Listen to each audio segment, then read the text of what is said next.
and that, and he thought he was being cute. And let me tell you something. I don't know if it was the clothes I was wearing. I don't know if it's just the momentum he picked up as he swung that arm around and popped me in the ass, but he popped me in the ass hard. Like, it stung and it burned, and I'd had a really rough day, and I turned around and I just started swinging.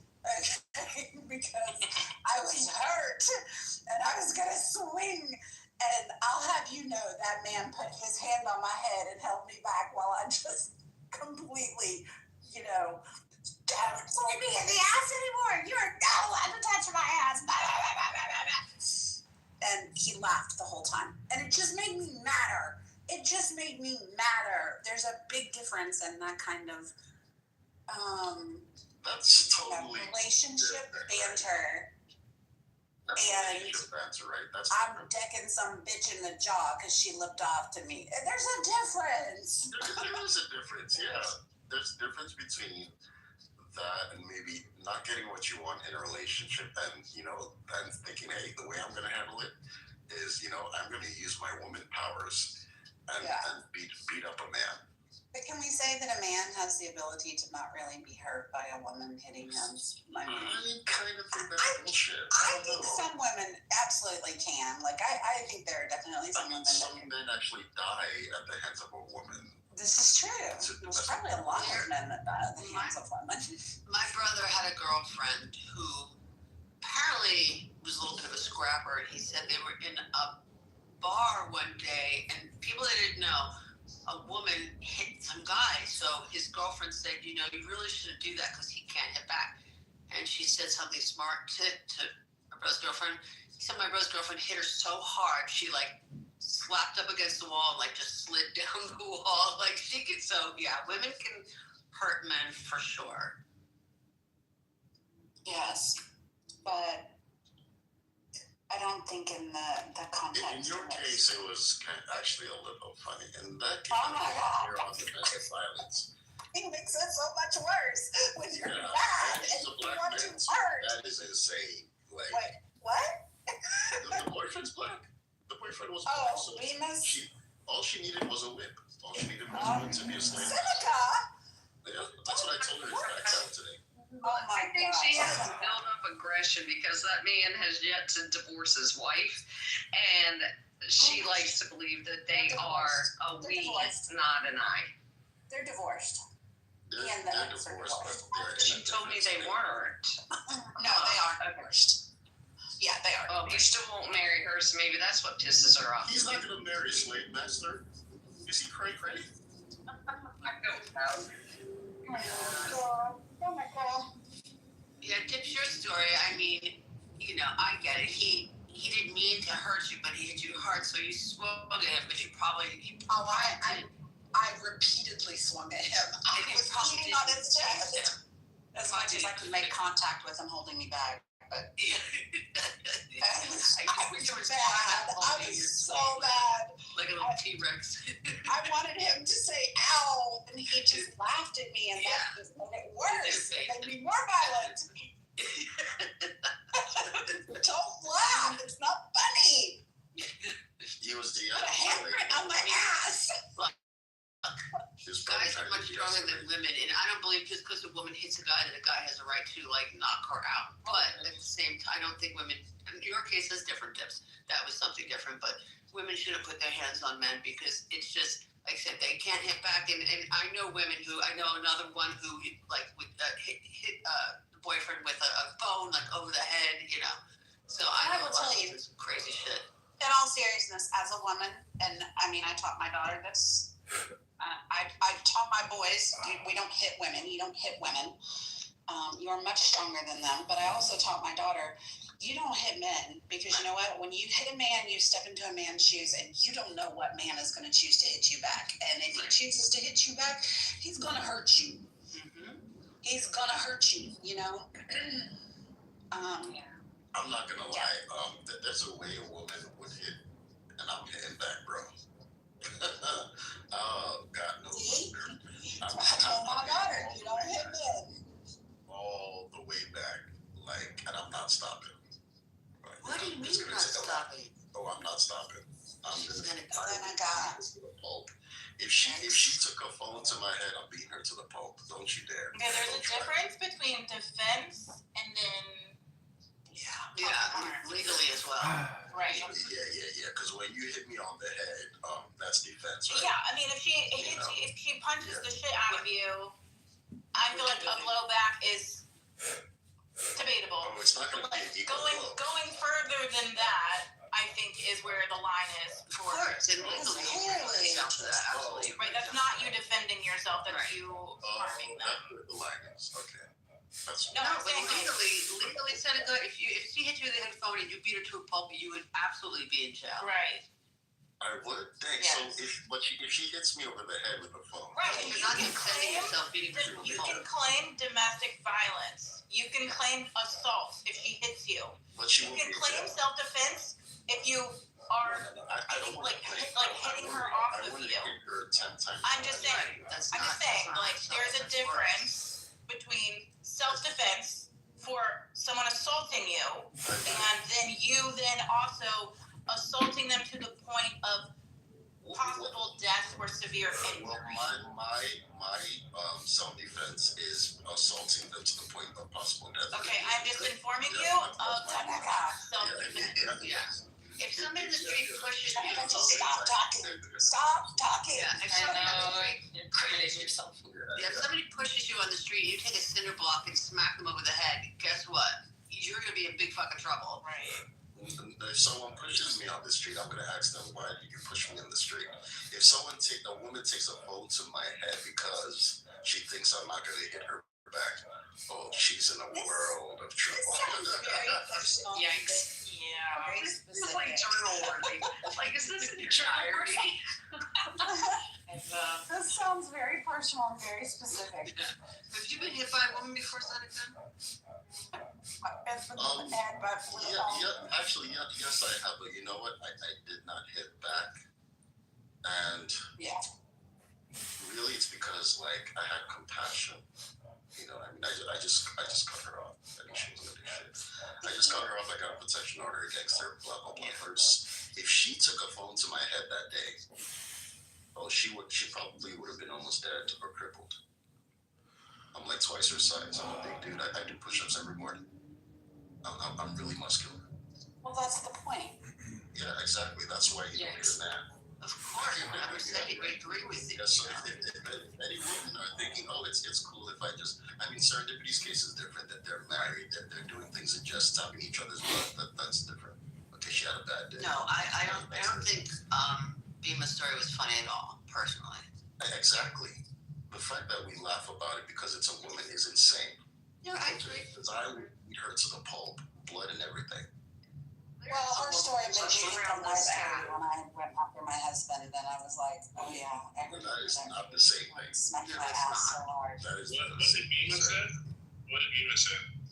That she got upset. She was upset in her relationship. She wasn't getting what she wanted. She said, you know what, I'm not going to leave the relationship. I'm going to hit and hit and hit and hit. And it went on and on and on and on and on. And he hit him here. She hit him here. And she would not stop. Why? Because she thought she would not get hit back. Man, I would knock her into Gibraltar, then pull her back like Mortal Kombat, get over here, and then knock her into Mars. I'm laughing because of Mortal Kombat, but that's not funny either. Oh, no, it was funny when she said it. She was laughing. Oh, so Well, I it's wasn't funny laughing. when Yeah, but this is a different context right now, Now bro. it's Yeah. different. We're different now. She's not here. I didn't hear the story. Domestic violence is funny. That's what I learned. No, I yesterday. mean- Oh, no. I'm not with that. No, I don't Is that know. what you heard? that's what I heard. Domestic violence is funny. See, I didn't take it like that. She was laughing. I took it as her being in that same kind of like just emotional spot that I was at. I was just like, I mean, obviously I would never really want to hurt my husband. I reacted. You didn't hurt him, yeah. I reacted, but I mean I made contact, But albeit it's different. He made contact with you and you just kind of got annoyed and you hit him back. She was laughing when she said it. She was telling it like it was a funny story. Like, I just got so mad I started pounding on this guy. That's the way she told it. It was a little disturbing. Because that was an option in the poll. When you're hanging on, when something hurts, does it hurt more to hang on to it, to let it go, or to punch someone. That was the option in the poll. Maybe, but Yeah, that's that what is led my to. option. I can call the police and say she is hitting me. I can walk away from the relationship, or I can beat her to the pole. That was an option in the poll. So I'll choose as a man to beat her to the pole because that's an option in the poll. Okay. It's disturbing hearing you say that. Yeah, it's actually disturbing. No, it's not. It wasn't disturbing when she said. I think that it was. I didn't laugh. What are you when doing, said that. I Psycho? didn't What are laugh you at doing? it. I'm just saying we can normalize the laugh. To realize what you're saying is also very moving. That's all. Yeah, I didn't laugh at it, and I don't think most people in the room did laugh at it, to be honest with you. I laughed at it because it made me think of my story. I got it, Sarah. Yeah, but your story is not the same. You know, that's me? Yes. hell yeah. Yes, they are. Hell yeah. That's so funny. I think Seneca, first of all, I think you came in late, and I'm gonna give you the benefit of the doubt that you came in late. But serendipity, you were there the entire time. When I told that story, you were from the beginning. Is that what you got from what Seneca is saying? Is that what you got from what I? No, I equated it to a story where I kind of did the same thing to my husband because he slapped me in the ass really hard and it hurt, and I reacted. No, I just think that it's so interesting. Saying, I think that it's funny that you laugh psychotically and all this other thing. First of all, it was not like that at all. Okay, and the only reason that I'm doing this is obviously to defend myself because now you're running your mouth with all these other people, which is just that psychotic. Okay, so listen. Hold on. No, listen. First of all, the story that I said, and it's so funny because I prefaced this before Seneca came in the room. I said this before I said that story. I said that it's so funny. I'm going to be vulnerable and I'm going to give you a very sensitive part of my life. Did I not say that? Did I say that it's so difficult because you want to share things, but sometimes people want to say, and they're going to take things and they're going to misconstrue, and that's exactly what Seneca did. So I just want to first validate that that's absolutely true. If people aren't there to get the whole story and truly understand the full context of whatever's going to happen, people like Seneca are going to take these bits and they're going to run around and pretend like you're psychotic and all these other things. I've never hit a person. I've never hit any person ever in my entire life, ever, not once. Okay, hold on. Listen, I don't give a shit what you think. Okay, because at this point, like you're just, I don't even know what to think. I'm just no. I'm gonna hold on. I'm gonna take a breath. I think that it doesn't matter what you think. All I know is my truth. And what my truth is that I'm madly and have always been madly in love with one man. Okay, just one That's man. love, hitting a man like that. And don't try to take my story and weaponize it, or I mean, like, you can if you want to, and then obviously be more careful. Okay, that's fine, and you could do that, and you absolutely, you get to do whatever you want to do, and then I just have to make sure that when I move and I tell my stories, I know who to tell them around and who not to, because people are going to either be honest or not honest. So my story is that I've been with, no, that's just the truth. I've been with a man who I've been madly in love with, begging for whatever, just to have a life with me for 8 years. And what was it? The poll was, is it sometimes easier? Is it easier to let go or to hold on? And I've been in a position, getting later on in my years of life, as a woman, losing my time and, the biological clock ticking. Do I stay with the man that I'm madly in love with and risk never being able to have the things that I want to have with this man, a child and a life? Do I hold on and I let the pain just kill me for the rest of my life, having to constantly look back on that? Or do I let him go? And do I leave him and say, okay, I'm done? The point was at that point, this story that I gave was a moment of me in a whirlwind of a power and a buildup of 7 to 8, because it was last year, of 7 years okay, of the pain of fighting for a family with a man, and to sit there and yes, I lost it. It wasn't domestic violence, like I was wanting to hit him and abuse him, and this is like it. No, it wasn't. It was a woman who was physically and cellularly being killed internally. I was dying. So you last year. Hold on. You could say that all you want, Seneca. Like I don't listen. You could say that all. I don't care what you have to say. I don't respect anything you have to say on this topic, and you and I both know why. Okay, but the idea is that cellularly, I was dying. I have been dying inside. Listen. You could say that all you want, and you could laugh about it. Like I don't care what you have to say, but I was in such a sick place last year that my body, I was shutting down, and I've been absolutely sick. I was there's other things that I'd like to be honest and share, but I obviously you both are not able to. So why did you just leave the relationship? And that was the whole point of the poll, Seneca. Is it harder? Is it easier to fucking let go or to hold on? That was the whole point of it. And then the third option was to punch somebody, and that was my point. It's not easier to let go, and it's not easier to hold on. They were both the same, and I didn't know what to do. And in a moment of passion, in a moment of pain, just being caught up in a pain and thinking that it's some game. That's how I ended up reacting. Okay, I wasn't proud of it. I don't go around and talk about it and think that it's funny. Okay, you fucking bitch. You're a fucking asshole, Seneca. You're being an asshole now. Fuck you, MK. Fuck you. This guy's over here running his fucking mouth about some shit he doesn't know. A moment that it was actually very vulnerable, but fuck you. I don't give a shit. Give me a second. Mark, shut the fuck up. Stay the fuck out of it. Like I said in the chat, I imagine an emotional outburst of a woman. I mean, how many times? Think. How many times can you imagine this? Do you see it in movies? Do you see it with people that are going through something intense? Where men get killed. An emotional moment of a woman pounding on her partner's chest in frustration because she doesn't know what to do. In tears. And he's embracing her. He's hugging her. He's letting her do it to work out her frustration. Not like she's clocking him in the jaw, like bam, bam, bam, we're gonna knock you out. Not like this abusive outrage, but like just this complete and total source of frustration and him letting her work it out. Like, so I guarantee you, if you asked Bima's partner if she ever hit him or abused him, he would categorically say no. You guarantee that? I guarantee it. I guarantee it. You were there. Because you want to fight a woman. I just know Bima. That's funny. I was going to say that same exact thing. Because also he knew.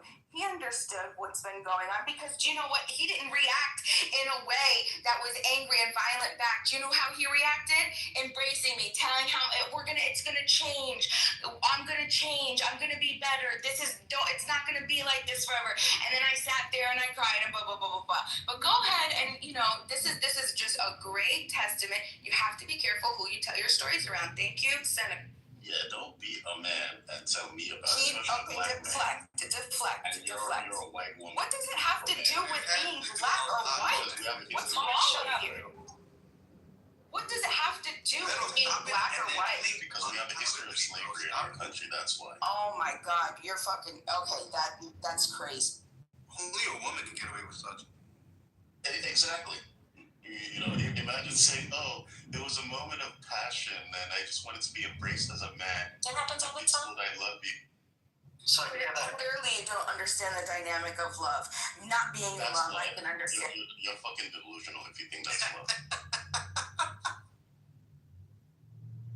Why weren't you frustrated with him? I didn't get to hear the story, so I'm only. I hope you're never in that position, Seneca. I would never be, because I would walk away. I wouldn't hit somebody. Seneca, I'm not getting my way. So how's everyone doing? They coming at a bad time? So simple. Simple-minded men will say simple thing. Serendipity, I'm gonna message you later. I just wanted to find out about that thing you researched for me. Okay, yeah. I think your opinion. I think Yeah. If you could too, because there were basically like 3 categories that I found. If you could send me the name of which one she's on, I'll actually put it in the chat in a minute. I'll put it in the chat in a minute, actually. Okay.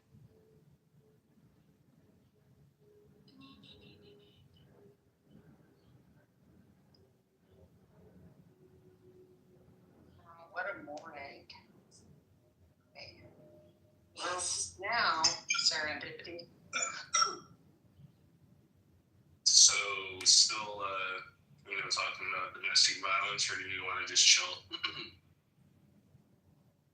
Yeah, real quick. Just a quick little story.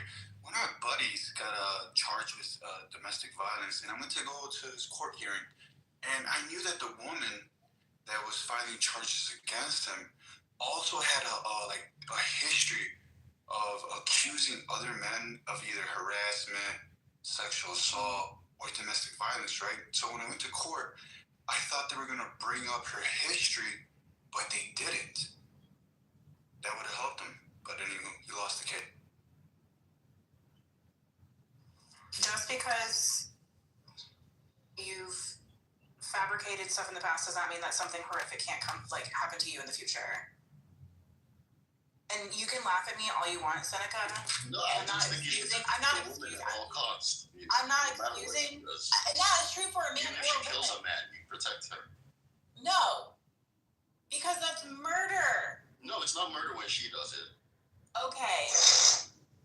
Are you just whataboutism all day? Do you want me to just hold your hand? And I will hold your hand and tell you your experiences are valid and true, and that's. A woman is disgusting. It is disgusting, ain't it? I'm sorry. You want me to repeat it? I said the Yes, I would like for you which to repeat it. defend domestic violence from a woman is disgusting. How am I? You want me to say it again? Yes, I would like for you to say it again, and I would like for you to expound on that. Domestic violence from And a expound woman on is it. disgusting. Continue. Expound. Yeah, I've said it. No, expound on that. You also said 10 minutes ago that you would beat a woman To the pulp. To the You would kill a woman if he hit you. Kill. You said kill. You admitted that you would murder a woman. I said it. Murder a woman. You want me to say Hello? I would beat her to the pulp. Hello? You took a phone to my head. Okay. You said you would murder Don't try her. Jesus. Try me. Murder. A woman. Murder, but I did hear him say beat her to a pulp. I would beat her to the pulp. I'll say it again. Beat You her want to me to say the it pulp. again? Equivoca. You murder. Hello? Nobody should laugh about a woman beating up a man in domestic violence. No one is laughing about anyone. Yeah. Partially laughing. Now you're saying to a The woman. fuck? Now Could've you whatever they would did. murder a woman. Whatever they did. You would beat her to the pulp. That means you would kill her or leave her so disfigured that she could not live a normal life. Yes, ma'am. Okay, hold on a minute. I just want to take a poll really quick in the room. I'm gonna go one by one. Derisive. If a woman came at you and swung something at you and you needed to defend yourself, would you defend yourself to the point of killing her? No, it depends on the opportunity capability needed. Hello? You're not derisive. If he needs opportunity Shut capability, I'll get to you, MK. Mark. I will get to you, MK. Oh my god. Derisive. Yeah, first can we all take a breath in this room? It's like early in the morning. don't let It's very him early. know. It's very early. That's why I'm trying to do this poll. Okay. And everyone else who's not me right now, mute up, please. Correct. Mute up. If you're not derisive, go on mute. Okay. Derisive. Okay. In that situation, my aim would be to simply immobilize her so she cannot continue to attack me. Okay. Thank you for your answer. Just because I'm going to work my way up from reverse PTR order. El Normo, if a woman comes at you and hits you, let's just say for argument's sake, she's got a brick in her hand. You need to stop her, and to go at her with the intention of killing her. No, I'm just going to take the brick out of her hand. Okay, perfect. Not that complicated. BB, did you hear the question? If she's attacking me with a brick, Yeah. everybody says they're gonna take the brick out of her hand, but it's not that easy. So I would kick her in the knee and break her leg, Okay. and then grab the brick. Okay. But you wouldn't aim to kill her. No, That's just close to death, but not like so she wouldn't want to do it again. Well, what if you're eating? You're eating. You don't know if she comes from behind you and hits you with the brick one hit. Then I'm gonna hit her. Well, I don't know. That's not part of the equation, MK. Be quiet. We'll see. So what? Like, Wait. Hold on. I'm just trying to get a vibe for the men in the room. We'll see. If a woman comes at you and she's threatening you in any manner in a physical way, are you willing to defend yourself to the point of killing her? Do you want to kill her? Absolutely not. I'd just probably destroy the top of her hands. Okay. All right. Frank, now it's your turn to answer this question.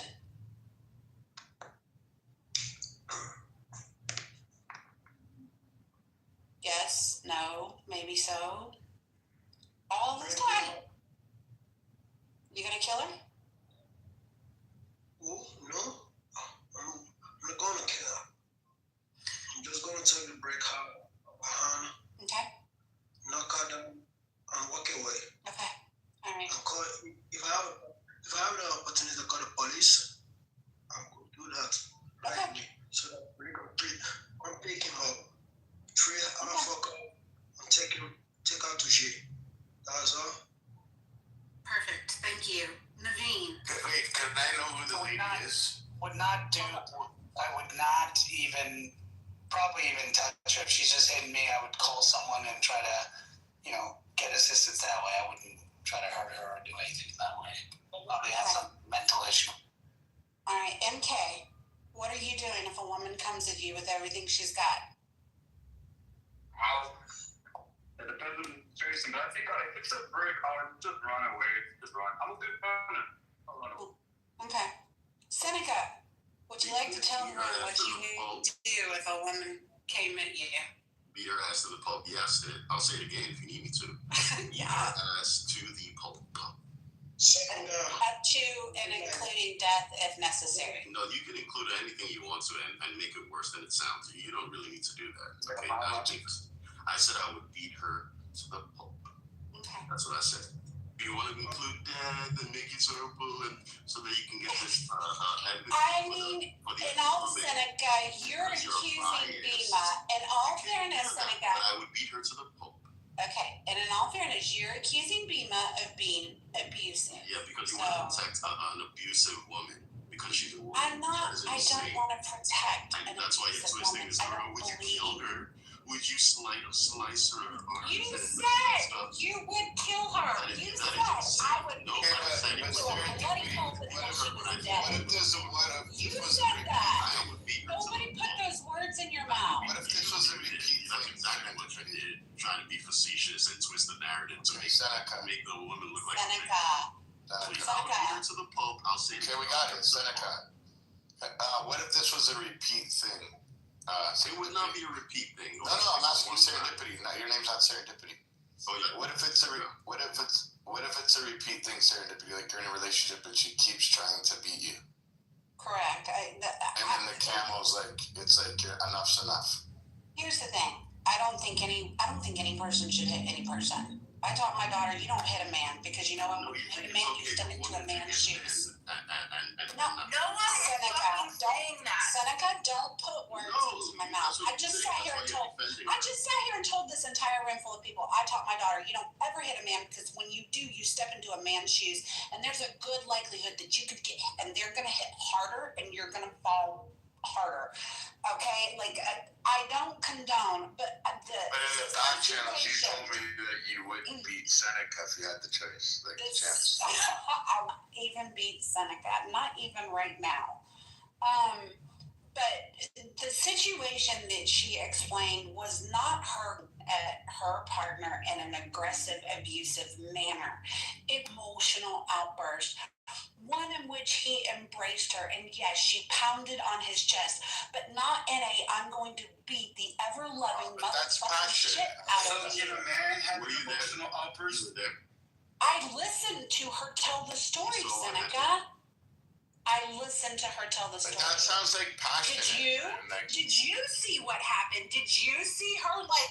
You just want to his protect jaw the woman so bad. I get it. She's a woman. You want to protect the woman. No, but I'm going to say. process. And You your think it's okay for words. women to take a brick to a man's head? No! Of course I don't. What's going on in here? What's going on? I was trying to You use a legal delay. Rage bait. Seneca, the reason I used that example was I was intentionally trying to go to the extreme of this isn't just an emotional situation. Let's just say this woman is truly violent. Like, how would you respond to her? That was for your benefit, not But to my benefit to suggest that I want to kill a woman? no, listen, Seneca, do you think No. women can get away with Oh my more? God. Do you think women are allowed to do more things than men? yes, obviously. That's I do. obvious. That's obvious. Yeah.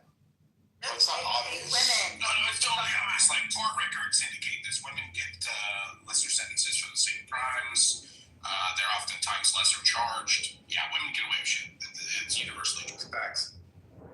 I agree. I think they should do They're also that. easy to beat up. You know what I mean? They're not, it's not. Not really. Thank Not you. particularly Yeah, no, we are easy to beat up, bro. We're easy to beat up. Sorry, even the most average man. I'm so little, you could beat me. The weakest man is a threat to the average. So, Serendipity, I have a question. So, if the person attacks you with a weapon, right, woman or man, right, and you shoot them, isn't it kind of the same thing? You say, hey, I shot to kill, but I felt like I was going to be killed in that manner. Wouldn't that situation be different? The same as this, right? You feel like you're going to be severely injured or potentially killed, so you shot to kill. Stand your ground law, right? So isn't that kind of, in a way, the same thing? It doesn't matter if it's a man or a woman. If someone's attacking you, you feel like you're going to be injured, you can defend yourself, right? You have a right to defend. correct. So if you end up killing the person,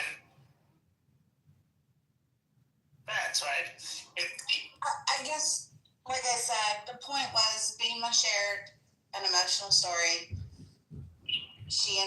We had a poll. One of the options was punch them. She chose punch them. She shared an emotional story. It was in the context in which she shared it. Seneca took some of the information, and now he's choosing to run around telling everybody that we all protect women abusers. And, it's funny when women abuse men, but it's not funny when men abuse women. And he's, to make his point, he started, yeah, man, I jacked that bitch in the jaw, and it's funny, right? Everybody laughed. Like, this was Seneca's whole premise behind how all of this started. And just to add to that, misinterpreted. He completely took out of context the story that Bima shared, because the story that Bima shared. and just to add extra context, the poll was, When you're hurt, when you're hurt, is it easier to hold on or let go or punch somebody? Okay, the point was grief, pain, right? yeah. And so It's easier to take a person to the head because you can always accuse Why them are for you wanting saying to kill taking you. a brick to the head? Why are you Because that's saying what those Serendipity things? said, No, I'm asking you why you're saying that. Why you're saying that after you're talking about me being abusive, like conflating. I think we all agree I on one used thing. the example of a woman being in opposition to what I think Bima did. If she had I used the example of a woman being extremely aggressive for the sake of seeing, like, if you really believe this woman is coming for you, and you compared that to harming killing you. her, which is insane. I I did not compare that to killing. I said if So what adjustment? I wanted to. You Okay, wait, Bella or Melissa, hold on. Seneca, I wanted to stack the deck in your favor to say this isn't just some woman having an emotional outburst. This is a woman In my who's favor, angry. by She's coming suggesting I through. would kill her. I didn't suggest said that I wasn't you gonna kill said her. What's going you on? said you would kill her. You're the one that said that, Seneca. You said it. You're lying. You said it. Oh my God, Melissa. Did you hear him say yes? If that's what it means, if beating her to the pulp means killing her, then sure. Everybody was here. That's what the fuck you said. Can I have I'll say it again. I would beat her to the pulp. I would beat her to the pulp. I would beat her to the pulp. And what exactly do I'm you not mean by ashamed of that? that. I Is would that beat her to equated to the death? pulp. Pulp is dead. Hello? Do you mind all this retard Can we convention define is? pulp? I do want to say one thing. Because I've been listening to this a while. All right, you go ahead now, then I'll go. No, give Mike the mic. Sorry, go on. Give Mike the mic. He's gonna be the voice of reason here. Clean this up. Okay, so I've been listening to this, and here's what I think is being missed. When someone's being attacked and they feel like their life is being threatened or something like that, especially when they feel like it's being threatened, they have a right and obligation to eliminate the threat. What I'm hearing is the difference between eliminating a threat and then continuing perhaps to beat and keep going after you've eliminated the threat. So in the case of a gun, if you're using it to eliminate a threat, you might just kill them immediately when you shoot them. That just might be the case. And if you shoot somebody, you should be willing to kill them. That's true.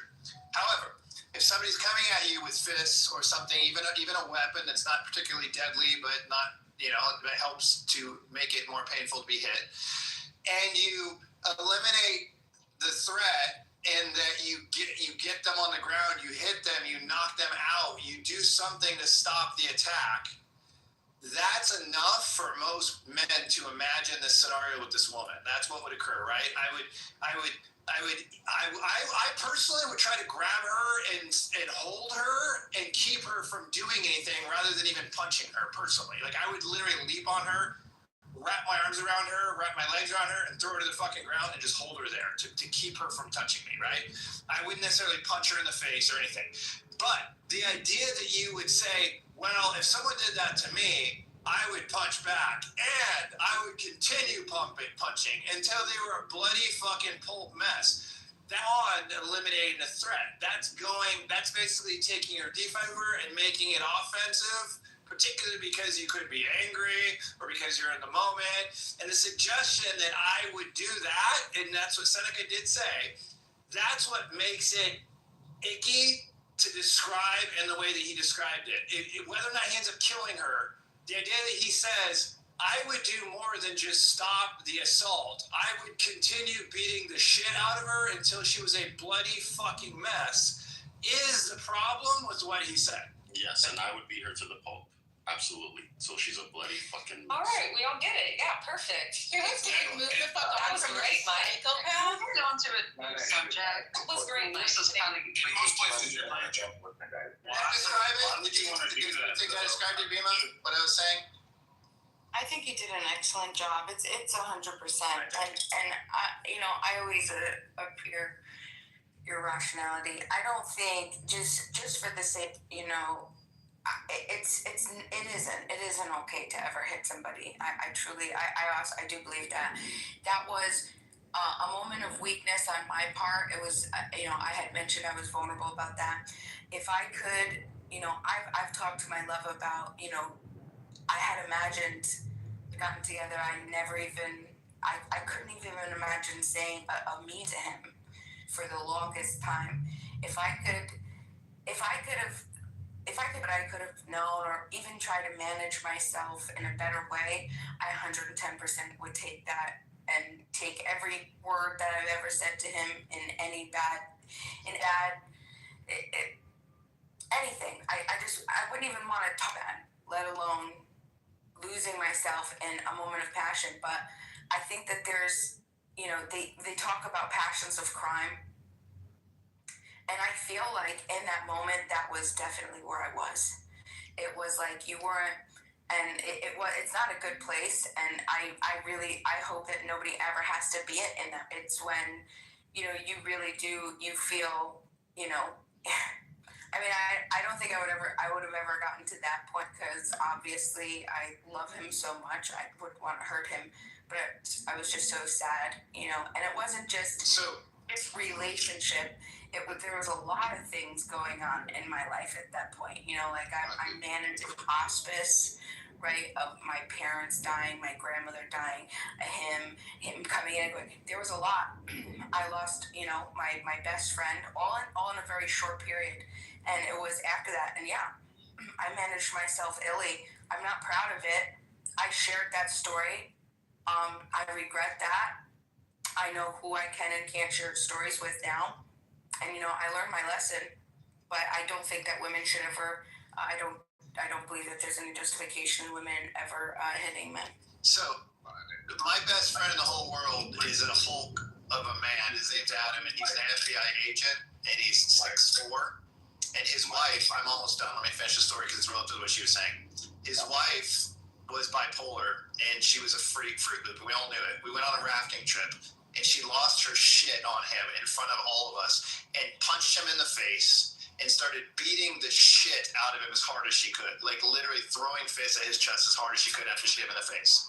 And he grabbed her, wrapped his entire body around her, dropped to the fucking ground, and held her for like 30 minutes until she calmed down, rather than punching her and knocking her the fuck out. And that's how I would hope any man who is secure in his masculinity would react to a situation like that. I'm very insecure. I'm beating her. So here's my question here. I think Seneca is just going to a bit extreme. I totally understand what you mean, but just from like a legal standpoint of view, do men get to use the same excuse? And I'm not saying that you using that as an excuse, but as a man, in the scenario of domestic violence, it's like you would like someone, like you beat somebody, and that someone could be a man or a woman. Can we get to use that? Yeah, I think in Florida, it wouldn't matter if he called 911, and they could prove that you had been hitting him. You would have been arrested right then and there. And there's a girl that loves to go around talking about a gentleman I know that lives in Florida that he hurt her, and she had. So I said, "Oh, the police should have showed. If it was domestic violence, that's the law." And she's like, no, the police never showed up. I said, okay, then what did you actually go to the hospital? It shut her down in a heartbeat, because this guy, I know him fairly well. He only lives south of me.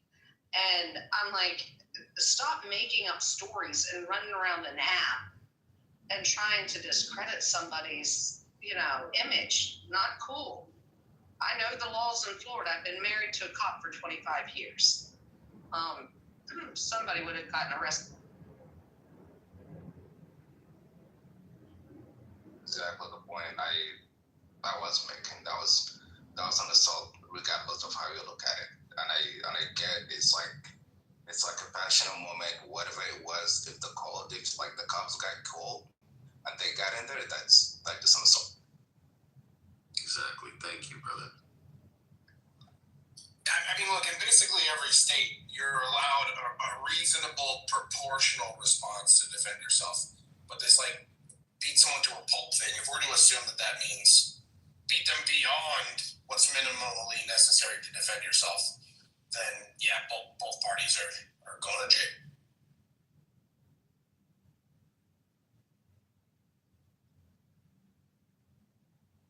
Your hands to yourself. I'm pretty sure your Sunday school teachers taught you that, along with your preschool teachers, your kindergarten teachers. Keep your hands to yourself. This has been a feisty fucking morning, I must tell you. It's been fun, right? I was getting a crown done, and I was listening to everybody kick each other's asses, and then I had a grinding drill in my fucking head at the same time. It was really fun. Oh no, you're I'd say my blood pressure was quite high. I was wearing my headphones listening to this shit when I was getting my fucking mouth drilled. It was quite the experience. You were awake? Oh no. Oh yeah. Listening to Clubhouse, I can't do that awake. I was listening to Clubhouse and Deb sharing. Did I notice my hand? I I mean, the hand was gripping my leg so hard that I was like losing circulation in my fucking thigh, and I was like, oh yeah, I think my blood pressure might be elevated. Oh my God. Bad decisions were made. That was one of them. I'm glad you made it through, man, without an ear infection. This was a lot. Good morning, Dad. Good morning, Marquise. How are you? I'm good. Are we done talking about people beating each other up? Everyone's waking up when I'm trying to go to sleep. So hey, you know what? That was a real interesting conversation, guys. Appreciate it. Serendipity, I posted that stuff. Did you see it? I don't know if you missed it. Oh, no, I didn't. You may have to scroll up a little bit in the chat. All right, I'll look for it. Just go. You'll find it. I found it. Clomphazine, and then it says Intuniv is the brand name for the generic drug of clomphazine. Okay. I'll put something in there. All right. I have a question about voting real quick. I live in New York City, and so I just got this little application thing, or like a QR code I'm saying they could put on your wallet. Is that safe to put your election, your candidate, whatever election thing on your wallet and your iPhone? Has anyone done Like that? your registration, like your voter registration card? That thing. Your Yes, that thing. wallet is extremely secure on your phone in general. Okay. It's tied to the actual chip of the phone itself, and it cannot be hacked. Okay, that's what I was wondering about. I'd be careful about saying the words "cannot be hacked" basically ever. But That's true. It will not be hacked. It's remarkably safe. Yeah, and you as a target are probably significantly lower value than the folks who can accomplish that sort of exploit. Perfect. Well, that's what I wanted to hear. Hold on, Mike. Just to be fair, right? And I've done this before for tickets for airlines and stuff like that. When you put things in your wallet on your phone and you screenshot the code and you can text it to someone. I've done it before because I was traveling with someone and I just added everything because I booked it on one ticket and then I screenshot it and sent it. That person can essentially scan that code for you and can just go in and you're good to go unless you have to show a secondary form of ID. So while it's secure from hackers, it doesn't prevent you from giving your code to someone else. Does that make sense? Yeah, but that's like saying if you have a really nice lock on your front door and a really great alarm system, and then you leave it all unlocked and turned off, someone can break into your... No. So the mentality is this, right? When you walk in to vote, you actually go in and you show your ID. There's a verification that it's you, right? There's an ID, there's all this stuff. If I wanted you to vote for me at proxy, I can send you that. If that's the only form of verification, then there's no way to know if that person actually... I don't know this for a fact, but I believe it's not just about the picture that's actually in there. There's an NFC attached to it that you would scan. And that's how the wallet works. Yes, you're correct, Naveed, that if you're just suggesting that you can show the picture on your phone and that's all the ID you need, that could be problematic. My guess is there's going to be some kind of scanner that you would do where the NFC communicates the code, much like the debit cards work in the phone. I imagine that's how it works. That's certainly how the digital driver's license works that goes on the wallet these days in many states. So there's more to it than just the actual photograph sitting in the wallet. It's actually the NFC code that's tied to it that's locked within the chip in the phone itself that cannot be hacked. So, but if she's saying it's a QR code, it's not relying on NFC. It's totally optical. In which case, the screenshot would replicate the credential. If it's a QR code, it's not. Yeah, it's a little If that's the only layer of security, then that's a bit of a problem. Well, why is Zero screenshotting her voter registration and texting it to people? It'd be accidental, you know? You've never accidentally screenshot your homepage or anything. Well, Sometimes to send it to someone is another, one. Yeah. Have you ever?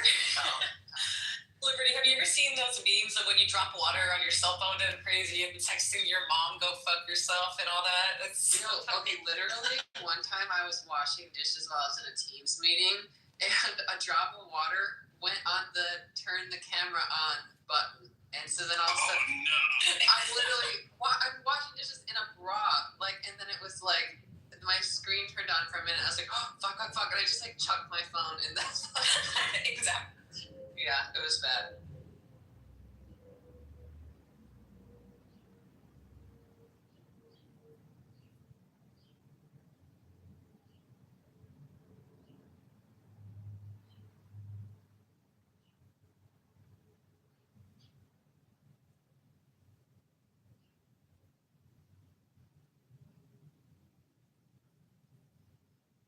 Welcome back, Monica. So, Mike, I cut off for a minute, but what I was trying to say is it depends on how the technology is implemented. If it's like one of those tap things, you're right, it uses NFC. If it's just a barcode scanner, like you do for your airline ticket, where they basically just scan your barcode, then it's not. I mean, it's secure from hackers, but it's not really like identifying that it's you. If it's an NFC, you tap it. Right, the probability. Wait, to scan the barcode hang on, but to scan the barcode, the reason you're allowed to do that is it takes place at the gate. You've already been pre-qualified by showing your ID at the security points. That's not the only way you're getting on an airplane. Yeah, but your security, hold on, your security, when you go through security, you realize you're not showing your ticket to TSA, you're scanning your ticket, right? But and they have a picture of you that pops up, and they stare at your face, and they stare at your face. But you can. I mean, I've done this before, and I've given someone their ticket, and I've had their ticket on mine, and I've scanned. They've gone through TSA. I just said, "Oh, that's that person's ticket over there." They say, "Okay." They just care about your ID. Hey, who's the person coming? So I don't know what you're saying. You're suggesting you've gone through TSA security with somebody else's ID before? No. ID you show, but you don't have to necessarily show your ticket. That's what I'm saying. When you go through TSA security, yes, you do. You do. You have to show a ticket and an ID. You show your ticket to validate that you have a ticket. You can't even get through the security checkpoint without validating that you have. You definitely show your ticket and your ID. You can't just say like they have a Bojangles in the terminal and I want to go for breakfast. You have to prove that you have a valid issued ticket. Okay. To go through security. So, but there is this thing called shoulder surfing, right? This is a term in information security, right? So let's say hypothetically you double click your lock button and your ticket pops up and the QR code is on full display for anyone around you. There was actually a guy recently who made the news who had come through security on a ticket, missed his flight, and was still attempting to make it onto the plane. And what he did was he did what's called surfing. He actually took a physical copy of, he took a photo of someone's boarding pass that they were in the boarding area and actually boarded the plane QR code. Because the ticket counter agent is not going to validate your ID 9.5 times out of 10. But Mike's right insofar as if you're within the secure area beyond TSA, TSA has validated that you have a valid ticket and it belongs to you and it's related to the ID that you show to cross-team. Well, okay. All right. Anyway, I think it depends if you're pre-check or not, because I'm just even looking at it online. It says non-travelers. Many airports allow non-ticketed visitors to pass through security to go to the gate. According to various sites, that's what it's citing. It says you may need to apply for a special gate pass from the airline. Usually TSA pre-check and global entry customers have it. So maybe that's why when I go to the TSA pre-check people or whatever, when I go through it, I just give them my ticket. They say, no, I don't need it. Just give me your ID. And then I scan the ID and I just walk through. But anyway, the point I was getting at is that none of these places are using the tap technology that you would use when you're paying something, which is what Mike was saying, the NFC. They're just scanning a barcode. Yeah. An optical code, yeah. Right. So the point I'm getting at is that, if you're doing voting and you're saying, hey, I'm going to tap this for my NFC, you're fine. But the point I was getting at is if they're just using the barcode scan, I can send Mike mine and say, hey, Mike, go in and vote and they wouldn't know if it's truly me or not unless they have that second layer where they say, all right, now show me your ID. Right? And if they did that, then that's cool. Then that just makes it a little easier and it makes sure that it's a great process because it means that you're actually a truly registered voter. But if it's just one of these things where, okay, we're trying to make it easy, we're just going to scan people as they come in, then you can have people who go, hey, you know what, I'll just get and I'm telling you, like, there are people who will say, like, hey, I don't want to vote, but I registered or I can't make it today. Vote for. There are people who do that. Say, like, hey, go for me. And I'm telling you, I've heard people even, I'm not going to say who, but there's people I know who are on different visas who said, oh, if I could vote, if I could get a chance to vote, I would, but I can't. You give them a chance, they'll do it. There's people who start selling those. I'm just telling you, but if it's NFC, which I hope it is, then it's probably one of the most secure things. Now, yeah, there's a chance you give your phone to someone, but what's the probability of that? So, you know what I mean? But, and there's less likely for that. Plus, your phone has all your personal information in it. So, you'd have to report a stolen phone for it to not be used. So, but if it's, again, the barcode scanner, then, I don't think it's that good of a technology. That's QR codes are notoriously insecure. It's a bad idea. Just like if you found a USB flash drive in a parking lot, I would highly recommend not just plugging it into a computer. The same goes for an errand QR code. If you're sitting in a bathroom stall in an airport and you see a QR code sticker on the wall, I'd highly recommend not scanning it because QR codes can actually execute all manner of things on a device, and it's bad. With the proclivity of QR code menus post-COVID, it's become normalized. People have a high trust factor with QR codes that they really don't deserve.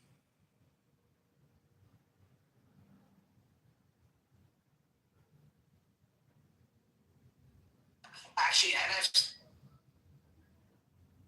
recognition ID, through the me.gov is probably one of the most secure things. I use it all the time. A lot of the bases I visit, and it's pretty cool. And it's a really cool tool. I think IRS now uses it for your taxes. I don't know if people have had that, but they basically do a facial scan, and they know. That would be an incredible tool because you come in, you just scan, and it's you, and you go do what you need to do. You don't really have to sign anything. It's quick, and it can be done very, very quickly. I think that's one of the best technologies they have. It's just that people don't want to give their face data to the federal government or to the state government. So, but I do think it's an incredibly secure technology.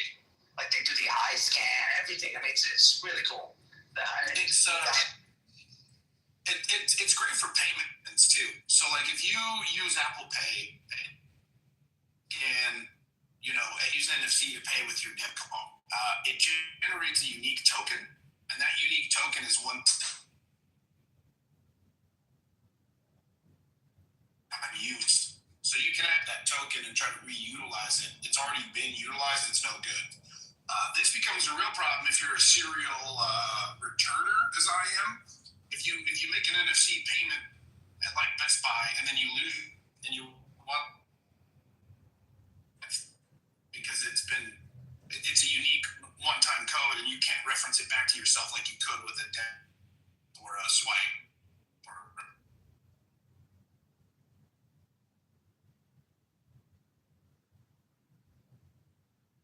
But isn't that why you link it to a credit card, right? So like I do a tap for my TD Bank credit card, right? And so now it's a charge on my credit card, so it can be referenced back to the credit card number rather than the NFC.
Oh my, it got quiet. Oh, I thought I was in the Matrix. That's why I couldn't hear anymore.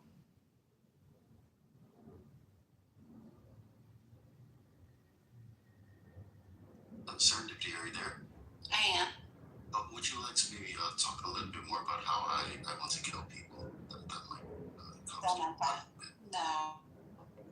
I don't think you want to kill people. Oh my gosh.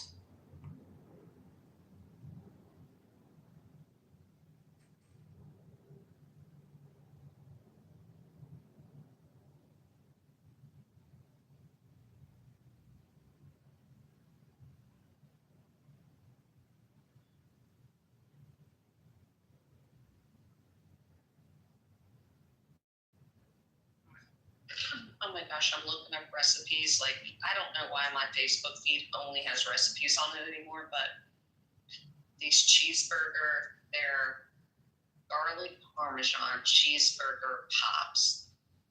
Oh, with those sliders, they look so delicious.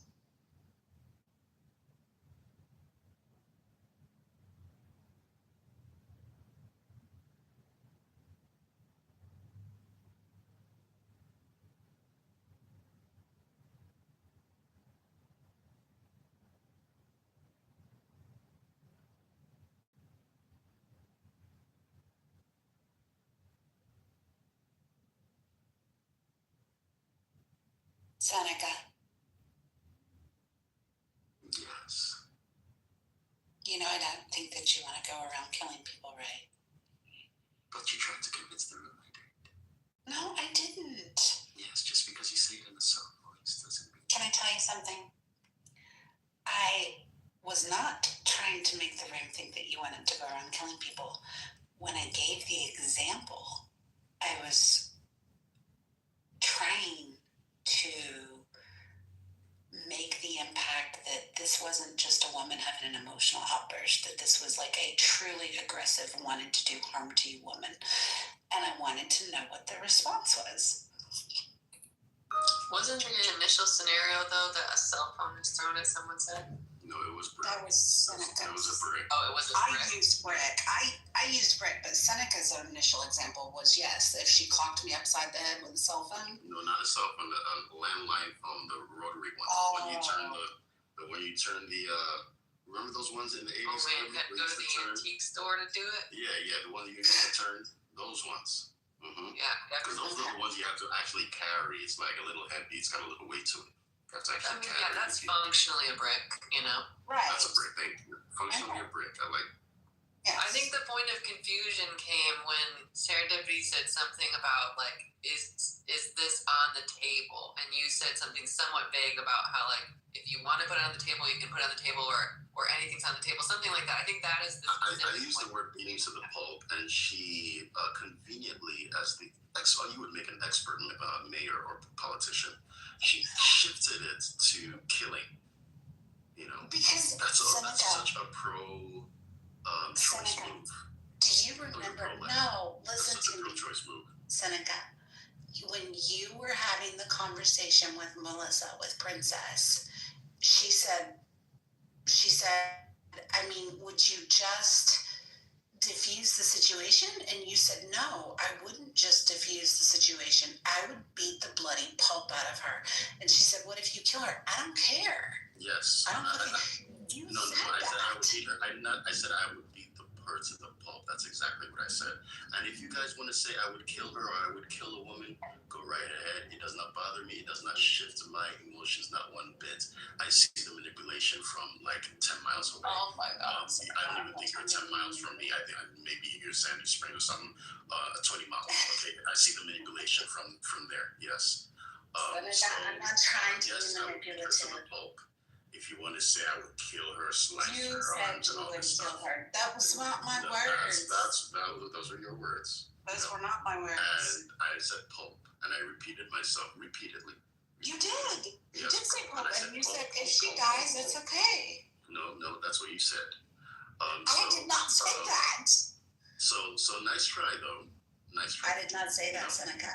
You know, nice try, nice Darbo there. I see it. Seneca, what are you talking about?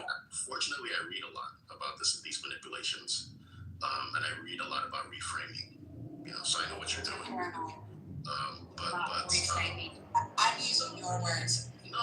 Mike, were you in here? Did you hear him? And you used kill, and so you're trying to. You used that word. You were the first one to use that word. I used pulp. Listen, I think he said it. I heard him say it. Yep. I don't know how to. There's no way to prove it, but I heard him say it.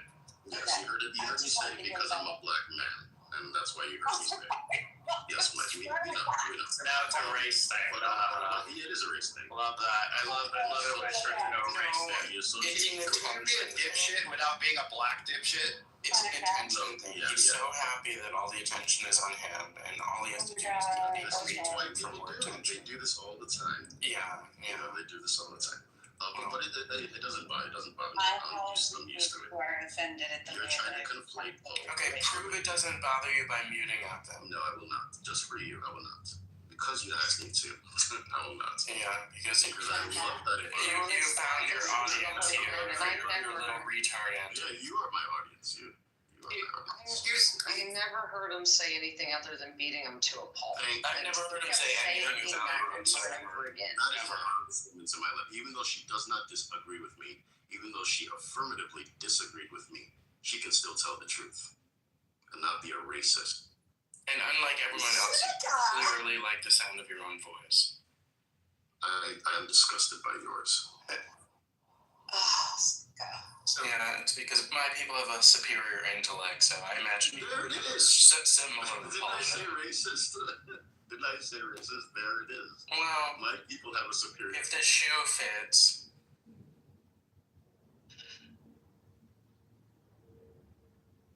Yeah, I'm the only black man on the stage, Monica. You might as well. I love you, Seneca.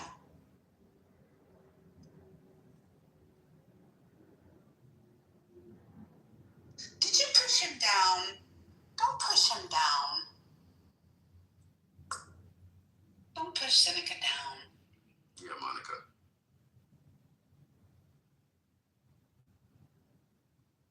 He said I could.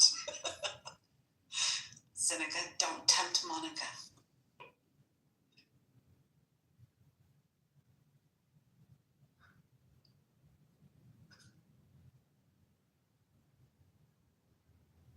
It's hilarious.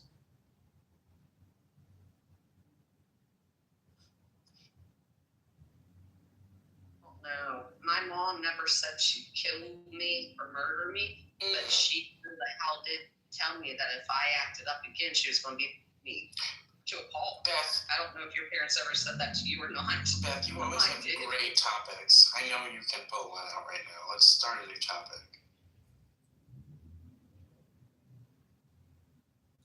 Will gay men go to heaven? That'll be a great topic.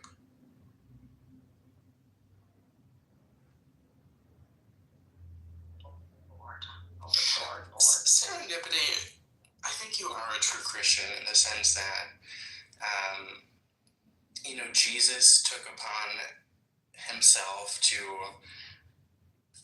be with and provide supports and community to the absolute most dejected in society, the people on the absolute fringes who have nothing to them and no wits, no means, no wherewithal. So you're a good person. Yeah, thanks for supporting gay people.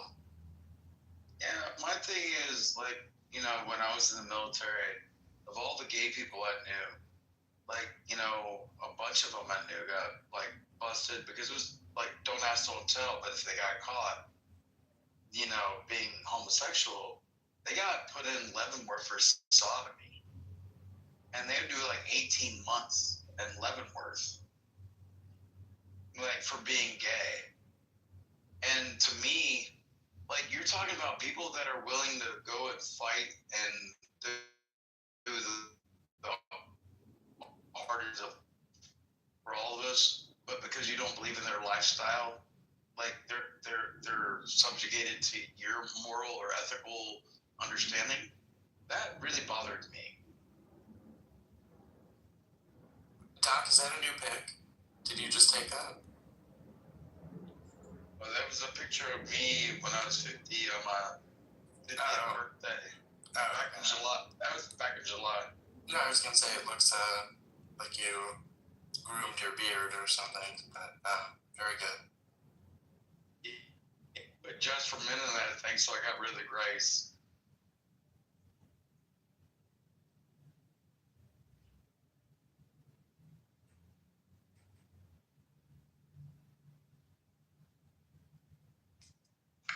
No, I mean, but like, my question is like the way that Pete Hegseth is looking at military.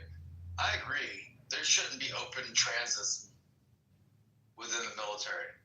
That's not professional. I don't care if you're gay in the military. I knew the guy that was behind me when I was like knocking in doors. If you know what I mean. I knew he was gay. He never hit on me, but I knew he was gay. I love that dude. I would fucking live, eat shit, breathe, and die for him. He saved my life one time. I got zero fucks to give about where you put it or stick it. That has nothing to do with me, but it has to do with how you professionalize your life. I know that was supposed to be a charitable, and thank you, Doug, but I don't think we need to,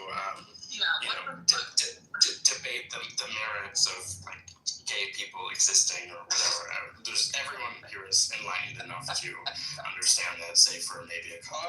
Nobody's enlightened as much as you. I know you live in Atlanta, Mike, and I know you went to the grade. My homophobia is disintegrating as I listen to Doc. My homophobia, it's dropping precipitously while I listen to Doc here. So keep going, Doc. I'm changing. You're winning hearts and minds here. Mike, were you the one who said, if you know what I mean? Yeah. That was fucked. No one even responded. It was kind of a letdown. I was like, damn it, I like that one too. There's this comedian that has If I Was Gay, the song If I Was Gay, and it's a song about him and his best friend. And it goes into like, we're hanging out, and you don't know that his friend's gay, but that's what the song's about, is he's like, in another life, another time, I'd be right behind you. I'd be right behind you if you know what I mean. And it like has all these entendres, and it's a song. It just reminded me when he said that. There's euphemism. I think you're using the wrong word. Double entendre? If you're right behind, it's a double entendre. Because it could be that you're physically staying behind it. It could be like you're sticking it in them, and that use. That's why I said that. That's what you're right. You're right. Double entendre. You're right. I'm wrong. I apologize. It was good timing. The joke was well timed. Listen, I rarely well time a joke. I usually don't think of it until it's too late. So I'm proud of myself. No one responded. That's fine. But Derisive gave me the credit that I was due, so I appreciate it. So Serendipity, Vima, Beth, Seneca, Andre, Liberty, I don't have my glasses on. Does it say well? Is there an apostrophe in there? We will, like the contraction. I don't know, dude. I don't have my glasses on. I'm sitting here rolling a fucking spliff.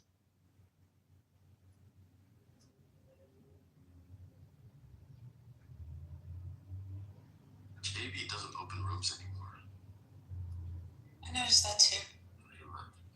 Seneca. Well, I saw him he was in my room like 2 hours ago for almost an hour. And he never came on stage, even though I invited him multiple times.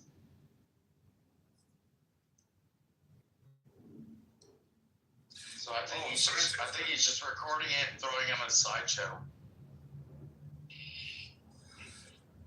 See, I was at whatever it was, like a debate 1 against 10.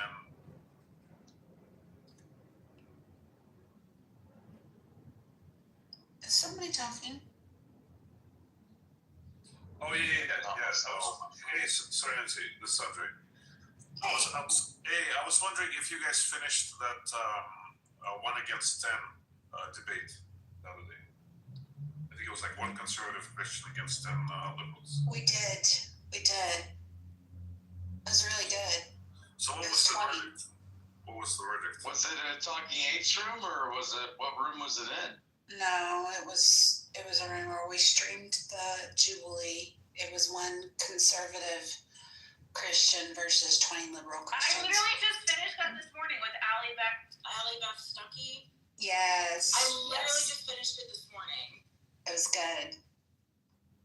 She did a good job, mostly. My one biggest gripe with the liberal conservative Christians was that there were multiple men that rushed the chair to talk about abortion. And while I appreciate their willingness to have those conversations, I would have definitely preferred if they would have let the women that were interested in speaking about that speak. That is an interesting distinction because every other time I've seen a Jubilee where they talk about abortion, the men typically will like approach the chair more slowly on purpose. So it is interesting that it was different there. I don't know. You know, my personal belief is that you can have an opinion on it regardless and still, you know, have a philosophical conversation or biblical conversation about it. But I see what you're saying. It was interesting. There were just a couple of points that she made that I thought that she was kind of not really well informed about. But say more about that, Andre. I want to hear which points you think were weak. Well, when she brought dualism specifically, because you know maybe she was referencing to something else and she was just calling it dualism, but Christianity is, you know, necessitates dualism versus monism, like the two magisterians. So I would please let him finish. Yes, sir. I apologize. So again, the distinction between spiritual and physical, it's a certain condition for Christianity to have. I think she was like referring more to the Gnostics and when they separated the demiurge versus the actual God, and you know that was I think just. Well, I think I have no idea what he just said. He hit the matrix really hard. But what I was saying is, like, when it comes to duality, I go back to, as a Christian, when I read about Zoroastrianism and the Parsi philosophy of, like, Ahura Mazda, and, like, within that philosophy, which was 1,500 years before Jesus was ever even born. And you read that text, and like, you know, you realize, like, they thought that Ahura was God and Mazda was the devil, but Ahura Mazda were the same people. But it was the duality of their personalities when it came to their understanding of religion.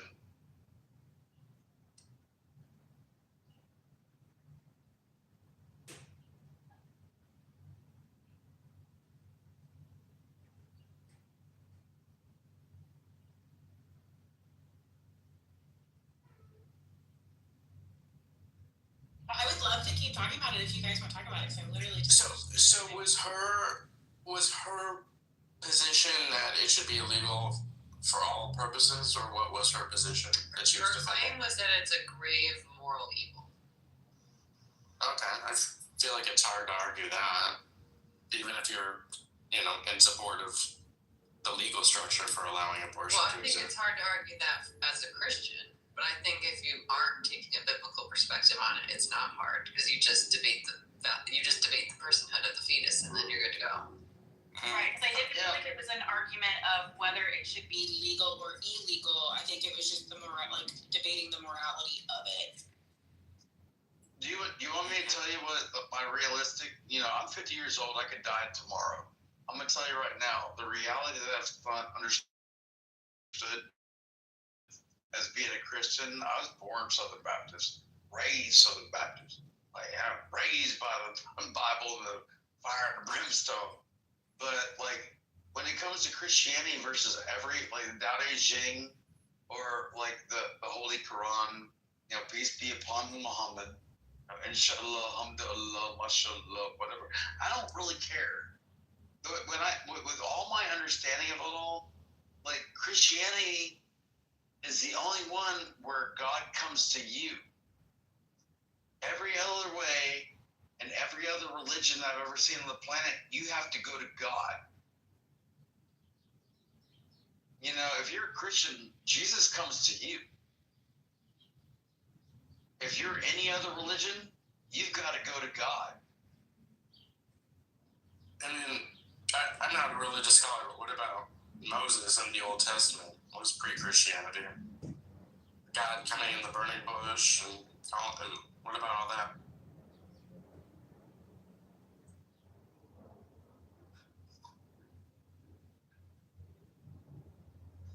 Can you rephrase the question so I might better understand it, please? I feel like there are examples in the Old Testament pre-Christianity of, God coming to people. So if your point was Christianity. Yeah, okay. Well, that's the prophets of old. To me, the way I was raised, we call them the prophets of old.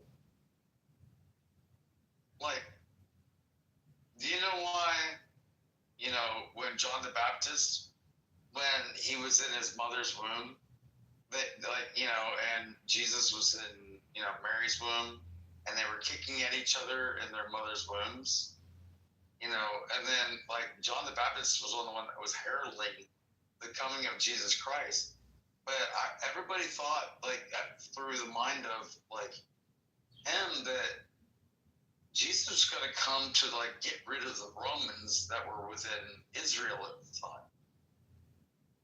But John the Baptist heralded Jesus' coming, and Jesus performed all these acts and did all these things, and flipped the tables at the temple, said what he needed to say, and then ultimately ended up being John the Baptist after he got locked up.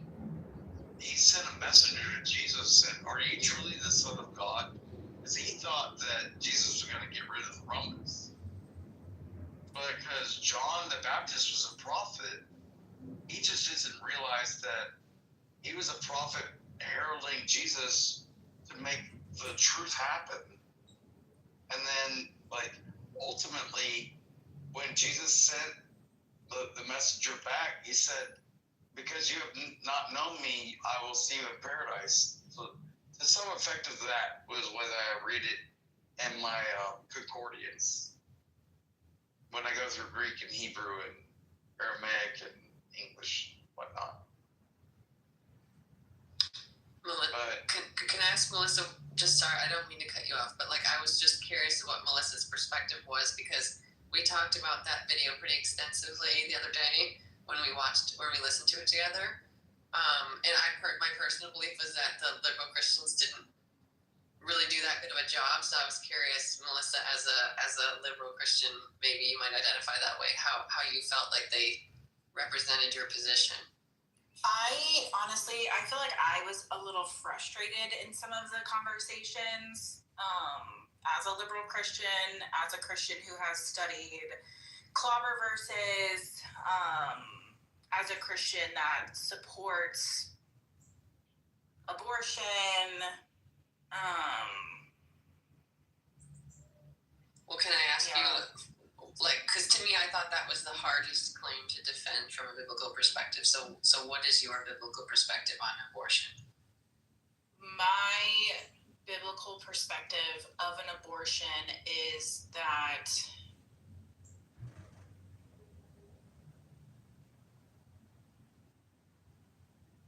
I feel like it is fairly different than my political beliefs.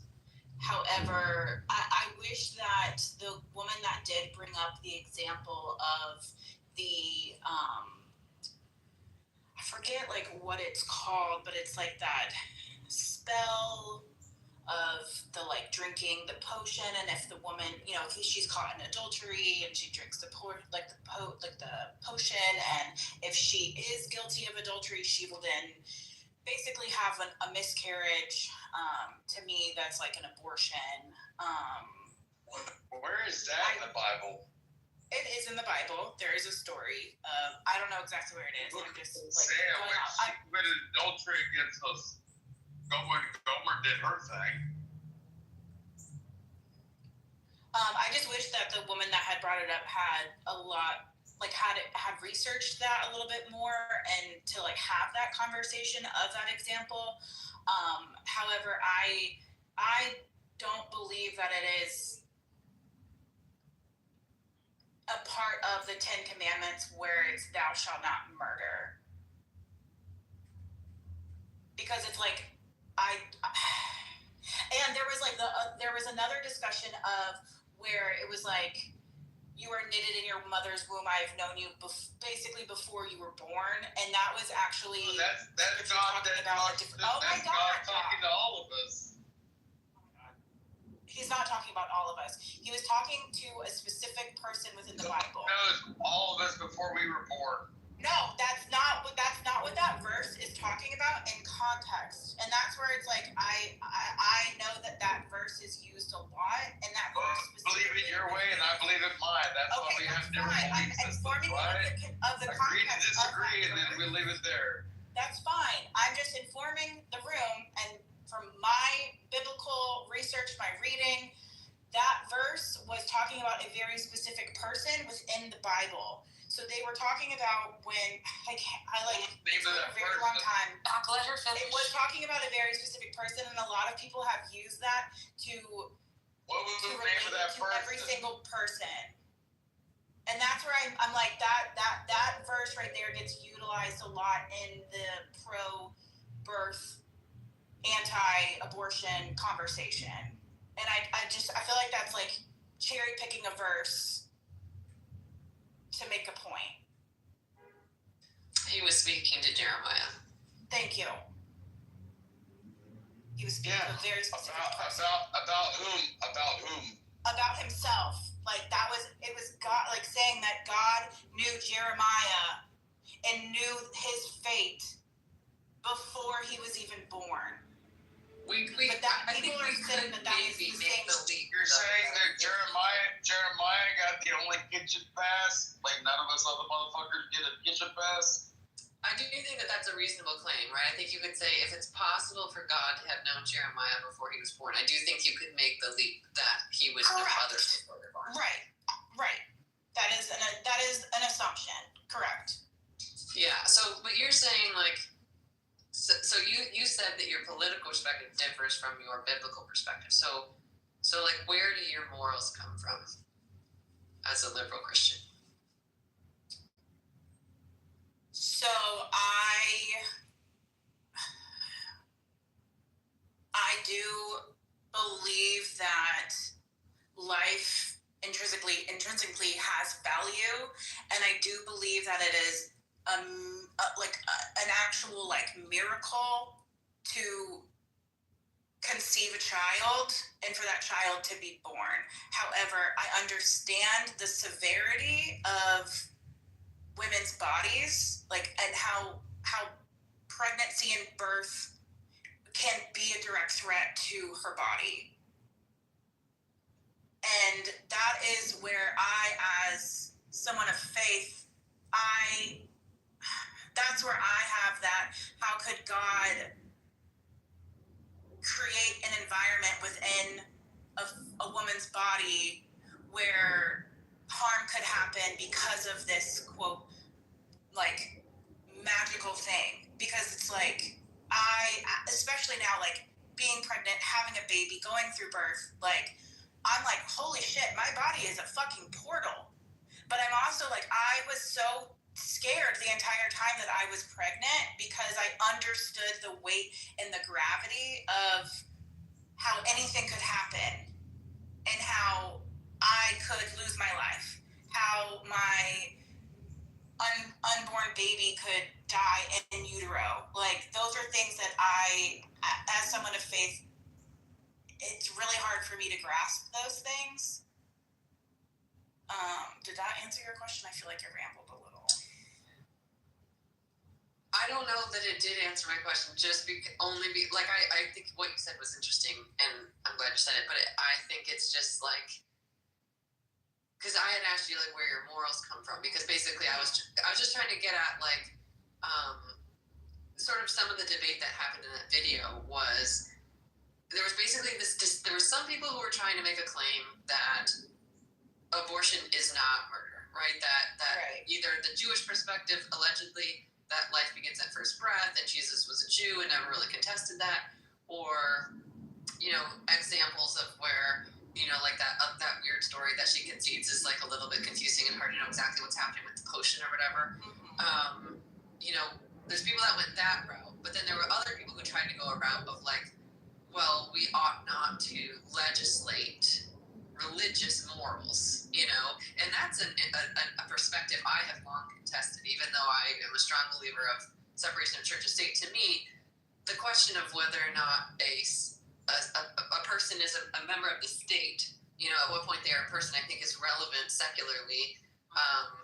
And if it was at the point of conception, then okay, then that's when they become an American and then now are protected by the Constitution. So I think my biggest disconnect is that a positive pregnancy test does not equate to a living being.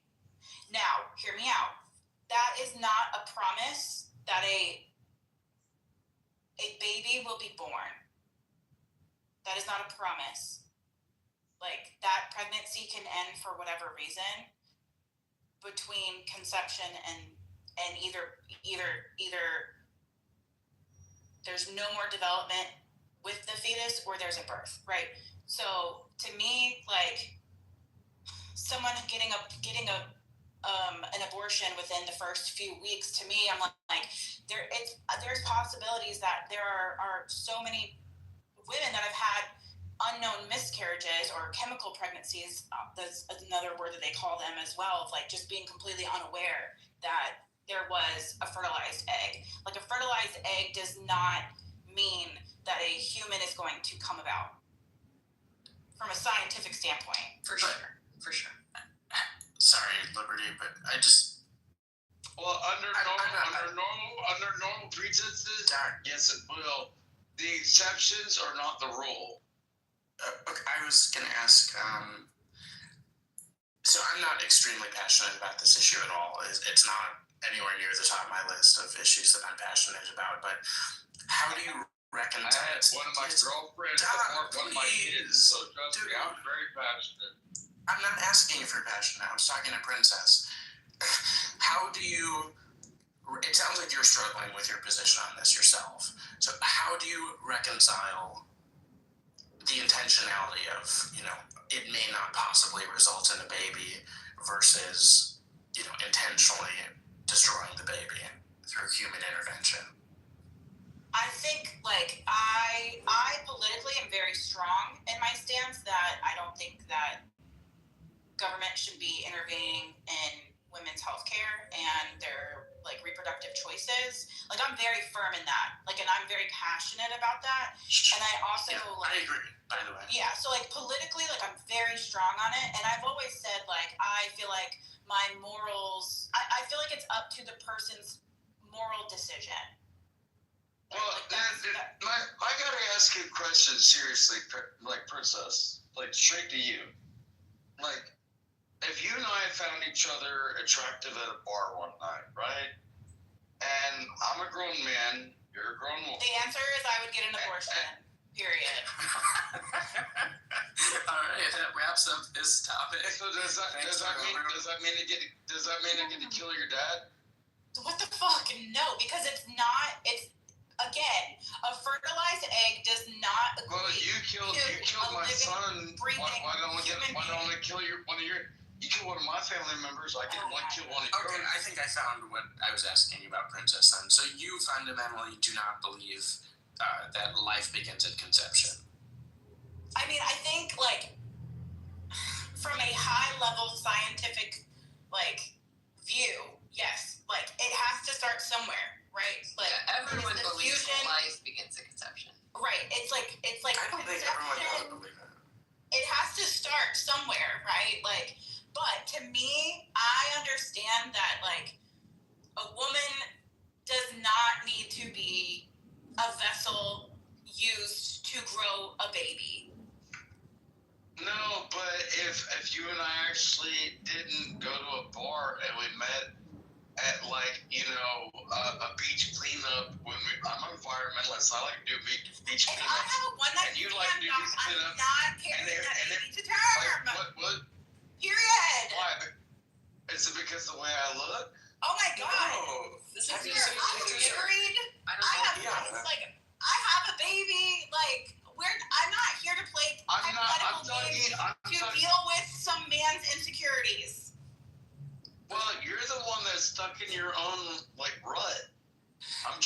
you out in the mud. And have you seen pictures of Doc from when he was in the military? Those babies would be adorable, Princess. I am not, like, I'm just saying, like, I'm not viewing men on this app as someone that I'm gonna, like, procreate with. I have a man that I'm procreating with. I've never met anybody on this app ever. And I have procreated By the way, with I have him. never met And I want to anybody. continue to procreate with him. Like, the fuck? Amen. So, hang on, let me take my headset off here. Hold on a second. This interesting thing on Google about while you guys are talking. In Exodus 21:22 through 25, there's a law described that says there's a penalty for a man who causes a pregnant woman to miscarry, and that's a fine. But if the man causes the death of the mother, then it says there should be a life for a life. So according to Google, this is an example that is sometimes used to show that the Bible suggested that the life of a fetus or baby inside a woman is not necessarily equal to the life of the person itself outside of the womb. So I thought that was interesting. Welcome to Southern Baptism. That was also brought up in the video where they were debating, like, personhood and value. Yeah, I haven't heard that before, so I thought that was super interesting. Yeah, they definitely brought it up. I think her counter to that was just that there are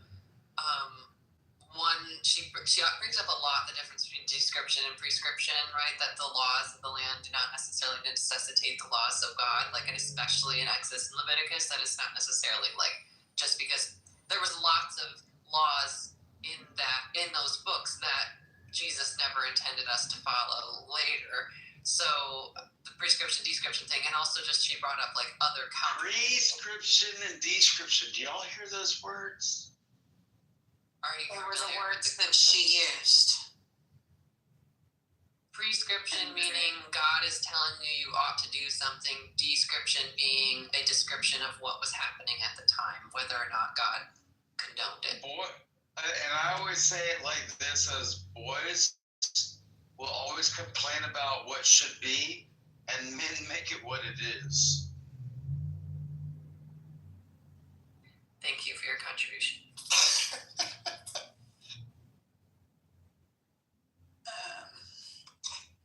I think every woman in the room should go should go in PTR order and talk about their personal view on abortion, and then what would happen if they had a one-night stand with Doc that ended in a pregnancy. That would never happen. I've been celibate for 4 years, even though I talked about like I get like a fallen, even though when I had my Porsche, my Skyline. I will say, when I was slutting around, I would have gotten an abortion if I got pregnant. Like, that was like a no ifs, ands, or buts. Like, I was fully aware of like what behavior I was partaking in, and knew that if that came about. I also like have had the conversations with my husband about like, girl, I got a vasectomy at 32 and a circumcision at the same time. But just for the record, I think Doc would have stepped up and taken care of the baby. You know, he would assume that responsibility as the man. Shit, even if the child wasn't mine, I was adopted, dude. Yeah, and he has money. I remember seeing him just send $100 when he was drunk to someone on the app randomly who just asked him for instance.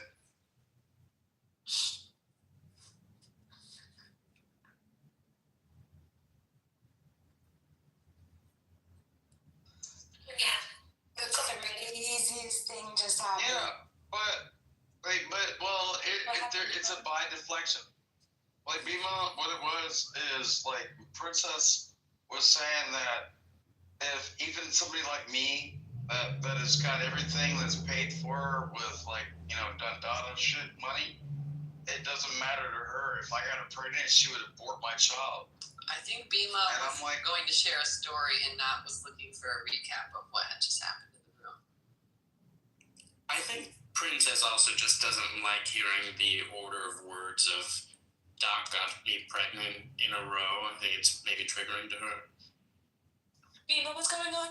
What happened? You wouldn't believe what just happened. So I'm sitting here and I'm hearing you guys talk, but then I also hear Issa, like Issa's talking too. And I'm like, is somebody playing something like over their thing, you know? And I'm looking and I'm like, wait a second, no, this doesn't even make sense. They're not even talking about is your cousin, they're talking about abortion. I'm like, what just happened? I was in 2 rooms at one time. Isn't that crazy? Like I had to go out. I think that's a known glitch on Clubhouse. Oh, that's the first time that happened to me. I was freaking out. Hey, remember in season 2, if you were on Clubhouse and you got a phone call, you would go off and they'd put you on mute, but you'd be in talking to somebody, but you could hear the whole fucking room. Remember that shit? I just want to say that I would carry Doc's daughter to full term and I would hire Seneca to beat her to a bloody pulp. That's how I would proceed. I would carry his daughter to full term and I would hire Seneca to kill her. That's what we call a double punchline. But I'll tell you right now. Hey, Mike, if I was ever your daughter, you could treat me like Agamemnon and cut my head off, get favorable wins, so you can go get Helen or Troy back. Oh, fuck. Period. That's right. There it is.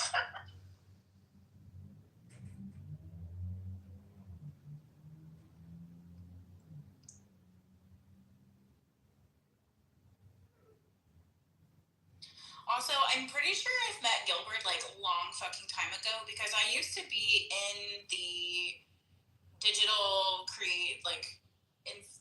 quote unquote influencer world of liberal Christians. I was like, oh my god, he looks so familiar. I'm pretty sure I met him, but I can't remember because it's been such a long time. Because back in the day, I had a video pick up some traction that was titled something similar to I'm a Christian and support marriage equality. And needless to say, I had a lot of people reach out to me regarding that. Famous. Oh, I know. I still I have this one. He was a kid at the time, and I was at a convention, a YouTube convention. And he came up to me and was like, hey, I'm here with my dad. Your video really encouraged me and to come out to my dad and still continue to explore my faith and Christianity. And I still follow him to this day, and he is just living his fabulous life, and it makes me so happy.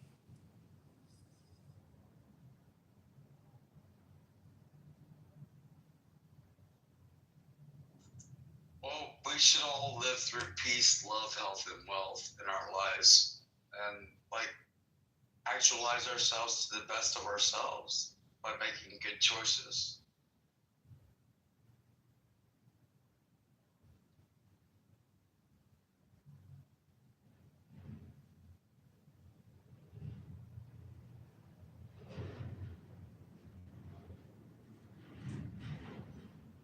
Thanks for being here. I do think it is really interesting. There was a lot of the conversation about gay marriage and sexuality and sexual orientation and and I think one thing that just does not sit well with me is basically telling an entire group of people, you can't love like me and your love can't be holy like mine. And that just seems such a fucking gut punch. No, I mean, you're equating that applying to one particular portion of the population, but that doesn't just apply to one particular portion of the population. That applies to heterosexuals too, that are fucking outside of marriage and right. But it's I feel but they're saying but see, I feel the argument isn't you're being unloving, and you're being sinful, it's like, oh, but the merit, like the Bible only, I'm trying to remember what she said. Who? And we're talking about a video debate between one Christian, Allie Beth Stuckey, and 20 liberal Christians. This is the heart of the conversation. Oh, that was recently. Yeah, yes. I just only watched half of it. I'm sorry. No worries. He destroyed them all, by the way. See? I did you watch this? I was like, did we watch the same video? Apparently, I thought it was the Indian guy that did. I mean, so many people have been doing that room. 20 liberals versus one, conservative. I think that one was. I love those. That one was, I think, a capitalist. One capitalist versus 20 socialist liberals. They've all done. Dude, a lot of people have been through that. That's a good room. But Princess, I think it's not is it not just accurate to say that some loves are more holy than others? Is that not just the truth? I disagree. You think? Yeah. I mean, what if I had a loving couple that treated each other with kindness and followed each other in faith and read the Bible together and blah blah blah, did their best to. Well, are they homo or hetero? Hang on, and then you have another couple where they are vile toward each other. They they disrespect each other. They just they maybe they have behaviors where they drink too much and they don't encourage each other to be better. You don't think one of those loves is more holy than the other? 1.5 beers. So I personally don't think that they are acting in love, just because it's in the Bible, it's the fruit of the Spirit. And I feel like that is, and there's you guys are catching, I'm working, so I'm I can't just be oh, let me pull out my Bible. I can. I got it right here.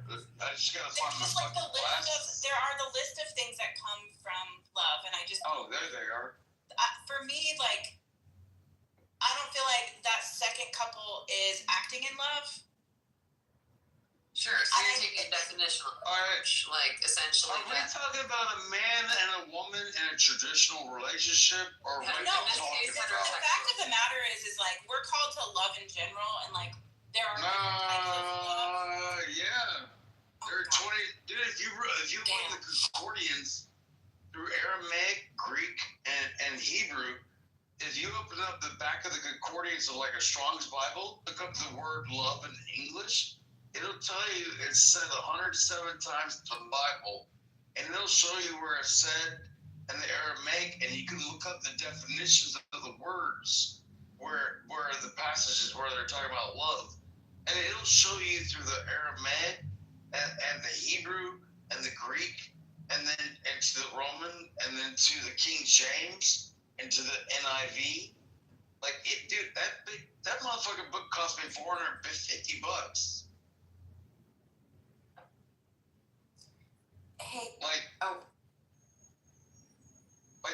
love studying religion, but I think people got it all screwed up. Because I'm the one that went to freaking Iraq, and I thought I was a poor kid from South Georgia. I went to Iraq and I was like, damn, these motherfuckers are really poor. And they were the nicest people, talking about Southern hospitality, how we do down here in the South. Hey, we ain't got much, but what we got, you can have some of, kind of thing. They were the same way. And I love my friends from Iraq. Oh, yeah. I mean, I don't want to hurt me, but I love the ones that wanted to be my friend. Mm-hmm. Oh, yeah. Respect. Serendipity, remember what you were going to say? No. We were talking about if one love can be more holy than another, and I think Princess is taking a definitional approach of to if it is love, then it is holy, and if it's not holy, then it's not love. Is that accurate? Yeah, I would say that's pretty accurate. Okay, and I think that that's a way to look at it. So, but then you would have to then ask the question of like, how can you make the claim that homosexual love is holy? Well, number one, how can you make the claim that any love is holy? Because the only thing that's holy is God. Like, I don't know. You can, like, that whole concept of being holy precepts that we're capable of holiness, and I don't think we're really capable of holiness. But Liberty, you from Adam, and it doesn't matter like your proclivities. Whatever you do, whomever you feel that you are part of while you're alive, is don't take life so seriously. None of us get out of life alive. We're all gonna die. Well, let me make one thing really clear, first of all, is that this is not my position. Like, I'm just, may I finish my part? Person, like, May I finish my part? Yeah, you have a very clear misunderstanding. May I finish my part? Wait, hold on, Don. Go easy. She interrupted me. Bro, you keep interrupting everybody all the time. Everybody. I'm saying, like, sometimes, did he leave? I forgot.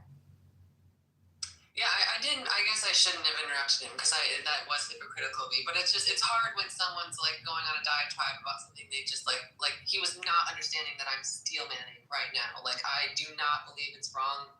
I think it's very easy to argue that being gay is not biblical. I think it's easy to argue that. I don't personally agree with that belief, but I think it's an easy argument to make. And so I'm for the sake of the room, I was just steel manning. I personally have no issues with being homosexual. Yeah, everyone be gay. That's all that I wanted to tell him. I wanted to say it's not right for.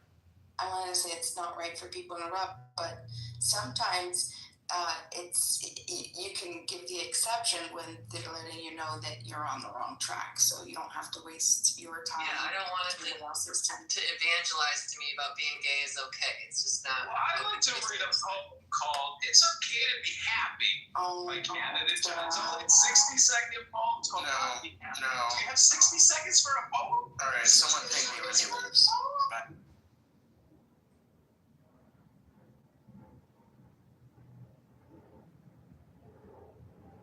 Bring him back in. He did leave.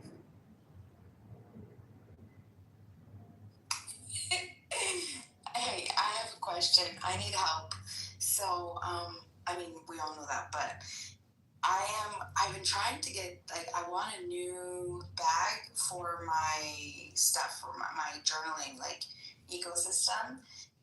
And I go on Facebook Marketplace, and I'm trying to find just, a canvas bag. I just want, a canvas, just a canvas messenger bag. And there is no canvas messenger bag in the freaking 60-mile radius of me that is a reasonable price, reasonably priced. Reasonably priced, obviously cheap enough for me to want to get it, right? Used and abused. And so I was just let me just take a look on, what the horrible Amazon has to offer me. And it does. It's a, less, I don't have to go driving around. I don't have to buy something that I don't know. So anyway, I can't pick between two colors. One first, if anyone has a messenger bag, a canvas messenger bag that they're willing to sell me, I'm looking up to $30. If you, anywhere 30, 35, 35 would probably be most. Let me know. But I have two options so far, okay? And this is the first option, and I'm not sure which color to go with, okay? So this is the first one. Check my PTR, everybody. This is option 1. Everybody look. Ooh. Okay, and now this is the second option.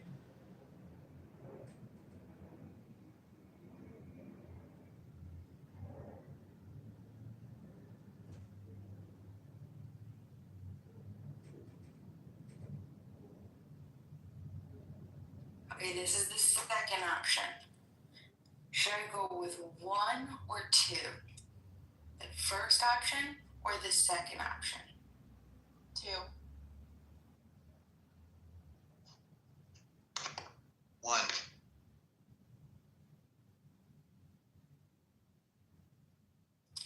Anybody else? Because I need to take a tally now.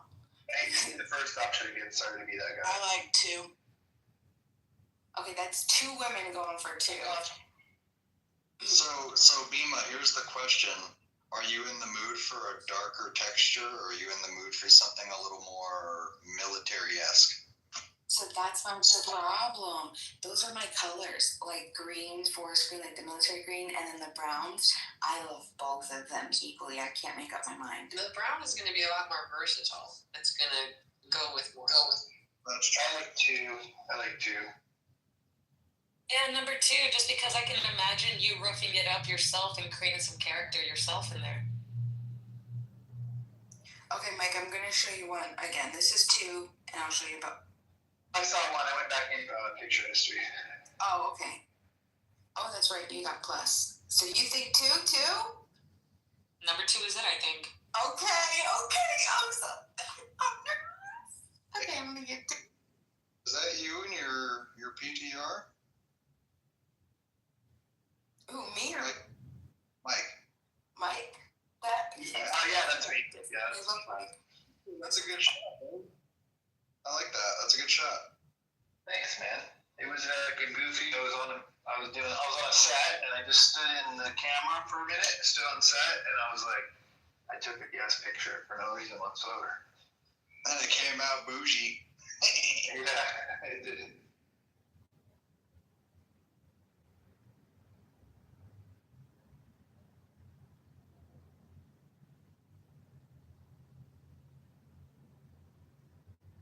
I just wanted to say I was very I was enjoying the conversation about theology. I like having conversations about theology and opinions and life. As far as Doc was going, he can make a good point sometimes, and from what I hear, he likes to get drunk in the mornings. I mean, who doesn't? But I saw how things were going on, and he often does do that. You guys can't. And not to say that, and again, I respect vets too, but that was, there's a difference between being a vet and being obnoxious. Don't use being a vet as a reason to be obnoxious. That's what I'm going to say on that. Yeah, I'm a vet too. Hi. We all know Doc. We've known Doc for years, and we've all worked with Doc on trying to, work with him and kind of not totally push him out because he's choosing a lifestyle. We all have, our issues, and we all have the things. I'm also, like I said, a veteran, so I have a softness towards my brothers and sisters because I get it. I've seen the worst of the worst, and he's not the worst of the worst. He can be helped, and he can be a part of the conversation. He has to play nice, though. You're right. He does need to. Yeah, I will say though, sometimes he frustrates the shit out of me because my husband can get drunk and he likes to debate when he's drunk, and it annoys me sometimes. So I feel like I was having a very short temper. Well, Here's the nice thing about Doc. Doc doesn't hold on to anything. Like in a room, you have a good exchange. It's great. You have a room, you have a bad exchange with him, and he ends up getting moved to the goo or whatever. He doesn't care. The next time you see him, he's already moved on. I just didn't agree with the stuff you said about Iraq is all. The Middle East is not necessarily like to represent what Western democracy is about. Yeah. I find that to be global, though.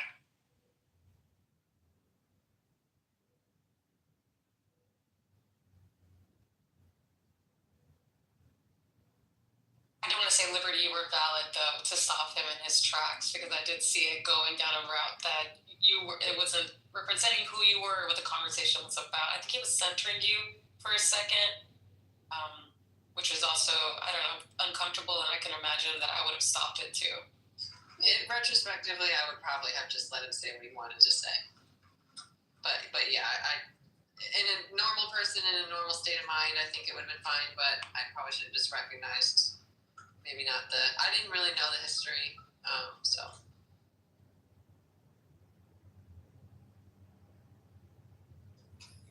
Poor John.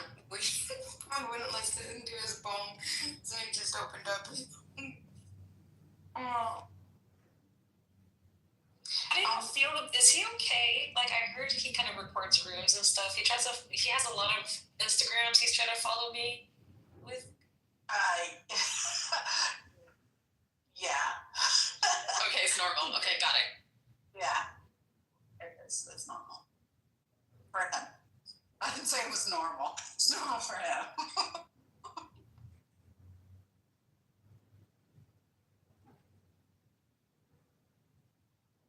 I do occasionally let him come on stage and elevate the room with his poetry because he keeps it to 60 seconds, you know. I humor him. Because I believe in humoring people. People are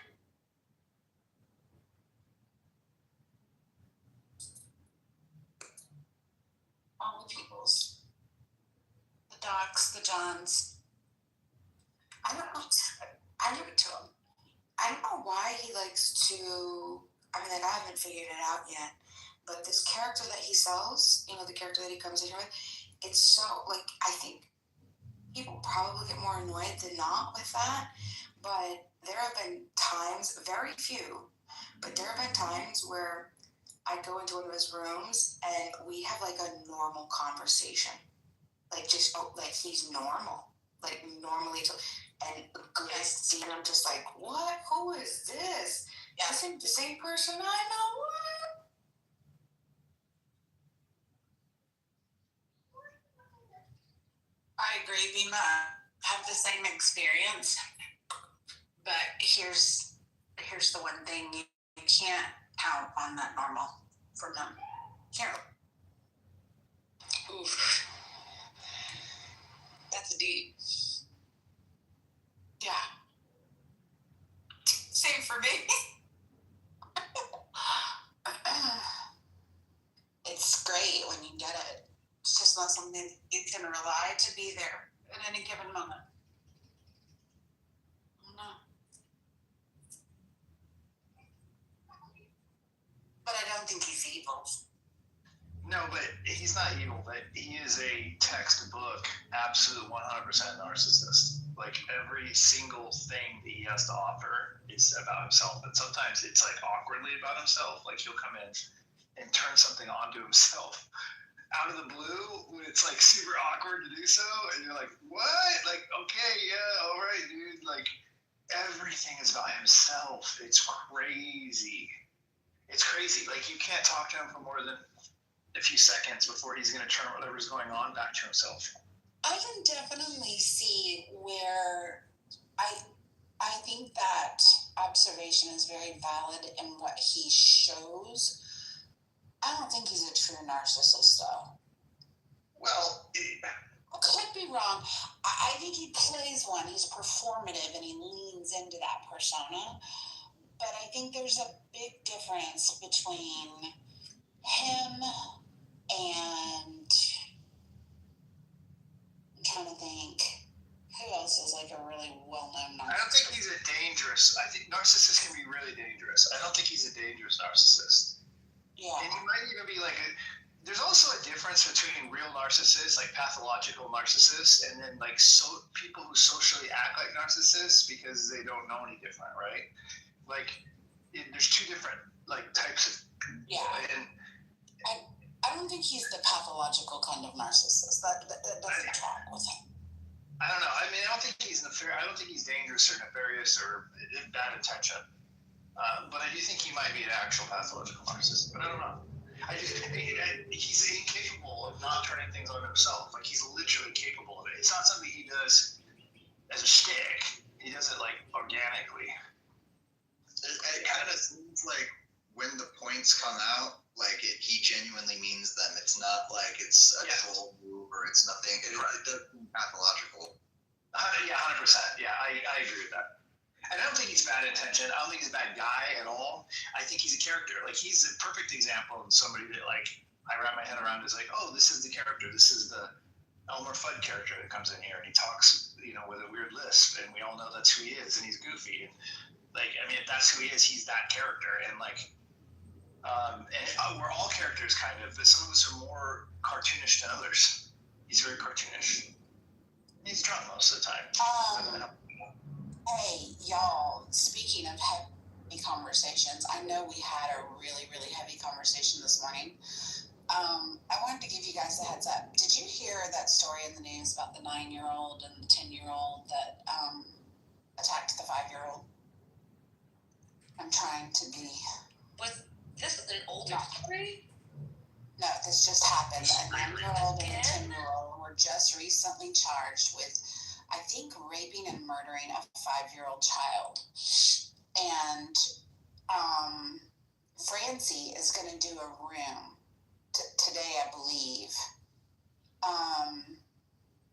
She said that the mother described the 5-year-old as completely unrecognizable when she had to go and view the body. They beat her so badly. So Francie's doing a room today on parents and children, like signs that your child might need to be evaluated, statistics on child violent crimes, parental responsibility, failures of CPS, prisons for children versus psychiatric help for children, and prevention for parents on how to help. I don't know that you can keep your kid. I think that sociopaths are born. I think. I'm not even real sure on that, but yeah, she's doing a room about it today. Apparently, that scenario was very, very gruesome. That's terrible. I don't know if y'all's story. There's two. This happened in like 1993, 95. There's two. I'll go through this quickly. You can look it up. In Liverpool, England, 2 10-year-old boys kidnapped a 2-year-old boy and they killed him like that. This is in the 90s. Something's going on. I don't know. I'm gonna see if I can pull the story. Honestly, I have avoided this. I heard about it, but I've avoided looking for this story. I might respectfully leave the room. If you could let me know when you're done having this conversation. I'm not. I won't bring it up anymore. I just it's about I want to respect, like, some people want to have the conversation, but I'm having a lot of just saying yeah. Well, it's, like I said, I've avoided it myself, Melissa, so I get that. It seems like everybody's been having trouble trying to define the insanity that has been going on with all of these different situations. And I think that social media and AI has had a lot to do with people's opinions, with their ability to create their own opinions. And it's kind of frightening because it seems like there, as Vero said, something going on, a greater power maybe that we can't see. And, you know, that's my inner conspiracy theorist talking, but that's how I truly feel about it. Like, there is something greater going on, and every time we're looking at the newest, what we feel is the newest shock value, they're already planning the next one.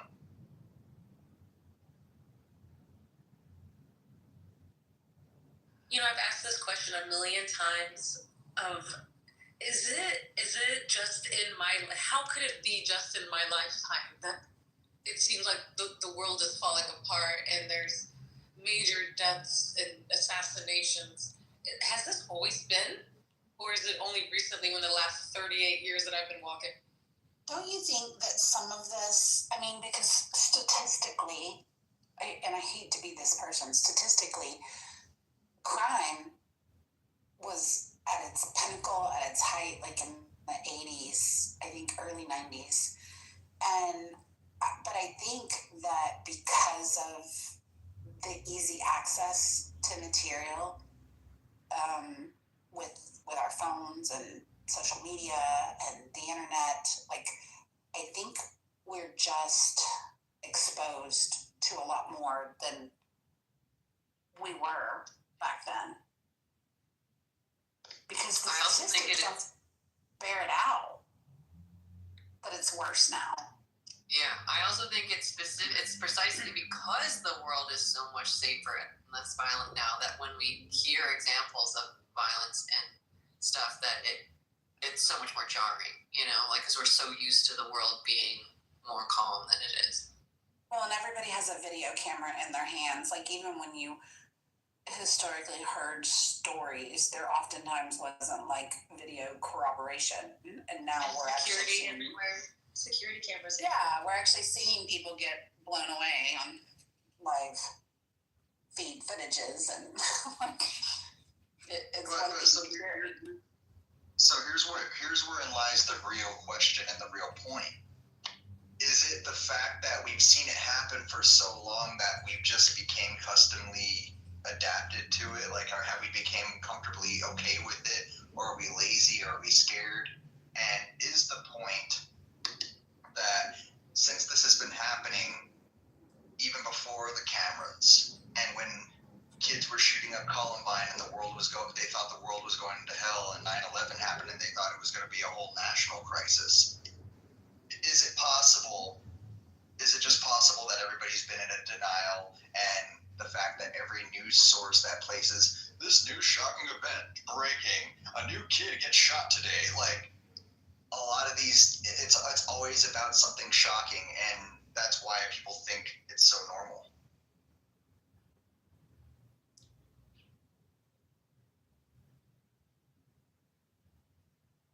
I don't know. This 5-year-old did not die, apparently.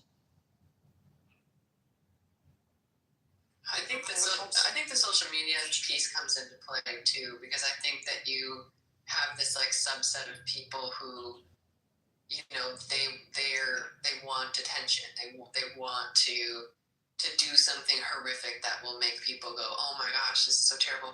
Like, they want to scare people or whatever. Like, now they have this incredible tool of social media to like execute that plan very effectively in a way that, like, back in the day you might have like lit up all the local newspapers, but it wouldn't have been global news.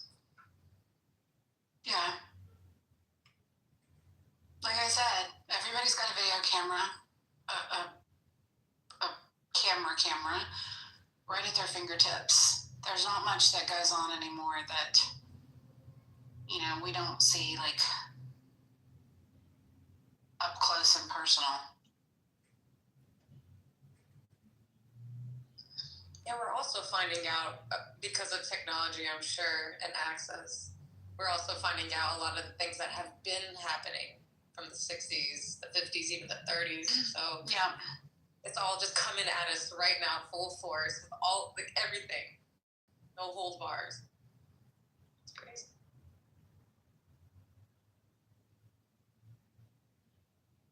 Yeah, I just read my first story on these kids. It's just, fortunately, there's not a whole lot of detail because these are all babies, but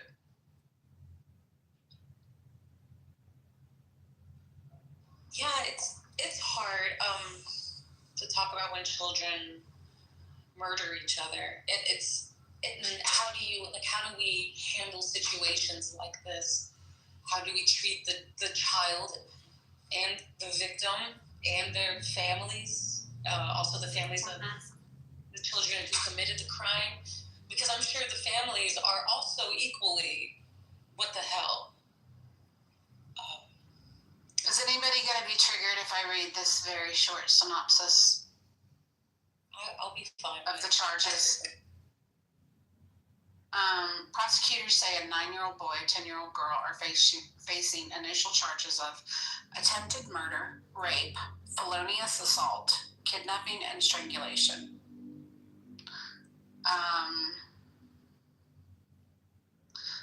The victim's mother said she dropped her daughter off on September 13th at a family member's home. Somehow the 5-year-old walked out the front door and was badly beaten by a group of kids outside. What I saw was unbelievable. My daughter was not my daughter. Her hair was scalped from her head. She had bruises and blood all over her body. Her eyes were filled with blood. Her lips and mouth were filled with blood. Her nails had debris and dirt stuck in them.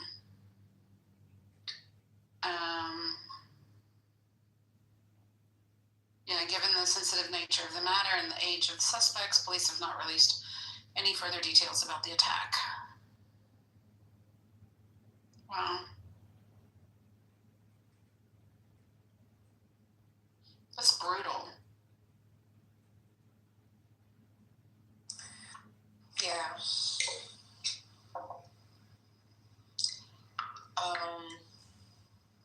9 and 10-year-olds, felonious assault. Right. What? I think about that age a lot. I think that's what's more in my mind than the murders or the anything. You can say anything. In my mind, it's like 9 and 10.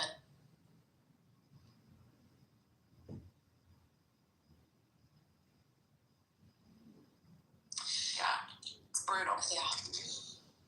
You know those 2 young girls that the Slenderman attack? That was the one girl didn't die. Thank God she didn't die. They just did an interview on those 2 girls in prison and the victim. Really interesting. The girls are about to be released from prison soon. It's very interesting.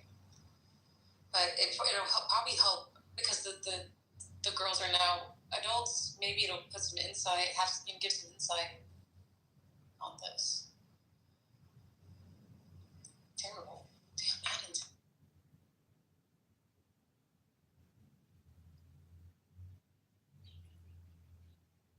Yeah, that's a lot. All that to say, though, I think Francie's doing a room on it later today. Can someone ping me in just to make sure? I will. Thank you. I'm interested in things like murder, and how that happens. How do people get to murder? It's just so interesting to me. I want to understand. Yeah.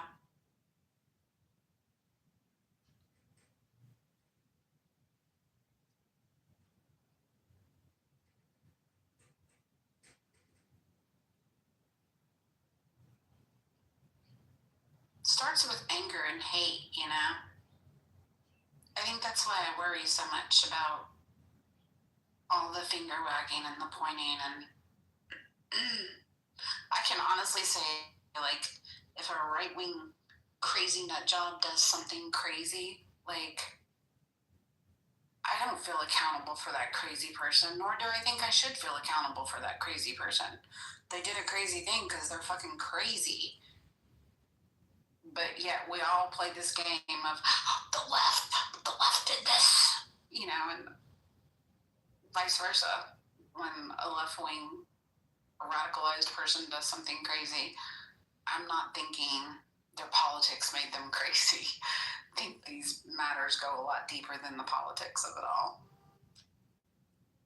That is interesting. I do feel like a lot of people might share the same sentiment. I have noticed that, and you hear people kind of argue that. Go ahead, Liberty. No, I was just gonna affirm that like I feel like Clubhouse is the best place to find those people where it's like you know who they are. They come into the room, and it's like you can just tell they have like brain worms or something, you know, where they're just like incapable of having an objective perspective because they're just so entrenched in the media that affirms their confirmation biases. You know, like we all see them. Yep.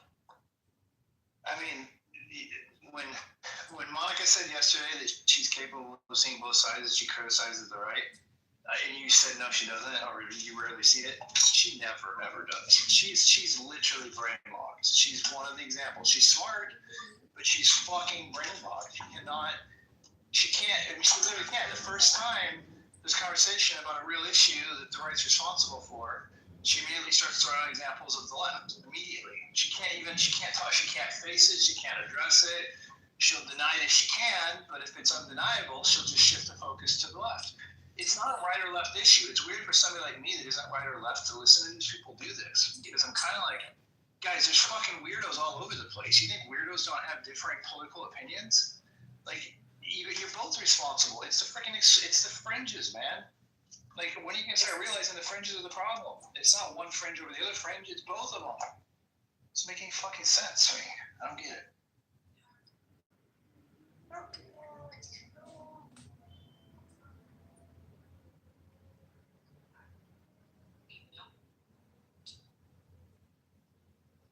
I personally find it a little hard to like interact with it in real life. It's like it's easier on the internet, but like I was hanging out with my best friend a week ago, and they were like just talking about how like, oh, their friend lives in Chicago, and like, oh my gosh, this is just like so scary what's happening with ICE. Like, it's just like, it's not human. It's not safe for them to be out on the street. Like, they literally said the words, these ICE agents aren't human.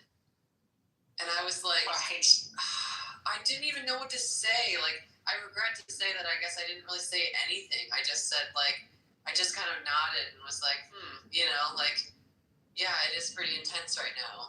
Like, I was just like, what do you say? What do you say to that? Like, I probably should have been like, oh, that rhetoric I think isn't appropriate, but it's like, they're my best friend, and they're my only friend. So it's like, you don't want to put strain on the relationship. I don't want to have a political argument. So it's so much easier to just move on. But I know that there are times where you probably do really need to address something. Yeah.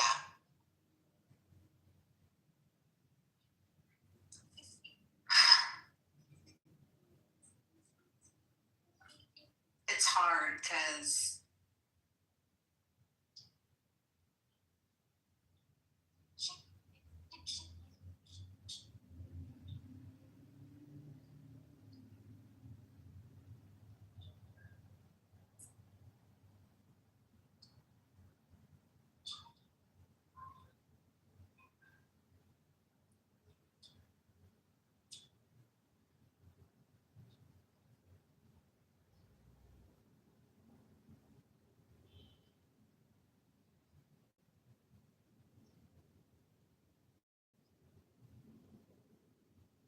Did you lose your train of thought? You said it's hard because, and then you never said. I did. I got a Teams message. Good. Yeah, I completely lost my train of thought. I don't know. That's one of those things that I'm really struggling with right now, is because I feel like, based on the little affirmations in the house that we've been posting, to disagree is not disrespect. And you can say almost anything without offending people. It's not what you say generally, it's how you say it. And I feel like I've been pushing back on Monica really hard lately because I think I've felt like this conviction about, like, don't just sit back and let people say things that you disagree with and not provide pushback on it, And I get really frustrated sometimes for the same thing that Mike was saying. Like, I just feel like you're willing to hold people accountable if it's to your advantage to make your quote unquote side look better. But then there's a complete and total lack of accountability if it's something that doesn't portray your side in a favorable light. And I mean, I thought it was interesting this morning in Beth's house when we were talking about swearing, and I was talking about how, I said this earlier about somehow it's an indication of higher intelligence, according to a lot of research. First thing I hear is research is all bullshit. So first I hear is a denial of facts. And then I hear somebody say, well, it doesn't make you sound very smart when you're saying 20 cuss words in a sentence. And I said, okay. I said, can we talk about the nuance between saying 20 cuss words in a sentence and saying that no swearing is acceptable or that it has no purpose. I said there's a middle ground there that we should be talking about, because the reality is not that. I'm not claiming if somebody says 20 cuss words in a sentence is smarter than other people. That's like you're basically steel manning me, or you're basically gaslighting her about what I'm trying to argue, right? And so I said that, and it was real eye-opening, because I was in a really conservative room, and the first thing I was accused of was being a liberal. Nuance is a word that liberals use, according to this fucking guy. I'm like, so are you just making the argument that conservatives are locked-in retards and capable of seeing nuance? Is that what your argument is, by calling me a liberal because I'm talking about fucking using a slight bit of nuance to this conversation? Like, you keep wanting to throw me on the edge. That's why I'm not accepted sometimes in conservative groups. I'm not accepted in liberal groups, because they both play the same fucking game. Amen. The only person that's not accepted is the person that sees both of it and says you're both fucked up, and I'll show you why. They don't want to hear it. They don't want to fucking hear it. And they don't want to hear common sense arguments. Like, for instance, abortion. I've said this before. Listen, personally, if it looks like two bubbles in a third bubble, I'm not so concerned about taking medicine so it doesn't stick to the side of the uterus. If it looks like a seahorse, I don't know. I'm not quite sure about that. I'm still more okay with it than if it's a full fucking baby with arms and legs and fingers and it's sucking on its thumb when you pop its skull open and suck its brain out. Yeah, that bothers me. So, like, do I represent a large majority of people? Yes, I do, actually. I'm probably the majority who says that the bubbles are okay to not stick to the side of the womb intentionally. I'm okay with that. And the seahorse, I'm kind of okay with that too, if it's a tiny seahorse, especially if it's a seahorse without a brain. But the fetus, the baby, the fucking human being that you waited 7 months, not do anything about, and now you want to take action? No, fuck you. Can't have it. Like, that's what it requires. And until people are able to have that conversation and recognize that probably 75% of people agree with me, then, you know, the morning after pill being okay is what I'm saying, right? It's very extreme, a pro-lifer, to be against the morning after pill. Like, you're going to give these people absolutely no choice to correct their mistake, even fucking hours after they made it. Well, then you're going to have to deal with their mistake. And hey, pro-lifers, I don't see you doing a lot about fucking adoption. You're not making it cheaper. You're not making it easier. You don't give a fuck once they're here. That's why I don't believe it's legit. I believe you legitimately just want to control people. I do. Because if you didn't, if you really cared about the babies, then you would be concerned about the babies that you forced to be born to women that don't want them. In my conscience and like what I'm doing for them. Oh my God. If you no, I'm almost done. you're on fire though. You are still So to finish up, if you really cared about the babies, if you really did, then you would be concerned when you force them to be born to people who don't want them, because you would worry that they are not going to have a very good life living with people who don't want them. You would find a solution for that. You would make it easier. You'd make it cheaper. You would take the profitability out of abortion. You'd make it less than $30,000 to take a kid into your fucking household as a couple that desperately wants one. But I don't see Christians doing shit about that. All they want to fucking do is stop abortion. Fair to say. I don't see them doing shit about it. Most people that are pro-life are also pro-major adoption reform and making it easier for childless couples to. If they put 1/10 of the effort into that end of it, most Christians don't give a shit about what's going to happen to these unwanted quote-unquote babies. They don't think about it. What do most Christians do about it? You don't think that a majority of Christians do nothing about it? What, if you go to your church right now, what percent of your church have anything to do with the abortion system? A lot. Our church runs a foster care program. Like, they encourage foster care and adoption all the time.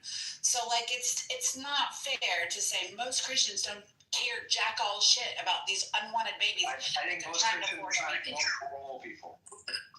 I think most Christians are shitty Christians. Most. Both of those things are true. Big point there. I've seen a lot of Christians in my life act so fucking hardcore about the Bible, excuse my language, but they've acted so die hard with it, like they use it as their like life's manual, and then they'll end up doing some Pornhub style stuff on the weekends, and then on Sunday they'll act like they've been wiped clean. It happens with a lot of people, and I don't think that there's truly a genuine. I don't think that there's really a true definition or a way to be a Christian. I think the best way really would just be to love, respect your neighbor, and to know what's right and wrong, and just using basic common sense. And I think people often like to use the Bible as a way to cause more divide rather than bring unity. I agree, and I know that Christians don't have lower divorce rates, and I know they don't have lower infidelity rates. So I would argue that Christians are not worse than other people, but they're no better than other people. They're exactly other people who believe something, but they do like to prophesize and to expect others to follow their rules. That's very important to them. So that's the difference. If they're no better or worse than anybody else, I disagree. they have a gender or different than others. That way. And none of the Christians are not perfect people. Christians are not perfect people. Well, they're not only perfect, they're not even elevated above regular non-Christians. They're nothing. I'm not saying they're not perfect. They're not even better at doing the things that they argue need to happen. They're exactly the same as everyone else with an agenda that's different than other people's. When you're Christian right now, are we saying people that have, they put Christian as their religion and they can't really name a single Bible verse off the top of their heads, those types of people? Yeah, they go to church every Sunday, maybe, or whatever. Just people that say they're Christian. It's a small amount of Christians that go to church every Sunday, if you believe it or not. Like most Christians probably do not go to church every Sunday. They'll skip a Sunday depending on how hungover they are. And not to say that they're like bad people, but that's just the reality of it. Most people, and this is of almost any religion you can think of, they're not like the most devout. Being devout is rare in the sense that, they actually they abide by what they preach, and they go to church consistently. They're active in their church. They contribute. They pay tithe. That's rare. That is rare. You're not going to see that often. So I guess I could agree with you if you say that those count as Christians. Most Christians aren't really, as Christian as they should be. But listen, infidelity and porn are viewed. The statistics are exactly the same. They're identical. Like if Christianity was doing anything, you think you could tackle those things to show any kind of movement on the needle that represents that they are abstaining to any kind of their values that they profess? Like, do you think you could find examples of any statistics that would show that it's rising above average non-Christians in certain capacities? Like, it's very hard to find those. I think I'd have to look at the statistics. Some statistics you'll see are from like the 90s and 2000s, but generally, ironically, happiness rates in marriages among devout Christians are higher. Marriage rates, divorce rates are lower. I could go down the list, but I'd have to look at the statistics again. Like, there is a visible difference. And of course, like, there's still levels of infidelity and other things that are, considered sinful, but there is a difference amongst the general population, both in what I've seen in person and what I could gather from statistics. I guess I have to look it up before I just say that. I'd be curious though. Maybe I'll Google it, figure it out. I think infidelity's identical. I've looked it up in the past. At least it used to be. But maybe there's other things that are different. I guess I can look at it. Several sources indicate. Hold on. It's still analyzing. Hang on. Ooh, it's doing a lot of analyzing.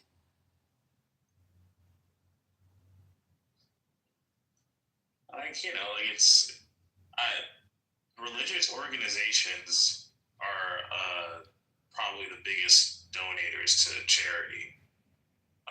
So whether they're Catholic or just evangelical, half the reason homeless people in my town get clothes are due to the churches. So Like, I don't think it's there's been so much like arguments I've had with like atheists who are like, and I'm not saying this isn't like, but they're like, religion's just terrible. Faith-based marriages experience about 30% fewer divorces than non-faith-based marriages. But you're kind of leading. You were kind of leading on to a point that I was gonna make. Like what I've witnessed as far as Christianity is concerned, there are three types of Christians. There are the Christians that live their life by Christianity. There are gangster Christians who use Christianity as a way to justify a means to an end, and then there are corporate Christians, those who use the name of Christianity to further their own agenda financially. So I would kind of use the statistic more in that range as to where infidelity in marriages and stuff like that fall short. Which Christians do you think are representative of Christians as a whole? Right now, I believe that the corporate Christianity represents it as a whole based off of a lot of public events that have gone down. And just a lot of, especially with, I believe that a lot of people have actually been converting to Catholicism. My mother has been one of those people, and she did it for the wrong reason. So I'm thinking that if she did it for the wrong reason based off of something that she was told from a church she felt was rich or wealthy, I feel like corporate churches, corporate Christianity has more of a hold. Wait, why did she convert to Catholicism? Because she was in love with a guy that she knew when she was 14, and he ended up being no good. Me and my brothers knew it. We kind of wanted to hurt him, but we were told not to, and she converted pretty much for him. But she said that it was because God was pulling her in a different direction, and I'm like, how can I? And that made me question religion myself too, even further than I already had been. Like, how is it that you can have a faith, but that one faith of a particular branch makes you switch faiths? What if that faith wasn't any good for you? What good was the faith?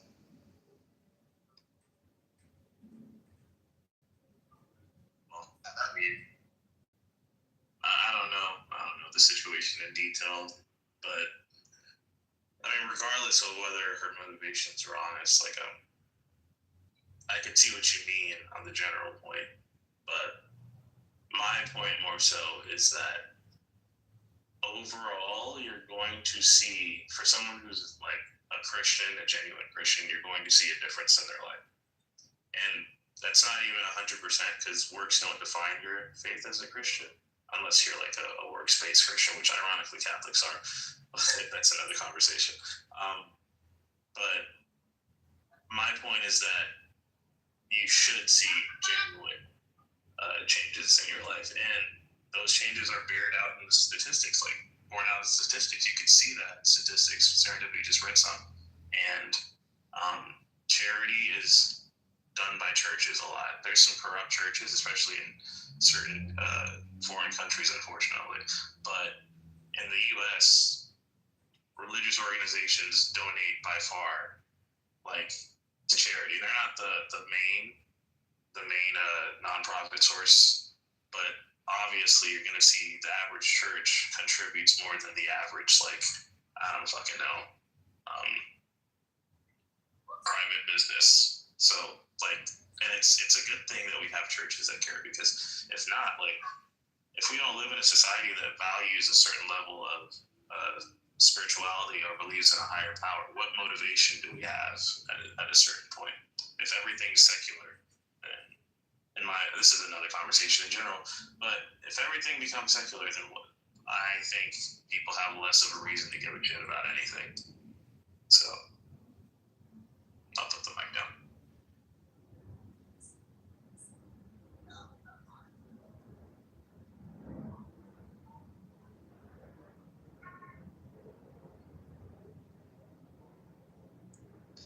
Sorry, serendipity, didn't mean to hide. fine. I don't mind. The thing of it is, I will be the first one to tell you there's a lot of modern day Christian name only people, which don't help the Christian movement. But there's also a lot of really fucking good Christian people that stand by their word. That those things matter. That I happen to be a very faithful person. I don't think that the law should legislate my faith to anyone else. But I mean, I take scripture as the inerrant word of God. I try to live my life by the foundations of the Bible sets before me. I'm one of those people. Call me a holy roller. I don't care. I don't think that my principles need to be legislated and that everybody else needs to live their life the way that I do. I think that we all have to come to personal decisions that we're comfortable with. And whether your personal decision is to walk with my God or whether your personal decision is to not, like, that's on you. I care about abortion. I also care about the fact that sometimes I think it's a necessary medical procedure that has to be done. It doesn't mean that I don't think that that baby's alive, but I think that there are sometimes circumstances where it's just not beneficial for anybody involved. I care about adoption being, I just had a kid adopt a kid. Like, I care about adoption being affordable. My children had to make the choice between, throwing $50,000 at adopting a child or throwing $50,000 at in vitro fertilization. And, so these aren't just like fly-by topics for me. They're topics that I know from a personal standpoint intimately. And so, hell yeah, I care about that shit. I care. I mean, that's why I volunteered as a guardian ad litem in the court system. I care about these fucking kids that are in the system. I don't want to see these kids in the system.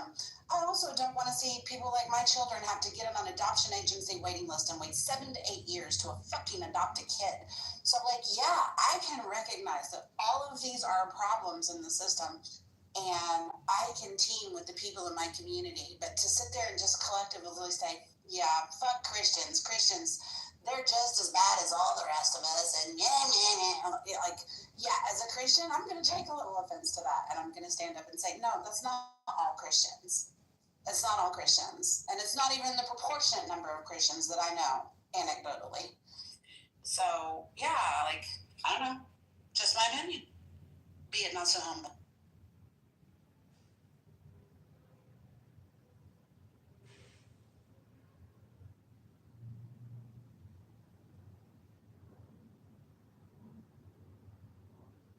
Honestly, Christians, we take a lot of slack sometimes. I don't think it's fair. I think we need to fight that.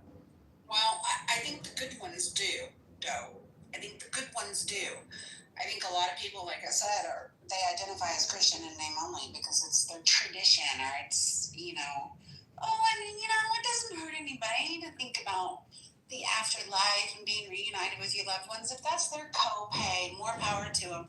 Like, you got a lot of Christians like that. We need to call out this Christophobia.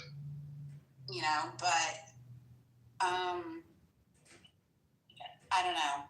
We should hold ourselves to a higher standard. We should live our lives in accordance with the scripture. And the basic, primary, fundamental tenet of that is love. And we don't, collectively as a group always do a great job of that. But my church is very active in the community. They do huge community outreaches every year right before Christmas. They provide dental services to people that don't have dental insurance. They, provide Christmases for single moms and single parents who are going through hard times and struggles. But there's only so much you can do. There's only so much you can do. And people don't see it and they don't recognize it. All their, unfortunately, the Christian church has also done a lot of bastardizing of putting sin on a scale and measuring it and weighing it and counting some much worse than others. They don't want to, that you hear the rhetoric of, oh, you're gay, you're going to hell, there's nothing you can do about it. I wouldn't want anything to do with that religion either. Hello? But yet, oh, well, yeah, brother Bob is over there cheating on his wife. We need to counsel him and pray for him. You know, he's just a sinner. I mean, yeah, it's got its problems for sure. It absolutely does. But dude, there's nothing more cringy that I've ever witnessed in my whole life than sitting in church on Sunday morning with some fucking guy that goes up on the stage and starts talking about how he has like a porn addiction in front of everybody. Right? Like, it's so fucking cringy. Like, I have whatever that German word is, like where you're embarrassed for somebody embarrassing themselves, that feeling you get, that same German word. I get that so quickly when I have that going on. Like, I'm just like, oh my God, dude, stop it, you know? Let me tell you something, man. I just feel the devil crawling inside of me whenever I look at a naked female. I need to tell you that, brother. I need to tell you. But you know, if you're gay, you're going to hell, and there just ain't a damn thing in the world you can do about it. God can't help it if you touch yourself. But if you touch a man, you're going to hell. I can poke fun. Like I said, I can poke fun at the places where they really fucking miss the mark. Yeah. To me, adultery is far worse. It's far worse a sin than homosexuality. There are victims in adultery. You know, like, what the fuck are we talking about? If a preacher cheats on his wife, he should not be in the fucking pulpit. Hello. Yeah, and I went to this. I went to this church when I first moved to Georgia, which was, it was based on a Methodist originally, but it branched out on its own. It was this little church. It was super humble. They met in the Lockheed Union Hall, where they Lockheed, and they meet in this room. They had boxes in the back where you give a donation when you walked in if you wanted, but they didn't pass a plate around. They never talked about money. It was like the coolest thing. When I went to Alpha course there, which they taught about, the history of Christianity and arguments you can use to talk about people, talk about the dinosaurs, random shit like that. That's what Alpha is, like a story. What do they call it? What do they call it when you're, what's the word, when you're using scientific evidence to prove Christianity from the Christian standpoint? It's got a word. It's something, I can't remember what it is. I'll think of it. Apologetics. So Alpha is the class that teaches apologetics, basically. I went to that. But this church was so humble. It was so cool. It was so nice. The people were so sweet. I really felt it was very community-based. They were doing tons of outreach, all this stuff. And then over time, it started getting bigger. And then before it filled the hall, they started passing around plates. And then they were talking about taking money every fucking weekend. Okay? Every time they're just constantly taking money out, talking about money, talking about their growing church, all this shit. Boom. They bought a property. Then they freaking built this big ass church. Had no fucking windows. It was the darkest, dankest, cave-like, weird structure ever on the inside. They build this church, and they all start going to it, and they get a pot band. And now they're hiring a better pot band. And now they're paying their pot band. And like it became this thing, and I was like, oh, this fucking sucks. And it was like, what I felt like was, at some point, they started with the mission that I would expect should be what Christians want to be doing. And then they started putting into themselves to grow themselves. And they did it under the guise that if we grow bigger, then we can be seen by more people. We can bring more people in.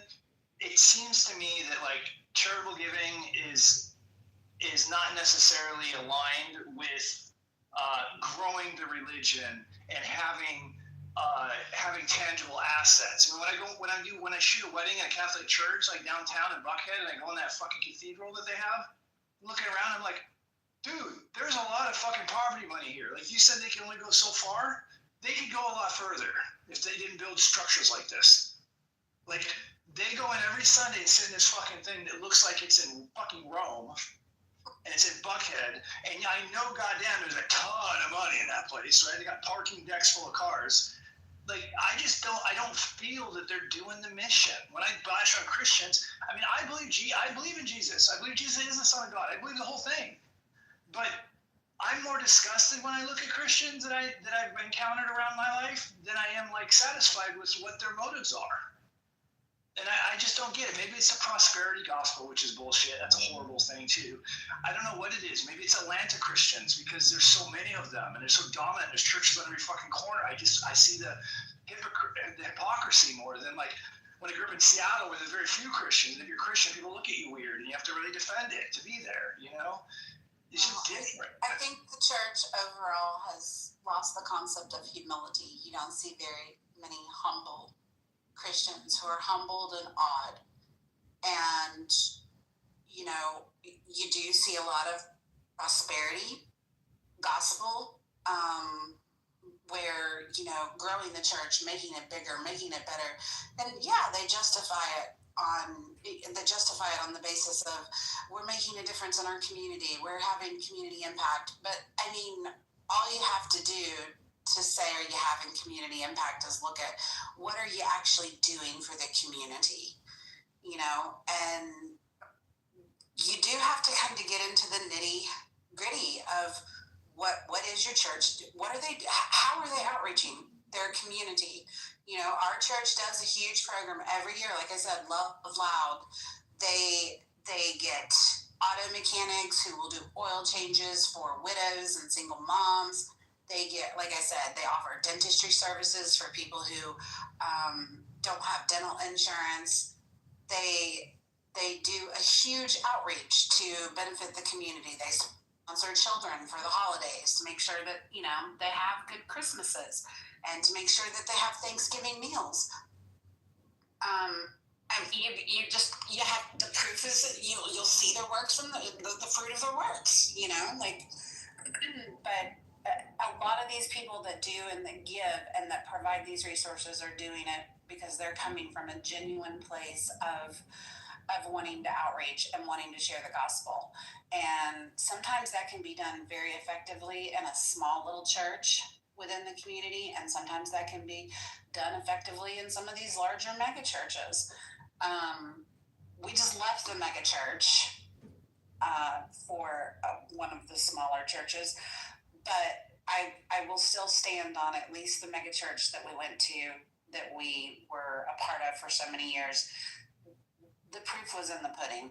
They do a lot of community outreach. They're constantly sponsoring people for paid classes to help, you know, elevate people's education and their understanding, whether it's in personal finance or whether it's in job skills. It's like I said, the proof is in the work that they do. And it's a lot of godly led people. It doesn't come without its problems. It doesn't come without its criticisms, because at the end of the day, it's all run by men. And men are fallible. Men are imperfect, and they're going to screw up. But I know a lot of really good Christians, and I'm not categorically going to sweep. I don't expect a Christian to be perfect, because I'm a Christian and I know I'm far from perfect. I have my own struggles. I have my own things that I battle with. Joe B actually asked a question in chat, though, that I thought might be interesting. Pornography.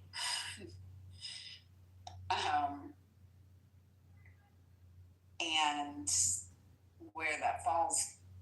I'm assuming, Joe B, you're asking from the perspective of, as a Christian, like, is it good? Is it bad? Is it adultery? Is that what you're kind of getting at?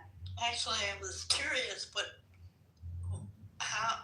what the perspective is on Christians and non-Christians as it relates to how we should, air quote, should deal with pornography. I'm not sure the church deals with it well. They ignore it more than they deal with it. Mm-hmm. Okay, so I think on some levels, this is kind of personal. I'll give you my anecdotal perspective. I'm not bothered by pornography. I also didn't have a husband that indulged in pornography. So it's probably easy to say that I'm not bothered by it. But for example, there were a couple of times when the guys decided to go to a strip club, and I didn't care. I didn't care about them going to a strip club. Pornography was not one of those things. It never really had like a hold in my life.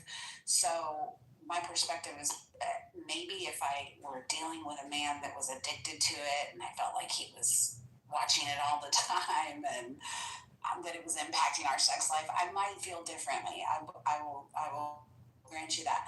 My sister abhors pornography, and to her, looking at pornography, going to a strip club, fetishizing another woman in any form or fashion, to her, that's as good as adultery as far as she's concerned. Like, she has a zero tolerance policy to pornography. For her, it's just a hard line. It's a hard no for her. And she made it very clear with anybody that she dated, if that's your jam, hey, have at it. But like, I'm not competing with porn stars. So that's just gonna be a deal breaker for me. Like, she was real hardcore about it. And I say to each their own. I say every woman's gonna feel differently about that, and I don't necessarily think her way or my way is right or wrong. I just think it's what we're comfortable with, if that makes sense.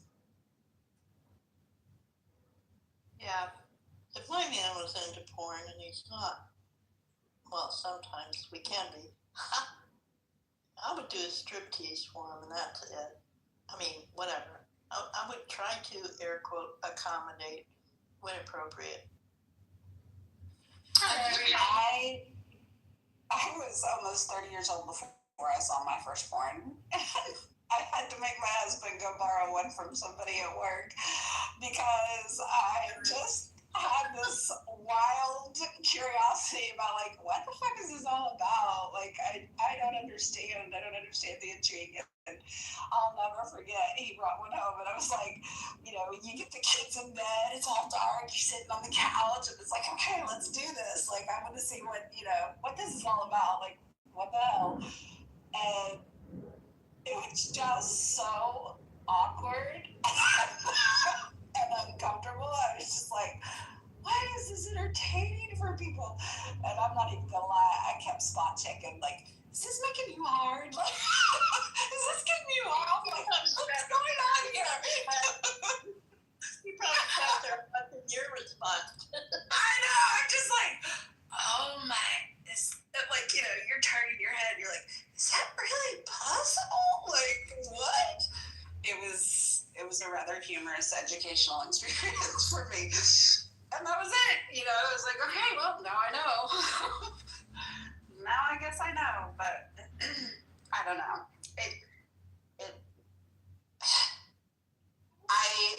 Here's the thing, like, I can appreciate an attractive person, male or female. Like, I can notice a beautiful woman walking down the road and think, wow, her body's, you know, like, she is categorically beautiful.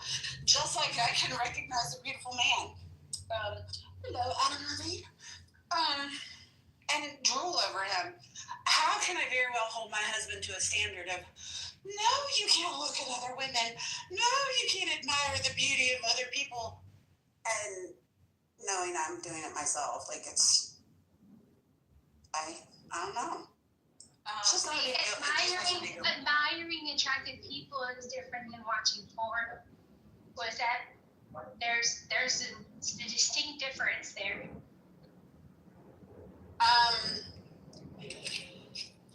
Yes, admiring attractive people, but for people, my sister, who takes a hard line on porn, she takes a hard line on, you shouldn't be objectifying anyone but me, or it is adultery. It's categorically all in the same category to her. Is she married? She is married. Yep. So does she flip, if, like, she notices her husband do a double take on someone, does she flips her flip shit. out? Yep. She flips her shit. Yeah. To me, I get it. I think, like, I just don't understand why watching someone, like, there's a difference, obviously, between having sex with someone and watching someone else and, you know, doing something with yourself. But, like, to me, there's no difference between that and, like, if you were gonna go, I feel like emotionally I see the difference, but, like, or another example, you have an OnlyFans and, like, you subscribe to a specific person, and, like, especially if you're, like, messaging with them or requesting videos for them, to me that's like, whoa. But I think most people would probably agree that that's, like, crossing a very thin line. But to me, I don't think the line is that far away from, like, let's say you have a specific porn star that you, like, tend to watch. To me, it's like, what's the difference? But I am a person with a very different perspective where, like, I let my partner sleep with other people on occasion because to me, it's like, I do see them as the same and also I don't have a problem with it. So it's like, I have a very different perspective. But to me, I don't understand how other people reconcile it. I think there's like a difference between using it, like how it's being utilized and how it's impacting your relationship. I think that if you have a healthy relationship with your significant other, I think that porn is okay. I think for me, I don't like the sneaking of it. But again, like we all, I mean, I would assume we all have our own little things that we sneak from time to time. But like, I will give an example sort of I was home during postpartum. My husband has gotten really into golf, wanted to go golfing with the buddies in a town about 2 hours away. Sure, fine and dandy. Husband calls and says, hey, we're going to stop and have lunch before we come back home. Okay, great. I check his location. He is at a strip club. I lose my fucking shit. I am at home with our baby postpartum, and you did not inform me that you were going to a strip club? Sir! The fuck? Now, I have no issues with my husband going to a strip club. I know that my husband is not someone that's going to go and request a private strip tease, dance, whatever, in a solo room, right? However, to me, I was more frustrated of the lack of information on purpose because he knew that I would be upset. And then, like, our conversation was, well, if you knew that I was going to be upset, why did you do it? You did it because you did not want to look at your friends in the face and say, I'm not disrespecting my wife like that. Right? Like, I mean, is that you projecting on how you thought he felt, though? Yeah. So we had, okay, I had some time to process this, right? Like, he had to drive back. He was with people. Like, I called him and said, where are you? Right? He said, oh, I'm at lunch. Well, first he ignored my phone call, which pissed me the fuck off. Second, he answered and I was like, what are you guys doing? He was like, we're having lunch. And I was like, where? And he eventually told me because I think he realized that I knew where he was. But I mean, I will say with that time frame of my life, I was very insecure about my body. I don't know if a lot of people in this room are aware that your sex life when you're pregnant and postpartum is not really that fun and exciting. So I feel like we were dealing with things within our relationship when it comes to our sexuality, which is normal, so normal. I think for me, I was just frustrated of the sneaking and just the disregard of how that would impact me. You said a few things that are contradictory. Okay. Most notably, you said, I'm mostly mad about the dishonesty of it or something like that. But you also said you're mad that he was too small to tell his friends, I'm not going to disrespect my wife. But you also said you wouldn't mind him going to a strip club. It was the dishonesty. So it's like, which is it? It seems like he didn't have a good option either way. Right. And that was something that we discussed of okay, you're with these guys that you're trying to be friends with. One person decided that you guys were going to go have lunch at a strip club. The rest of you either agreed or went along with it. I understand that in that scenario, usually you just kind of go along with it. I think for me, I was really upset when I called and he did not give the he did not was not forthcoming about the information. I think that is what tripped me significantly, right? right? I think that expecting him to basically be like, nah, man, I'm gonna go home. Like, would I have preferred for him to do that? Yes.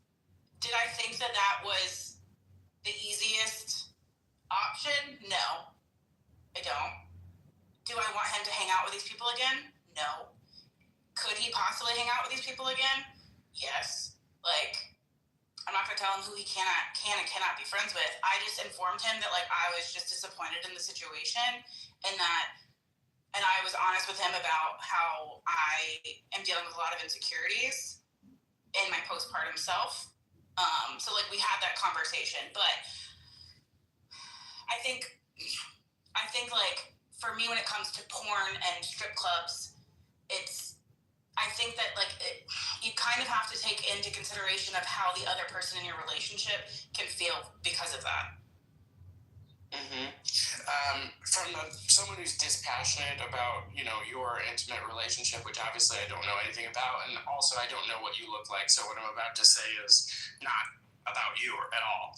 But to me, it sounds closer, just to my ear, it sounds closer to like a wife asking her husband, and again, not you, like, honey, does this dress make me look fat? And the husband lies and says, no, of course not. And so he's technically lying, but he's really doing it because he wants to protect her feelings.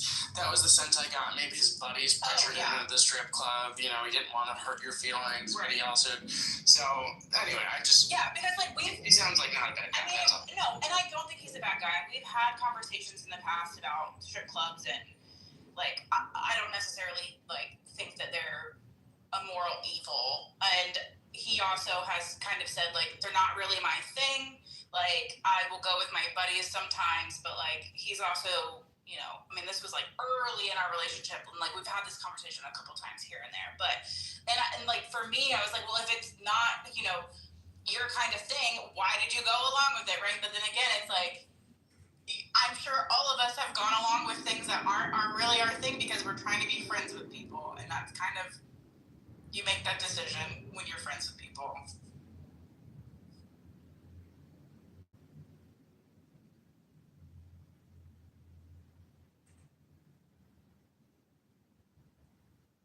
And did you consider beating him to an absolute pulp?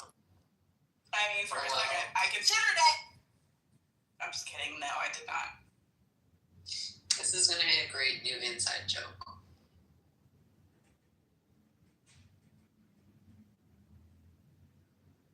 But I will say too, like when it comes to like relationships, it's like if you are all satisfied within your sexual relation, like the sexual part of your relationship, I don't think porn is bad. I think porn is bad when it's like you're depriving of the other person of sex or intimacy, and then you're off going and looking at porn. I think that to me is where it can be really dangerous. And that's probably kind of, I'm assuming your sister felt deprived or did not feel like healthy, like they were having a healthy sex life. I'm assuming just from her reaction of it being such an extreme reaction. Do you think it's possible to have a healthy sex life and also for there be some ways in which a partner cannot maximally please you? Like there are things maybe that you would be interested in doing or whatever, and like your monogamous partner is incapable or unwilling to do. Do you think? I feel like one of the biggest examples is like I know that there are a lot of people that masturbate to like just relax, right? That it's not for that like that intimate connection. So it's like I understand that like when I just want a quick, I don't want to go to my husband for that, and I'm not expecting, it's like I feel like I'm probably talking to people that are like dumb. Let's say yes, we all masturbate. It takes 2 seconds for me, but then it's like when it's with a person, it takes way longer than that. Like there's or the energy or whatever it takes to have sex with someone. We changed the title and I couldn't find you. You can get your jollies in 2 minutes? By myself? Hell yeah. Oh my god, less than Oh my god. Literally less than a minute. So like, yes, if I just need less than a minute to myself, boy, this is probably why women don't watch as much porn. But I don't understand why they leave the house. Oh, because we would do it all the time. Just kidding. Yikes. You can't, I don't know. When a girl does it for herself, you can't just do it over and over and over again because it's. I'm teasing. What is it? So did y'all guys hear how, I'm about to change the subject because I really don't like the topic. And I want to see if y'all allow me or if you're back to this shit. Boo, tomato. Did you guys hear how Monica murdered her McDonald's employee? Is that like an AI video or something? Well, I was in my television this morning, and Brad came in all proud because there's a recording of my McDonald's story, the spicy chicken biscuit story, that was posted in a Telegram chat that I don't have access to, where I called corporate to fire a girl, a woman. You did, for real? That didn't happen. That didn't happen. Did they train an AI to sound like you? Is it? No. These are the facts. I was missing a breakfast biscuit. I went back to claim my property, and in compensation for the inconvenience, I asked for a soft drink, and they were unwilling to provide it. And I said, that's no problem. I didn't want to do the complaint line, but I can. It's no problem. Oh, you don't need to do all that. Moved me forward in the line, and I might have been blocking during our couple minutes discussion, and then waved me to wait for the soft drink after I already waited for the item that I purchased. Out of my view of the soft drink maker. And so I left. And then I called. And that's pretty much it. But I don't want anybody fired. Not over that. So Brackley's lying on people again, which was what Brackley does. For attention and status or whatever. Just FYI, if you hear about Monica calling places to get people fired, never been my style. And I wanted you guys to know that. Not that y'all would believe it anyway, but just in case. We can go back to women masturbation if you need. Yeah, we really need to. Let's get back to it, guys. Do we really need to? But okay. Yeah, one mic on Monica. Monica, tell us everything you know. Bryson, your PTR is exceptional. I really enjoy it.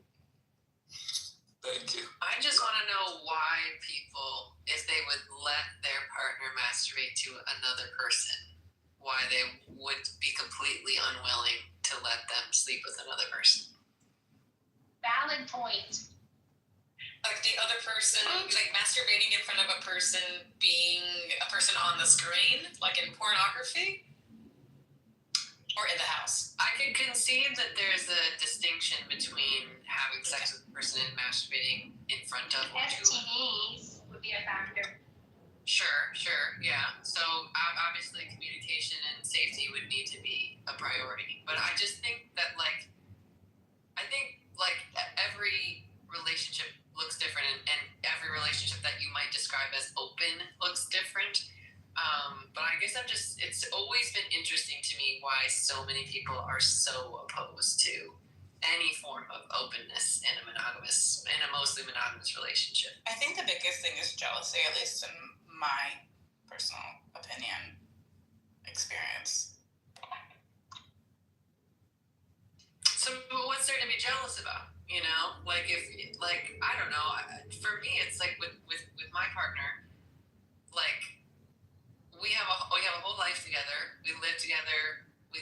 other. We're so affectionate with each other.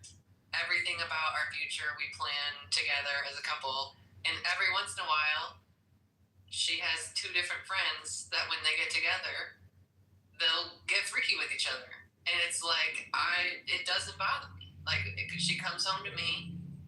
She has no intentions of building a life with those two friends, you know? Like, it just doesn't, I don't know, it just doesn't bother me. What's the gender of those friends, and would it make a difference if they were the opposite So it's gender? one male and one female, and I have set a rule that with the male, there can be no penetrative sex. Why not? I want to know why. Yeah. But you don't have to answer if it's too intrusive, of course. For me, it's I'm not trying to raise another man's baby. So Yikes, yeah, for real. No. Yeah, smart. Is that the only reason, like, it doesn't bother you, except you just don't want her to get pregnant? yeah, absolutely. It is only that. Oh, even condoms? I'm not trying to zero risk. I've made it clear I accept zero risk with that specific issue. What about butt stuff?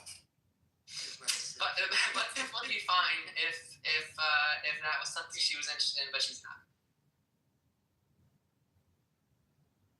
What about her penetrating him? That would be fine. If it doesn't produce a baby, it's fine. I don't. Again, obviously, if anything's too intrusive, you don't need to answer. Obviously, are you interested in having sexual relations with somebody else?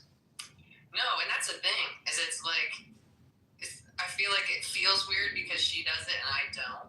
But I don't want to. I don't even like sex that much, you know. Yeah. So it's like, why would I do that? Maybe if they're. I just don't. I'm an emotional lover, okay, and so. But she's not, and that's another part of it too. Is like for her, sex is physical and physical only. Like she does not have emotions around sex, and so, but I do. So for me to sleep with another person would be totally different than for her to sleep with another person. But if I was interested in doing it, we could talk about it. But I'm just. So have you ever had the conversation? Because I'd be curious now, since it is emotional for you, would she not be okay with you doing it because she knows that there's an emotional component and that's the only way you're going to do it? I think, that would have to be the conversation. I think it would be if I was like, I would like to propose that I have sex with this person. I think the first question would be like, why? You know, like it's like the rules are there. It's just fair is not fair. You know what I mean? Like I feel like nothing about it is like we're different people and we have different motivations, and so therefore the context of why we would want to do this thing would be different. Yeah, I get that. I think the only person I would ever want to have sex with other than Cheyenne would be an ex. And so that would be like an obvious not good idea. Right. That's cool. I think that's cool. I like what you said about fair not being fair. Fair is negotiated according to the risk, the boundaries, and all that other stuff that goes into it. I think what Liberty meant is just because I don't partner think I doesn't mean she has to misunderstood. do it. That doesn't make it fair. No, I think what Liberty said was, I'm okay and comfortable with my partner doing X, Y, Z, and they are comfortable with me doing A, B, and C. But if they did A, B, and C, or I did X, Y, and Z, we'd have to have a conversation to make sure that was okay.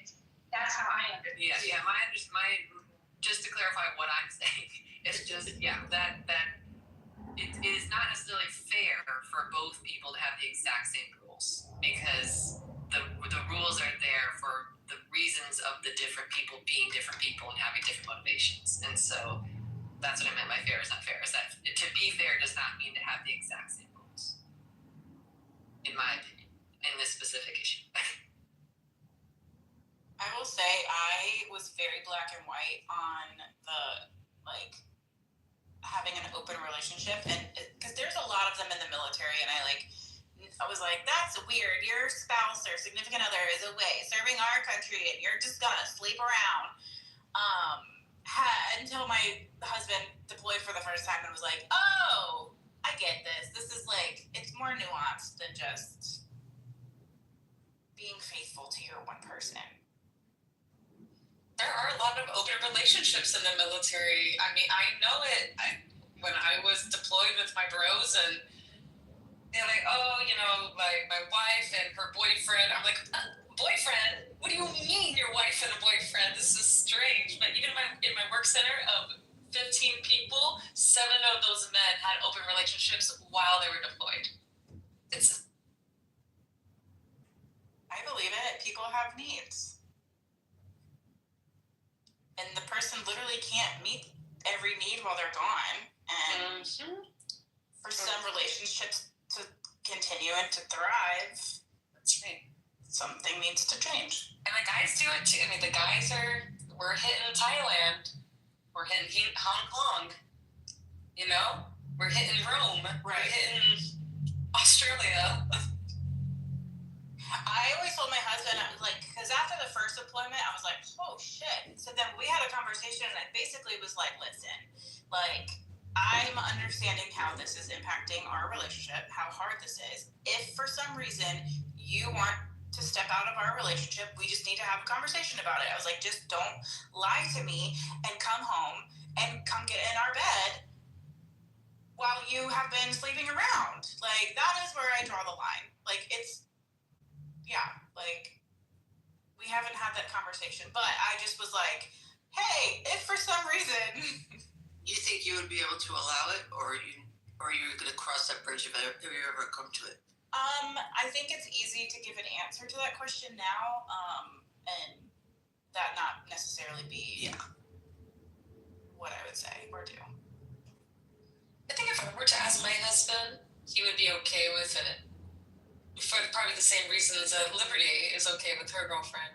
But also for the same, Liberty very much remind me of my husband. Just in that sense, it was just like, it's very emotional for him. Sex is very emotional. So if he were to bring up, even for like a threesome, even just to bring in another woman, because it wouldn't be a man, it would be a woman for him. I would be like, why? What's the emotional thing here? Is that, Because to me, time is not linear. And so the fact that my partner has had sex with other people, like I'm not the only person she's ever had sex with. So it's like, I don't really even see that much of a difference between her having sex with someone in the past and having sex with someone in the future. Like, they're just, I don't know. It's like she's already had sex with other people. So it's like, it's one thing if it's like, this is where I honestly have a lot of respect for people who are like, oh, I want to save myself till marriage. I think there's actually a lot of value in that, and then it would be a totally different ballgame. But when you've already had sex with other people, again, to me, it's more information as to why in some situations it just doesn't seem relevant. But the kind of the rules for us is like, for her, it's got to either be a friend that I approve of, so like someone who I trust, and someone who, especially is helpful that the only two of the, I guess there's a third one that she has made out with before, but never done more than that. Like, they're in a relationship with each other, those two, that male and the female. So she just comes in as the third. And so to me, that's even less threatening. You know what I mean? Because it's like, they already have each other, and so they're not trying to, like, run away with Yes. Okay, I see.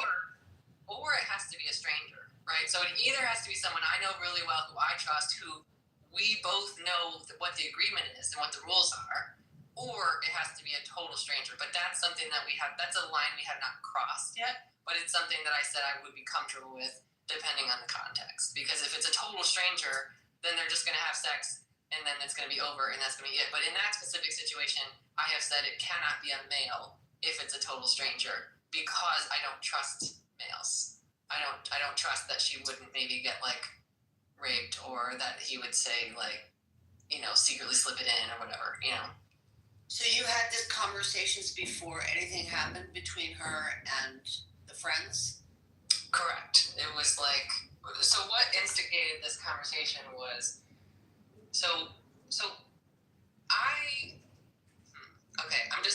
I guess I'm just going to be really open here a minute. So I am a very gentle lover. Like, I will never, ever, ever, ever. This is a public room, by the way. I just want to remind you in case there's something you want to say.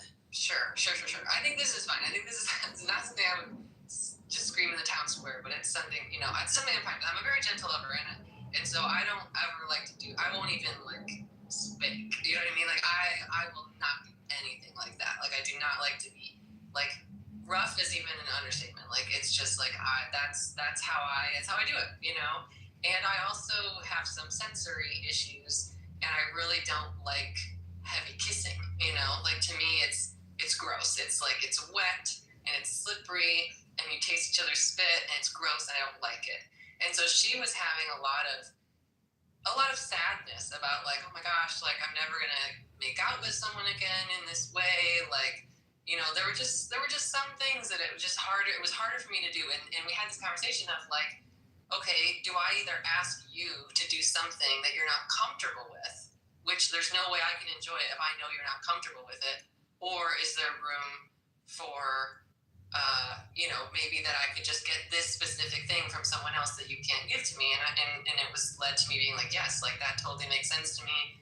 I think that there's lots of things that our partners can't give us that we get from other people emotionally, but it's interesting to me that, like, physically we act like our main partner has to be the only person who ever provides that for us, So there's been it's for me, like, the things that made me more uncomfortable was, like, when she was like, yeah, they were kind of, like, snuggling me and, like, wanted to hold my hand or whatever, and I was like, I don't know, can't you just, like, fucking roll over, That would make me feel better.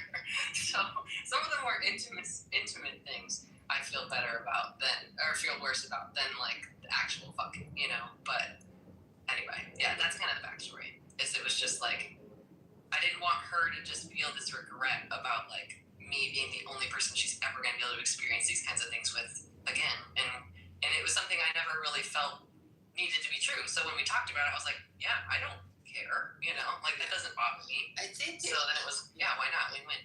Yeah, I think if both people in agreement, I think there's lots of reasons to do it. Like I said, my personal experience with knowing people who've done it, I don't think they were honest. And after it was all over, they were like, yeah, being in an open relationship kind of sucked. But then clearly they weren't honest with themselves to start with. But if you truly are, I think there's like I said, there's reasons to do it and ways to make it work perfectly fine. But you have to be super honest with yourself, and your partner has to be super honest with you from the jump.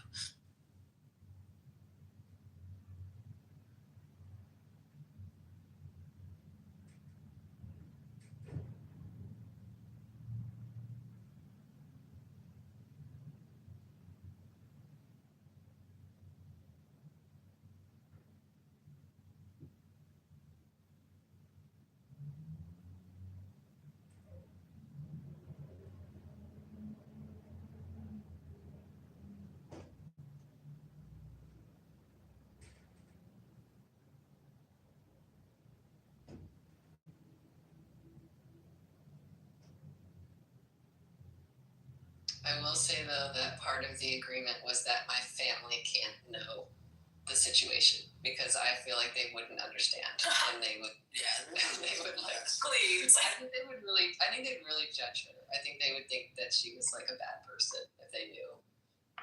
So we keep that part under wraps.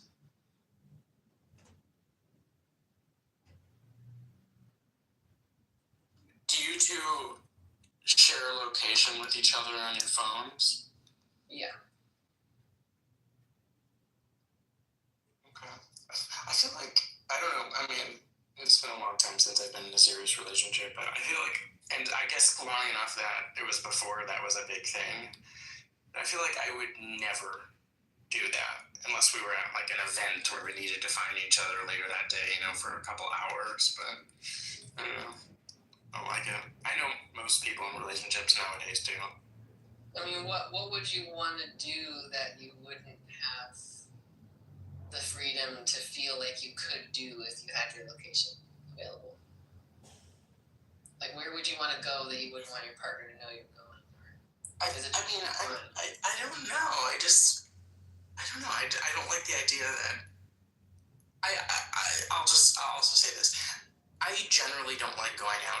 groups. Like, I don't mind going out places by myself at all. Or if I do go out, I like to meet one person, not a whole group, because I just hate, like, the negotiating of it. Okay, should we go? When are we going to meet?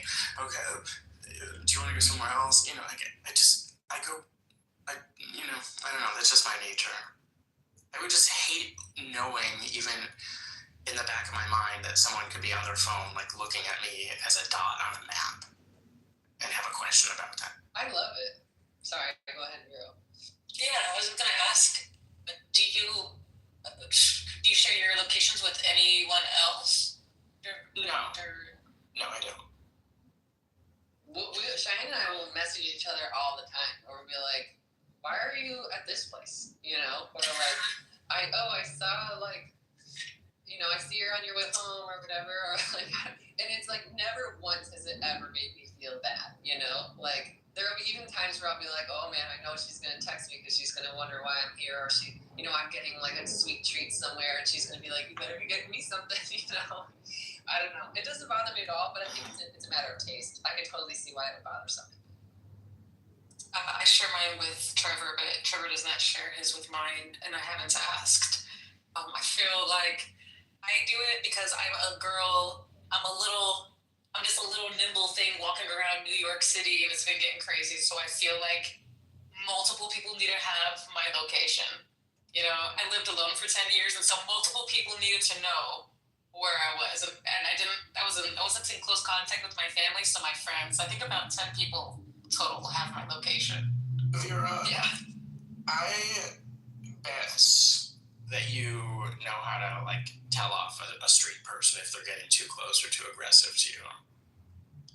Oh yeah, I mean, of course, I can ward off potential predators, but there are moments where I'm coming home late from a gig, I got my camera bag, you know what I'm saying? People do come up from behind, you know, I've seen plenty of videos here in New York City of just women walking their dogs, some guy will pass them, turn around, come back and knock them in the back of their head, so, yeah. I gotta keep it, people gotta watch me. All right, you know? let's role play right now. So, Ooh. hey mama, you looking good. Oh, let me get $5. Why don't you shut the fuck up or break your stupid ass hip, you big bum? I know you're not talking to me like that, motherfucker. I've never been more proud of you. There you go. Yeah, did you doubt that she had that in her? No, I knew she did. Yeah. I saw this video a few years ago. It was just, I don't know why it was so unsettling to me, more than in person, walking down the street. But anyway, somebody was stopped in their car, and somebody came and smashed the back of their window and pulled their camera stuff out. And I was like, oh my god, like, and he couldn't do anything. He had stopped. It was traffic, but I guess he couldn't get out and chase them. I don't know. It was just so freaky.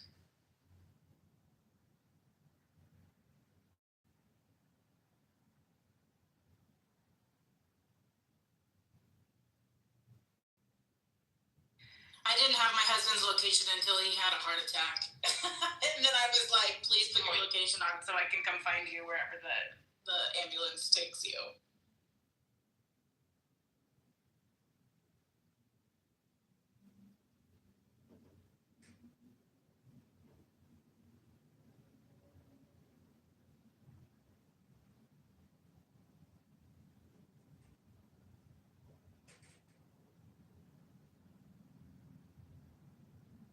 But I do have a friend that does not like that her boyfriend has her location because he will watch where she's going and make comments about it, which I personally don't like.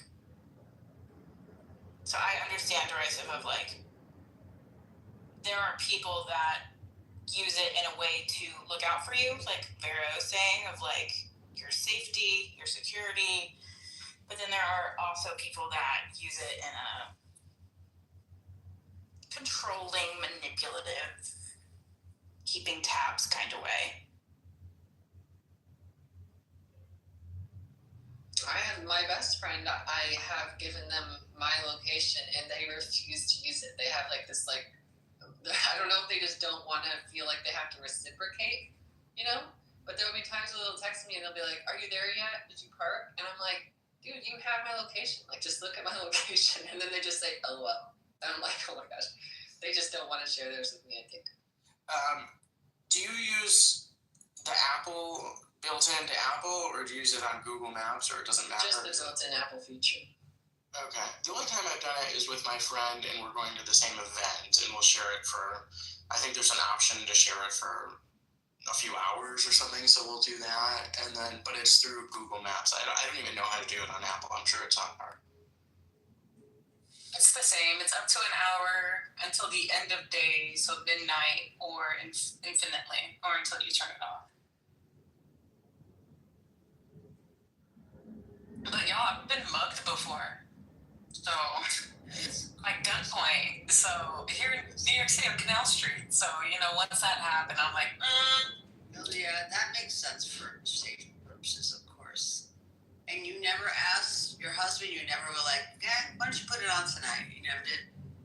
No, he doesn't do anything. He doesn't go anywhere. He goes to work and he comes back. This man is even keeled, never raised a hand to a mosquito, just lets the mosquito bite him because he feels it's probably hungry. Feed its family. Just the kindest man ever. Yeah, I don't know.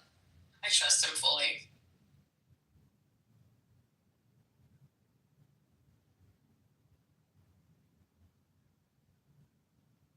Maybe I'll tell them to come in. Maybe just jump on this app so they can meet you real quick. And he'll be like, hey everybody. You should ask him to put it on one day just to see how he reacts. Just say, I keep my location on. I want you to start doing that and just see what he says. I'm afraid of what he's gonna say. He's like, no, I don't think that's no. Because that would be Pandora's box eating. That would be Pandora's box.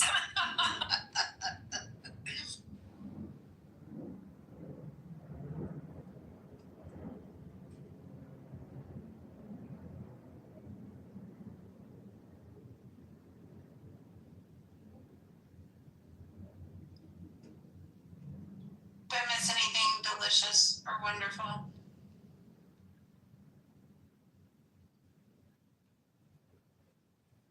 We learned, the only delicious thing I learned today was that Liberty is a gentle lover.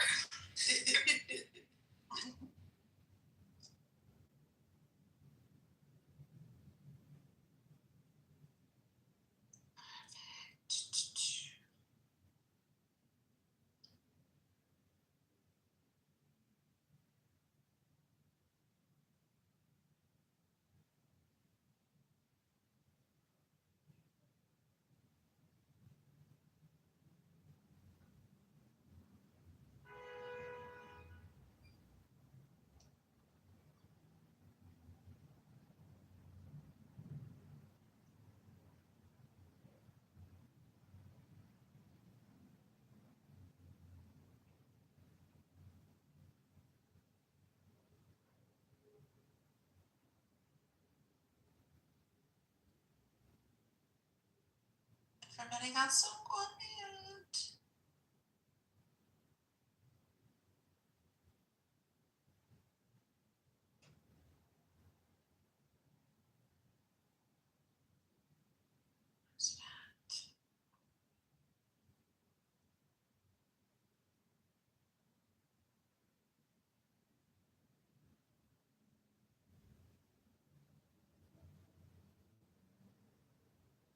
All right.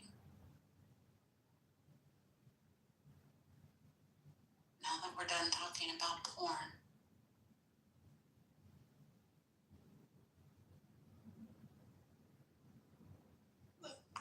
How about them bears? I don't know. I'm just looking at the time. Right.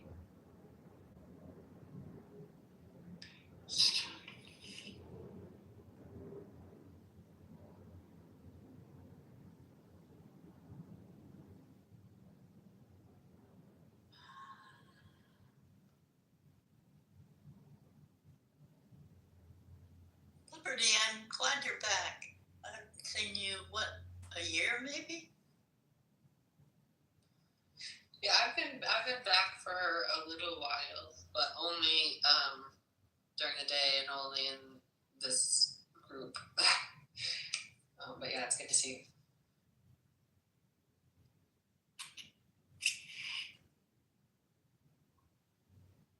Hey, Kristen, you're awful quiet. Well, I ain't got nothing to say. That'll do it every time. Either that or it's a deadly onslaught. People are like, oh my God, kick.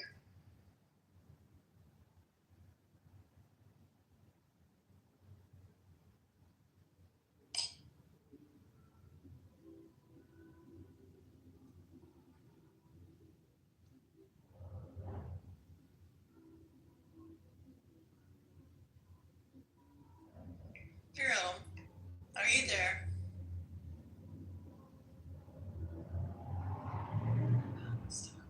Yeah, I'm here. What's up? I just wanted to tell you, I appreciate you on here because, well, you're nice, but generally speaking, there are no military women on here. Thank you. Yeah, no worries. Here I am. You know, I didn't work with a lot of women either in the military. So it's nice when I meet other female veterans. There are a few on here that stuck around, but not a lot. Mostly dependents of military, like children or wives, which is also cool. Do you know Miss Clark on this app? I do. I'm not air quote military. I was former NSA. Seriously, I was. Oh, that's fabulous. My dad was 30-year Navy. Oh, hell yeah. Yeah, we loved the Navy. We loved the Navy. My mom was in the Marine Corps. My two brothers, my two sisters were in the Marine Corps. My uncle was in the Army. My other uncle in the Navy. I was in the Navy. And then, I mean, I think one of my nibblings, my niece, I think she's thinking about joining the Marine Corps. Big military family. Lots of women. Same, but mostly men. You might know my brother, Scooby-Doo, on this app. He was he was a Patriot missile guy. So I'm like you, but not quite as many. My brother and my sister. Yeah. That's fabulous. Good for them.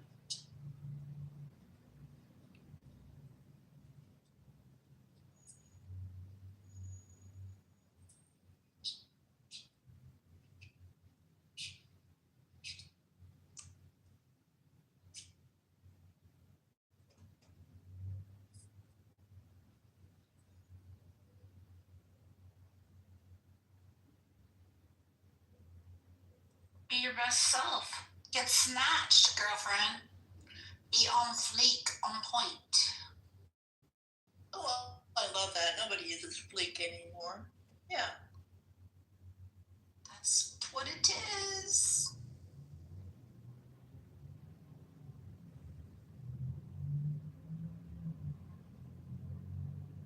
We like it.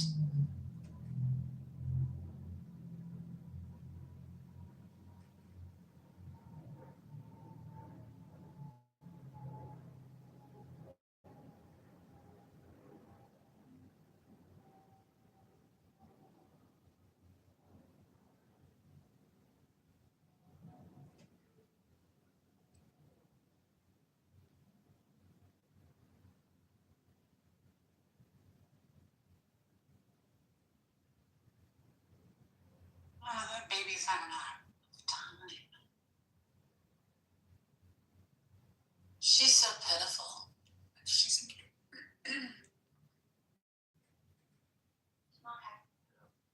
so pitiful.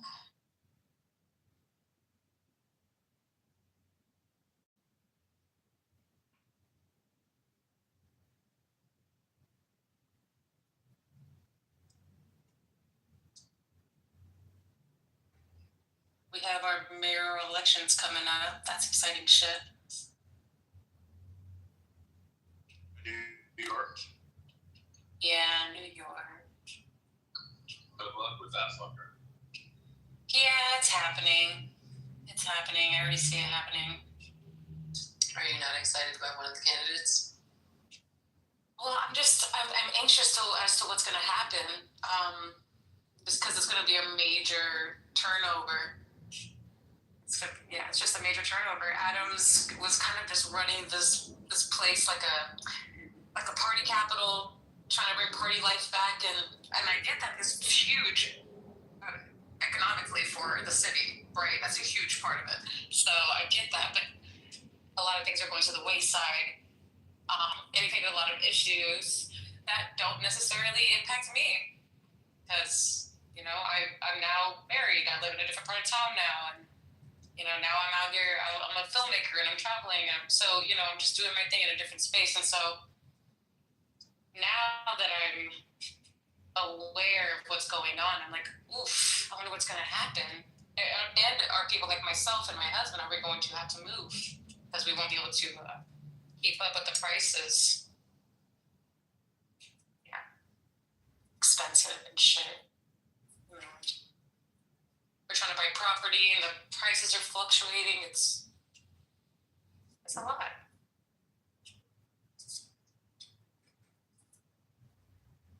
You'll be able to buy property. It's going to be like free housing the small town he gets in. Yeah. We've done a lot of rebuilding recently. Also, we've done a lot of campaigning for new industries to come into New York City, like casinos, new casinos. We have a few casinos, which are just mostly like slot machines. But now they're starting to open space for tables, blackjack, poker, and things like that. Which would be great for the economy, right? But also, some people are also saying it's perpetuating addiction and corruption in the city. So I can vouch for the latter. We have two Indian-owned gambling casinos. It's everything, and I don't know if you're within the confines of the whole gambling unit. It's a big deal. You're safe, but once you get outside and surrounding it can be a little ouchy.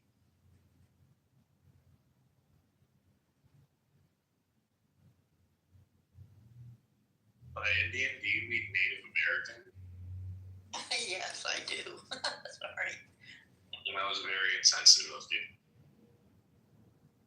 I know, right? You know what I always find interesting is when people really throw around the term indigenous, like when someone will be like, oh, that person, yeah, they're indigenous. And it's like, what do you mean? Like indigenous to where? Like, I guess you can assume that you mean that they're indigenous to the place that you are. But like, if you're talking about like someone who is in Great Britain and you said like, oh, they're an indigenous person, it would be like, so like they're an Anglo-Saxon, like it's just funny to me the way that people use the word indigenous to mean like the native peoples of the Americas or the Aboriginals, but in really no other context.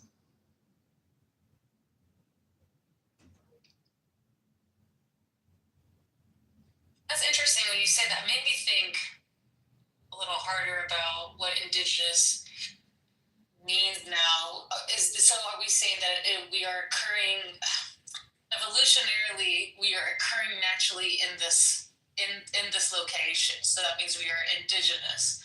Well, even the Clovis people, which are the first people of America, they came here. They were nomadic people. So they aren't even indigenous. So I'm challenged to say there are no indigenous people to America, as we are all just migrants who emigrated in. Yeah, I think it's fine to use the term indigenous, but you have to use it relative to a place, like you can't just, everyone is indigenous to somewhere. So it's just like you just have to specify, like, oh, they're indigenous to North America, but because yes, I guess you could say like the people who are indigenous to North America like came here from Africa ultimately, right? We all came from Africa, and so, but I think it's still fair to say like the first peoples who arrived in an area, you could could maybe argue that they're indigenous to it, but I don't know. I think it's ultimately. I think it's a political cultural nonsense word in the same way that like native plants is. You know, like people use the same terminology to say that like native plants are inherently good, where it's like, well, every plant is native to somewhere. So it's like, I guess obviously what they mean is they're saying like the plants that they're planting are native to the area that you're in, but that doesn't mean that they're like inherently better, like good for the soil or whatever. You know, anyway, it's the same thing. It's just like people using these sort of cultural pop words as like a form of virtue signaling.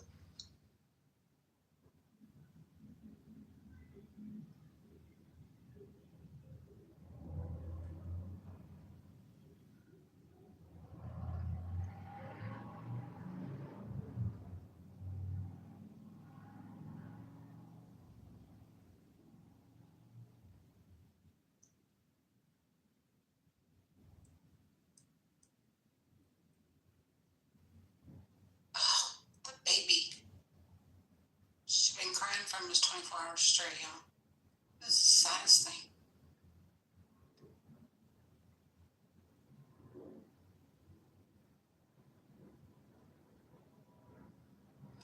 You lay him, I didn't hear, on their belly? She can roll over.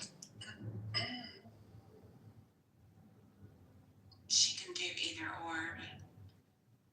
They say her ears don't hurt, and that it's teething pain, but I've never had a teeth like that. She's miserable. They do have a stomach bug. That's an old wives' tale, but my mom used to put alcohol on the gums.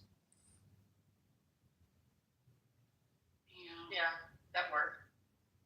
For a time. Essential oils are awesome too.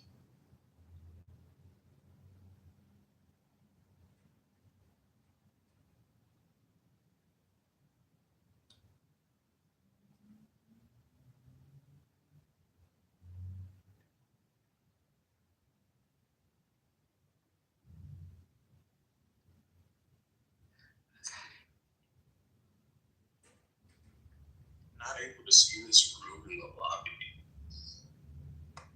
This one? Yeah. Okay, now I still can't. I refreshed. It might be my porn title.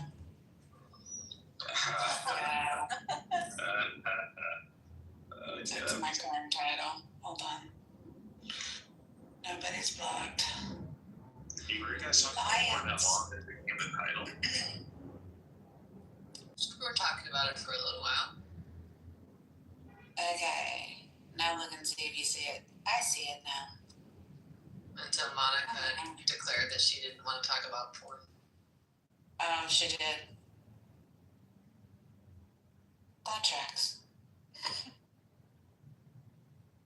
It's ironic because if people could see the room, it would probably get even more traffic. This is true. Okay. I changed it. It should be visible now. Clubhouse knew that it was a the P word's gonna get people's eyes there, unfortunately, regardless. So they had to ban it. In unsavory ways, yes, this is very true. Mm-hmm. Which is funny because this is really, I feel like, a pretty uniquely terrible platform for such a thing. You know, like, I guess you could do, like, there's moaning rooms or whatever. Just like, I don't know. I guess some people do like phone sex, so I don't know. It's not like they didn't teach us how to be clickbaity. Come on, let's go.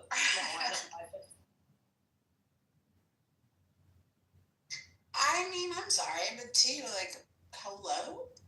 Pornography, the ills, the rights, the wrongs of it, like, that's a good topic.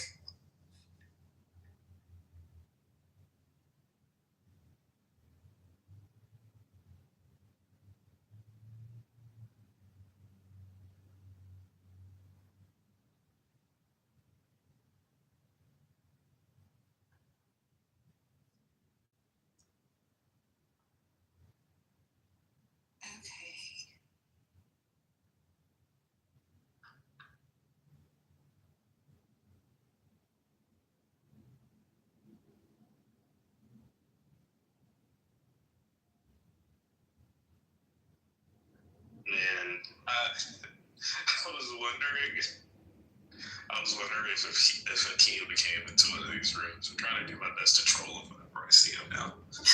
Why are you trolling Akeem? Yeah. I mean, a couple days ago, I don't know if it was yesterday, a couple days ago, I remember Akima came in one of these rooms and I just said, I love Trump, guys. Anyone else love Trump? And I wanted to know if he cared enough to get on stage just because I said that. Oh, brother. Well, that would definitely trigger him. I like Akima, but Akima don't like him. Oh, man, he's got major TDS. Yeah, he does. And he's not even liberal. Yeah, that's what makes me feel weird. Like, he's not the stereotypical liberal. He's not going to be saying, like, the most basic DNC talking points. But he will just, call Trump a racist. So that's the most liberal argument he has. Yeah. But, I mean, he's kind of indiscriminate in that. I mean, he's just Akima. It's just no harm, no foul. I know who he is. I don't have any other personal grievances towards him. It's just funny how he reacts whenever he comes in these rooms. Like, he's got a definitely a burning rage regards to Trump. Sorry, I had to brush my teeth again. Coffee and all. You brush your teeth after drinking coffee? I do. Honestly, good for you, because I really don't like when people's breath smells like coffee. Isn't it the worst? Yeah, it's annoying. I hate the smell of coffee in general, but coffee breath is awful. Yeah, I don't want people to smell my breath unless it's because it's like, it smells good. That's minty.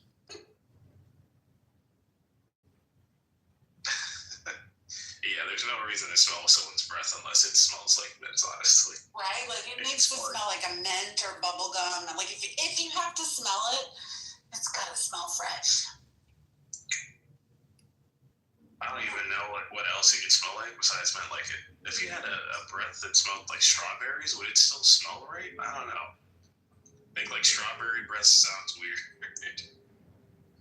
Not when I have one with strawberry chapstick. I would prefer cinnamon or clove compared to mint. Mint is like, whoa, what did you do? What are you hiding underneath that stinky pepper? Yeah, I'm a pretty picky mint person too. I'm with you. A lot of the mints I don't like. I think I'd definitely choose cinnamon over that. Not clove. You know when people have those Listerine strips and you're like, what did you have? Like, what kind of stuff is is in your mouth? You had to have one of them. Because, damn. Yeah, those are suspicious. Can't lie. It's like when you walk in, like when you go somewhere and you're like, why does everything smell so bleachy? And we're not at a pool.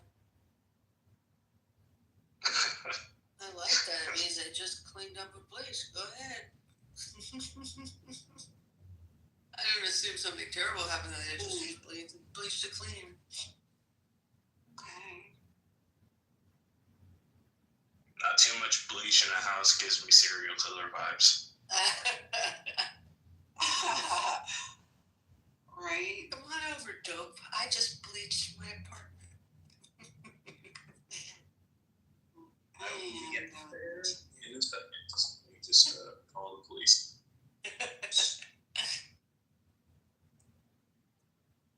Actually, I'm just going to start marking the calendar. I've been watching more serial killer documentaries, man, and it's like true crime almost, but like, I guess it is true crime. I just don't like calling it true crime because like it's like kind of a girly genre now at this point. It's really weird, but yeah, I've been watching like a bunch of true crime documentaries with serial killers like John Wayne Gacy and Ed Gein. Like, they've done some fucked up stuff, man. It's kind of creepy. Like really creepy. tend to watch that kind of stuff on YouTube, or it'll get like a clip of the like police interviews of like, you know, people who murdered somebody. There was this girl. It wasn't the interview actually, this one, but there was cameras in her house, so it saw what happened. But she, 14 years old, she shot her mother, and you see her on the camera like go into the room where the mother was. You hear bang, bang, bang. And you see her go sit down, and she's like got the gun behind her back because she's aware there's a camera in the kitchen at that point. Then she texts her, it wasn't her father, but I think her mother's fiance. They were together for a while, but texted from the mom's phone saying like, when are you coming home? And he's like, oh, soon. And that's when I think she got him towards the door where there wasn't a camera. Did you hear the audio? Her name is, it's not Julie, but I'm just going to say that. But you hear him going, Julie!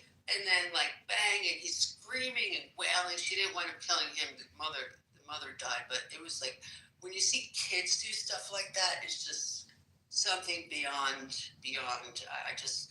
I don't know. So fucking, and they couldn't figure out, well, at least the clip I saw, I mean, these parents weren't abusing her. It wasn't anything like that. Oh, and she had a friend come over too. After she killed the mother, she had a friend come over and said that she was going to kill the boyfriend or whatever. And the friend was hiding in the backyard because the guy got the gun from the 14-year-old hand. She ran out of the house and like jumped a fence or something. You see the friend then running behind her.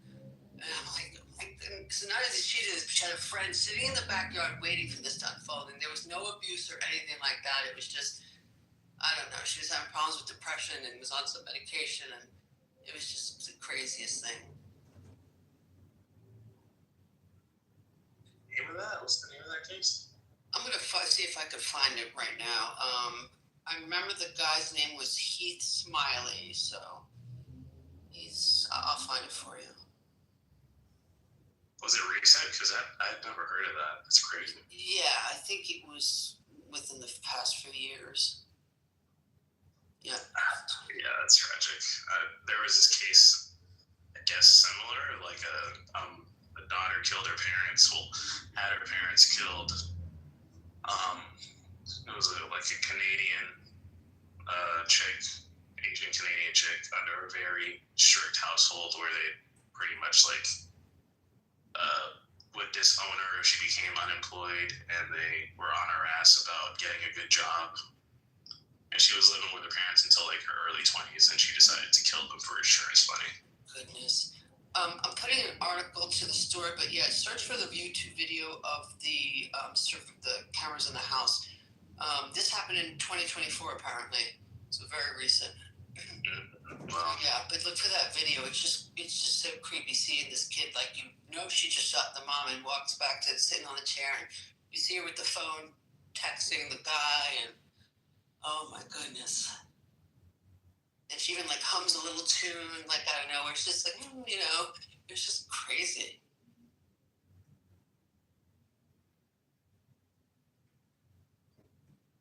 Oh, I finished Task last night. It was good. It's definitely worth the watch. It was? Okay. I'll have to get back into that one. That's HBO, right? Yep. Okay. Because I canceled Netflix as well. Yep. Plus, Netflix was like the most expensive streaming service I had. I was like, why am I? Yeah, fuck that. Mm-hmm. Yeah, and I use Netflix the least, but I pay for it the most. Exactly. Yeah. You know what I watched mostly is Acorn. It's British stuff, but like I like a lot of the British series, but that's what I watch the most of. And that's like $8 a month. I'm just trying to pirate all this shit now, man. Go back to the old days. Yeah, I've got too many. Well, some of them I get free through my cable service. It's included, but yeah, I've got too many, more than I actually watch.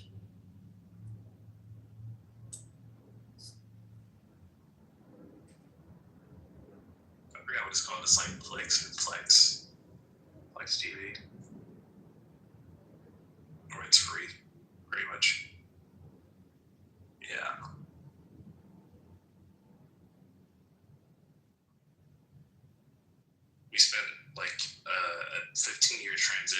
paying for cable to paying for so many streaming services. But you're still paying for cable. Yeah. Well, and they do it on purpose. Like, none of them are all inclusive. Like, so that you have to pay for multiple ones. Well, my cable's included with my HOA now, but honestly, I would just cancel the cable if it wasn't, because I still have the old DVR boxes, and they have like streaming boxes now. I haven't even hooked them up, so I can't watch the regular cable until I hook up their boxes. And I haven't used it. This is like maybe 6 months now. So, but what was I gonna say? Oh, my thing is though, I can't watch commercials anymore. Like I have Hulu with commercials because it was like 99 cents a month. I never watch Hulu because of the commercials. So I always have to get the plan commercial free, or I'm not gonna watch it.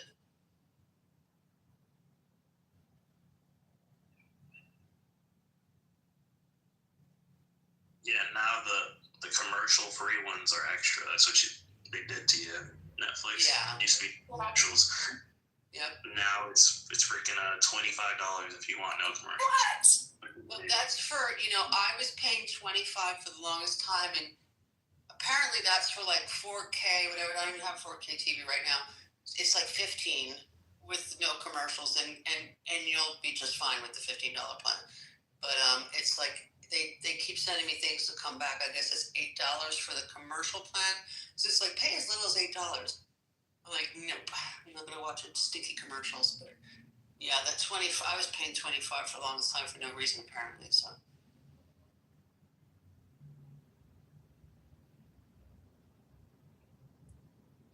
I started using.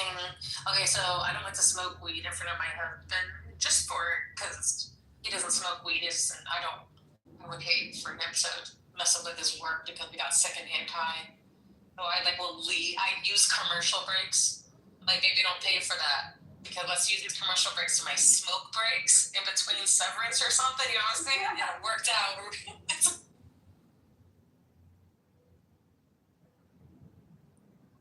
Okay, a lot of people are talking about Severance. What is Severance about? Well, it's okay. Before anyone tells Don't like, talk about this a lot. Like, it's built into the narrative that I'm gonna leave it. I'll come back. Okay. It's built into the narrative that it's mysterious, and the narrative slowly reveals more to you. So it's better if you go into it completely with no idea of what to expect. However, I will say it's gripping from the very first scene. It doesn't take any length of time at all before it gets interesting. Isn't it on Apple or no? Correct. Yeah, that's why we weren't watching, or I wasn't, because it's on Apple. I don't have Apple.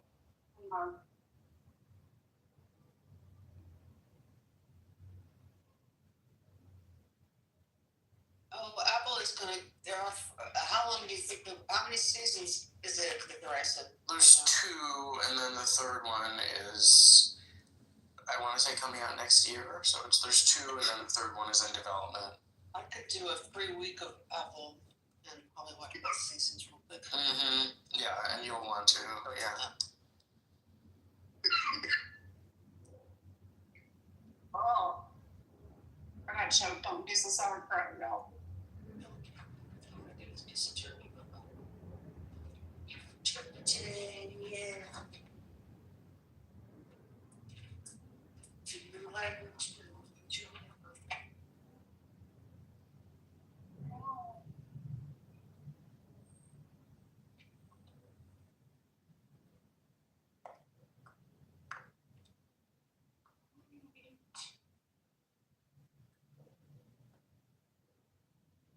Greatest show of all time, in guys' opinion, like the greatest television show.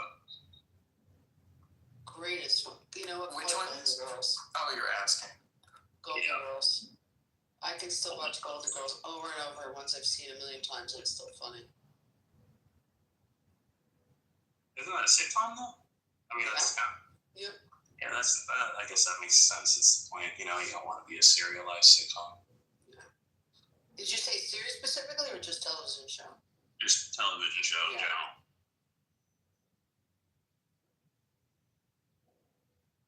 I don't know. That's a nice answer, depending on your taste. Usually, it's like the more serious TV shows. But then again, a lot of people have Friends as their favorite TV show. I never got Friends. You know what I really like? Right, so like, oh god. Yeah. Lowbrow. Did you ever watch Battlestar Galactica? I feel like sci-fi. Oh my goodness, I love Battlestar Galactica. Yeah.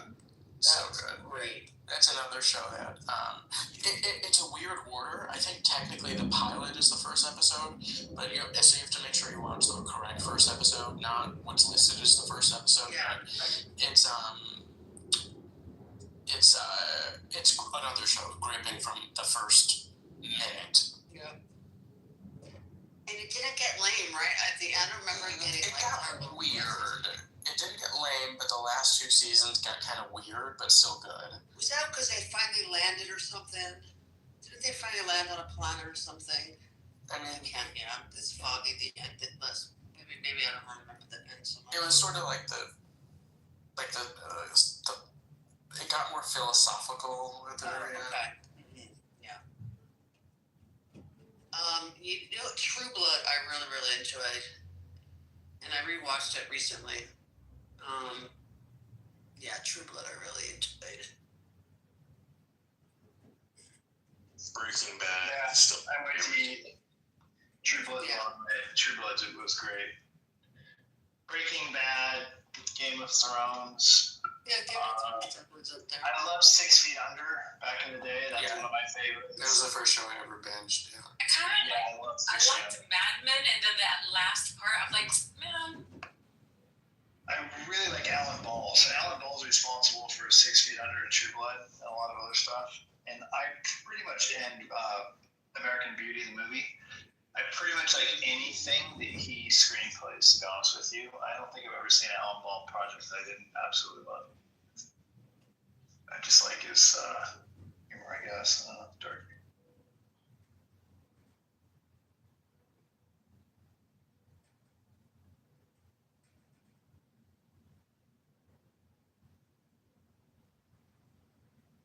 Thrones is the most disappointing thing I've ever seen. The last season is the most disappointing. The last season of Game of Thrones. Disagree, but that's endlessly litigated. Okay. I would say the last season of Game of Thrones, or any season other than the first one of Westworld. Dexter, the last season. Westworld was an incredible first season, and then just went to absolute dog shit immediately. It's really sad. I just heard somebody talking about Westworld too. Oh, it was on a podcast. The first season. The first season is incredible. The first season's amazing. It's a real simple problem. So the show, what's cool about the show itself, I got my other insight. What's cool about the show is that these are humanoid robot things that are made, and then rich people can go to this Westworld, this place where there's all these robots there, and they look like regular people. And you can do whatever you want when you're in Westworld, right? So, like, the first season really takes advantage of the depravity of human nature. So basically, they're raping these women robots, and they're torturing some of the robots in front of the other robots, and like they're just ruthless at these robots. And I thought it was super gripping and super amazing to think about that, because that's pretty much what would probably happen. And then the second season, they immediately gave the robot self-awareness, and then from then on, it was the robots fighting back. And I felt like they should have drug out the concept of how the humans use the robots way past the first season. They ended it way too quickly. Yeah, and then they drug 3 seasons out of the robots, which was lame. It got really dumb really fast. It was really disappointing. It was honestly as disappointing as the last season of Game of Thrones, which was a fucking joke. There was a series. But I hate when people say that, because the pacing was off, but that was it. I mean, as far as Daenerys finally raining hell upon King's Landing, it was incredible. And then the last storyline between Jaime and Cersei, there was. No way. That Brendan being the fucking end, that wasn't very satisfying. And frankly, Daenerys was completely out of character. She was a freer of people, freer of slaves, and then she goes and starts wiping out civilians at King's Landing. Bullshit. But her father was the mad. So many mistakes. Her father was the mad king. There wasn't enough of. It didn't explain why she was mad.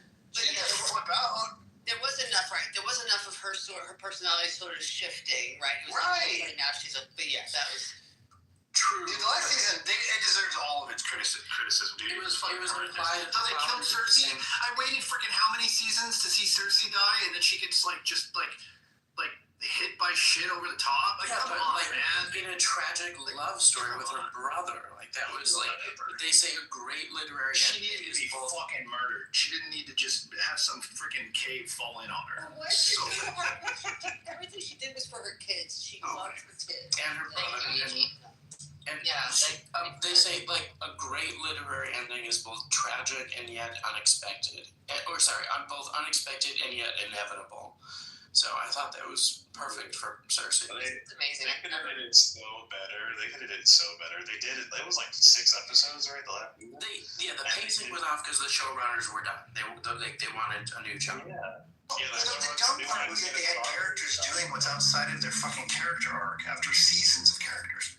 And also the build up to the White Walkers. My God! And then they just they finally show up and boom, that's done. And then stupid Arya kills it. It's so stupid. It was one episode. It was like they rushed this. How can you build up the White Walkers for 5 seasons and kill them in one episode with Arya? No one's able to change anyone's mind on this. Okay. Well, you know what, Dresden, honestly, you and I don't have to start chasing shows because I think Severance is intolerable. I fucking tried so hard. I got through the entire first season, and it was brutal. It was like pulling teeth. I was like, can something please fucking happen here? Yeah, it's more for the hyper-intellectuals. I get it. No, it's not. It's like, for you to say it's gripping from the beginning, dude, the first 3 episodes, it drags on. It's like, what's the big secret? There is no fucking big secret. The secret is what the hell they're talking about. Serendipity. Let her No, see, you know how it works in the first damn second episode. No, you don't. You still don't know at the end of the second season. No, I don't, and I will never make it. I'll never find it. I'm just excited. I've never ever been in a room or in a kind of conversation with someone who didn't hate the ending of Game of Thrones, so it's just always a pleasure to get to hear a hot take. Yeah, that's just a straight up bad call for you to not hate the end of Game. Yeah, or that people justified people justified what Khaleesi did. It was just like, that didn't make any sense. Like, if someone justified, I just said it was foreshadowed. It was both unexpected and yet inevitable. I wasn't commenting on what you said. Oh, okay. Well, I'm very sensitive. You're literally the only person in the entire world probably that thinks that season was okay. I'm in the minority. Everybody has. It's like the worst thing ever written. It was just, I'm so... But rightly so, because they did a disservice on 7 fronts. They did a disservice of virtually every character arc. They did a disservice of wrapping it up too fast. They did a disservice of not rewarding you with what you were waiting for in Cersei's death and all these things that you were kind of waiting for. They just there were a lot. Remember that there were a lot of things that were not remember at the very beginning when that lady who had the mask, like a coin mask looking thing, and she came up to when Daenerys first came to in her blue dress after they let her into the city, and then he tricked her by trying to take her dragons. Do you remember that very first one? Yeah, I remember. Do you remember the lady who came up to her and said some really cryptic thing about just something cryptic, and I was like, that was never followed up on. Oh yeah, I know what you're talking about. That could have been so interesting, and there were so many other things that were like, how was this even introduced? It just, why? To be fair though, with Game of Thrones, it's based off of the novels by George R.R. Martin, and he's famous for introducing so much shit that for it to be properly tied up would be almost impossible. He hasn't even finished the series himself, so stuff like that, I can't blame them. But at least the last season could have been the stuff they decided would be the finale could have been executed in a way that would have absolutely. Good. To give it all to Brendan was so goddamn lame. Goddamn. Seriously, are you fucking kidding? The stupid ass kid in the wheelchair that sees through a fucking crow gets the whole thing. Come on, he's the most boring character in the whole show. was like, oh my god, everybody's rooting for Jon Snow, right? Someone wanted Daenerys to kind of win and take it. Dude, there were so many people that could have taken it, and they like killed everybody off in a dumb way, and then they freaking gave it to Brendan. Like, oh god. Derisive, I'm curious. So obviously you agree that the vast majority of people did not think the ending, the last season was good, right? You agree with that? Yes. Okay. So, and do you? I'm just curious, to what end do you think? Like, is everyone wrong, or like? Because I don't think everyone who thinks the season ended terribly was like a Philistine. So I'm just curious how you reconcile like your opinion being so different from the masses. I mean, obviously you'll grant that appreciation of art is subjective. Yes. So I think that it was such an incredible production, and those production values held through the very end. I think the thing that everyone is so angry and hurt about is the pacing, which I agree is a valid criticism, but I don't think it really takes away for how incredible the story and production were overall. That's interesting, because for me, I've debated like rewatching it, and then I don't, because I'm like, oh, I know how it ends, and I know it upset me so much, so I don't really want to rewatch. I watched it 3 times through and read all the books. It's good.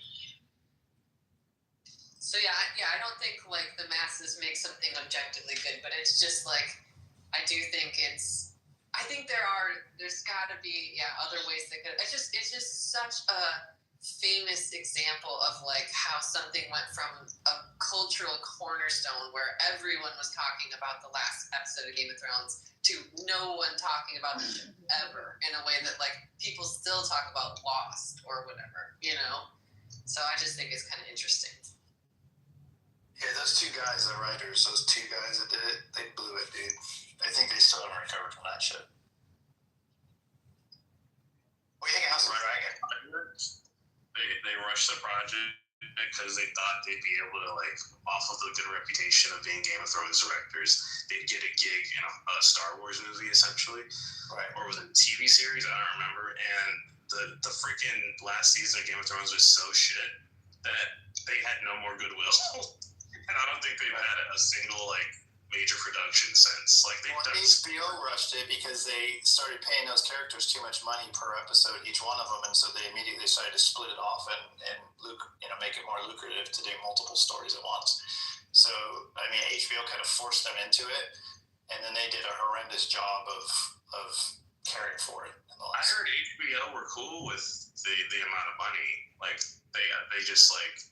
where they had to make it like less seasons per certain amount of time. It was like 1 season for 3 years almost. But like still, I think it was the director's fault. That they could have done better. That's what led it to become a machine. The writers, not the director, the writer. Writers and directors. They're all directed by different people. Most of the writers. It's the script was trash. Like, I don't think, I wouldn't blame the director for the last season or the last episode or anything like that. I mean, that's kind of where I agree with Derisive, is that the quality of it wasn't bad. The directing wasn't bad per se. It was a story. It was the writing. And the rushed aspect of wrapping up the stories too quick. You know what I mean? Like, it had good... The special effects were fine. The dragons freaking totaling the city were good. Like, all that shit was fine. Even though it's completely out of character for Daenerys, which really pissed me off. Especially how hard. I'm having a hard time deciding what was the worst thing in that entire episode. Like, what was the worst thing in that season? There's so many bad things that I can't figure out what the worst. I think the 2 worst things were giving it to Brendan and making Daenerys not act like herself. Those are my 2. Okay. I think the death of Cersei was really bad. The funny thing is that you feel so passionately, and yet you're still saying her name wrong. He's saying both of their names wrong, but that doesn't matter. I know, but I'm like, right, it's Daenerys. Daenerys, I had an extra syllable. That's all right. Daenerys, sometimes she says aluminium, and sometimes she says aluminum. She's England, so she says aluminium. So. Oh, no, you guys go ahead and argue as much as you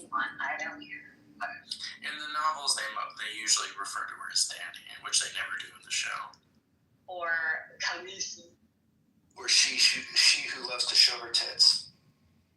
Well, the sex scene. Well, if I looked like that, I would too. Damn. Also, To be honest, she showed her tits so much, and by the end of the show, I was like tired of looking at her tits. I was like, I'm good. I'm fine. Like they're not even hot anymore. It's like, look at my wife's tits. Like there's too much of them. Oh my God, your poor wife. They did it too long. They run out too long. do you know what a client said to me today on the phone? He said, man, I have the worst luck. He said, I could walk outside and it's raining tits and pussy and I'll get smacked in the face by a dick. That's so dumb. Gross. Funny, but gross. It's so dumb. Wow.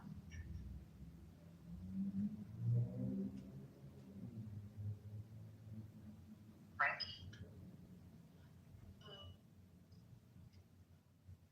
Have you been watching? Has anybody watched that Keen Monster on Netflix? I guess y'all bailed on Netflix, so you might not watch it. Yeah. Or what about the I want to get to the follow up for Wednesday. That Wednesday show. That one, okay. So we can talk about Wednesday for a second. So cute. So I love Wednesday, but I'll tell you, the second season, it's too long. Like they should have cut it down some. Like I'm worn out. Like I haven't even finished it yet, and I'm like, oh god, I gotta keep going on it. Like I like it too.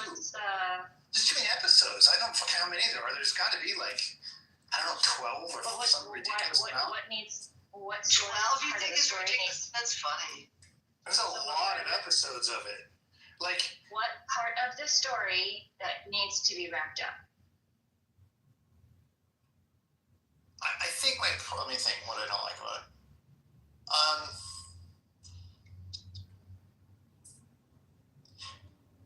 That's a good question. I don't know. I don't know. I don't know how to answer that actually. I just think the entire thing is just too slow, I guess, maybe. At this point. I guess I don't like that one monster, the monster with the big eyes, the freaking big one or whatever. Like I'm not a big fan of that monster in particular, and they show a lot of him in the second season, so I'm kind of like, No, I don't like him either. Like he's kind of lame, and then they bring in his mom, and she's one too, and I'm like, oh god, I don't need more of him, right? And then they bring in Pugsley, and he's fine, but he's not particularly that great of a character either. And so I guess I like the simplicity of the first season where it was all about Wednesday, and then I think they just brought in too much stuff. They just brought in a lot of stuff. Like they got like 3 stories going on at the same time. They got this story about this zombie guy that Pugsley brought back to life. Wednesday and Friends, mostly Friends. Yeah, I mean, there's an episode in there, strangely, where Wednesday switches bodies with her roommate. And so Wednesday becomes all colorful. Like she runs around being her, like with her energy and her color and stuff, which is pretty hot, to be honest with you, because Jenna Ortega, when you see her like cute like that again, you're like, oh my god, look what I've been missing. I forgot, right? Like she's so dreary as Wednesday. Forgot how damn hot she is, you know. But then she gets all cute up, and she wears little like colorful sweaters and shit, and makeup, and pink cheeks and shit. And she's really cute, and I kind of enjoyed that concept of them flipping it for an episode. I mean, that's the one thing I'll say that I thought was kind of creative and interesting. Yeah, I don't know. I love the actress that plays the invisible person. I love the actress that plays the invisible girl. I think she's amazing. I really like that actress. It's funny that you said that the 12 episodes is too much because most series used to be over 20 episodes. Remember? And I was like, I missed that day. Now sometimes it's 6, 8. It's funny you said 12 is like way too much. Yeah. Yeah, I don't know. I mean, I guess pacing matters, right? Sure. Like, I don't know. I don't know what it is about it. I just wish they could leave me hanging a little longer. I wish I could wait for another season. I wish it could just end and move on and then give me some more and give me some other monsters without that stupid thing, that thing with the big eyes, whatever that thing is called. Yeah, the Jekyll and Hyde. I don't care for him either. I thought he was going to be done by that. Oh god, he's like the focus of it. It's like the whole thing is about him. It's really bad, that part of it. I have been really loving this seeming what I see as like a trend in Netflix and stuff is like miniseries, where it's like you get 8 to 10 episodes and that's it, like a whole story that starts and ends, and it's just like, I don't know, I appreciate it as opposed to shows where it's like it just goes on from season to season to season to season and never dies. I like that too. What was that one with Jason Bateman? God, was it not Stranger? Ozark? No, the one that came after that. The one that was based on, oh god, what is it? It's not is it The Stranger? No. Oh my God, it's so good. It's like 7 episodes and it wraps up as well. Was Jason Bateman interesting? Yeah, it's really good. It's called, hang on, I'll look it up. Hold on 1 second. It's worth also seeing. Jude Law, is it? Jude Law too? Jude Law. I think he might have been in it. Yeah, hang on a second. Yeah, I started Movies and shows. watching and I It's called, oh God. you know, the restaurant. The Outsider, 2020. So, The Outsider, it's about this creature. Oh, dude, it's so wicked. It's about this creature that murders kids, but the reason it murders kids is because it describes it in the show as the murder of the kids is the dinner, but the dessert is the grief that the parents and the community suffer over losing a child versus a regular adult. So, it's wickedly deep and dark. It's really intense, and it's like 6 episodes or 7 episodes, and it ends. It's called The Outsider. It's really good, actually. It was a big deal when it came out. Everybody gave it a lot of good feedback. I'm tired of those kinds of dark, troubling shows. Oh my God. That's the state of America, man.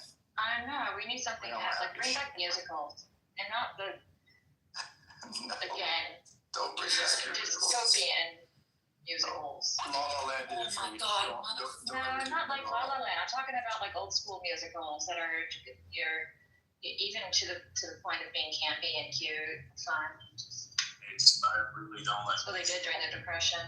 My girlfriend took me to the theaters and we saw Wicked. I did not know it was a musical until I sat down and heard the first. Oh my God! Wait, which one? That you cannot blame anyone but yourself for that one. That's I true. did not know Wicked is dreadful. Oh, well, but I didn't hear which one you said.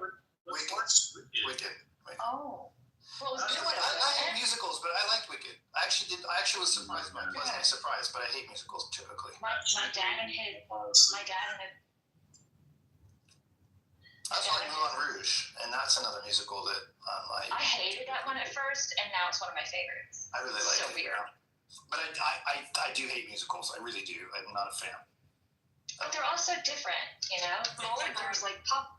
Smaller Broadway is nice. If you get off of the mainstream musicals, smaller Broadway's For me.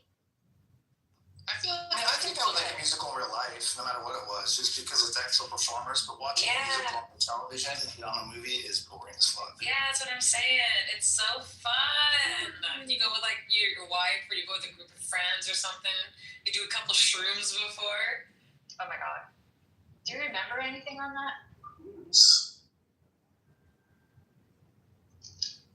Yeah, musicals. Yeah. On a screen versus in person is a totally different experience. Yeah, I can imagine. I didn't. Yeah, I concur. There was like Chicago. Hated the musical, but the movie was amazing. Oh.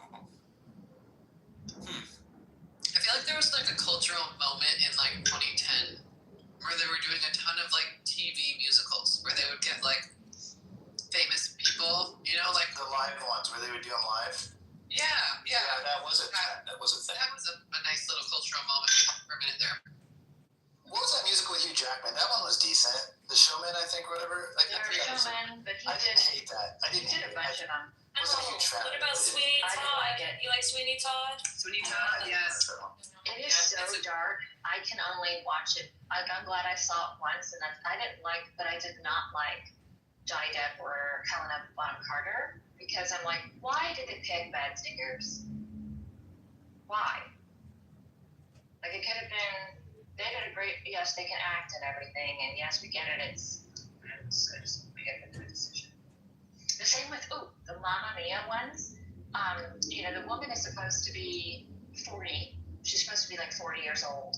But they cast Meryl Streep, and no shade to her because, hello, Meryl Streep.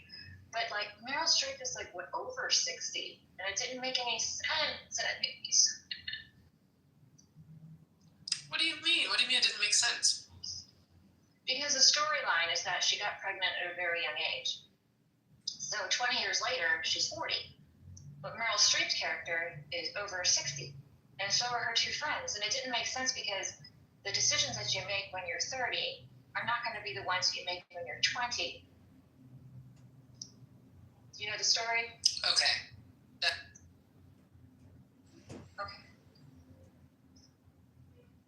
What movie was that one? Mamma Mia. Oh, So God, good. no. It's an ABBA. What the hell? The ABBA one was so good.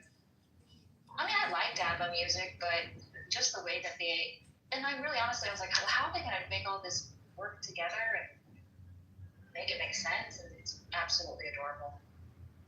I prefer the stage one over the movie. It's great. The movie is great, and everybody does a great job, but the musical is. Priscilla, Queen of the Desert. That one's really good, man. I never saw that one. I enjoyed that one. I saw that on Should watch that Broadway. one. Yeah, I It's heard fun. Should nothing but watch that awful movie. stuff. That movie was great. Oh, the movie? I didn't. I saw Yeah, it. the movie was You good. saw it on stage? I used to, when I lived in New York, I saw a lot of shows, yeah. That's amazing. I wish I could see it. You know, with show just closed down, Phantom of the Opera after so many years. Yeah. It just stopped. Yeah. I think everyone in the whole world was saying, I saw that Yeah. once on Broadway. I saw it once upon a time too. I think the last one I saw was Kinky Boots was the last show I saw. How was that? Was that It's good? really fun. It's really fun. I took my mother. So fun. Did you see the movie? Because the movie was good, but I did not see the movie. So much fun. Okay. But it was such a fun show. I'm so My mom happy to had hear seen that. it. Yeah, I wanted to see Vera. Did you see? I wanted to see Oh Mary, and I wanted to see Six. 9? Oh, 6. Yeah, how did you like that? 6, 7. Okay. Yeah. I mean, I've heard some of the music, and it just kind of sounds like it's very repetitive. And okay, here's a big disappointment that I had to see Little Women. I love that story, and I love the characters, and the musical just went on and on and on, and there was no big. Oh, it was so awful. I feel so like a traitor. It's terrible, but it was so horrible. It was like the worst musical. Did you like the movie with Winona Ryder back in the day? Which one? That Oh, yeah, it was good. movie with Winona Ryder. Did you like it? Oh, sure, that one was good. Yeah. I didn't even know it was a Little Women musical. I thought it was just a play. It was so horrible. So terrible. I don't even know how the music. I don't know how the actors actually memorize the songs because they don't sound like.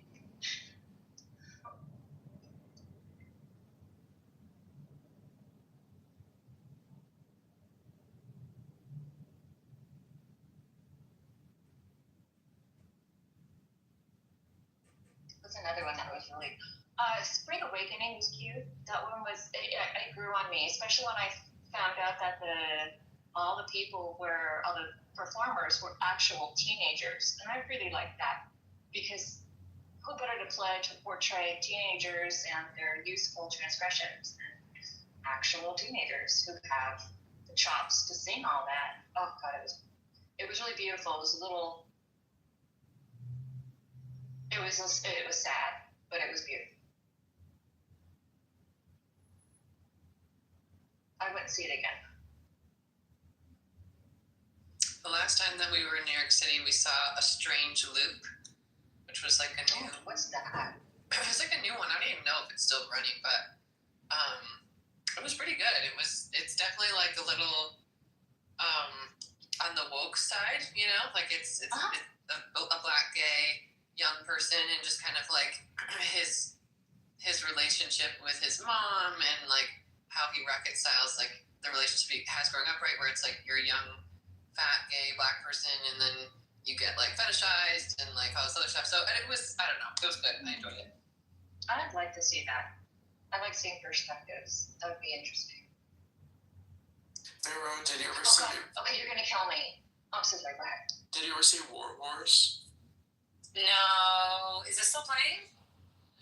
I don't know. It was playing when I lived there, but it was really good. It was heartfelt. Yeah.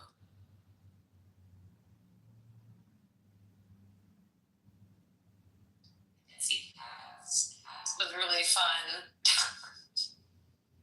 Oh my God.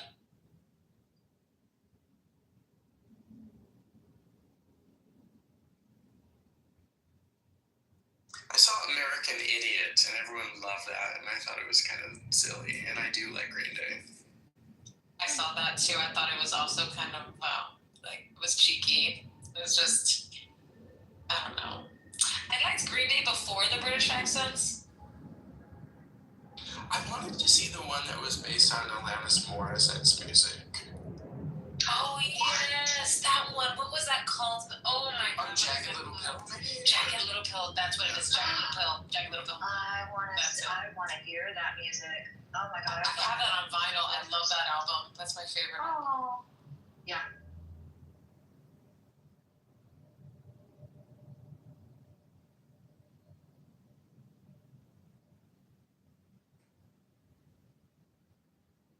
I love her stuff. I was watching, I think it was the documentary on the Lilith Fair, and they were saying people think that women only make the music when they're unhappy. When they're happy, they don't make good music anymore. And well, Alanis Morissette, I mean, that was my favorite album person. It was pretty angry. Yeah, Lilith Fair. That was in the 90s, right? I remember doing a little bit of just kind of research, just here and there on it, just trying to see what it's about. But I really enjoyed Jewel's set when she was singing. She's so magical. I love Jewel. Oh, I love her voice. She did. She was in a rendition of. She was in a show. It's like a miniseries of based on The Man in Black. Hello. Why am I not thinking of it? Of his. Well, just back to Lilith Fair, she wasn't super popular then, and she was like, I can't believe everybody's coming to see me, and like they want to sit through my set, you know? Really? Pretty cute, yeah. She wasn't she wasn't really big at that point yet. Do you remember in Austin Powers when Dr. Evil went forward or went back in time and was playing piano and was trying to convince everyone that he had written songs that he hadn't, that songs that were later going to be written in the future. So he's playing the piano. What if God was one of us? He's like, I wrote that, you know. You gotta see, I enjoyed this film. It's called, oh my god, I can't remember. Anyway, this guy, he wakes up in a world where nobody knows who the Beatles is, and he starts playing Beatles music, and they think he wrote it, because for some reason, nobody knows the Beatles. And that just reminded me of that. I can't remember the name of it. I think it's a Beatles song is the name of it. But, yeah, it was pretty good. Was it one of the Beatles movies, like A Hard Day's Night? No. It's this Indian actor, Patel something, Hamish Patel something. But yeah, no, it's just, it's not.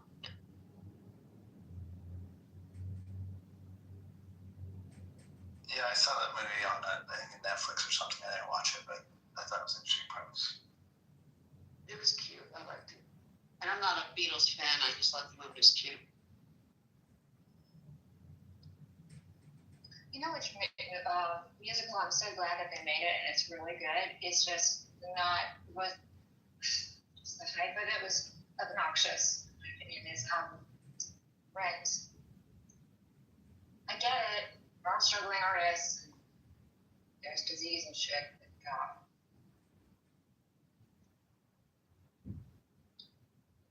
That was like the original woke show.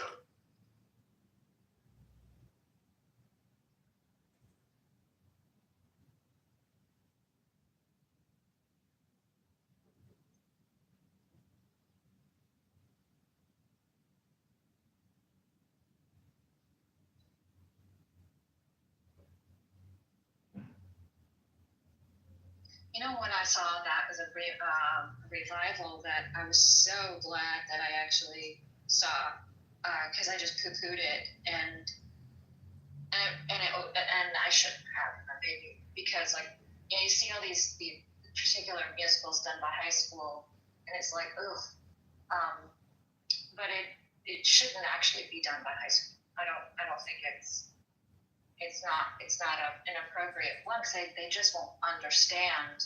I mean, I guess it's educational, but Which show? Just cannot portray is how does camera skills? The brain is not working very well today. It's yesterday, by the way. If anybody's interested, yesterday. Yesterday. Oh, yeah. Some kind of wonderful. What is some kind of some enchanted evening? What is that one from? It's the 1950s music. What'd you say? Which one is it? The musical, the Some Enchanted Evening.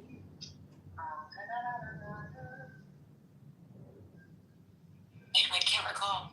It's from South Pacific. Why couldn't I think of that? The musical is called South Pacific. And I just was like, whatever, it's old, and it's like, cheese balls. But no, it was so good because it was like, it wasn't even the romance that was interesting. It was like everything else. We had a pilot who was flying to his doom, and it was about the native Filipino peoples and how they were becoming their struggle with the European or the American world, and it was so many things. It wasn't just that one dumb boy meets girl, they go fall in love, and whatever. Here's the musical.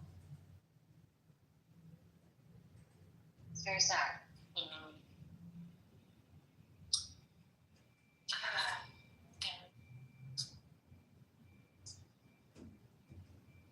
I like cabarets and shit too. Yeah. There was this one time. Well, like very like underground people. One of my husband's best friend, his wife, did a cabaret where she's played in multiple Broadways, like short or traveling Broadway shows. She's done like different Disney characters, like the Disney princesses and shit. So she's so cute. So one day she did a cabaret of a Disney princess cabaret, and so it was just the funnest thing because she puts personality to it. It was just so funny. Like, yeah, I love shit like that. There was this one time when I first moved to New York City, I took some friends somewhere. We were just all hanging out, and this woman approached us. Long story short, she invited us to this cabaret. We got really cool. Invited us to this cabaret. We're like, yeah, we'll go. She was the one doing the cabaret, and she would put on these different costumes, and it's just like the funnest shit. And her name was, what is it? Her name was like, it was like, fuck, what was her fucking name? It was like Dolly something, Dolly Gertrude, and the Gertie Doos, and she had like a backup of 3 gay boys that would like do gay cabaret in the back. It was just. Oh, fun.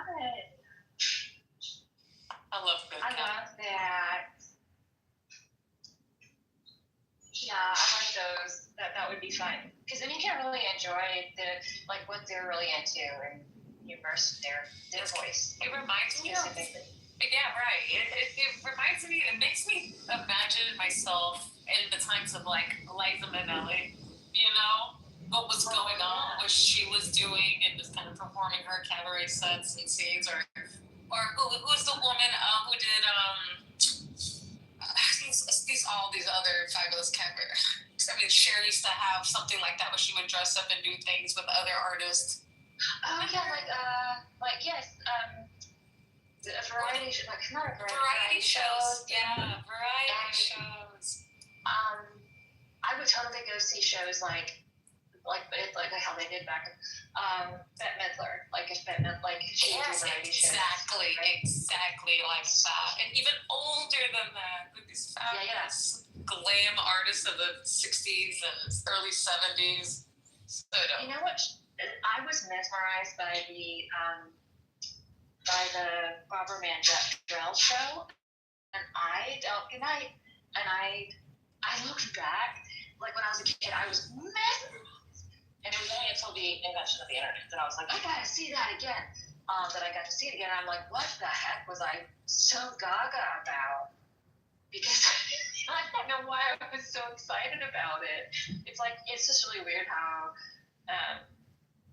when you're younger, certain things have such an appeal, and then now it's like, why did I like that so much? It's so weird.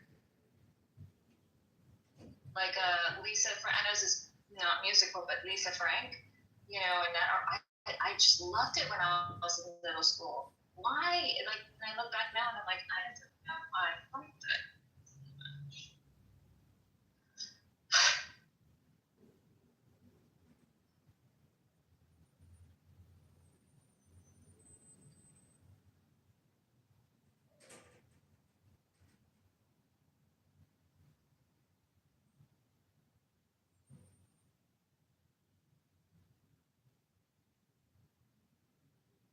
Lawrence Welk show.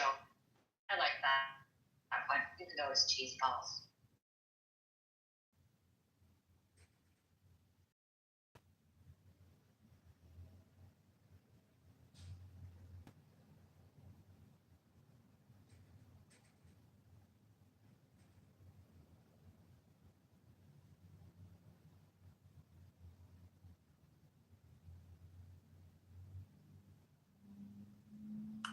I like Saturday Night Live skit with Kristen Wiig when they do the Lawrence Welk show with their tiny hands catching balloons.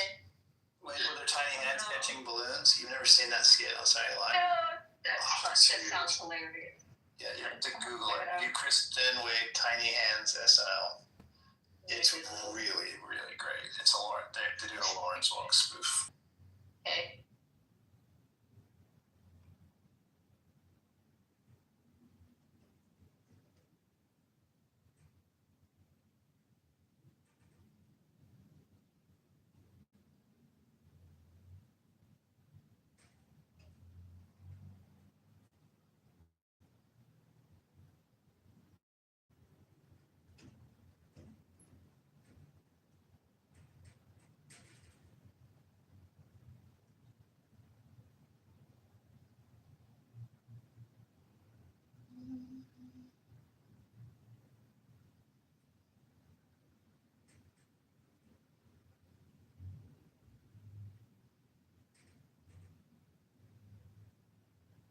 Yes, this is the end of this room, eh?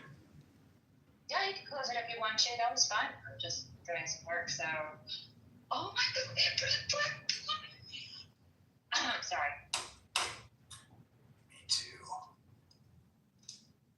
I mean, you can keep it open.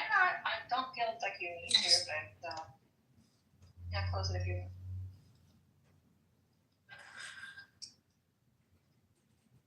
Ta-ta, Mr. Leon.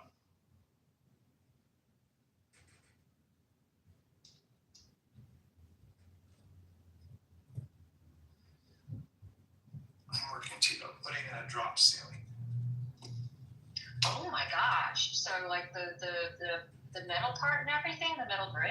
Yeah, I'm doing the Wow. walls right now that it sits on up against the walls. My goodness. So you start on the walls and you put the frame around it like an even level, like not in my case 9 feet, and then you hang it on the wall, and so then you got like a little ledge all the way around your wall, and then you have beams along the top, and then you hang wires from the beams, and then you take a long strip, which is like the main run of the part where the tiles sit on. You know, you got several of those every 2 feet apart, right? Because your tiles are 2 feet by 4 feet. So the main runs are 2 feet apart. And then you got these little cross pieces that go every 4 feet the other direction just to kind of hold the tile ends properly. But initially, you basically run your long beams perpendicular to the main, like, beams in your building. So whatever those are going, you go perpendicular and you run these long beams and you hang them on the wires. It's kind of rewarding because when you get up there, once you cut the long thing to the right length, wall to wall or whatever that is, then you get up there and you like hang one on the wire and then you put the level in there and you're like, okay, so it's sagging a little bit, so I need to just tighten the wire up a tiny bit more. So you pull a little bit tighter, and then once you get the wire just right, then you wrap the wire on itself, right? That kind of locks it in place. And then you just go down the line, you just next wire, you just check your level each time. And once it's all hanging, all the grids hanging, you can't really mess the grids up because they have other cross pieces that are in between that go the other direction that kind of make them the perfect space apart from each other, basically. So, and then you just stick your tiles in there. It's very rewarding, actually. You know the trick of slicing the side to bevel it so you can stick it in and the tile itself? No, not really. It makes sense though. So that's the thing. If say your ceiling joists are like kind of low in the room, if you hang them too close to the joist that they're hanging from, if you don't have more than like a good 12 inches there, then it gets really tricky to get the ceiling tiles into place because they have to go up at an angle before they pop into place or whatever. So what you're talking about sounds like it would be really helpful when you don't have a lot of space. Because if you have a lot of space above the ceiling, then you just stick them up through the hole and you just drop them down. You know what I mean? But like if you don't have a lot of space above them, then beveling the edges of them would super help to like fit them up in to the place when you can't actually like shove them up first. You know what I mean? Because you got to kind of put them at an angle at first, right? So they drop back down into place. And if you don't have a lot of space, I gave myself 12 inches on this one to like get them up before the beam. So you basically want your ceiling as high as you can, probably. But you also want to make sure you have enough space to put those damn tiles in, you know? Yeah. So like you know how when you put it in and then you try to hang it and then it just doesn't quite fit. It's just like to make it lay. Yeah. Okay. So if you bevel it on the texture side. Okay. Yeah. When you stick it up and then you allow gravity to do its magic. Yeah. It grips. It grips the side where it's beveled, and then it'll just naturally flatten out. Like fall in place. Yeah, that's nice because sometimes you get it where you can't get one to sit in place right, and so I have to go like two away from it and pop that one, and then kind of reach over and shove it down from the top, and then like hope that the next one goes in right. Eventually, you get one that falls in. You know what I mean? Like I've had to go like 3 deep before, where it's like they're just not falling in each one of them. And it's like, God damn it! So you go to the next one and you pop it up and you push down from the top. And it took me an hour to get the ones, and I'm like. And then I saw the stupid, it was like, somebody had the razor and they went zip, zip, zip, zip, like on all 4 sides. And I'm like, why didn't somebody tell me about this stuff? No. Like that secret. That's a perfect secret. Yes. God. Yeah, my boss is like super, he's super picky about like how good I do things. So sure. I don't have to work, I can work as slow as I want. Like if I get it just right, then like I don't have to rush. I can just kind of dig around. He doesn't care. That is perfect. He knows that. That's probably why he's so wealthy. He's like, do it right or don't freaking do it. Right. Like really, like he does not care how long it takes. You know what I mean? As long as you're not sitting on your ass doing nothing. I don't care if you're sleeping on the floor, whatever you're doing. As long as you're doing something, he's not going to question it, which is really nice. And it's nice because I'm older now, at 51. It's like I kind of need that. I don't need somebody busting my balls every day of my age.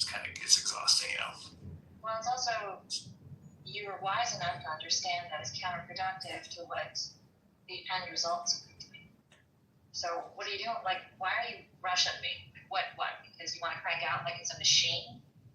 Oh, yeah. I had this other job where they were rushing me like that all the time. And I was doing low voltage installs, installing security systems, and I was up in the attic of this place, and they're rushing us all the time. And I just stepped between the beams and put my foot through the ceiling, and then they lost their fucking mind, right? And then they're like, all I have to do is fix the drywall. It's not that big of a deal, but he lost his mind, and then he immediately sent me out for a drug test. Immediately flipped out. Drug test because I caused damage or whatever, and I was smoking weed back then, so not when I was on the job, but I was a weed smoker. And he sent me for a draw. He's like, you put your foot through the ceiling, you need to go for a drug test right now. Go find this place. He gave me his address by where I lived or was working. And so I there was another guy with me. I'm like, can I borrow your car? And he's like, yeah, because I didn't want to take my van because I could track it. And I drove to this like head shop on the way. Like I basically found a head shop that was not really too far out of the way. That if they looked at GPS, it wouldn't look that weird. And bought some fake pee in there, like real quick. And then stopped by Panera and got hot water because the pee had to be warm. And I did all that on my way to this test. And then I got to the test, and the pee was already at temperature it needed to be. It was in a bag on my, I strapped it to my leg, and I went in there and tested and passed. And I know that he was like, okay, so this guy I brought into work with me, he let me pick this assistant. And the guy that I liked, he's a real stoner. I'm not a real stoner. This guy was a real stoner.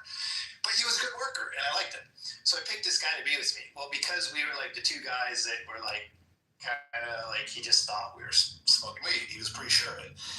I know when he did that test, he thought he was going to nail me. And when I didn't test positive, I'm sure he was like, what the fuck, right? Like, I know that he was just like, what in the hell? How could this be possible, you know? Because it takes forever to leave your system. When I finally stopped smoking, I tested myself after 6 weeks, and I still tested positive. It took over 2 months for me to have a clean pee. Almost 3. So it takes a long time to leave your system when you find it. Yeah. Interesting.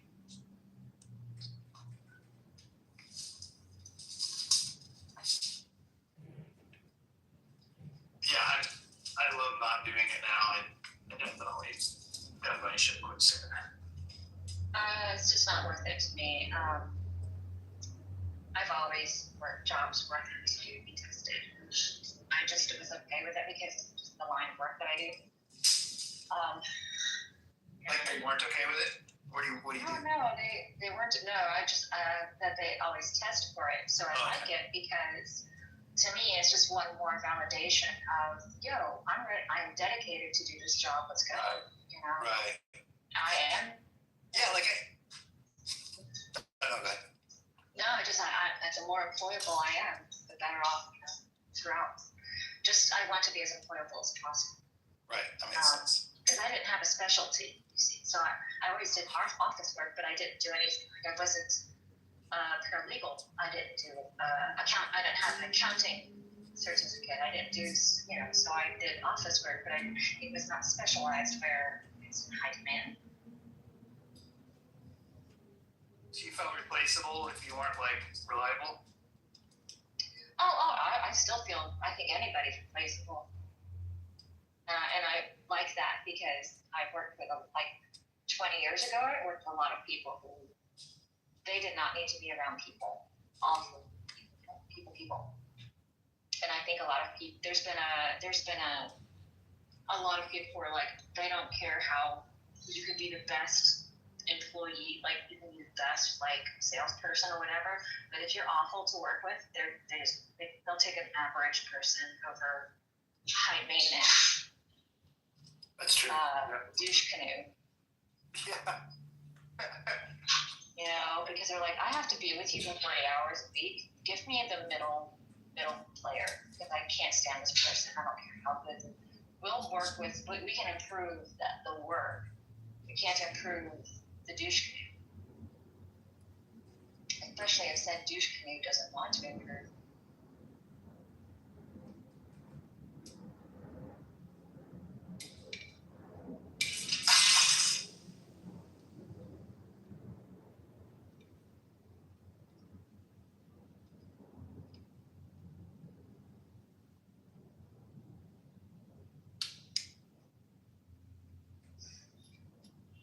I've gotten cranky as I've gotten older too. I have to keep my temper.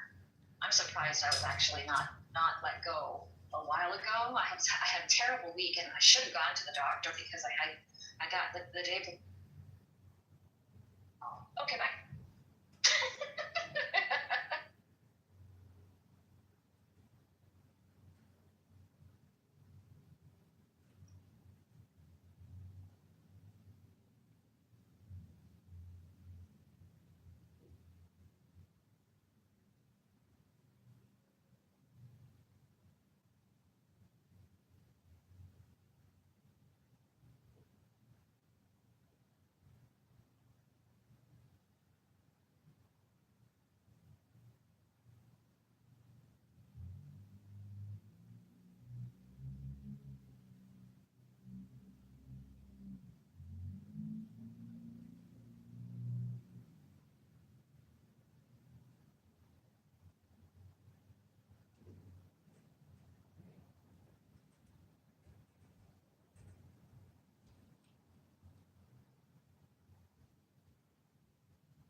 try therapy. Therapy's Okay. good. But is it actively, legally, like Nixon, trying to find way to attack? I mean, he just publicly saying it, right? Do you prefer a leader exactly tell you who they don't like, or you want someone who is sneaking behind, have a list of people they want to attack and plotting and everything? So this is a choice you want to have. Second thing is, by publicly showing that, he is very strict with how he want to challenge his enemy domestically. He using that as a projection that he's a strong leader. And when he deal with foreign policy, it's very important. When he deal with Erdogan, when he deal with Putin, when he deal with all these leaders who are strong in subjugating their people, they will look at Trump. Trump is also, very aggressively legal against their enemy. So he know Trump is not someone you can play with, like maybe soft person like Biden or something like that. So the question is, this question has to be asked when Trump finished the term, and how is this enemy list help him to project him as a strong leader outside US, help him to be effective, at the same time not be sneaky like Nixon. So that is the question. You are right that there is a big difference, that nothing that Trump is doing is hidden from public view. Everything was published ahead of time in the 2025 Project 2025 book. So you're right, there is a difference. However, in terms of the actual effect of what they do, or what they're doing, there may be a parallel. Of course, there are going to be differences, and that is one of them, and I guess we can be thankful for that particular difference. I got attacked or made fun of a little bit in the chat for stuttering, because I was searching for words and searching for answers to questions that were being asked. What the hell? Come on. I don't stutter. Howard. Hey, thanks, Gary. Thanks for letting me have the last word today. I'm going to be fast because a lot of my points were covered, and nice job in particular to David Garcia expressing some of the same things. And by the way, Gary, and I did look it up, I seem to remember in the first term, Trump did have an issue with 60 Minutes and threatened their FCC license, and I did look it up, and it goes back to 2017. So for whatever that's worth. But to answer the question overall, again, this is just my own personal point of view. Not at all surprised. You have to have empathy for someone, don't you, who's been convicted 34 times and also has been impeached twice. He definitely has been very public. I mean, you can see it in real time. You think back to the whole lock her up chant, certainly going after Hillary Clinton during that whole period, and he's very much emboldened. And now with the Supreme Court and presidential immunity, I'm sure there is an enemies list that continues to grow, and it's actually probably fairly sophisticated. And if you take a look closely or listen closely to his language, he very often talks about basically being president, but you get the sense that it's being president of MAGA or president of, call it, Republicans out there or not Democrats. And he does connect the dots sometimes with the enemy within and the blue states, and certainly against Democrats. So it's interesting from a leadership perspective that he basically does position himself publicly, I feel, talking about his enemies list. It is a little, I think we spent maybe a little bit more time than we needed to about the whataboutism. There's no doubt that Donald Trump isn't the first president, or even Richard Nixon for that matter, to have their own version of an enemies list. But just because people have done it before doesn't necessarily justify it or make it right. And I think You have to be bold enough from a value system point of view to call a spade a spade. And Gary, I'll just wrap this up with this comment that perhaps Trump's enemies list is in the same file folder as the Epstein files, and I'll land it there. Thank you. I love it. You always bring the Epstein files up, and I think we should never, ever. Oh boy, I screwed up here on charging my stuff. Big mistake. We should never, ever, ever, ever forget about that. Folks, we're here Monday through Friday from 5 p.m. to 6 p.m. New York time, so until 5 p.m. New York time tomorrow. For the next edition of the Critical Thinking Forum, everybody be safe, be well, and peace out. Here front and center for you to look at. And yeah, of course, there's related issues to that. But like, can we just get to the meat of it? Like, how do I stop the compulsions? How do I stop the compulsions? I just need the behavioral therapy part. Like, do I need drugs? Do I not need drugs? What? Where do I? Yeah.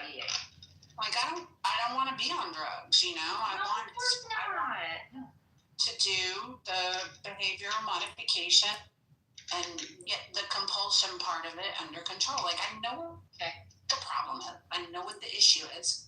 Okay. I need to modify the behavior, and I'm a very good instruction follower. Like, if somebody will just tell me, do this, and do that, I would do it. Yeah. Okay. So you're obedient. I am obedient. You're good obedient. I'm a good little rule follower. I just need the rules. Can somebody just give me the fucking rules? Yeah. Mm. Yeah, they can. It's aggravating. I know. You just have to find the right rule book, and not even take all of it, but just you need to finding that you've got the rule. Here's the catch: is you got the rule book in your head. It has to get unlocked. Here, certain chapters have to get unlocked with someone who can listen good, and who's gonna shut the fuck up, and who's gonna listen, and who's really going to take notes. Like either, physically or in their minds, and get to the bottom of what you don't know yet and what you want to know. Might have to look for like a specialist in that one particular area that you're having a hard time with, right? Yeah.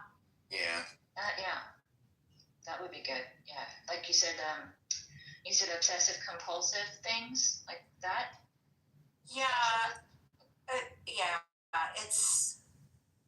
I have obsessions. I've always had like little obsessions. That's always been a struggle my whole entire life. That's where the ruminations come from. I obsess on the ideas.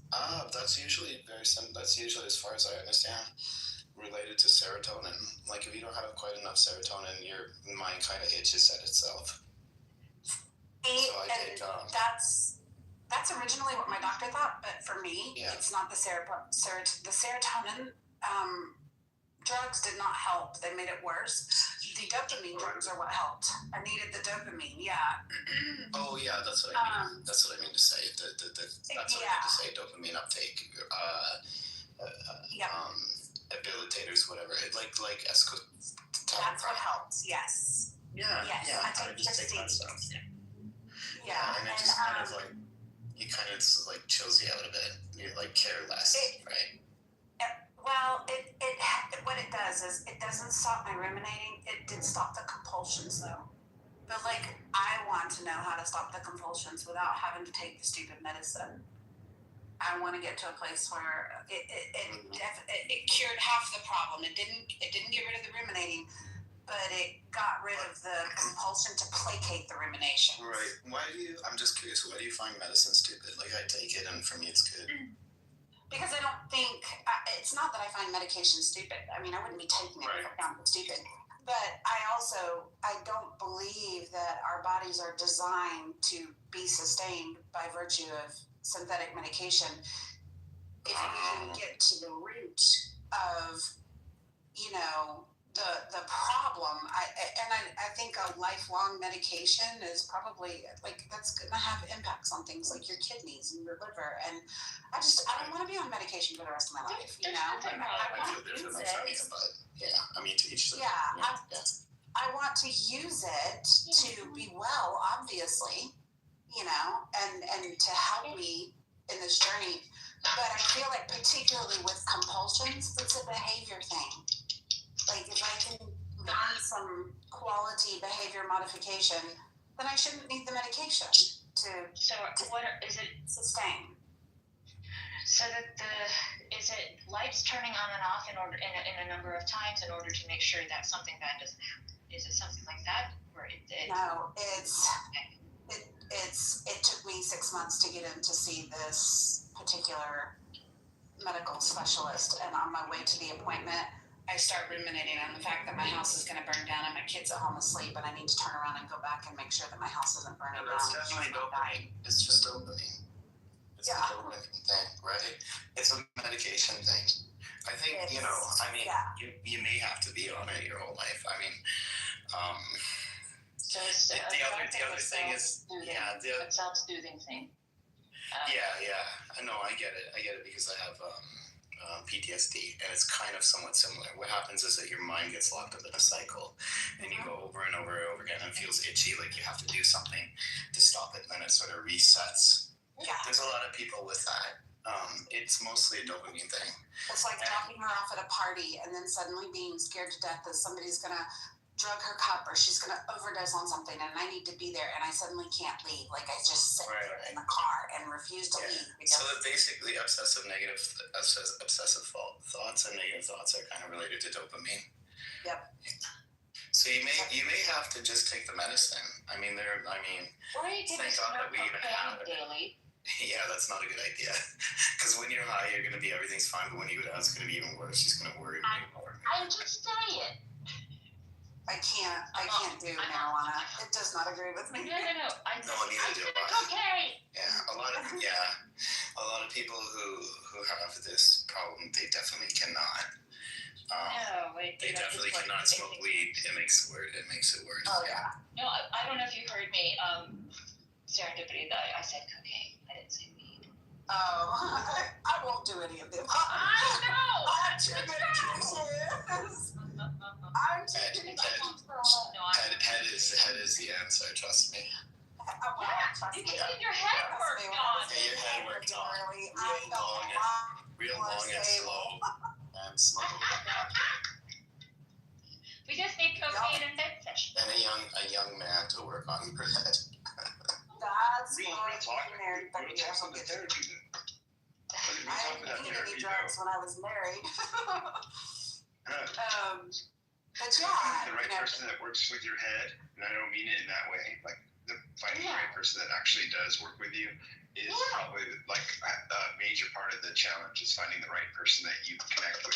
It's just like finding the right, I mean in anything, finding the right personal trainer, the right massage therapist, and not in any weird way, I'm being serious on this, but finding a really good, because I mean, you know, God, the last therapist, because I saw a therapist. I've been working on things that I've tried to work through, and the problem is every time I see a therapist, it's like hitting a bee's nest with a baseball bat, and they're not. I'm leaving in a worse shape than I'm going in, and they're not doing a good job. And I mean literally, this place doesn't even take any health insurance, $170 an hour.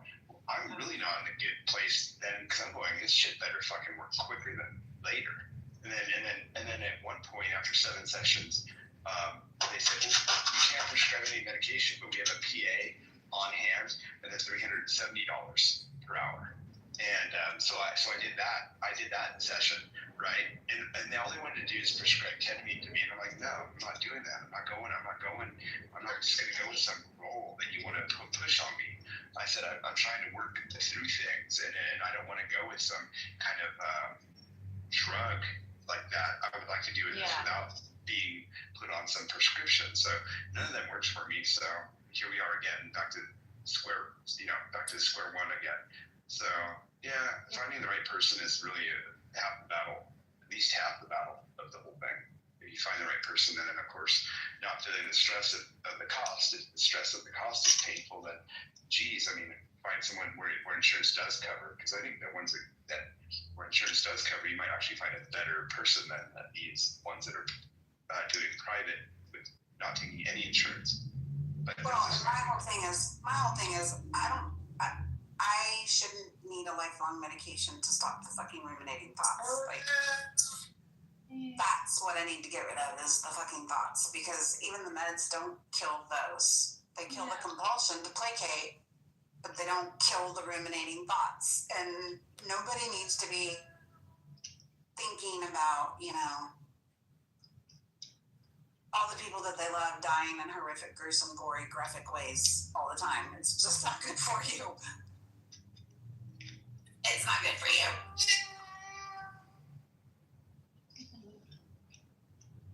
Who's that? Is that Nick? What is his name? Nick. Hey, what up? Nick. What up, baby boo? Do you need attention, Nick? Nick always needs attention. Well, Are you being a little scoundrel today? I don't know, but if you're gonna go to these doctors and you're gonna go and they recommend something, that's what they're there for. So I also think that if you're gonna subject yourself, you should go in there with an expectation that they're gonna try and prescribe you something.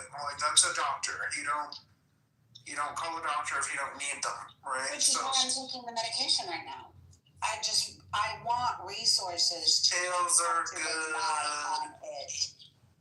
Yeah, I mean, not have to rely on it. But that goes for any prescription.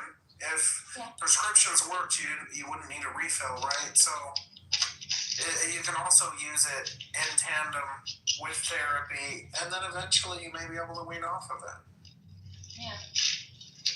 And there's nothing wrong with your advice. That's not technically medical advice. It's different for every person, though. I never said it was. I'm not a medical doctor. Right. Thank you, Sean. Thank you. Yeah. I was trying to help someone on how to get out of debt, and I got barked at for giving debt, financial advice. I'm like, no, I'm not giving financial advice. I'm giving advice on how to get rid of debt. So for this room in particular, I don't like getting barked at either. I'm sorry. Right. So in this room in particular, it's sponsored by BetterHelp, and if you use code DIGGIES, we can get you all matched up. Oh, look at this! Here she is. She needs matched up. Monica. Oh, We're gonna do a little bit of Tinder if you therapy. click here and you click 1, put in your account number. $300 will be removed from your account number. Press 1 to say yes. No. I scream at those automated things. I want to speak to a person. Just give me a person. I see Serendipity in her house going, please, Tati. Oh. Wow. And then you got the smart companies who disable the 0 option that just puts you back to the main menu. That's irritating. Like I said, I'm all for using the meds to get you over the hump and to get you the help that you need and to make good changes. I need to get to the changes part. I want to stay in the meds, okay? Okay, David Bowie, calm down, okay? Call her David Bowie. That's hilarious, though. Time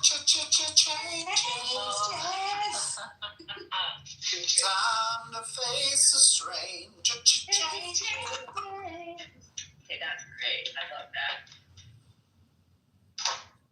It's okay, because if you think about it, there shouldn't really be that stigma for mental health, because if you think about it, we're in a ball of dirt floating through the middle of nowhere, and we're just trying to figure out how to survive, on a real level.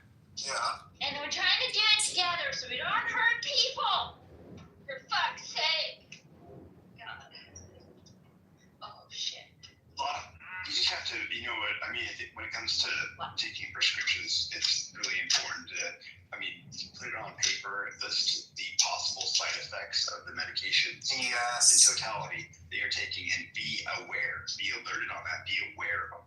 And make sure that they don't start prescribing another medication to offset that side effect, because that medication to offset that side effect could have its own side effects, and then you end up being, in your 50s, 60s, 70s, taking 12 medications for one. You know what I mean? God, that sounds delightful. It's not. The blue one wakes me up.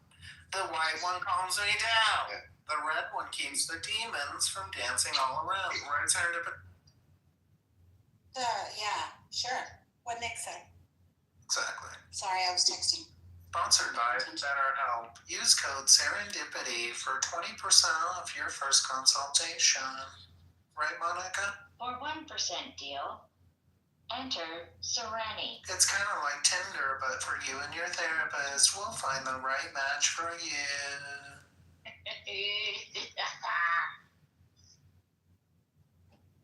I wish it wasn't so funny. I should open up an automated, like an AI therapist, because you got to imagine the therapist is going to need therapy after hearing all this crazy shit, you know? Yes. Where does it end? My last therapist actually almost fell asleep during my therapy session, and I was like, I don't think I'm the one for you. See, it wasn't about them; it was me.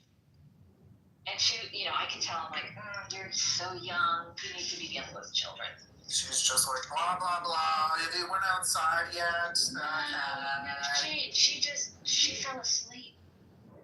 She almost fell asleep. Did you steal all of her candy in her candy bowl while she was asleep? That's what I'm... No, but I wasn't as entertaining as a child. And I think that it was like an onslaught of drama. And it was also a very hot day. And the sun was shining through. And she already said, I'm sick, I need some coffee. And I do. So, okay, here's the other thing too, Nick. I know I have a certain timbre to my voice that is soothing.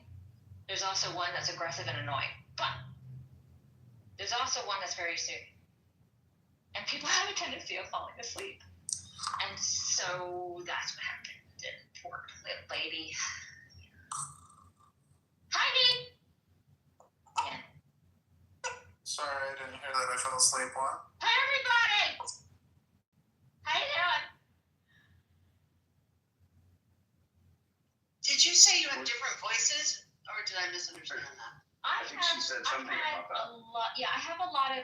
So I'm a singer, and I went to school for theater. So singer, dancer, actor. I've had extensive education. Well, Kristen, I actually have I've noticed that about you, but I didn't realize that you were aware of that. But I've noticed that about you. I know when to get off stage. So everything that you hear is me. I'm not being a character. It's me. It's just different tones. Yeah, I've heard 3 different voices from you. 3 distinct ones I've heard. Yeah. Oh, there's more. So, and what it depends on is sometimes it depends on who the audience is. And I know, honey, I got it right here. I don't know why you're barking at me. It's right here. Here you go. Come on. And so, so I've learned how to control it, and and so anyways, it just depends on who I want to again, everybody communicates differently, right? So sure. So not everybody's gonna respond to my regular like this. The voice that I know, honey, I don't know what you want. You want water? Okay, all right. Like my dog. He's like, this talking is not doing anything for me. Clearly. What? I think. So it just depends on, like, most guys can't take my normal the normal baseline of my voice. I don't know why. They just cannot. They feel challenged. Whatever it is, it triggers something in them. I usually, when I'm getting to know people, I try to use a higher pitched voice because it's more childlike and it's not as threatening. And I'm like, you definitely have to childlike, and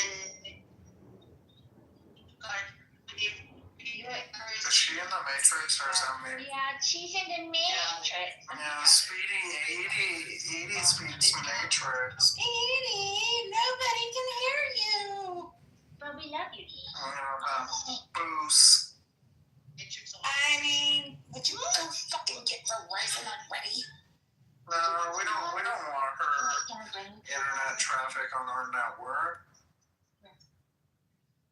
So that, anyways, that's I heard nothing the past 2 minutes. Edie. Isn't she cute? I was going to give you a She's mod having a beat now, not conversation. the laughter. I was going to give you a mod beat. She's so cute. Precious trying to communicate with us, and we can't. I would love to hear what you have to say, but Serendipity is talking. Raise your hand if you want a mod beat and play with Nick. Kickers in. Place of Nick. Wow. Wait, what? Edie, pause, block. She said she was going to give you a mod bean, but you were mean to her. Look at I've never been mean to Edie. Are you kidding? I got receipts showing that I've always been nice. Edie, don't let that bean go to your I head. didn't like your laughter when Serendipity said whatever she said. Whenever she was mocking me, you laughed. Yeah, because when she was going, Serendipity, do what you did again? What? What did you do? How is that not funny?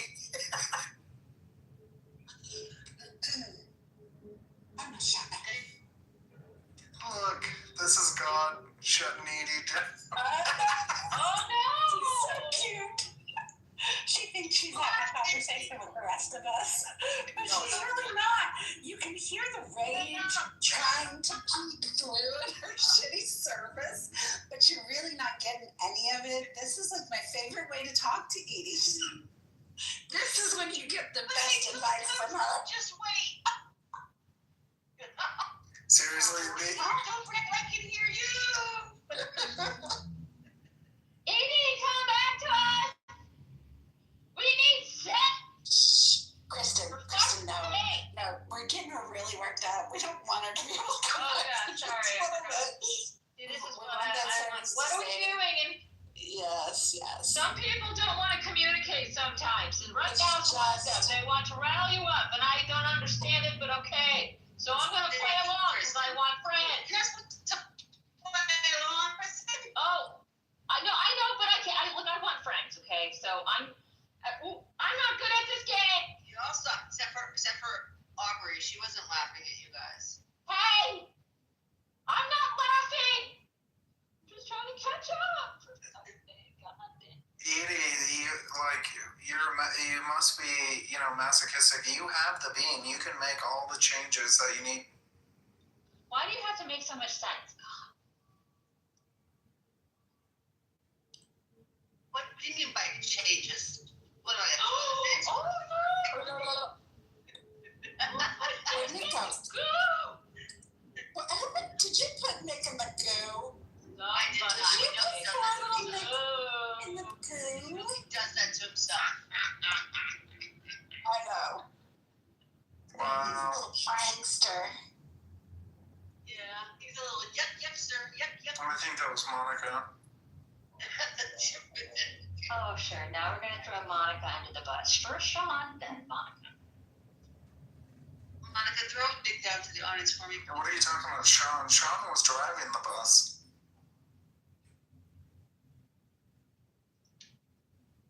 Or was that Vero? Not Vero.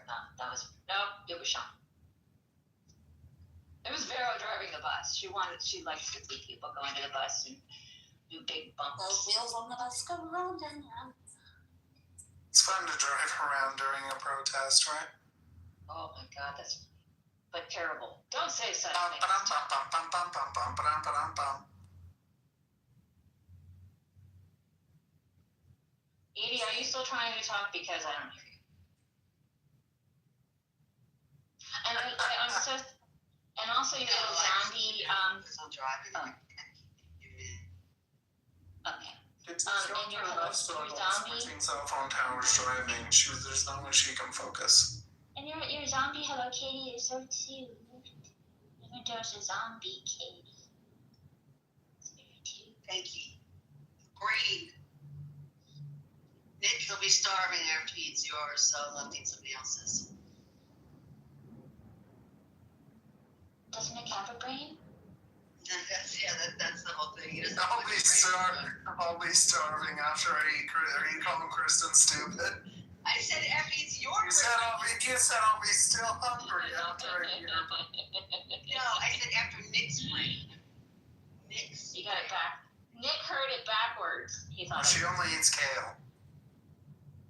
Hey, does anyone in here sew? What with a sewing machine? Yeah. Yeah. What? Yeah. And can you make things? I mean, I did. I made a baby dress. Aww.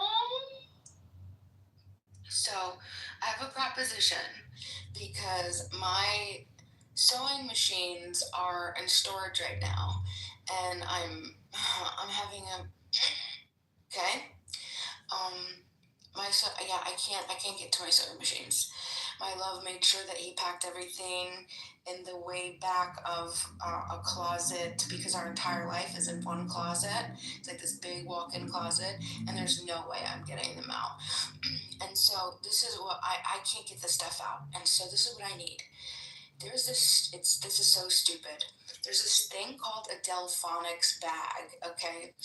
I don't even want to tell you how dumb this is, but I'm into a particular, I'll just tell you, I'm into journaling, and the journaling world, like journal talk, if you want to call it, they are obsessed with these Delphonics bags because they are able to like hold the entire journaling ecosystem with all the things the stationary bag, but the reason is because of the dimensions.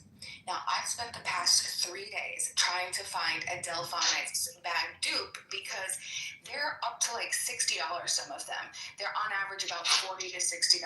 And all it is a 10.5 by 7.5 by 3.5 bag with a zip and just a bunch of little a bunch of little pouches on the outside. That's it. That's all that it is. For your pens? Yes, it's basically a stationary pouch, but the dimensions are what's really important, and the fact that it has a zip, because what we do is we take this stupid Delphonics bag and we pack our journaling supplies in there when we travel, right? So it's everything that you need to do it on the road. So this is my proposition. This is, that's it. It would be jean. I would want like a jean or a canvas. Canvas would actually be better. And if you do this for me, I will pay you as much as you want, like up to however the price is. Because I would rather pay somebody to do it personally and have you do it than have to put money into this stupid Delphonics bag that everybody else has. I'd rather have something personalized. So if you do it, I could show you the dimensions. I'll show you the link. Well, you already have my email, so yes. I have like 6 baskets. I'll tell you later. But anyway, so okay, if you want. Let's see. I'll have to figure out what I'm gonna do. How am I gonna? Yes, I put that. Okay, cool. Canvas. Okay. If you have jean, that would be fine too. Yeah. Okay. I'll have to see what I can. Like, even if it was like upcycled material, like an upcycled jean, anything like that. Would it be adorable to you if it was hand stitched? Yes. Okay. That would be a lot, though. I don't want you to go crazy. I don't have children, and I have a huge maternal streak, and it's starving. So. We'll see. I'll see how. Yes, I can do this. Are you fine? Yeah, I just need to know dimensions and stuff like that. And with a zipper, fuck yeah, that's big. Let's see that zipper. What do I have a good zipper? Gold brass. Yeah. Then straps. What kind of straps? I don't need any straps. It's like it's something just free. You want to put into a bag? Like you want it to be slick enough that it slides in a bag but doesn't splay out? Yeah. Just It's like a cute little thing that I put in my purse and I carry around, and then when I get somewhere, I could like take it out. Yep. Okay. Kind of like a makeup bag, but I can't find anything. There's no station. You got something more party. Yeah. Yeah. No, these bags are hard to find. Yeah. Because it needs to fit the A5 notebooks, and it's not just an A5 notebook, it's an A5 Lewis Carmen notebook, okay? So they're like really thick, and then all the little gadgets and stuff that go in it. I need the stats and an email. Okay, I'm gonna send. Cool. That'd be great. Ooh.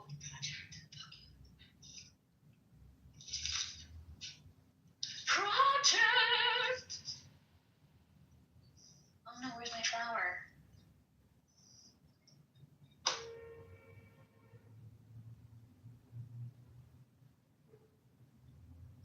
Somebody actually did ask me to knit or crochet a blanket, and I was like, I don't think you know what you're asking for. They're like, and they don't. I'm not ridiculing at all. I think it's awesome, but I work a 40-hour job, so I'm like, 40-hour-a-week job, and I was like, I don't think I'll be able to do this, and not enough time, and they weren't specific, but anyways, I was like, so do you know what kind of colors you want? And they're like, well, no, I don't care. I'm like, so you want a king size crochet quilt, but you don't care what colors, and you don't care how much it is. If I was devious, but I'm not. So I haven't really answered, but I will. I don't like leaving people hanging, but I'm all about. Gotta click on electric blanket. I was fabulously ADHD today, and I used it, and I got so much done. I was so excited. You used what? I had some serious ADHD brain going on today, and I used it, and I got so much done. I was so excited. Thank you, Audrey. You know how to use it. That's good that you know how to use it. Thank you. Yes, I've had to master it, and I've had much ridicule. I've had much, all the humbling things, and it's like, all right, well, I couldn't get it. So that's kind of like when people say they like. Both Mike and Serendipity agree with the don't drug kids thing, even if they are struggling with that. And I happen to, as long as you have the support around you, I concur with that assessment. I think if a child is left to their own devices and just not medicated and not supported in any way other than, yelling at them or something like that, that can lead to other, even more devastating consequences than bad medication. It's a superpower if it's managed. It can be, yeah. It definitely can. I agree. Yeah, and I use it for my superpower. I the one thing that makes me grieve still is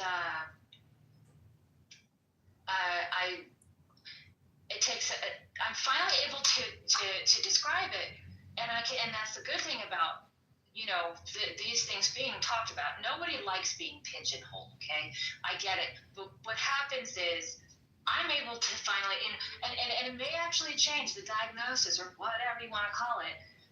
Assessment can change in 10 years, and that's great, but you know what, we're talking about it, and I don't feel so fucked up. I don't feel like alone, and I'm fine being alone, but it's like I have to explain myself to people in order to have friends, and that is just so hard because it's also insulting to them because they're thinking, well, I can make up my own mind and I can listen to you and I can figure it out myself. Are you saying I'm too stupid to figure this shit out? What are you saying?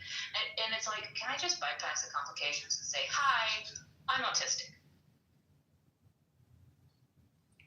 Now I have a certain kind of tism that doesn't have to do with math.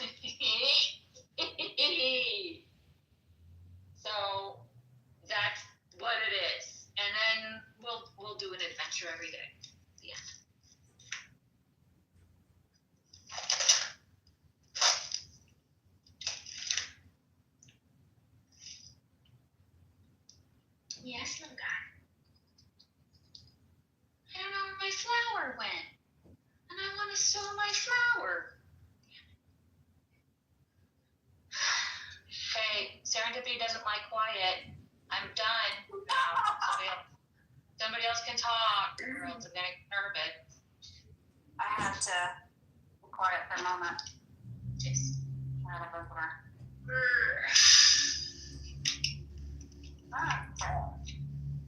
I'm making some chicken tendies, even though I don't want them. You're making chicken candies? It sounded like the hell's a chicken candy? What are you making? Chicken tendies. I still no. Chicken tendies? Oh, chicken tenders? Chicken tender. Yeah, chicken tendies. Oh, Yummier. that sounds good. Even though I didn't want them. Are you frying them or what? How are you doing it? I'm just grilling them. Yeah. In the pan, sauteing them. Yeah. That's healthy. You got any kind of seasoning or anything on them, or just do Oh, that heck way? yeah. Yeah. We had tenders, caramelized onion butter, and some garlic, and some salt, and some pepper. That's gonna be heavy. And a little bit of Worcestershire and a little bit of white wine. It's very satisfying. Okay. Those are always, they fill me up. Right, and then I just added some broccoli in here too because, you know, why not? Why not? Sounds Listen to this. This is what I've had to hear for the last 24 hours.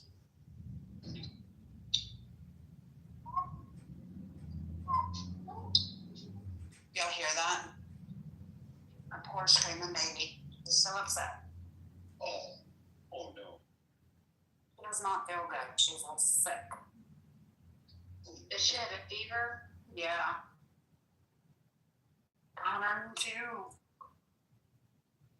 Oh no. Yeah. What I is got the off doctor? for it. The doctor says it's just teething, right? They have a stomach bug. They both have a stomach bug. Are you using a cold pack to reduce the fever or anything? She's doing The fever is good. Unless they, Yeah, she's Yeah, doing the ibuprofen. fever is It's good.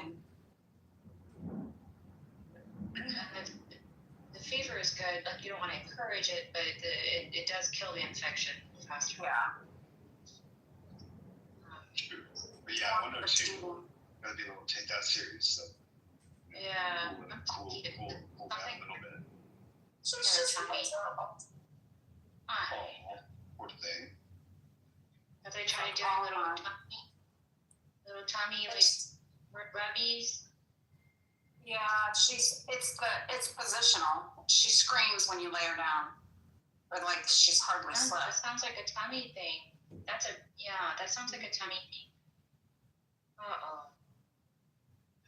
Okay. Yeah, she's miserable. She is miserable. Is she eating? I mean, yeah, she's doing okay. They're supplementing with Pedialyte because she's fighting with it a little bit because you lay them back to eat. Laying back is not working so much, but yeah. I think it's something in her tummy.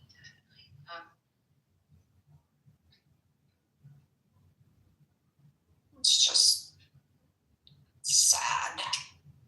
Alright, we need a lid.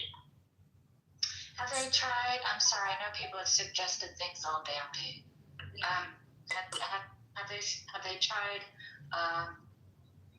a very warm washcloth on her tummy, on her abdomen area?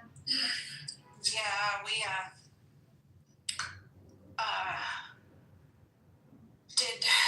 we turned the heating pad and warmed it up and then unplugged it. And did the heating pad, and she's at that stage right now where she wants to be doing all the things. Like she wants to be crawling and pulling up on stuff and walking. She's not quite there yet with the walking, so sitting still with the heating pad was not very successful. Not a success. Yeah.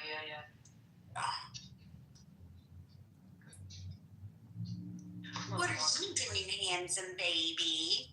Are you jumping on my bed? What are you doing, handsome? I'm glad you're feeling better. Makes one of you.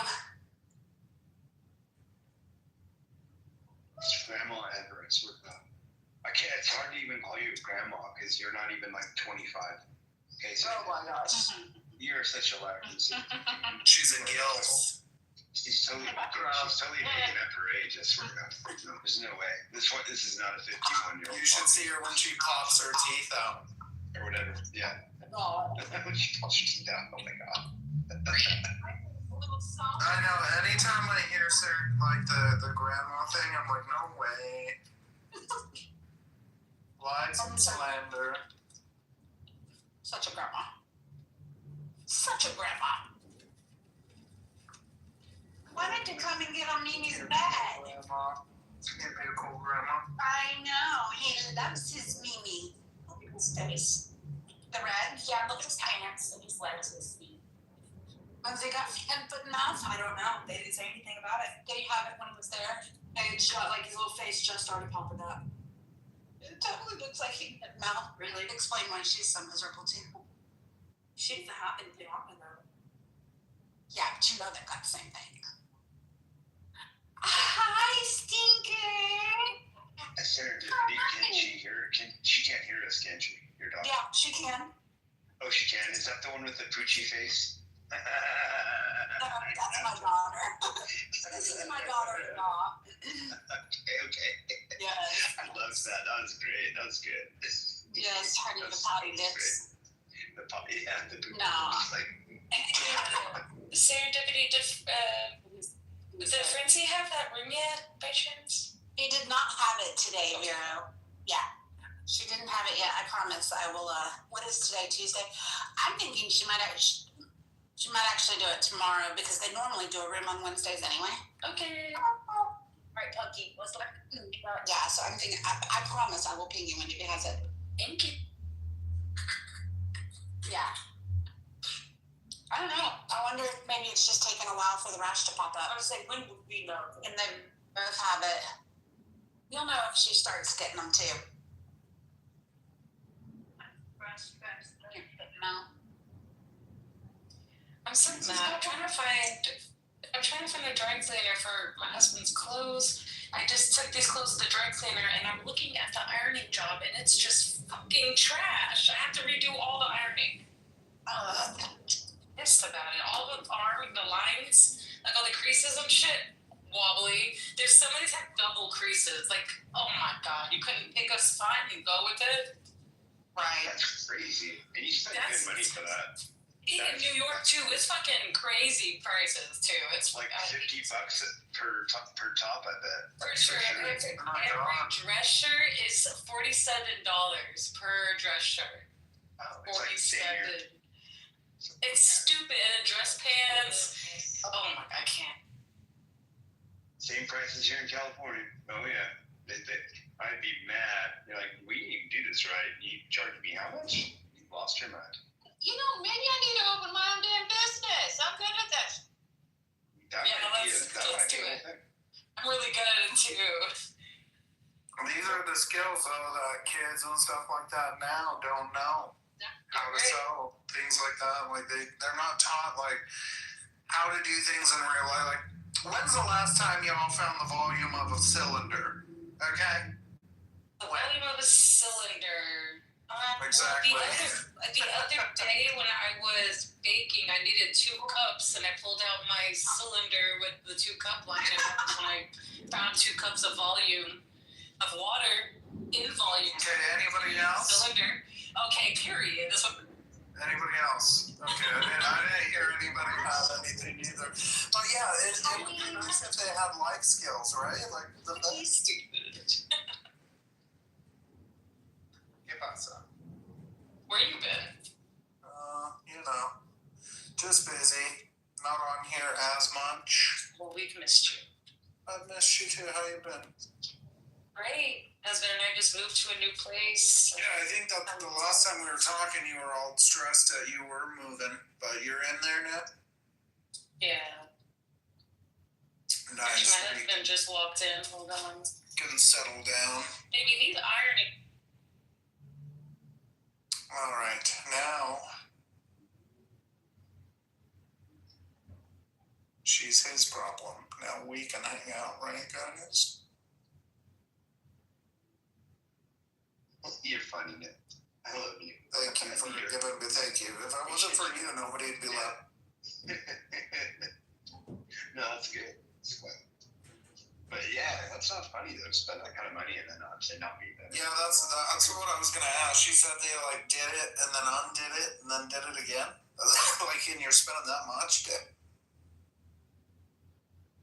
I used to be able to make my singer sing Serendipity back in the day. Singer sing. Yeah, my singer sewing machine. Yeah, that's what you meant when you said singer. Got a lot of miles on it. I want to know what my Beth is doing down there in the goop. Not a mod. Hey, Beth. Beth, come on. Beth, Just like Edie will holler at me later. Why will she be getting it? I don't know what's going on with that girl ever since and after our little elope. Like, she's been weird. But we love Edie, dear. There's only one like Edie, we'll tell you, quite frankly. That's right. Dude, I remember when I first met her, I was like, who's this Men in Black chick? You know, because she's always got a picture of her in her sunglasses.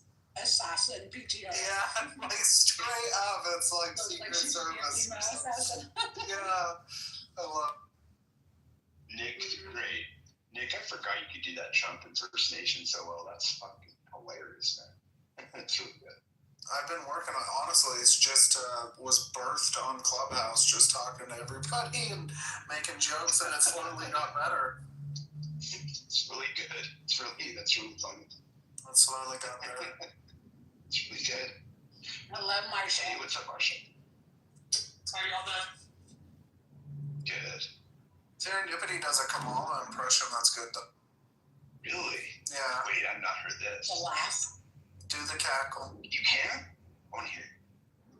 I can't do it on command. Come on, it's October, do it. I can't do the It's cackle. October, dude. I like how there's no other qualification. It's October, so you should do this. Yeah. See, I was trying to get her to not think about it, just do the cackle.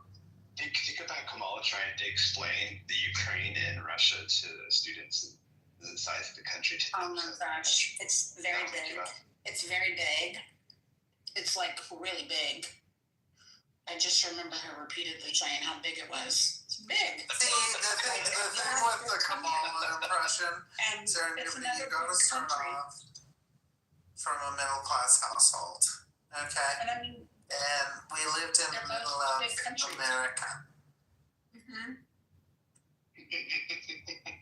And I was mostly in the middle of our family. And you see, I gave lots of head so that I could get out of the middle class and into all of the men folks, you know. Some of them nice, some of them not so nice. And, you know, I put on the pretty makeup and looked the pretty part. And, she's awful. You know.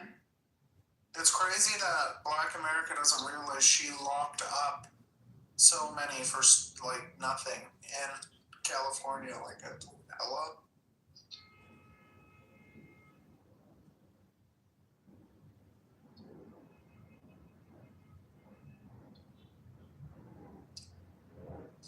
I know somebody. Her way to that laugh. I know she was working her way. She is. She's gotta give her. You gotta give her the scene, like talking about space and the moon and stars, like trying to explain that to kids. Like, oh, Serendipity, I can make it. I can get the cackle out of you.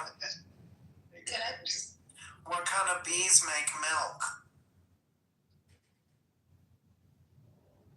I don't know what kind of bees make milk. Boobies. Oh my gosh. That's not gonna do it. Come on. I need better than the dad jokes. Come on now. I thought, even as a dad joke, that's hilarious. I was laughing when I heard. Boobies. You should wear Halloween. See, women get this thing that men can't do, Sean. They always complain about, like, oh, men are so awesome. But they can use their boobs, okay, and their flirtatious behavior to, it's kind of like a video game. They turn up the charisma points. You know what I'm saying? They have this, like, thing they can do, we can't. I can't show a cop my balls to get out of a ticket, okay? Unless I'm in California, maybe. But anyway, you get it. You get it. Oh, wow. But it's true. Women have this. My balls. Have this.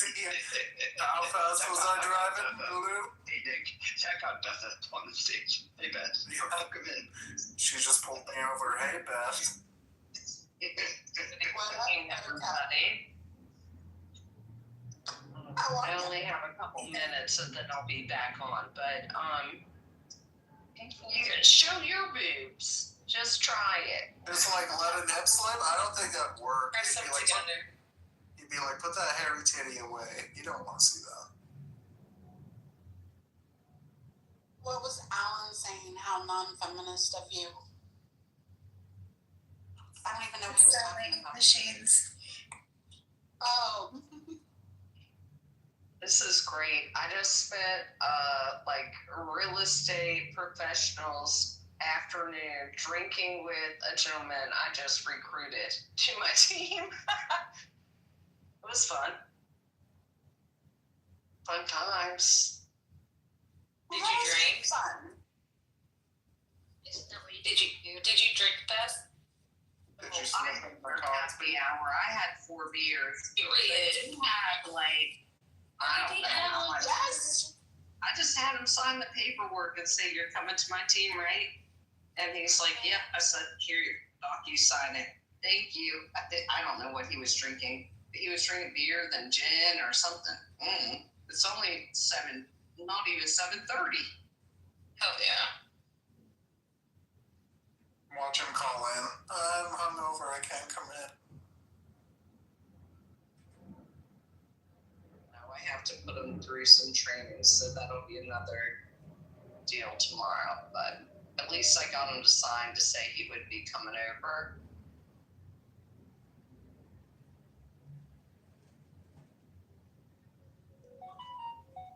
This is another thing that you can do with your pretty lips and your boobs. And I don't even have boobs. You've seen them. They're little. They're not big enough to. Oh, God.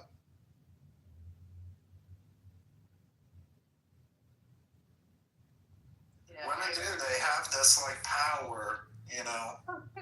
Like this, it's like a superpower. They kick up the charisma and like it's just whatever. Yeah, sure. Like if you ever wanted to like rob any jewelry stores, like, you gotta get a woman, okay? She can schmooze the security guard. There's always a schmoozer. They're perfect. Okay, but how do you set boobs? Do you just go around naked and then ask questions? That'd be I would watch that news show. If that was a news show. That'd be funny as shit. I have to go through desensitized training because really, honestly, all a woman has to do is just turn her head right and give the right look, and that might just. Here, Sean, I got us a business idea, bro.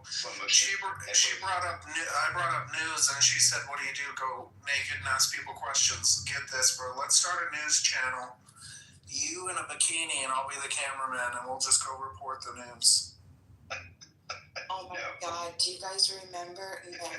Sean, that would blow up.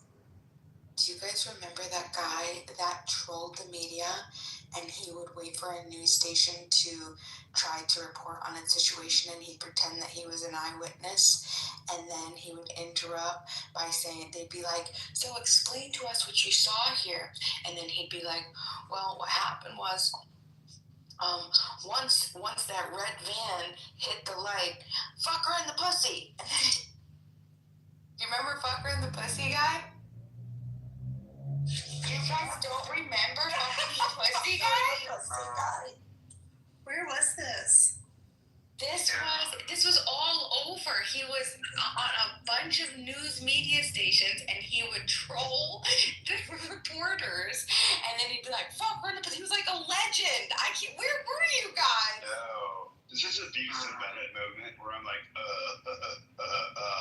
shut up, butthead. Look at that. What the hell are you talking about? I don't know. I don't know what you're talking about. I'm pretty good butthead impression. I can do the Beavis side. Shut up, bungo. Shut up. Okay, Bima. I don't like it. Yeah. I'm getting a clip.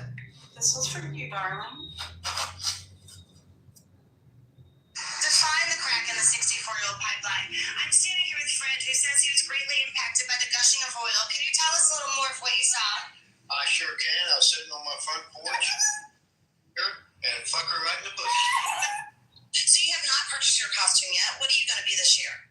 A prostitute. Okay. This gentleman here has purchased his costume. What are you going to be this year, sir? I really don't know what this is, but I've got something a whole lot scarier. Let's see it. Sure thing. Fuck her right in the pussy. The 3 victims were part of a series. Fuck her right in the pussy. Define the crack in the 64-year-old pipeline. That was just a few of his clips. He created this whole thing where other people were doing it. It was like, yeah, I don't know where you guys were. Fuck right in the pussy. And what? I remember it. Good.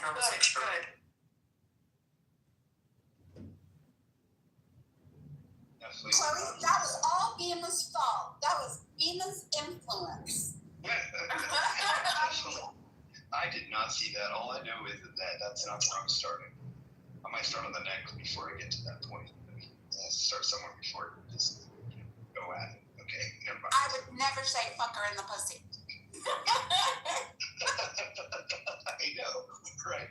I just don't get it. Have you guys seen a dude with a mullet who has the skate shoes and he says all these fucking creepy ass things and you can hire him to say shit to people?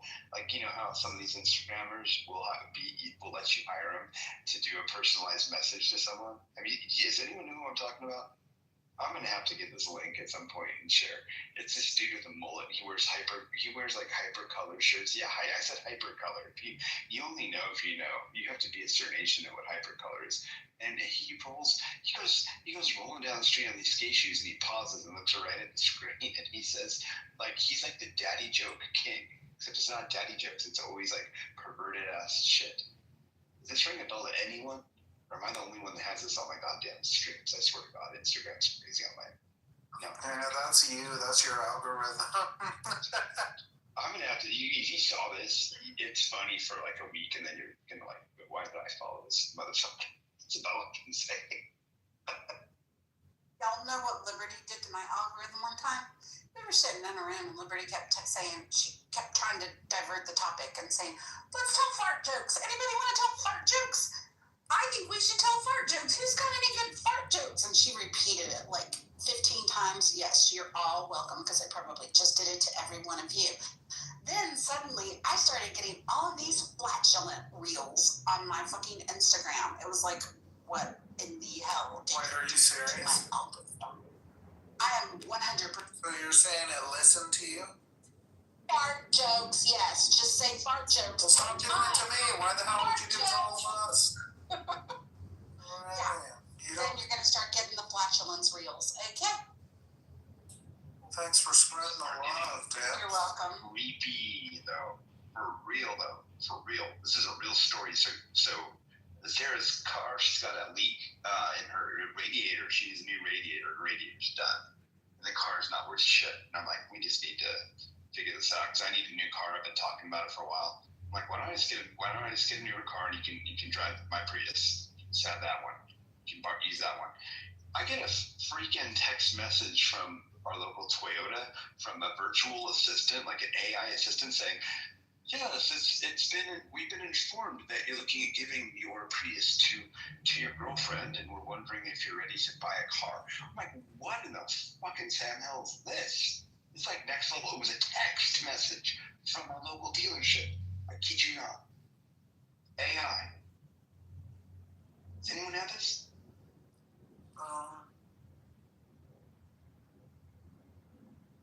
Yeah, completely, Audrey. Exactly. The eyes. That's exactly what I was doing. I looked at her and I said, I kid you not. I showed her the message. She's all, that's crazy. Because I only mentioned it to her just a day and a half ago. And I get it literally a half day later from when I mentioned it. Yes. That's too much. That's way too much. Did she go to the dealership and talk to a guy or something? Oh, no. She didn't even know that I was going to propose that to her. Because I've been waiting for another option to come forward, and it's not happening soon enough. So I'm like, you know what? Time is calling. It's time for me to get a new car. Just take mine. Mine works fine. You don't drive very big distances or anything. So how many years old is it? Let's do this. When did you buy it? How many years? It's like 12 years old. It has 150. No, but like when did you buy it? 12 years ago? I bought it 11 and a half years ago. I was thinking it could have been automated if it was around 3 years, but that's odd. The message actually said, oh, you're giving it to your sister? Yeah, I'm going to read the message to you. Here's the exact message. Check this out. Hi, Sean. This is Shelby Parker, the virtual assistant at Toyota San Luis Obispo. That's the city I live in, California. It's been a while since we've checked in. How are you? How have you been? I noticed you mentioned planning to give your current car to your girlfriend. Are you thinking about something new or different for yourself these days? Just let me know what you're driving now or what interests you. We're here for you and always ready to help however you need. I kid you not. Did that come from a short code or a long number? It came from a local number. And there's no way in hell I haven't been anywhere in a place except by my phone, in my studio alone, even discussing or even chatting about it. And most of it was face to face with just my phone nearby. Do you have an app on your phone from the dealership? No, not at all. Weird, dude. That is weird. See, that's what I'm saying. I kid you not. I am not making this up. I'm gonna say that. That's call them. I'm literally gonna call them and go, what the hell kind of creepy shit you guys? Because my thoughts were like, maybe it's automated, but that's very personal. Considering it literally mentions your girlfriend or sister. Creepy. Like, rich level creepy. Yeah. It's virtual. Like, there's really, I'm text that. Ask it back. How do you know? Yeah, how do you know? I said I wanted to give it to Godzilla. I should say that. I want to give my car to Godzilla. Like, who said I was going to do that and see if it outs itself? That's creepy shit. No, very, very creepy. Like, I kid you not. And I have not even suggested that idea at all out of my mouth. I just suggested that a day and a half ago, and I literally got this message with less than 24 hours after I said it. After I mentioned it to her, the privacy of our home. Yo, should I have pizza or Indian food tonight? No. Indian. Indian. Yes. Yeah, Indian sounds good. I don't know what I want. I think I want a big salad. I'm out of food, so I'm ordering something. Yeah, are you trying to blow up your bubble or what? Some hummus and maybe a little bit of get a little curry with some rice. Yeah, why she's like the most caustic things you could put. She's trying to blow up her ass or something. No, that doesn't happen to me. I'm thankful for that. Wow. Considering how old I am, like it doesn't happen. Does it happen to you? No. If you have Indian food. Most people it does though.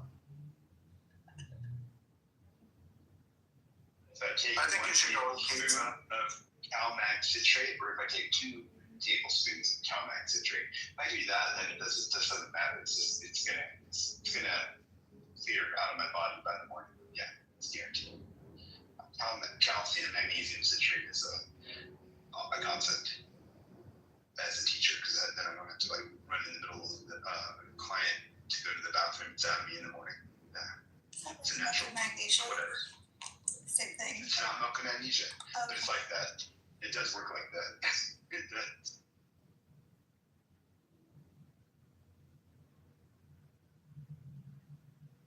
Bima.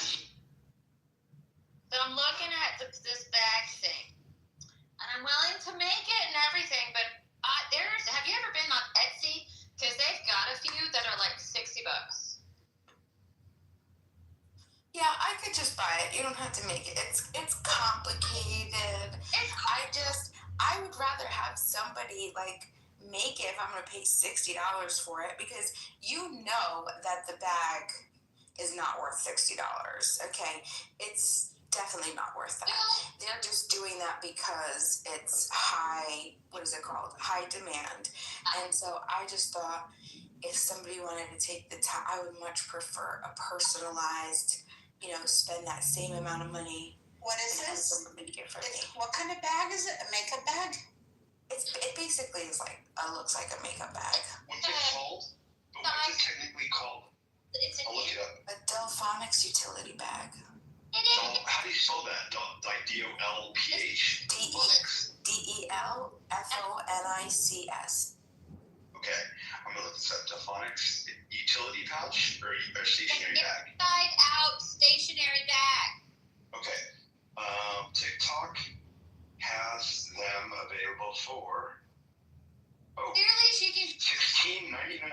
Two bags for $16.99. She missed the cup. So hold on a minute.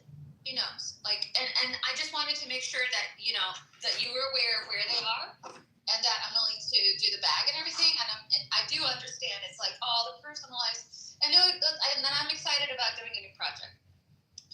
So I just wanted to make sure that you knew of places to go and that you were okay with if you needed it right away or if you could wait a little bit, because it's going to take a minute for me to. The end. It's okay. Don't feel because you don't have to do it. But Sean, no, it's not $15-16, and definitely not for fucking two. This is a Delphonics utility bag, okay? You don't look it up. TikTok shop or go to Temu. 10 bags for $10. No, but Make you holler. the fabric is real shitty. I'm sure it is. Probably is. Yeah. Wait, Shelly, walk me through the Sean. Walk me through what. So I'm on TikTok. Okay, where do you go to see what you see? So click on shop and then click search and then type in. That's why I had you telling me how to spell it, because I was typing it in as I said it, and I found a two bags for $16.99. Okay, what did you specifically type in there? Exactly what you said. Delphonics utility bag or utility pouch. Just look. Okay. You'll see different options. See if it's the right one, and just check the obviously dimensions of it. So nothing. I don't see any.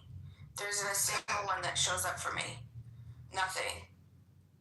Maybe the only ones are I'm in it. The only one is the Delphonics, the actual bag that's $45. Well, I saw one that was $45, but I saw one that said, hold on, let me go back. Hold on. I can't, because it was playing sounds and shit on TikTok when I was trying to look. Let me go back to it. Let's see. Okay, here it is. I'm gonna try to. How do I share this? Yeah, it's normally $33.98. It's on sale for $16.99. It says it's called a Delphonics. Self-clothing. Oh, okay, it's a small. Okay, it's not the right one you're looking for. Okay. Now I'm searching deeper into this on TikTok. You go to Temu, and I guarantee you're gonna find like 10 bags. Oh, here's one. Let's see. Corduroy elastic storage bag, portable snap clothes.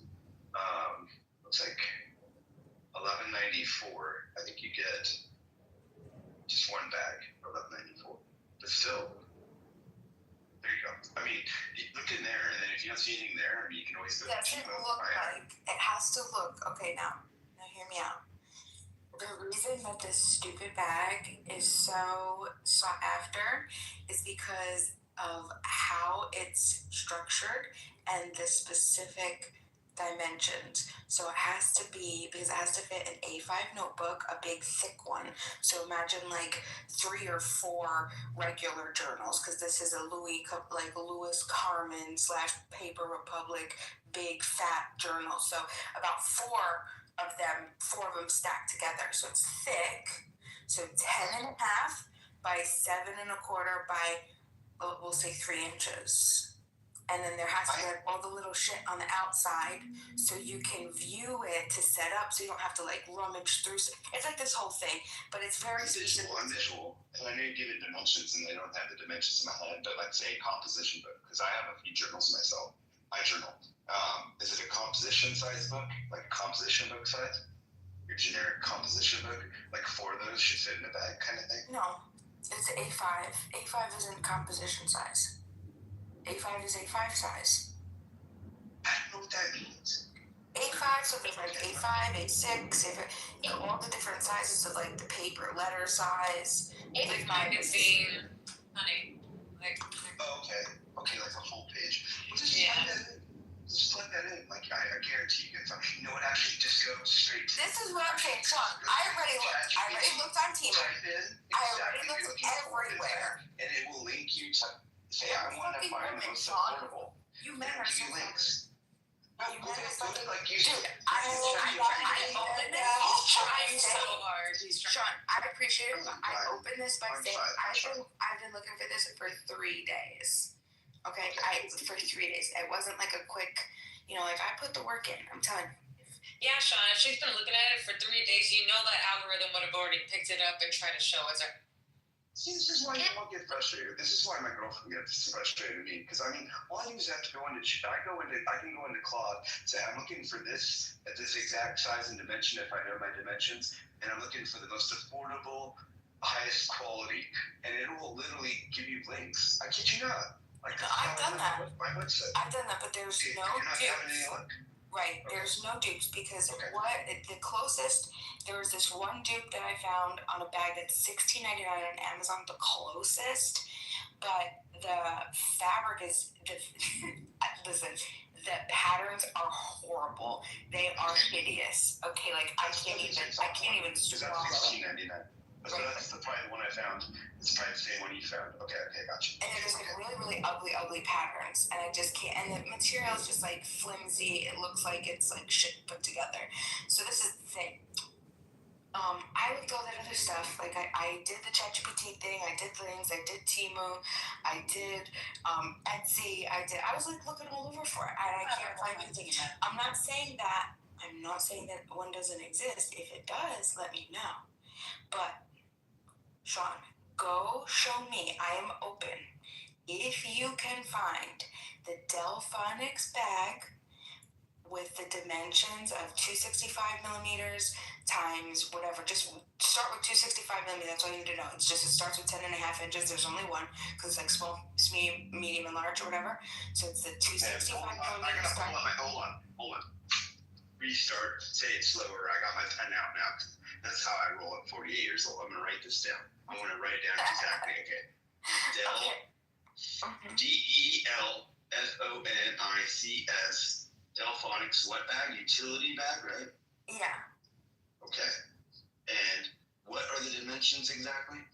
265 millimeters by 184 by 65 millimeters. So that's like 10.5 inches by 7.25 inches by about 2.5 to 3 inches. It doesn't have to be perfect. Obviously, you can move a little bit on all of those. Let's see what I can find here. But hold on, wait, because you need the full context. So it has to have like a zip pouch, right? The zip, so all the little things that you put inside doesn't fall out.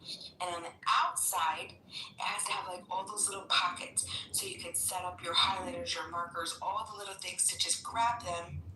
I know it sounds stupid. This is why you can't fucking find it. You're like, yes. Oh my God. You got way too many demands on this. Okay, that's why you're not. I know me in the journaling. Right. That's why it's so popular in journal form. With pockets on the outside for candy. Is that what you needed? The outside pockets full? Look at the Delphonics bag with those dimensions, and it has to have those type of pockets. Like sucky candies for the pouch? Like, what's the pouch No. for? Oh, They're for the markers, the pens. Okay. It's stationary for journaling. All you gotta do is just look at the Delphonics bag with those dimensions. I'm gonna plug all this into Claude because you know what, ChatGPT ain't gone in a second. Okay, all right. I'm gonna plug this in. I'll get back to you in a second. If you find something, I would be really impressed. I'll see what I can do. Well, I appreciate your effort. And if I fail, I'll let you know. I know. I'm interested now. I'll take the challenge. I have the time to. I'll do it. Well, you're a sweetheart. Thank you, Sean. I feel bad. I don't want him to go.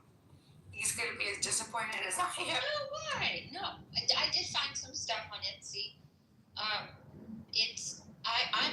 I'm gonna find a pattern for it though, but and I'm working on something right now. So, but I've brushed over the things, and yeah, totally get it. So, Bima, Yes. did you see it? Oh no, I didn't.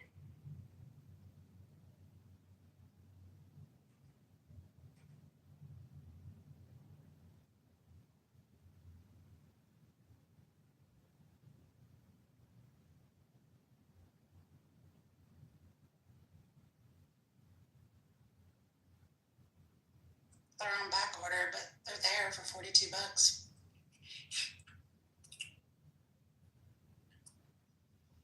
Hi everybody in the goo. I just wanted to say hi.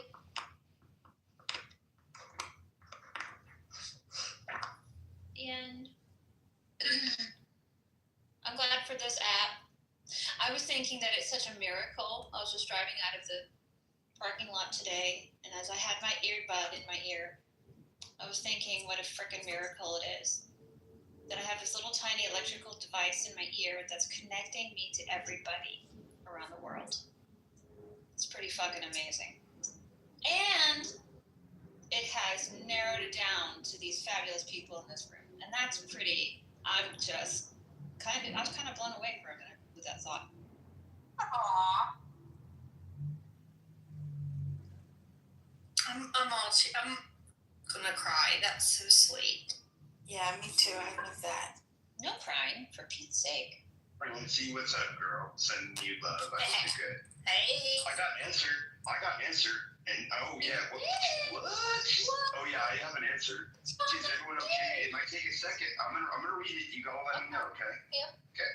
It says I found what you're looking for. The dimensions you specified, 265 by 184 by 165, are close to the Delphonics inner carrying utility pouch M, which measures those measurements.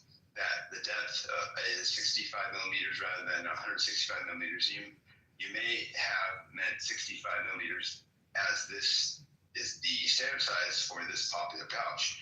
This medium-sized pouch features 14 pockets in various sizes for organizing everything from notebooks and pens to cables and gadgets. It's made from durable cotton canvas with a firm fabric that's built to last. This pouch includes, blah, blah, blah, blah, blah. I'm going to move down from the details. And it said, would you like me to help you find specific retailer or color option? I said, yes, please. This is Claude, by the way, using Sonnet 4.5. Okay, this is the AI I like. Claude's awesome. Here are the best places to buy the Delphonics inner carrying and pouch. Specialty stationery retailers, the Journal Shop, available in 5 stylish colors. The stationery selection, various colors available. Atlas Stationers offers multiple colors, including Milligram, ships internationally with various color options. Amazon, multiple sellers, including Nagomi Japan Import, with excellent customer reviews, praising the quality and storage capacity. Available in colors that include dark blue, jean, light gray, black, and yellow. Let's move it down. Prices typically range from $20 to $35 depending on the seller. Color options available: dark blue jean, light gray, black, yellow, green, navy, beige tan, or red. Most retailers offer free shipping on the orders over a certain amount. The Journal Shop and Atlas stationers both have shipping thresholds. Amazon Prime members get free shipping. Milligram ships internationally. Would you like me to direct links to any specific retail or color option? Question. That's where I'm at. There you go. That's a lot for you. And all I asked was, Delphonic's utility bag gave the dimensions you asked, needs a zip pouch with pockets for pens. And that's what I got as an answer. Did that do it for you, Dima? Thank you, Sean. Yeah, so the whole thing was just that I had trouble like buying the bags for $40 to $60. I really like the blue jean one that is like $60, but you can't find it anywhere. And then the other ones that I put in the cart, like I can't find myself paying $40 for this stupid thing. So I was thinking, instead of paying a company the $40, have somebody make me a personalized one, because I like personalized stuff better. But you know, or find a dupe that's like $10-15, which would be reasonable, I think. Like okay, I got a cheese link for you. Here, I'm gonna give you a link, and you tell me if you like this one. Here, got a link for you for the blue jean one off Amazon. Copy. Here we go. Boom, boom. Chat, paste. There. Check that out. I haven't even looked at it, so I'm just doing it quick, like as fast as I can. There you go. Check that out. See if that's what you're thinking.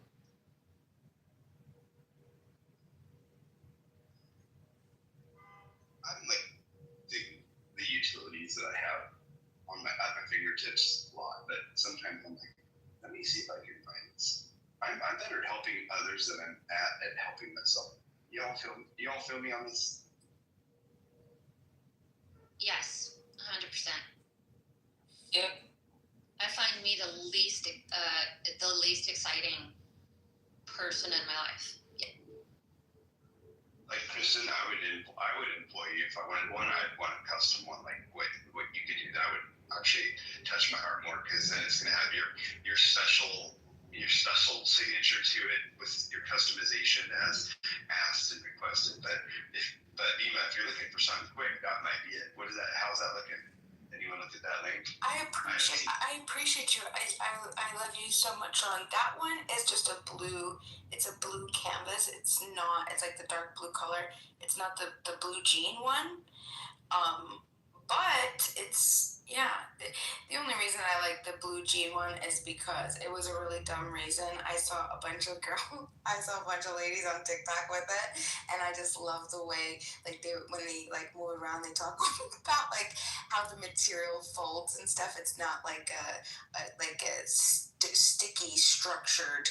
It's sort of like flowy, and just has a better flow, like the material for the blue jean. But it's not a big deal. It's a huge deal. Could somebody just buy her the bag already? No.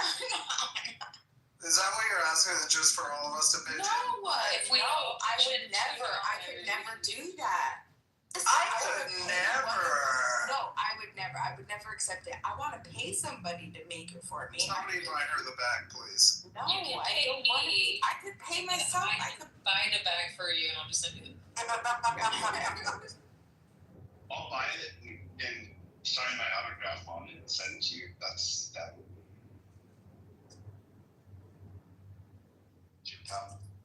That's actually. That's kind of cool though.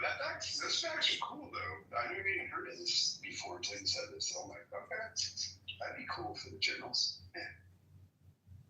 Be like good for creativity. Keeping something nearby. It's just like one of these stupid niche things that a niche gets into, and then all of a sudden it's like this big thing. Like, I'm telling you, if you go to TikTok, Sean, go just through the regular videos and do Delphonics bag, but be prepared. You're going to set yourself up for journal talk, so you're going to get a lot of journal That's my algorithm already. I just went to TikTok and I'm already seeing the shit popping up. Thanks a lot. Oh shit! Sorry. Seriously, I just went to TikTok just to check. My phone's listening too much goddamn Android. You know what? Maybe that's why apples are better. This was all intentional. So now when I talk about Louis Carmen notebooks or the Filofax or the Paper Republic, no, you're gonna be like, oh, I know what that is. I know what that is. Let's talk about that.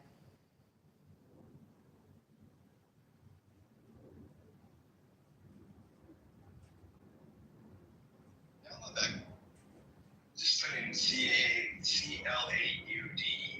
It's a free AI. It's actually far smarter than ChatGPT or Grok or any other thing you use. Yeah, I do like cloud, but check out Sean Venus AI. Have you done Venus?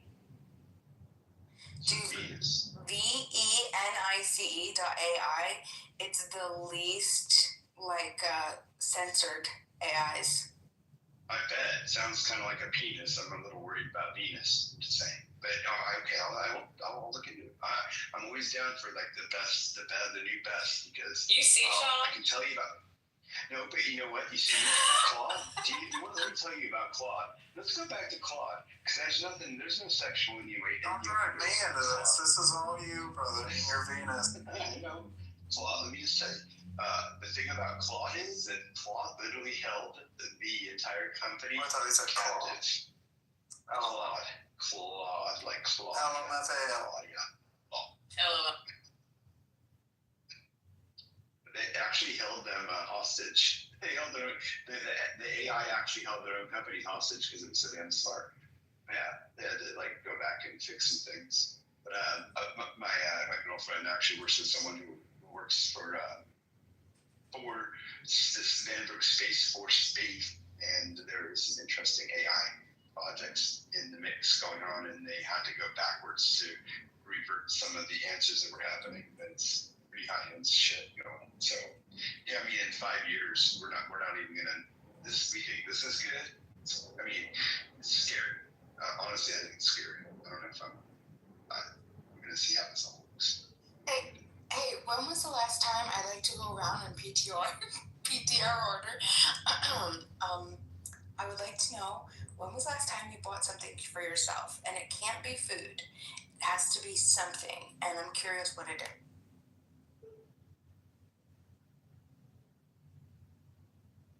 Play my game. So who's first? We'll wait for Serendipity to get off the phone. Are we waiting for? Yeah, we just want to make sure it's a safe space for everyone, so Serendipity can hear as well. Nick, why don't you start while she's on the phone? And then she wouldn't be able to hear what I bought. Oh, that's true. Oh, Nick, I love you. That was really sweet. Thank you. Is everybody shopping? Because I've been shopping. Yeah, Francie, can I borrow your Capital One number? Of course, darling. Thanks, boo. I'm grocery shopping.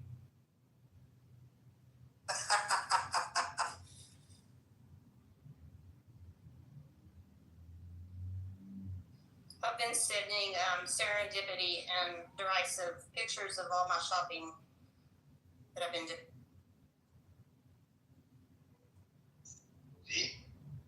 Why haven't you done your homework, by the way, Francie? You have not done your homework.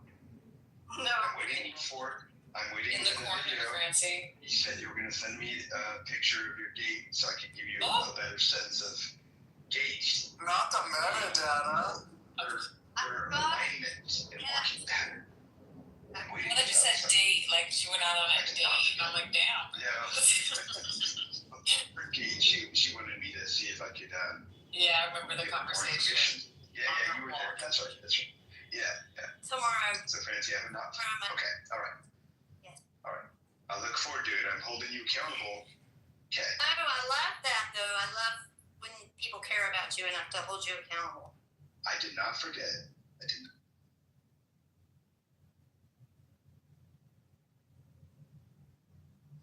I was gonna say the last thing I bought myself was a margarita because it came in this Dia de los Muertos cup that's like a candy skull. I really just wanted the cup.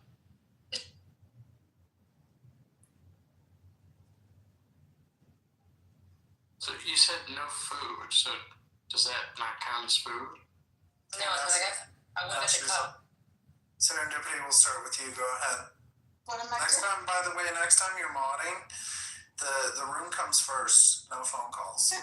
Wow, okay. What's the last thing that you bought for yourself and it can't be food? And why did you buy Oh it? my god, he's so bossy. The last thing Take your shirt off. No, it's not a complaint. It's just Okay, don't interrupt the mods. Go ahead, Serendipity. All right, the last thing that I bought for myself that can't be food, that would be this weekend. I got nail polish and I got some oils to do a hot oil treatment on my hair. Ooh. Yep. Have you flipped it yet, like Baywatch? Yeah, baby, I'm sporting that JBF.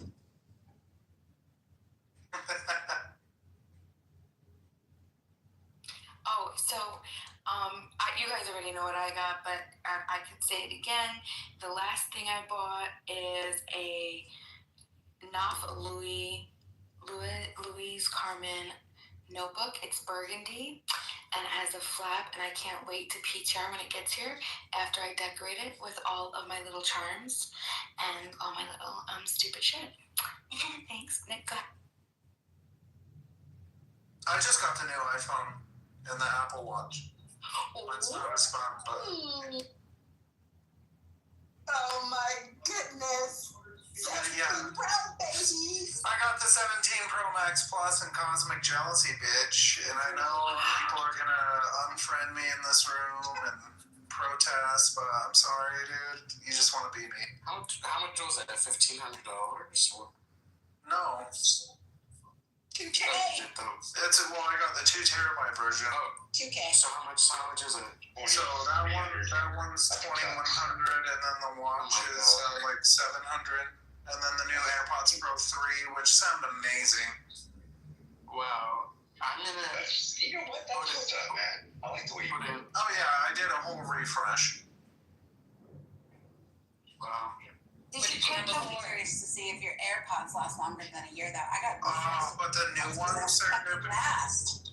the new ones, babe, the way they fit in your hair is like they were meant to be there. They don't fall out like the 2. I never had issues with them falling out. They just don't last. They pissed me off. After the 3rd pair of Pros, I said, no more. I'm done. I'm done with these. Okay. What, the battery, did you drop them? They get to the point where you can still hear out of them fine, but nobody can hear you. It's like when you're talking. Can you hear me fine? Yeah. Why do you need? Can you hear me fine though? Because mine are like 2 years old. Mine 2.5 years old. We can hear you fine. Yeah. Okay.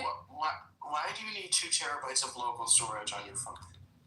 Because you're going to pay for it either on your phone or your local cloud storage. What do you mean? Are you asking me how I use it? Yeah. Video and picture and music storage. I don't rely on my shit to be in the cloud. When I want to listen to a fucking song, it's gonna play, even if it's not. If I'm in the middle of nowhere.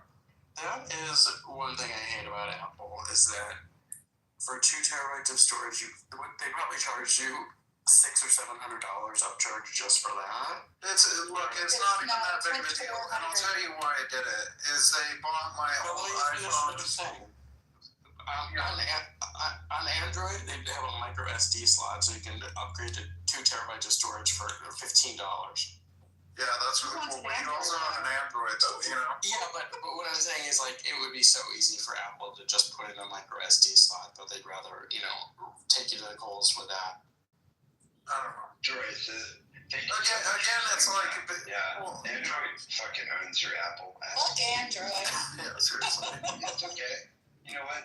Where is he? Lizards. Dope is here. Dope, you need to bring your ass up here. Yeah, thank you, Dope. Okay, my Lizards and their android. I'm busy cooking my dinner. I'm assuming you're coming in this room. This is the bullshit I hear. Okay. All right. I'm going to thank you, Dope, for coming up and saying. What? Android. I don't want your green text message. You know what? When I think of Apple, when I think of Apple, I said the meanest shit a day ago. I thought of Apple when I was taking that shit. It was just enormous. I thought about how many times. Thanks for telling me about the bowel movements, Dope. Well, I mean, you tell me about your iPhone, so I think we're even right Well, dude, you were just shitting out at Android. That's the pain. You were thinking of Apple. Right. It's a sense of hope. Let's be real. Was it $600, Dorisa? That you said $600 for storage? No, it's like $400. I don't know, but he upgraded to 2 terabytes, which is at the highest possible upcharge from Apple. That's crazy. That's tragic. Well, phenomenal. My S24 Ultra, which is a Samsung Android S24 Ultra, has a terabyte, and that was under $1,200. Too bad your phone sucked. It doesn't, does it? Do I come in clear? It Do I have any issues? Do I ever go into the Matrix? I don't think I've ever gone into the Matrix, have I? Your phone sucks. It is kind of low. Yeah, so the difference is like if you have Google or any other Android system, you're basically used for ads. I don't appreciate that. That's right. What is it about, though, seriously, when someone is speaking on an Android, like their voice sounds different, like it makes them... Because it's an Android, bro. They suck. Okay. Ty? Okay. Oh, wow. I see you. These two are so funny. You guys are like sass queens. I'm about to teach you a word. Oh, coming from Kristen. It's Kristen's turn. Kristen, what's the last thing you bought? So what was the question again? Do you remember the question, Nick? Wait, did we skip over Mike? No, it's Kristen's turn. What did you buy? Okay. Tony. Mike doesn't have a question. Tony wants to get involved in the Apple Android discussion. We can move on. Hey man, be careful now. Hold on. Watch your step. Tony, what you got to say about Apple Android? Most of you motherfuckers pulling still. Yeah. You got an Android phone, you probably pulling stealing. There you go. Dope. That man was getting a friend. And they say people who I'm not even using that nonsense time of day. clean themselves good. Yeah. What? And Android users are like the modern day conservatives, where we don't actually tell liberals that we're conservatives. We just have our Androids and know our shit is fucking awesome, and we don't actually have to post about it. iPhone users are happier. Studies show that iPhone users are happier. Oh my god. Studies show that iPhone users are a form of a sheep. Plan follows the I other will sheep. continue to reference the study. Dope. That study did ass. Users are more That study is intellectual. garbage. That's the biggest bullshit I've ever heard. Or orange. That's okay. One day you'll learn.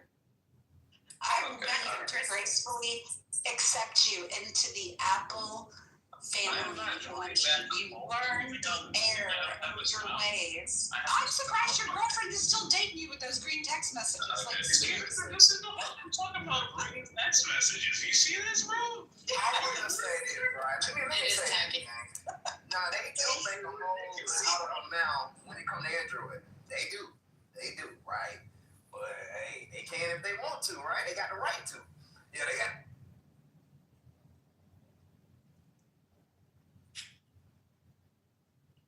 okay, no. People don't talk about green and You're blue done. text messages. If people want to That's an see Apple problem. I don't know what Sean fixes. You know what? Sean's definitely You really want security on Android. You don't share your link with anyone unless you want to be ousted. Yeah, it's called Signal. You want to have the green, or the red or the blue messages, whatever the hell. You people call them. Guess what? Android people don't worry about that shit. Not like you guys. Okay, good for you. Maybe you should.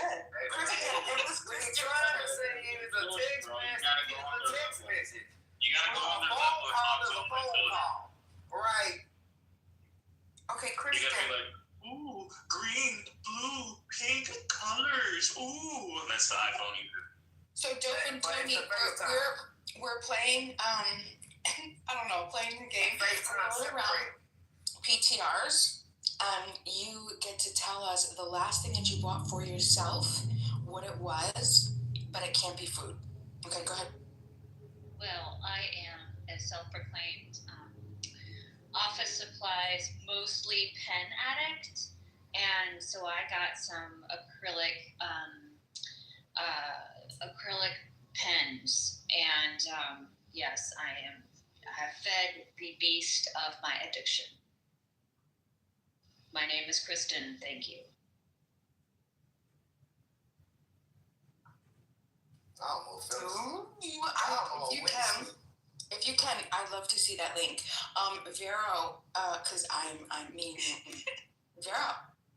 What link? Oh my. It's your acrylic pen. Oh, sure. I don't. Are you sure? Because I don't want to feed your beast. You feed the beast, baby. All right. Okay, who's next? Vera.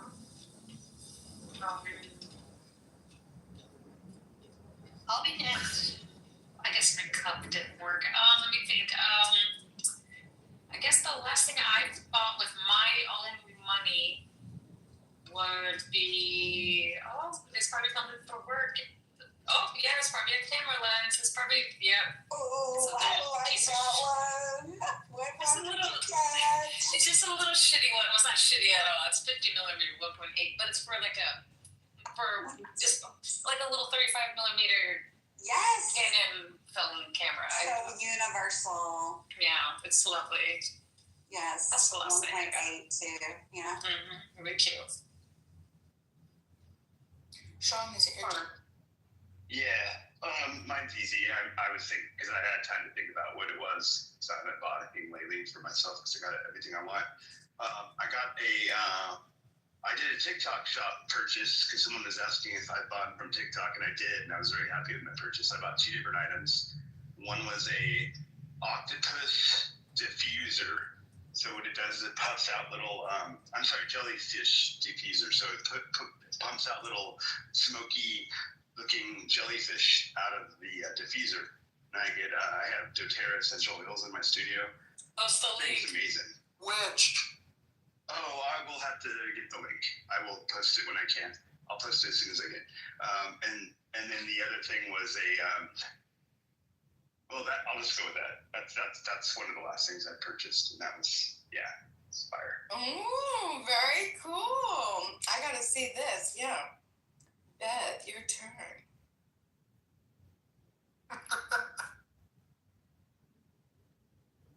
Beth, are you there? I don't think she can talk. I don't think she Okay. can. We'll come back to you, Beth. Francie, tell us. I like to play show and tell, so I just put it in my picture there so you can all see. My bracelet I got today. Oh!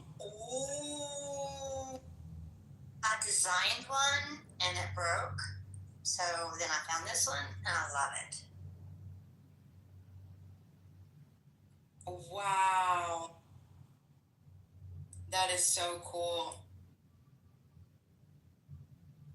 Ooh. Derisive, is it your turn? Last thing I bought was some pussy. Tony. Tony took my answer. Oh my. Okay. Dope. That was the last purchase, if you want to be technical. Yeah, but it can't be. He said it can't be food. So if you ate that ass, you can't use it. Let me guess, Dope. The last thing you bought for yourself was a repair on your phone? A geek bar appointment? No. Anyway, last thing I bought was the bullshit that Serendipity was selling me. No, you ain't bought it yet. Yeah, I didn't buy it. Actually, you're right. I didn't buy it. I just walked past it in the aisle. What is the last thing I bought? I think it was like some guitar strings off of Amazon or something. I usually just go get food at the grocery store. I don't usually buy too much. Not too materialistic. I'm like some people, you know. Listen, this is about mental health and staying and making sure that we do self-care, right? This is about remembering that the amount of time that we spend busting our ass working at 9 to 5s, okay, that we get a little bit of peace of, we need to shower ourselves and love ourselves. Touch your body. Say, I love Dope. Dope, you are so dope. And what is something that you want? And let me buy it for you, okay?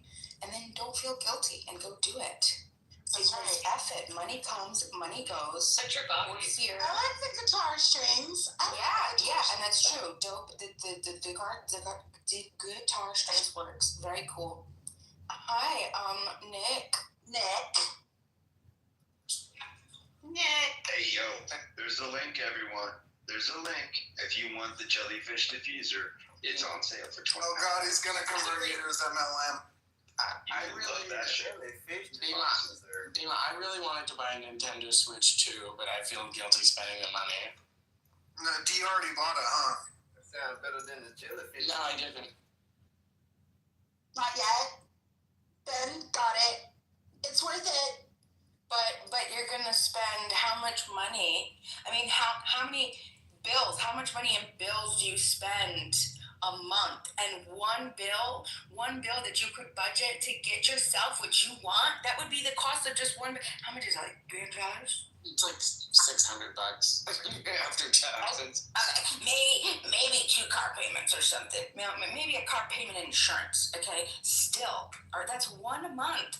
1 month, you can have like a year worth of just happiness. Fuck you, juice. We're bad influences.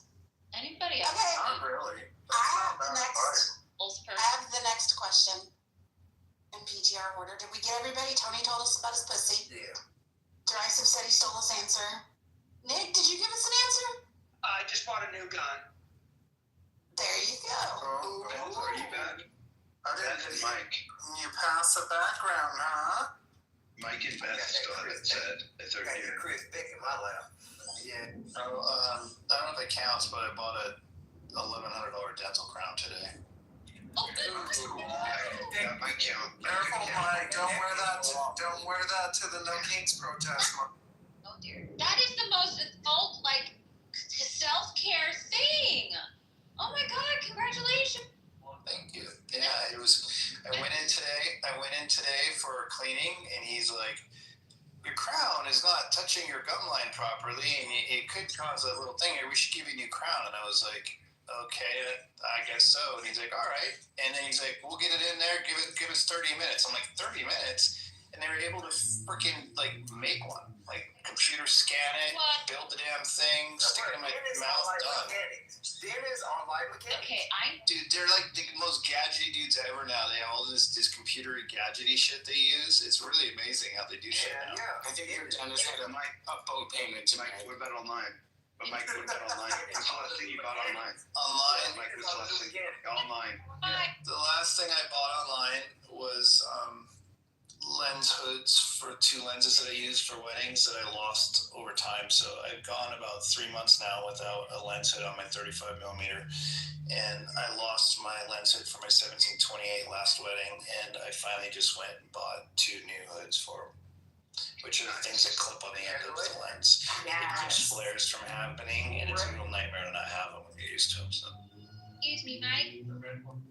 Yes. Happy Kwanzaa. Shit. You guys know the nut, since we're in the same kind of ish area, what the name of like their dentist, because that is what I'm interested in. I want out of state. My dentist? Yeah. My dentist is badass, but he's a little more expensive than normal dentist, but he's really, really good. It's Sigmund Dental Group. They're in Smyrna. They are huge. I mean, they have like, I bet you they have like, it's just a family-owned business, but they fucking just moved, and they probably have like 25 chairs going at one time now. It's just huge. Thank you. Appreciate But it. but they do everything in-house, and they can do it all immediately. They got all high-tech equipment. Like, they're super, super cutting edge. Has breath's been stinky for a while and you haven't noticed or something? Like, Yeah, it's Sigmund Dental Group. I think it's SZI, maybe GMAN. wait, SZIGMAN. Type that in for dentist and then Smyrna, and they'll come up because it's spelled weird. But And what you got, Mike, is called the CEREC crown. It's a type of dental crown made from ceramic material using computer-aided design. Mine is made from zirconium. Nice. It's cubic zirconium. And that's awesome. what happened is I got an implant done.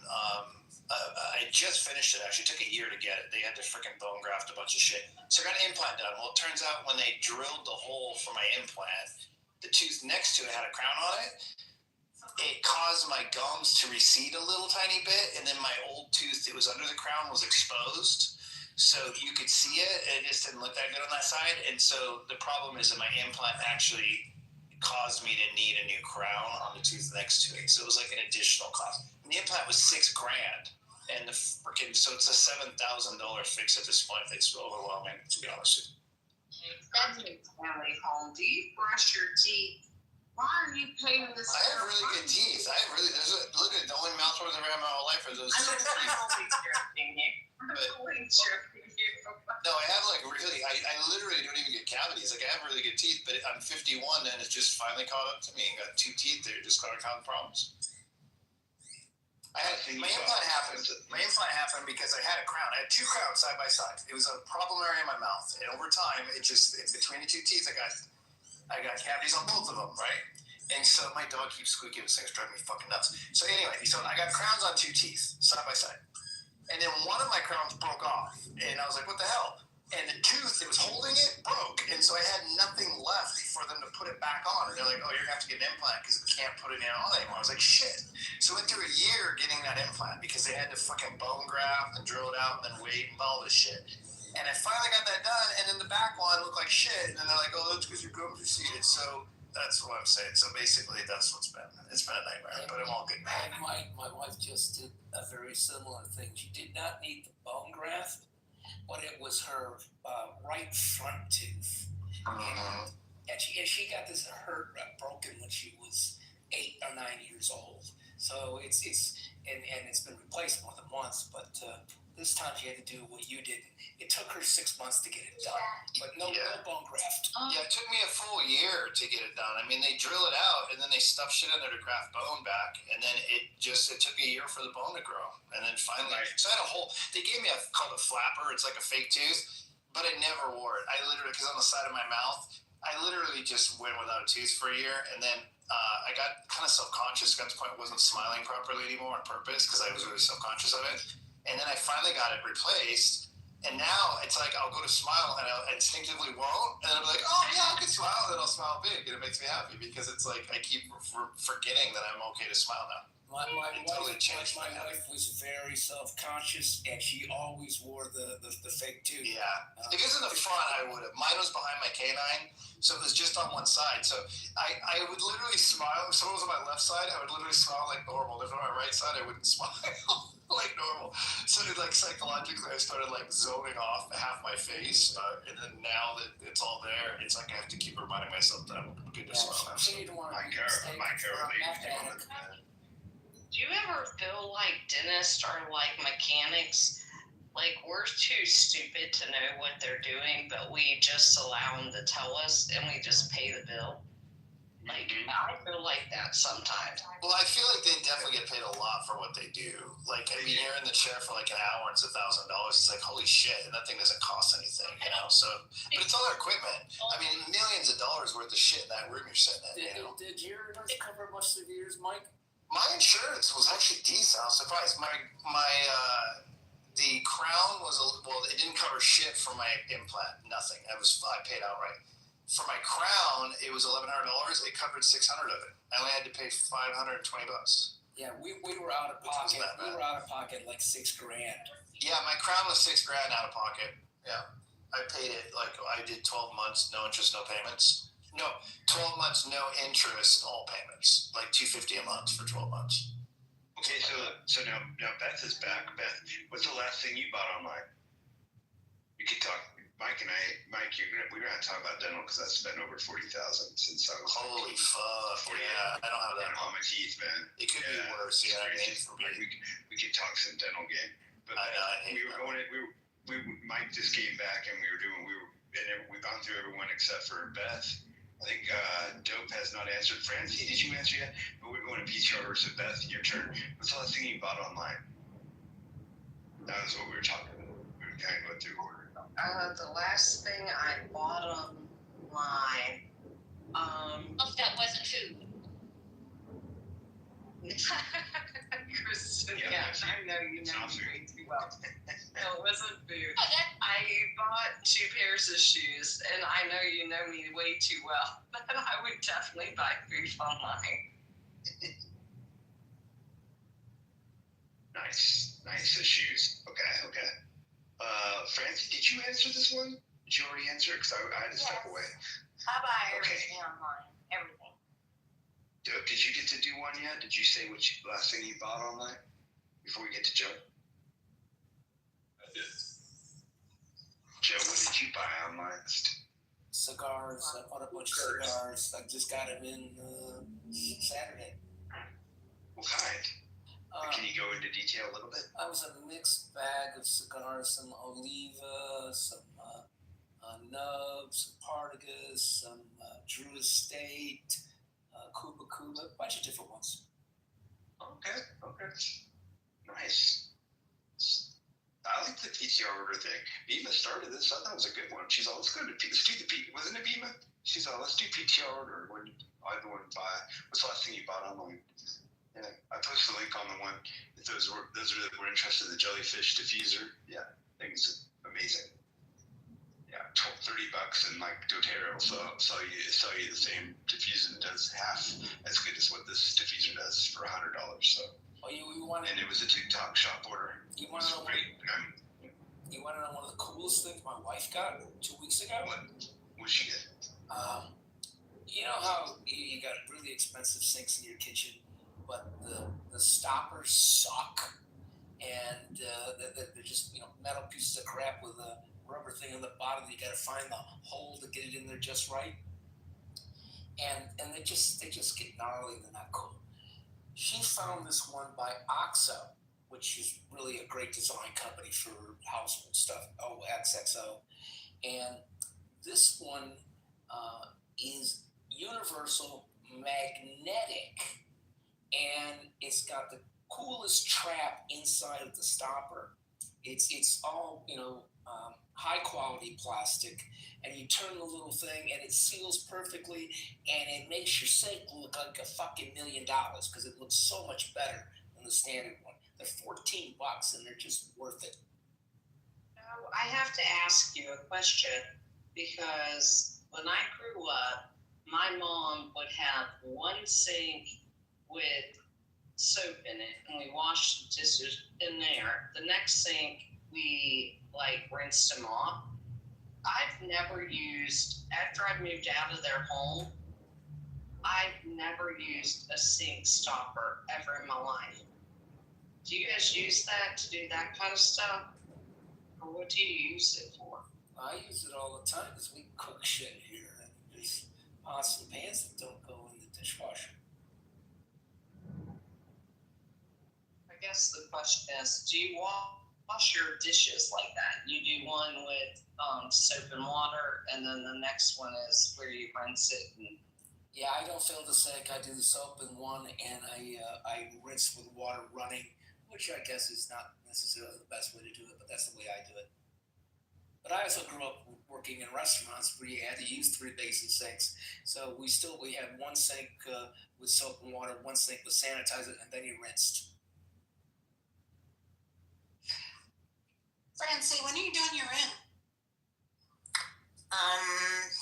Maybe tomorrow, if you're up Yeah. for it. Yeah. The psychology Vera over wants there, right? No, Are we the gonna other do one. the psychology? The other one? Yeah, the other one. Vera wants to do the other one. Okay, tomorrow is good. I'm up for it. What time?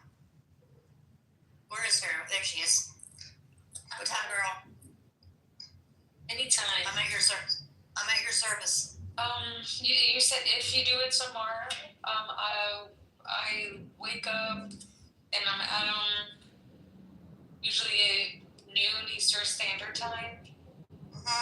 Anytime after that, yeah. Okay, like 1 o'clock? 2 o'clock, yeah. 2 o'clock, okay. Yeah, let's keep it light. It's a heavy conversation, so we keep it light. Yeah, let's do 2. It's kind of like not crowded in the hallways, so that's kind of a good time to do it. Perfect. Great. I'll set it up. Thanks. And look at my schedule tomorrow because it's been super busy at work.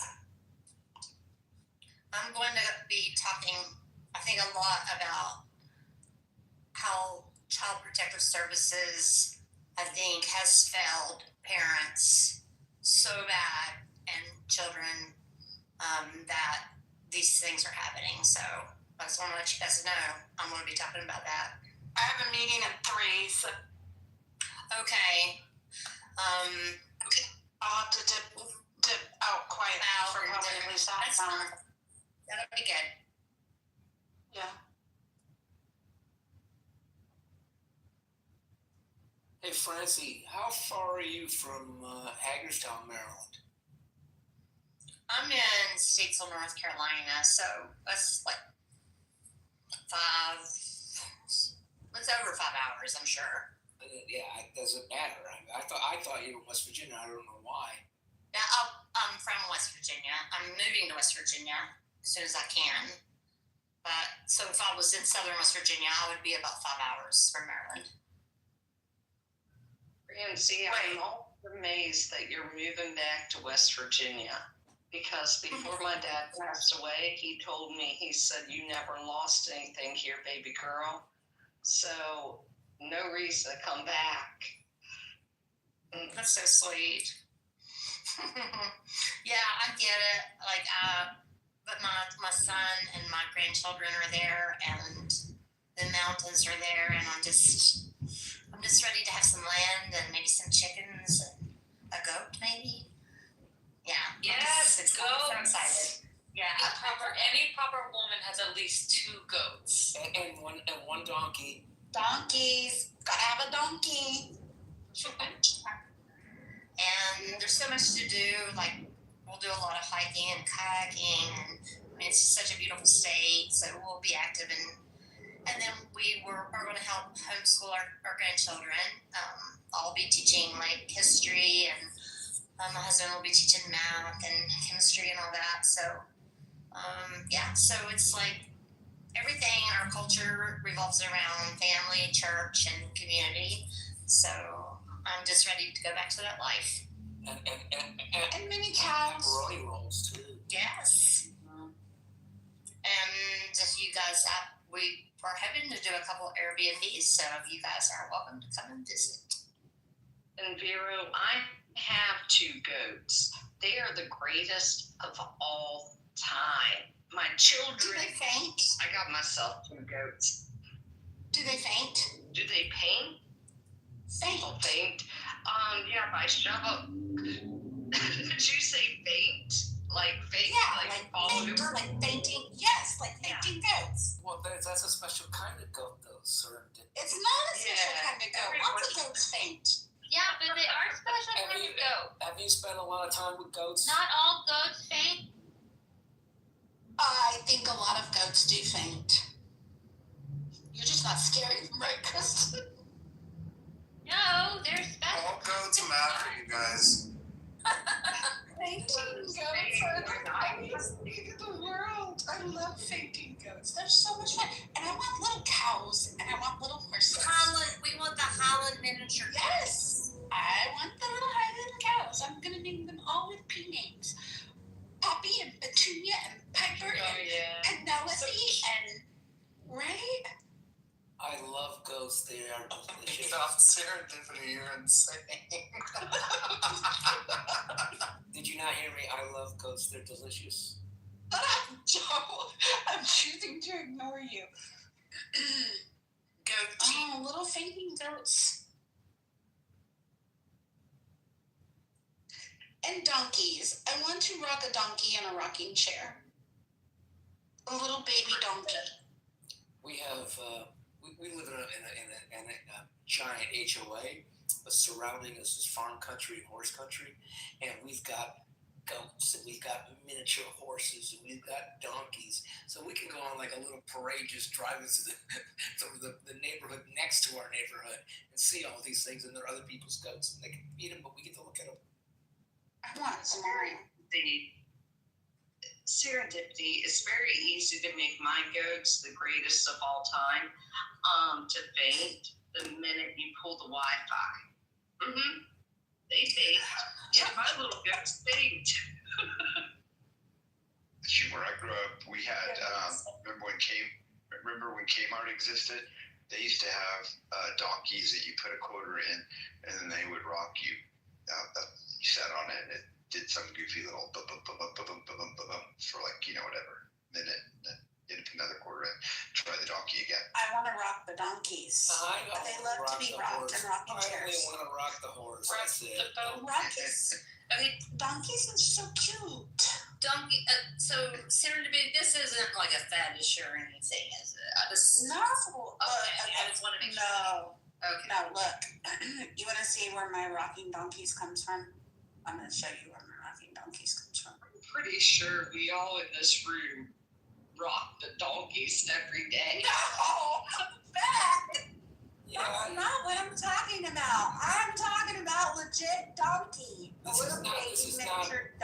is not Punch the Clown donkey. Okay, look. Y'all just look. Okay? I just put the link in the chat.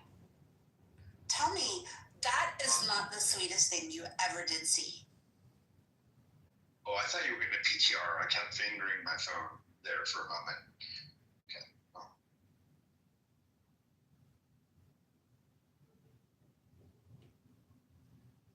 That's so sweet. I want a puppy. I'm ready for a puppy. All right, I have to admit, I really like that. Yeah, it's cute, isn't it? It's super cute. I don't want a donkey. Oh, it'll take care of the cows. They're very protective of their cows and their horses. Oh, that's sweet. And I would never eat donkey. I would eat horse, but I would never. What's wrong with you, Joe? Yeah, not a horse. I'm judging you now. Horses. Now I'm judging you. I don't want to hear it. Don't talk about horses. I'm a vegan. Horses are for loving. They're for loving. That's it. That is a service donkey right there. Did you say they were for Naveen?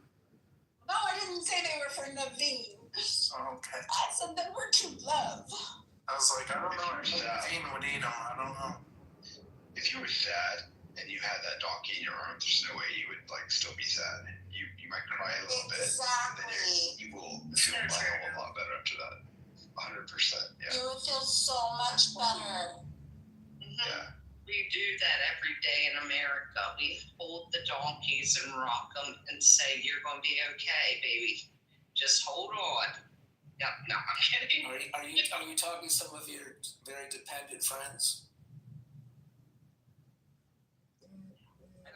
I'm excited. Do your donkeys look at you, Beth, and go, "I'm not a Zimmer rounder. At least not most of the time." Yeah, they are That very little donkey is so cute. And they are Zoomer arounders. They get the zoomies. But what if the donkeys do not like us to like hug them? They do. Maybe they're like, just get out of my face. No, did you see that donkey? She loved being held. Look, Lexi, look at this donkey. Isn't this the cutest? I do like miniature horses better than donkeys, though. Donkeys are amazing. One of my clients has a farm, and then she owns 2 donkeys, and they're just there. Like they're animals. They're not used for anything, but they're just there. And I swear to God, when she invited me to her ranch, and I meet up with her, we go out, and the donkey comes like running towards the gate, just doing its hee-haw, you know, the sound that donkeys do. Screaming for her. And like, it was the sweetest fucking thing on the planet. I was like, oh my God, there's no way. They remember, yeah. They have anything bad to these things. They have long memories.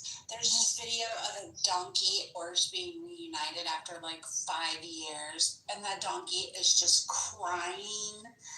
I mean, it is so sad. The horse is like, oh. Maybe it was crying because their relationship was toxic, serendipity. I'm drinking. They thought it got away, and then reunited. You thought about that? No, because you only think about yourself. Yeah, she's like, look, they're happy. The horse is like, God, that's my drunk father who used to beat me. Fuck. I thought I escaped.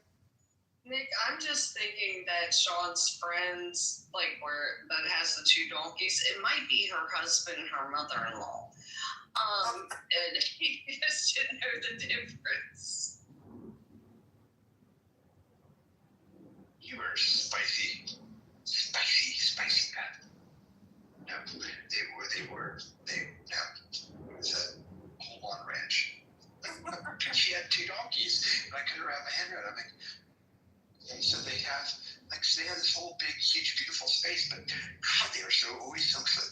Anytime she'd walk up, like 2 different times, they would just get so excited to see her, and it wasn't for food. And she just scratched their necks and their face and their eyes. It was like just ridiculous. Like I can't even. It's like anything, like with animals. Yeah. When they're so excited to see you, whether it be your dogs, your cats, or whatever it is, it was like donkey style. Oh Lord, that didn't sound right. The donkey version of that. John, how do you feel about alligator Alcatraz? I think it's great. I think it's a great thing. Serendipity. No, baby donkeys are absolutely adorable. My aunt's mule, because she has it out to protect her cattle, had a baby last year. But you want to get a family member pissed off at you, just say, oh my God, that is the cutest ass we have in our family. Oh yeah, I got nobody in my family liked me for about a week. And my aunt was like, that was... There's been lots of ass talk today.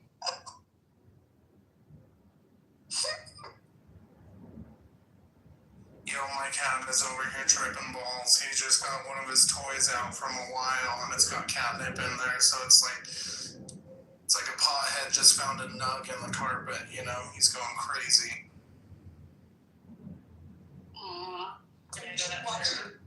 I'm watching donkey reunited videos. They're so cute.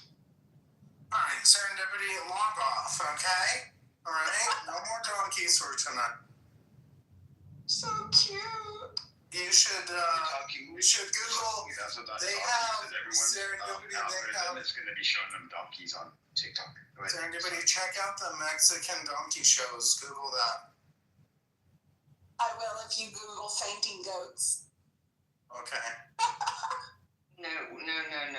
Some of it's an even exchange. The famous Tijuana donkeys. Yeah, no. Don't Google that. No. There's no.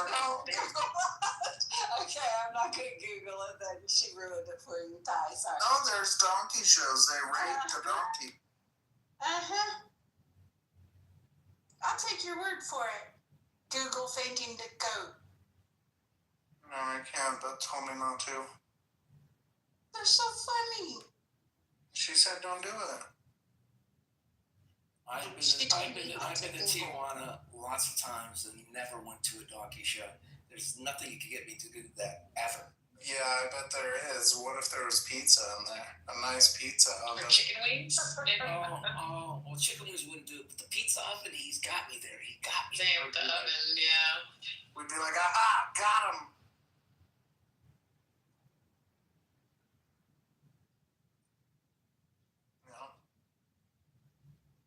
Your mom. My mind's telling me no, but my body is telling me yeah. Oh, I'm not much worse than that one chick. Come on. Wait, one chick. I just knew you were gonna make a. I didn't even want that sound coming through my new AirPods. I was just like, I'm gonna take these. Make a beta reference. Come on. I just had to take them out. I was like, you maintain my new AirPod speakers. You might not be a true Clubhouse person if you haven't heard Bader sing. Nothing wrong. Can't get me going with that song. Damn it. The song is ruined.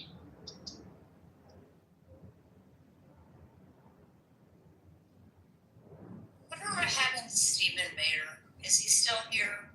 Yeah, he's a Democrat now. He's not. He is not. He's still here. He was in here the other night. Francie, if you see him, Francie, you should be like, I heard that you were on the left. I would. I would love to, because you do it so innocent, you know, and I want to see. He'd probably be like, oh my, that's interesting. That's spicy information. Yeah, that is absolutely false and misleading, Francie. Guys, Here for you, love. Just for you. Oh my God, I want to hear it. Bang him up. If he became that though, would that mean that he is now a master Vader? I made a joke with him. He hasn't heard that one 500,000 times. No one's ever said that before, ever. I bet. I made a joke to him a long time ago. I don't know if I should say it. I'll say it in less. Hey, Ro, what's going on? Welcome in. Wow. Good morning to Ro. So I think it's morning time for you, Ro, right? Hi, Ro. What'd you buy online? Well, we're just squeezing out the morning, so it's almost midday. How are we going, guys? Pretty good. How are you, Ro? I'm doing good. I'm having myself a coffee. The weather is looking a little bit on the rainy side at the moment, but enjoying the conversation for the greater part. What is it with these Android users? Really, why do they exist? Not you. I wish I knew, watch out. Ro. Dope is with me. You watch out. Dope and I are here. You watch out, Ro. Like I said, Dope is young enough. You can blame young and dumb on Dope. You have no excuse. You do not get to play young and dumb. You notice how it's always an Android user telling us, but they can't tell us like anything about their phone. It's always Apples are so dumb. Okay. You know, they can't tell me anything about their phone. It's like nobody's arguing. I have an iPhone. You know what? Every single time I hear an iPhone user mention their freaking iPhone in comparison to their Android, I will make a tally, and at the end of I don't freaking know, by November, if that tally is more than 10, I'm never going back on this app. We might be breaking some amazing ground. I shouldn't have said that. I am never getting back on this app. And my app is Apple users have more confidence, though. This is a tragedy. Android user, you can actually count to 10. Let's go. Okay, all right. First of all, all right, if you're going to try to do the intelligence thing, the average IQ of an iPhone user is definitely like in the sub-90s. So like let's just be honest with each other, all right? So That is so not true. That's why study they're so too, Joe. focused. I told that They're so study too. focused on And the do you colors of the remember freaking me? text. Do you They're remember always me like, doing the comparison of my phone to your phone and how it said my phone was superior? Okay, first of all, your phone is newer. Your phone is newer. Your phone came out like last year. Like, what are you talking about? Like, my phone is a year and a half younger than yours. I mean, older than yours. So.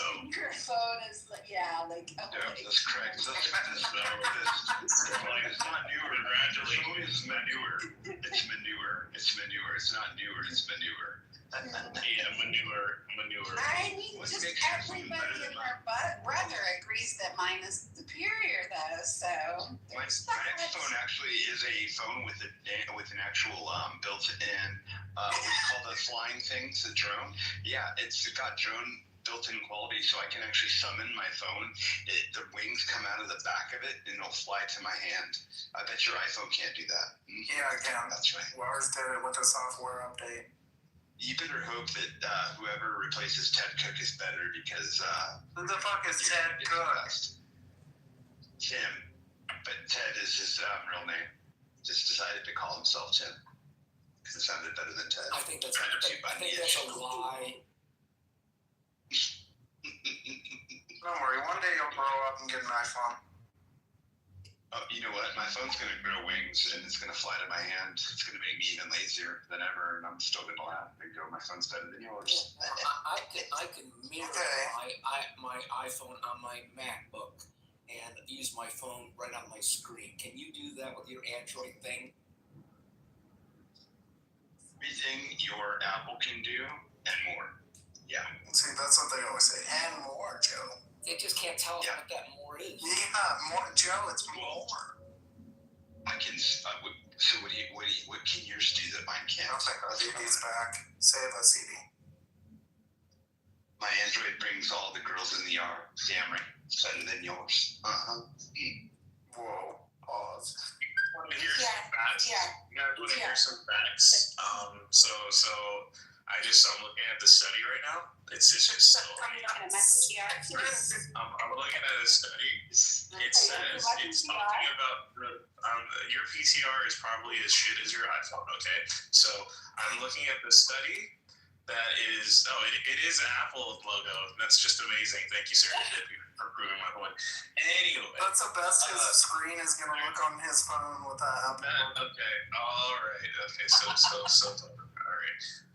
You should take a screenshot to preserve it, yeah. You may be able to use it as a wallpaper. Let me read the damn study, God. Please. I mean, don't make me get down my study.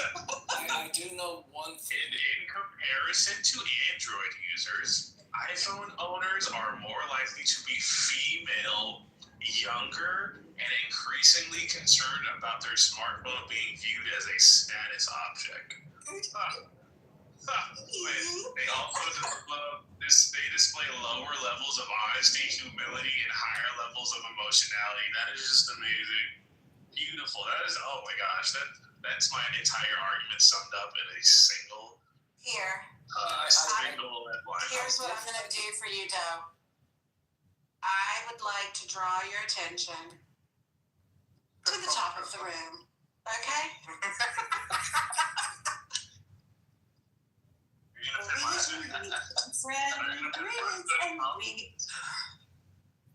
You know, we have more money and friends. We're happier. We have more money and more friends than Android. We're living the high life, really. So it's just insane. High life. Your Android phone does one thing better. It's the best paperweight around. I got a real seriously, that's a diss on paper. I got a real functional fact that sucks about iPhones. iPhones can only hotspot 5 devices when Android can hotspot 10. Beat that shit. Oh yeah. I'm not setting up my How often do you do that? Yeah, what the hell? Why do I need to do that? I have to T-Mobile. Connect to my Wi-Fi. T-Mobile. And it connects to all of my lights, my security system, and everything in my studio. Yeah, mine does that too. And the iPhone couldn't handle it. Yeah. My iPhone comes with Snapchat. If I happen to in a place with no service, I got 10 I can devices, use the and it's sat the phone to contact emergency That's right. services. That's right. Yeah, I think I have like I can too. plugs and shit, light bulbs. I have a flashlight. How bright is your light? Not as bright as mine. I promise They you, my actually light like the lights are really like that golden light. All Android users are dim.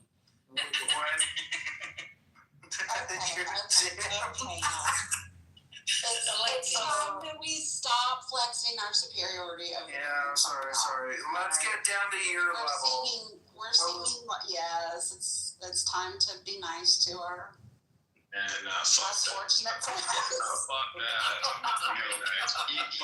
You can't deny one of our queens, Miss Beth, is also an Android user, so you can't hate. Okay, now we might be outnumbered on the stage by Apple users, and you might have a little audio mode, but guess what? It doesn't matter. Because I can get on the number. A little audio mode. Steve is out from Australia. Understand it is great. Sounds beautiful. Do you understand why you're out of number? Sure. Because you're all a bunch of people. That's why. Oh boy. It's okay, Sean. We don't want you in our iCloud business. It's a campground. Stay in the Google advertisement space. That's right. Hey, I'm happy you're happy. I'm so happy you're happy. I'm patting you on the head and Seriously. smiling, knowing that mine does way more than yours does. Every time. Every time. Well, it kind of proves, like, Sean kind of proves Serendipity's point. Like, obviously, Sean is not happy. Oh, I'm very happy. And it's almost like he lives for my happiness, but When you have to defend your Android to such an extent, it just proves how. Well, especially when nobody's attacking him. No, when all I have to say is Android, and then I listen to all of you go, rah!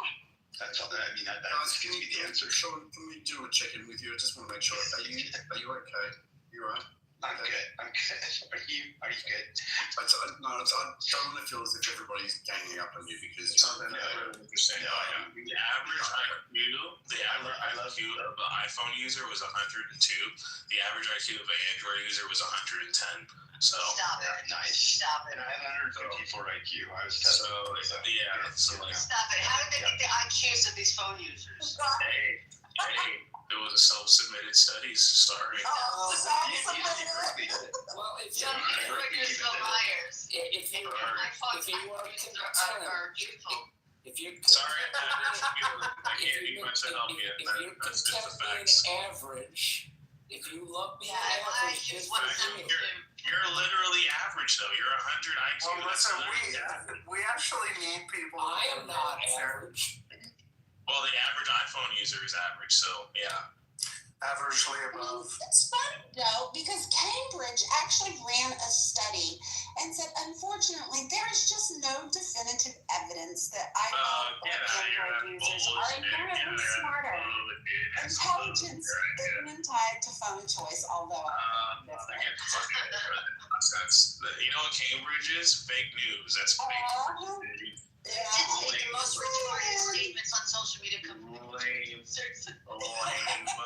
So lame. According to Berkeley, apparently iPhone users are the smartest people on the planet because they follow the sheet.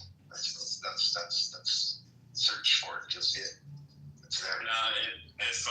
If Hitler came back to life and he needed a sheep nation to follow him, he'd make sure that all of his supporters have iPhones. So it's so easy for the propaganda wouldn't have any problem to be administered as an iPhone user. You just be like, oh, my iPhone is this way, so obviously this is the right way. The Nazis would sponsor freaking Apple apparently, or Apple would sponsor the Nazis. That would totally make sense. And you people would all buy it. You're schmucks. You're sheep. You have no backbone. You should be ashamed of yourself. You're all defeated, you apples. I just brought you a question about who puts the dingier shit on social media, iPhone users or Android users. Android folks get dinged for seriously overcomplicating life, like defending their phone with a manifesto on rooting and foldable. iPhone users just shrug. X roasts Android users as and ashamed of their gadgets. With gems like Android in 2025, get your money up, brookie. Well, Serendipity, did you know that Android is the official phone of Antifa? Oh my God! I was just gonna say, That makes a lot of sense, dude, why they're straight in Serendipity. If they have androids and they're trying to do, like, gatherings with all those error messages and shit, you know, I'd be frustrated. Yeah, the fact that you have to call them error messages is, like, just a sad state of affairs. Because guess what? Android users just say messages. Yeah, we don't have to worry about error messages or, you know, all that. Yeah. See who listens to more porn, Android or Apple? Apple, we have a better screen. Oh, do you now? Really? Guess what? Yeah, we're 3,000 nits of brightness, bitch. No, but guess what screen you use? We use Samsung. Another chicken. Which short Yes. Apple's use Samsung. Sean, take You lost. Sean, take Breathe. What do you got, Ro? What do you got, Ro? Just want to make sure everybody's okay. Sean, take a breath, deep breath in for 3. Oh yes. Hold, Yeah. and It's okay. Sean. It's okay. You're okay. Whilst we're actually doing this Apple exercise, users. It depends. 5. themselves. Inhale for 5. Hold for 5. So- And exhale for 5. Edie, here's the history. No ecosystem integration. Android people. Last period than that in Android. Okay, so Apple devices, right, seamless handoff integration between all the different products. Android cannot replicate across different manufacturers. Software updates and longevities. iPhones receive like 5 to 7 years of iOS updates, right, directly from Apple versus 3 to 4 from most Android phones. Just Actually, all. see. I know. You're in your Android 7 years. No. I know. Right, Okay, got it. Hang on. So 2018 iPhone SX still runs on the latest iOS, by the way, dude. Okay. Privacy and security. Okay. Apple's business model doesn't rely on selling your data like Google's does. Okay, for number one. There's transparency right across the board. Optimization and performance. Yeah. You want to talk about that as well? Because Apple controls both the hardware and the software, and iPhones are incredibly optimized. Like their the A series chips constantly outperform competing Android chips in the real world too. I get it. Look, you love your Android. I actually appreciate a lot about what Android does, the flexibility. You're not tied into an ecosystem as well. Lots of good things, but fuck, seriously, I'll give you an extra couple of bucks. Okay, we'll buy you an Android. You know what, though? You know what? You can only have 5 devices. You suck. You have proven one thing. Android derangement syndrome is a thing. Whenever I see cool pictures on social media, it's taken by an iPhone, not a fucking Samsung Galaxy or some shit. It's always, it's taken with an iPhone. Cool picture. That's good bullshit. First of all, iPhone pictures. It was a lot better than yours. I'm like, what's it taking on the flip fucking phone? The fucking flip, whatever the flip is. Yeah, it's like nobody that has an Android is on a cruise. You're right. You can't even flip yet. You can't even flip your phones yet. But it'll come out in 10 more years. You'll be able to flip your phone in about 10 more years when we were able to flip it literally 20 years ago. That's how backwards you guys are. There's a common trend where there's a certain level of technology that's seen on like the Samsung phone, and iPhone users will be like, who cares about this? Like, why the hell would someone even care about this? Face scanning was first seen on a Samsung phone, if I'm sure. I'm going to have to look at the specific phone. Face scanning was first in an Android phone, then iPhone users got it, and now all of us. No one on stage said Apple did. And it's the same thing, the same thing for so much other shit. Thanks for being a beta tester. Y'all are just feet. It's just feet behavior.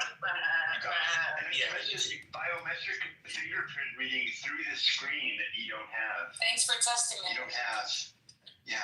We could, yeah, that's right. We had it before you. We don't want it. Thanks for testing it. We also had always on display before you did. Yeah. Thanks for testing it, so we don't have to spend our money on dumb shit. But you're still paying more money than we Oh, we paid got it for. now. You still pay more, and your phone screens break a lot easier than Mine's iPhones. fine. Exactly. Doing good. Exactly.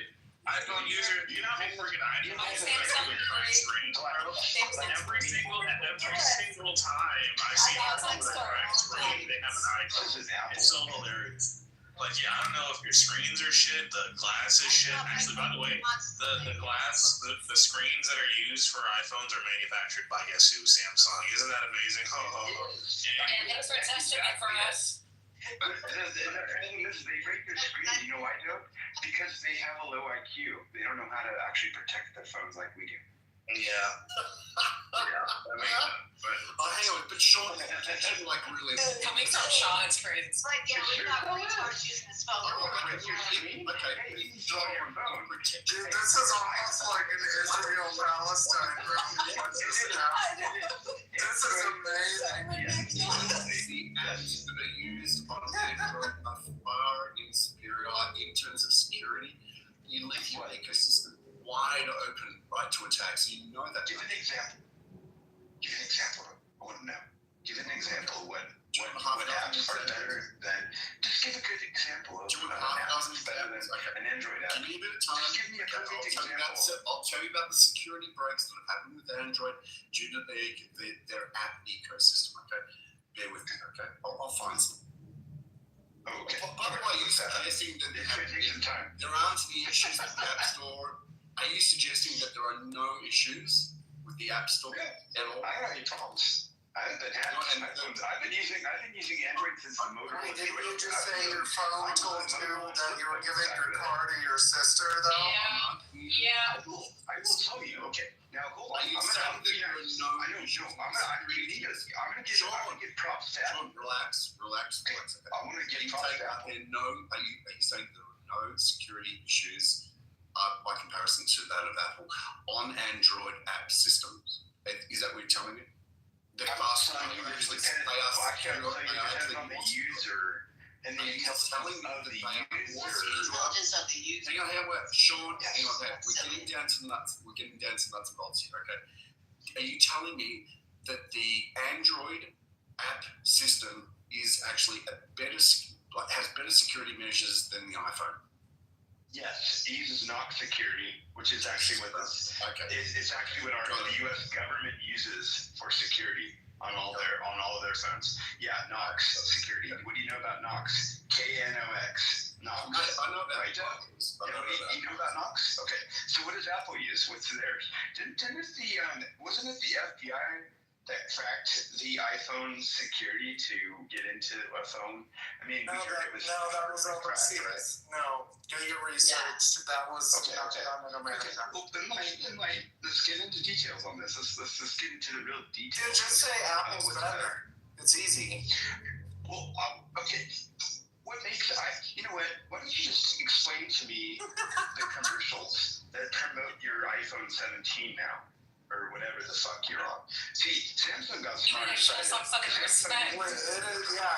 17 Plus Pro Max. The primary Android device is Samsung, okay? So you want to talk about Apple? I'm going to talk to you about Samsung, because guess what? I don't care. Our screens in the yard on your phones. Yes, you're using the Android screens on your phones, right, Joe? Thanks for testing it for I us. said it before. Yeah. I'm glad you like the screen. It's great. So our displays are as good or better than yours. They say that Apple is in charge of software and manufacturing, but the fucking manufacturing is in part due to Samsung. Isn't that amazing? And also, you look at other simple facts they don't like bringing up. Charging speeds, Samsung is superior to iPhone. I know that's something you guys aren't likely to. They don't do it for a reason. You don't get it. You don't care about those things. You don't get it. Anyway, charging speeds, we destroy you. We crush your shit. Camera quality, the latest Samsung leads iPhone. The latest Samsung leads iPhone. Cameras always sucks, all because you Customization. You got no fucking customization. You're like fucking cardboard boxes. Like every single iPhone is pretty much the same. I think you want one. That's okay. That has something that looks in there. It's like a fucking a whiteboard for a college classroom. So the U.S. government doesn't pick just one smartphone OS. It is a mix. However, iPhones dominate, especially among high-profile officials, lawmakers, and White House staff. Due to their closed ecosystem and faster updates, better security, 71% of phones issued by the government are iPhones. 28% are BlackBerry, and 9% are Android. Blackberries actually have really good security. Something like 9%. 9%, is that what you said? 9%, yes. Wow. Wait, was the BlackBerry even higher than the Android? Yeah. Yes, it was 28%. They actually had more BlackBerries than the Android. Are we going to this level? Okay, all right. So neither is definitively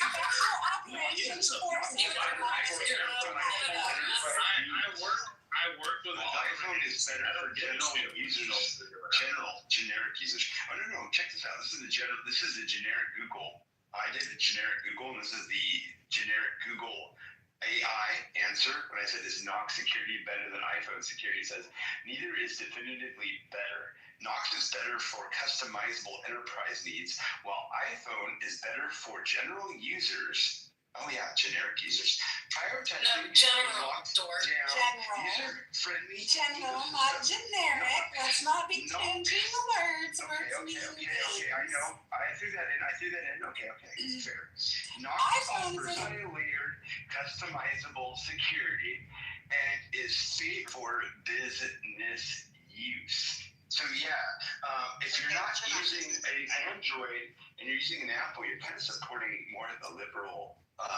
I'm just saying. It sounding like it's, if you're a business owner, Listen, you're smarter than using Android than Apple. I'm just saying. Sounded kind of like that. Did you know the original name for the Android was the Dingleberry? They decided that in marketing it was originally called the Dingleberry.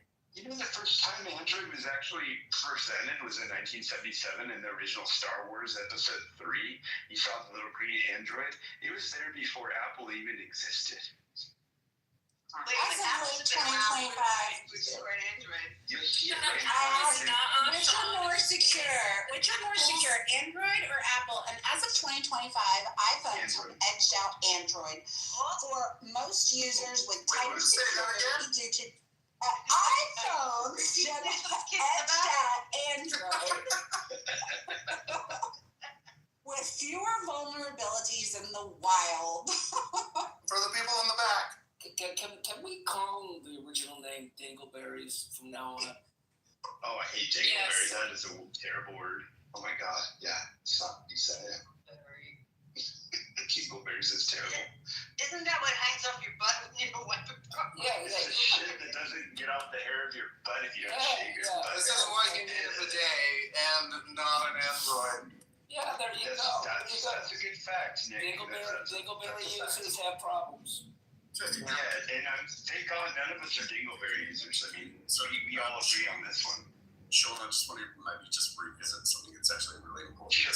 Session, okay, cool. For me, I know that talking about Dingleberries is probably something that Android users do, and that's perfectly fine. Probably go to the website. And that's perfectly fine. But look, for me, if I'm going to be carrying a device that's holding on to passwords, photos, access to myriad websites, I want to make sure that the apps, the ecosystem, the apps are actually as solid as possible. That to me is actually one of the most important things. Okay, and I think Android offers a lot for special people with special needs. But how do you that was great. That was excellent. Name the apps on Google Play. Let me land this, okay? I just want to look, for me, I think security is actually very, very important issue, especially in today's days. I think the ecosystems these days are actually some of the most important things we need to be able to have a look at. And Apple, without a question, across the board, if you do some research on this, I already knew this, but I wanted to get some reliable sources. I put a link at the very top, and I put a couple of links of third-party testers. They've got nothing to do with Android. They've got nothing to do with Apple either. They test these the functionalities of the phones, especially with regards to security. So have a read, weep. We'll get them to a GoFundMe. They can buy a box of fucking nasty. You're hilarious, man.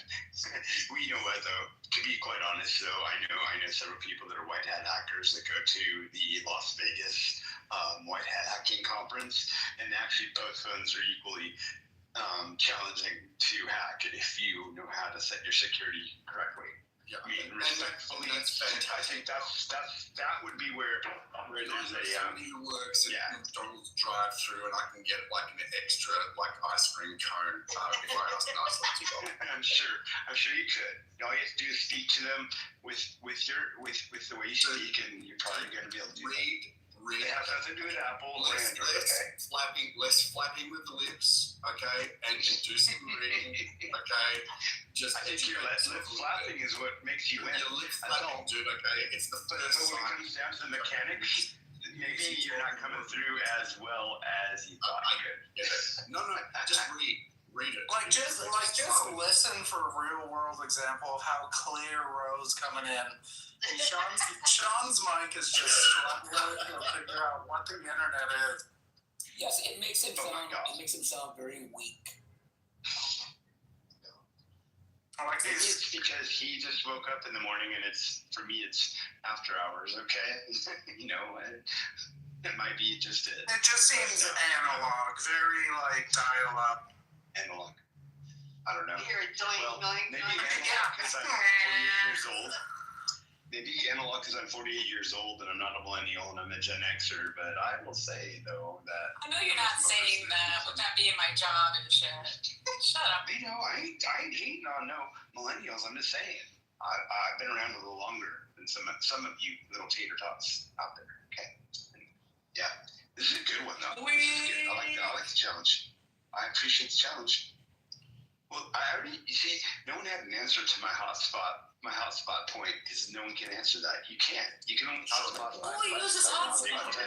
They don't want to hear. They don't want to hear the song. You want to know why? Hey, John. Just be smart and don't talk to them, bro. They're below us. Okay.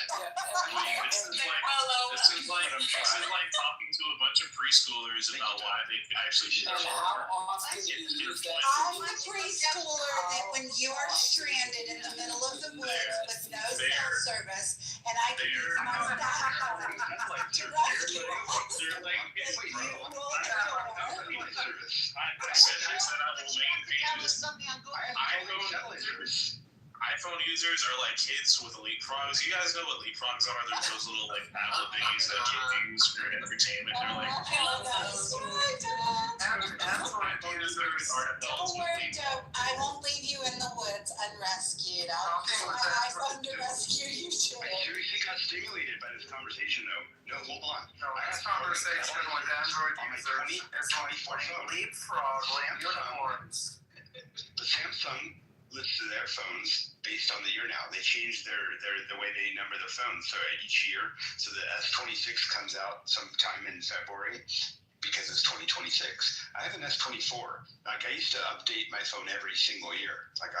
And I will say there was a period of time where Apple definitely proceeded and beat and Android in many ways as far as stability and connectivity and a lot of different things. And now Android users watch more porn than iPhone users. Wake it up. But I have Starlink satellite services on my 2024 fucking phone. It's 2 years old. It's almost 2 years old. Wake those fucking freaks up. I can connect and text to anyone, anywhere in the world with my phone. Yeah, I can. I just hope they don't get your porn inventory. You just lost right there. You can't connect to anyone in the world. Sean, I'm going to make sure that we reinstate the fact, as it is, You are not a loser. You're a winner. But look, I want to ask you, what is the most important thing when it comes to a phone to you? The most important. Just customizability, being able to sideload apps that I want. You're There's losing apps that you don't get in your functionality. store. Android's I taking can that actually- away. That's a lie. No, that's not a lie. Is that a lie? Is that a lie? That is not a Are we lie. gonna lose that? It's happening. What do you know about that? It's lies. It's lies. I have friends that work for Spotify, Pandora, and many other music services, as well as video services. And like I said before, I can access all that and have unlimited service without. Can you tell your friends at Spotify that they treat their artists like shit? Yeah, you tell them. Actually, all the streaming services do. Did you hear that Napster's coming back in a big way? Oh, I did hear that. Yeah, of course. Yeah. So I mean, yeah, I was a big fan. I use LimeWire, dude. I was an MIRC guy. I was on MIRC. Listen, if you bought a computer back in the day, right, you turn it on and have like 50 pop-ups and have to click out of it. The fastest way to give your new computer AIDS was LimeWire. No, That's only if you were stupid. That's why you went to Apple. You know what? That was those of you that got infected by diseases on your PCs or whatever you were using. Well, I never did. I didn't know how to use your. I'm just telling you, like, that's a fast way. Computers. Don, read the article at the top. I'm sorry to be the bearer of bad news for you. I will give you one thing about Android. One good thing about Android. Serendipity's got it. It's optimized for Grindr. It is the best. Yo, this guy's got it all day. Oh my God, Sean, read that article. Dude, this is not looking good for you. No, I'm not reading the article. I'm not going to read the article because I know it's not going to happen. Do you know how to unlock the bootloader? Do you know how to root your phone? Those are the terms that you people know nothing about. You don't know how to do that to your phone. It's not gonna matter. You own a piece of computer equipment in your hand that you spend as much as you do for a computer, and you don't have the access that I have. Well, the nice thing is it's so compatible with my computer, my Apple computer. Like everything is everywhere on all my devices. I can find it's so easy. Like I can navigate from my computer to my phone to my iPad, and it's all there. I don't have to set it off individually. It's so stress-free. It's down and then you know how to wipe your butt. And you do. Look, you're losing your ability to side load. Look, Sean, look. You can't decide how you're gonna be side loadless. We're not. And Google's still releasing the Pixel. Well, that article is a lie. Then let me go get the other 10 that popped up. Let's go side loading. I can put any of the other 10. Side loading is that's the biggest problem ever because what's side loading, bro? You can the article from Lifehacker, which is like the article from Android Police. We don't care about side loading. We're too busy unloading. Okay, sir. If I write a note on my iPhone, I don't have time to deal with this shit either. you have to email it to yourself. You have to fax it. Oh my God, fax, not the fax. Oh my God, I never faxed. Who's actually faxed? I never. That's all they say is my phone did that first. Yeah, I'll make changes as soon as the fax comes through. Tell us They all don't about text, they fax. Tell us all about your Grindr superiority. Never used Grindr. When I log into an app Why would or I a use that? streaming Does it say service, Android it's then? just automatically there for me on all my I didn't know that. devices. Never Yeah, used that. it's so nice. Android users are more We murderous. can't root our phones. Yeah, who the fuck wants to buy a new phone and sit in front of a computer and root it right away? Like, I'm FaceTime with my friends, okay? I'm buying cases. I got shit to do. Ted Bundy. You guys spend thousands of dollars on new I'm not like, phones every yes, year. the $2,100 phone. Time to You guys buy new iPhones that have commercials or like. We don't have to root our phones. New You do. iPhone. Right. You know, but you're Your commercials, it's a new iPhone. You know We what I'm don't saying? need to root. We're already rooted, bro. I think you need to root. Well, my roots are bigger than yours. Listen, we are grounded and rooted, and you're the only one flipping the shit right now. It's not the flex you think it is. Well, the fact that Android does a good job rooting means they're pigs. They're rooting pigs. Oh my god. They root your data through everybody in the fucking world. Alright, this is going on too long. This is going on too long. No, it's way better than Israel Palestine. Shut up and let it Oh, happen. it is. We should have more of these rooms, you know, instead of the black or white, the Palestinian Israeli. We should have We're having a debate pro-Pally than this shit. This is ridiculous. Yeah. Okay, okay, we'll do something totally different. Spotify or Apple Music? The same people. I don't like Apple Music. Apple Music is by far the best when it comes Say that, hold on, say it slower. No. I have no problem doing that. No, I'm not afraid to say what's good. But I can get that on my Android. See, oh my god. Apple Music. No, I will say Apple Music is by Did you far side the load best music. You won't be able to sideload, Oh Sean. my god. See, this is a problem with Apple. See, Sean, this is what happened when you tried to I'm actually This is what happened. They're not good with you, bro. You gotta download, not sideload. You cannot reason with an iPhone user. You Alright. gotta upload. There's like But you guys can't sideload, that's what's really the problem. We are dealing with a client that is below us, okay? Sean, we have to stick together, all right? We are being degraded in the presence of these heathens who strike up this conflict as if it even matters when we all know that they're just sheep, all right? We shouldn't even be talking. It is also. Now it doesn't matter. It's also. You can't talk to anybody else on your Android but us. dude, mic drop. Let them continue to argue about Apple. If we weren't here, you wouldn't be able to talk. We won. Yeah, we're done. We dropped the No, mic. you seceded. Bye. You should log off and go get an iPhone is what you should do. Yeah. Android causes prostate cancer. Android causes prostate cancer. So if more gays have Androids, that means if you have an Android, you're more likely to get monkeypox. That too.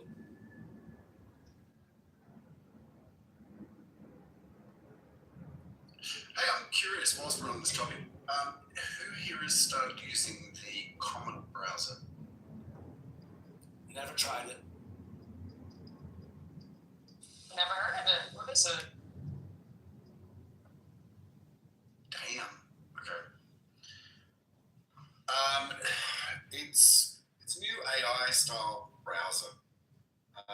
It's only come out in the last couple of months or so. I've been playing around with it. It's pretty cool. It's from it's got a Chromium base to it, and it's I'm just trying to think of the name of the company. Perplexity? No, it's not Perplexity. It's I'm just trying to remember the name of it. Okay, I'm having trouble with it. It's actually a browser that's made by. Is it Perplexity? Yeah, Perplexity. It's an AI browser. Yeah, so Perplexity AI brought out this browser called Comet. It's pretty cool. By the way, with PayPal, I don't know if it's everywhere, but at least in the US, you can get a year of Perplexity Pro for free. So go get your Perplexity Pro subscription. Please.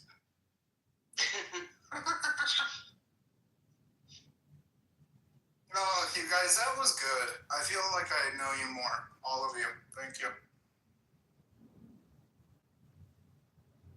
Yeah. And we can all be sort of like appreciate the Android users for what they are. Yeah. Just keep testing out our stuff. Thank you. Appreciate it. We should all Apple pay each other.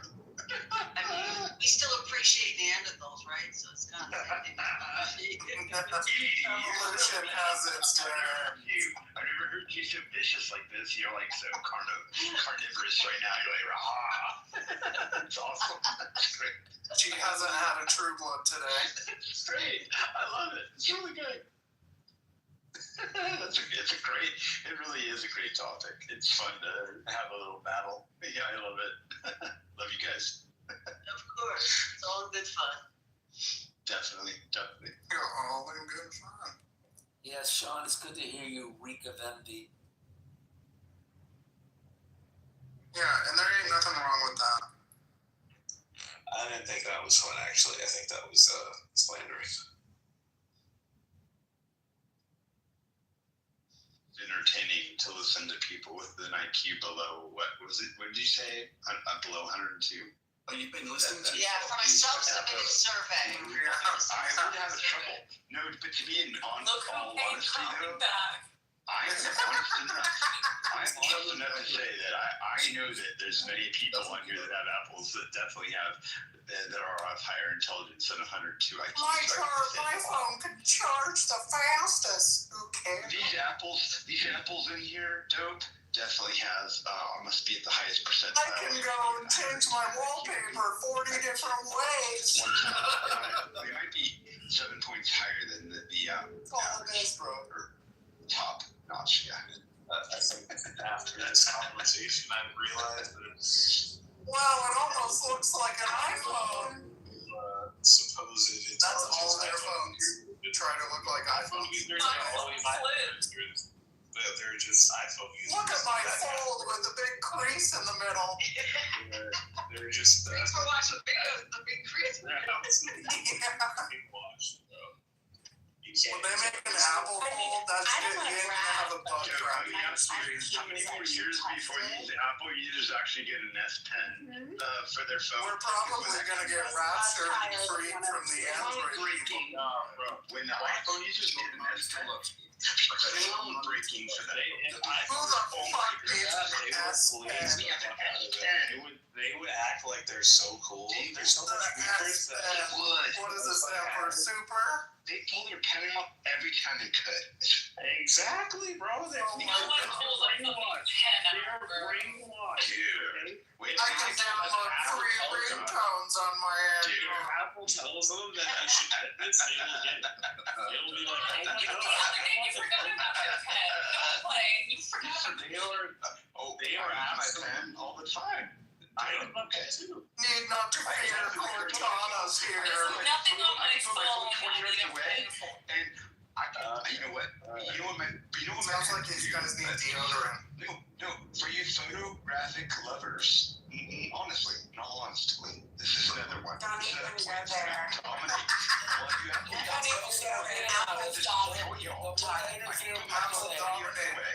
Hold my pen. Apple dominates. Do you know how many photographers traded in their high-dollar PCs for MacBook Pros to do their photo editing and stuff on because it was so superior, and then they don't have to go to the trouble of screen calibration? Like, don't even go there with me. Apple dominates the photography world, okay? We can Photoshop that Android out of your phone. I can put my phone 20 yards away and just press the button on my phone. You like that one, Ro? 20 yards away. Wow. I take a picture from far away without having to have a human being. What can I? We're doing. Whoa. I constantly take pictures of the moon. Hey Siri, take a picture. Hey Siri, I'm going to wake all your Siris up. Hey Siri, take a picture. Okay, there you go. I didn't wake my Siri up. You idiot. Because my Siri is too smart for you. Yeah, my Siri's like, oh, he doesn't even have an iPhone. I don't have to respond. Right. Siri. Yes, no good. Yeah. You know what? I read to my phone. I can call my phone. I don't have to even call my phone. Serendipity. She's like, okay. Now playing Phil Scrubs by TLC. You will afford Siri. That's the message. You've just actually proven something to me that we can actually talk about water. Like you are drowning at the moment, and you're not giving. I can that is fucking insane. You're not even serving iPhone all at the same time. not even serving iPhone X. Yeah. Oh, you guys, my Google Drive. Hey, when they give you one in 5 more years, you're gonna be like, oh my God, give it 10. Watch me change my wallpaper this way. They're gonna be like, here, going, shit, we had that a long time ago. You guys are all, we're just gonna sit there and laugh at you. iPhones, their screens are smaller, their phone, their brightness levels are trash, their customization, they have lower battery life. How many nits of brightness is your cell phone screen? Battery life is trash. Your display is honestly, I'd rather have a Nokia. Yeah, because your phone is similar to a Nokia. I'd rather have a freaking Motherfucker's still playing Snake on it. Motorola Edge 2, 8, 4, 6. Oh, you gotta steer. But my Google Drive. It's like y'all got the most minimum, barely even like scratching the surface level of technology, and you're enamored by it. It's so I don't know. I have 2600 nits of brightness on my phone. In the brightest settings, I can see my phone 2600 nits. So you see how bad it is, and you're still in it. That's great. Let's talk about actual functional features that are nice, like AirDrop. You know, when I have a whole album of pictures that I want to send to my daughter, rather than texting them or emailing. Yeah, but serendipity, my Google Drive, you can upload it and email it to yourself. You're not unique. AirDrops are not unique. Oh my gosh, you guys are so. I wish we had AirDrops. Let's talk about like when I go and I just tap somebody else's phone and then I have to contact. They are so nice. Come back to me when you have a meeting. They're like kids with leapfrogs, bro. It's literally my entire point. They're like, oh, they are AirDrop. These same Android users probably have Xboxes.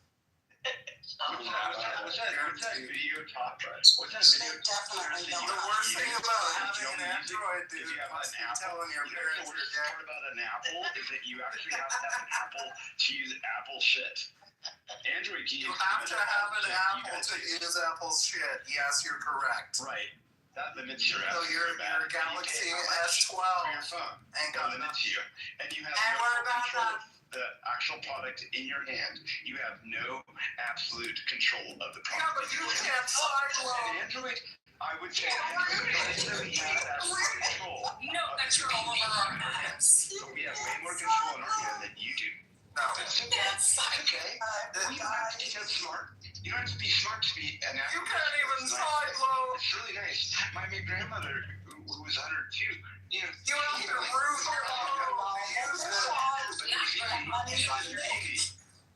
Let's root our phone. She called Apple easy. So these people with Apples are easy. So, geez, Android's way more challenging. Whatever, you're like a 7-Eleven charging cord. Challenging to use. Wait a minute. I don't buy a phone because it's challenging to use. This phone seems like it'll be a pain in the ass. Let's buy it. No.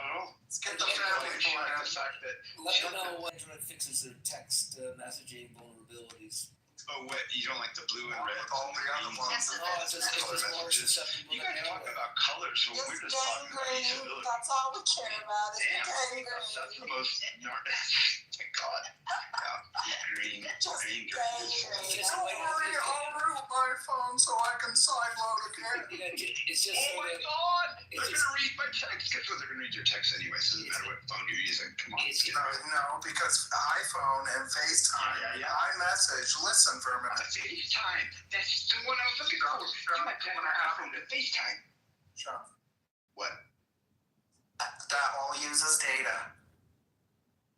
I know you don't know what data is for Android, but they use data. I use 500. I use a half a terabyte per month. No one asked. That porn sure takes up. Yeah, seriously. They're all how-to manuals for his iPhone. That's not an issue for me. He's definitely he's got a thing around how to root his phone. Those files are my phone is going up to 3 Mbps. Hey Sean, how long did you wait to be on Clubhouse?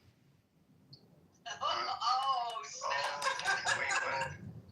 How long do you have to wait to get on Clubhouse? I was on in February of 2022 when I didn't have to get invited.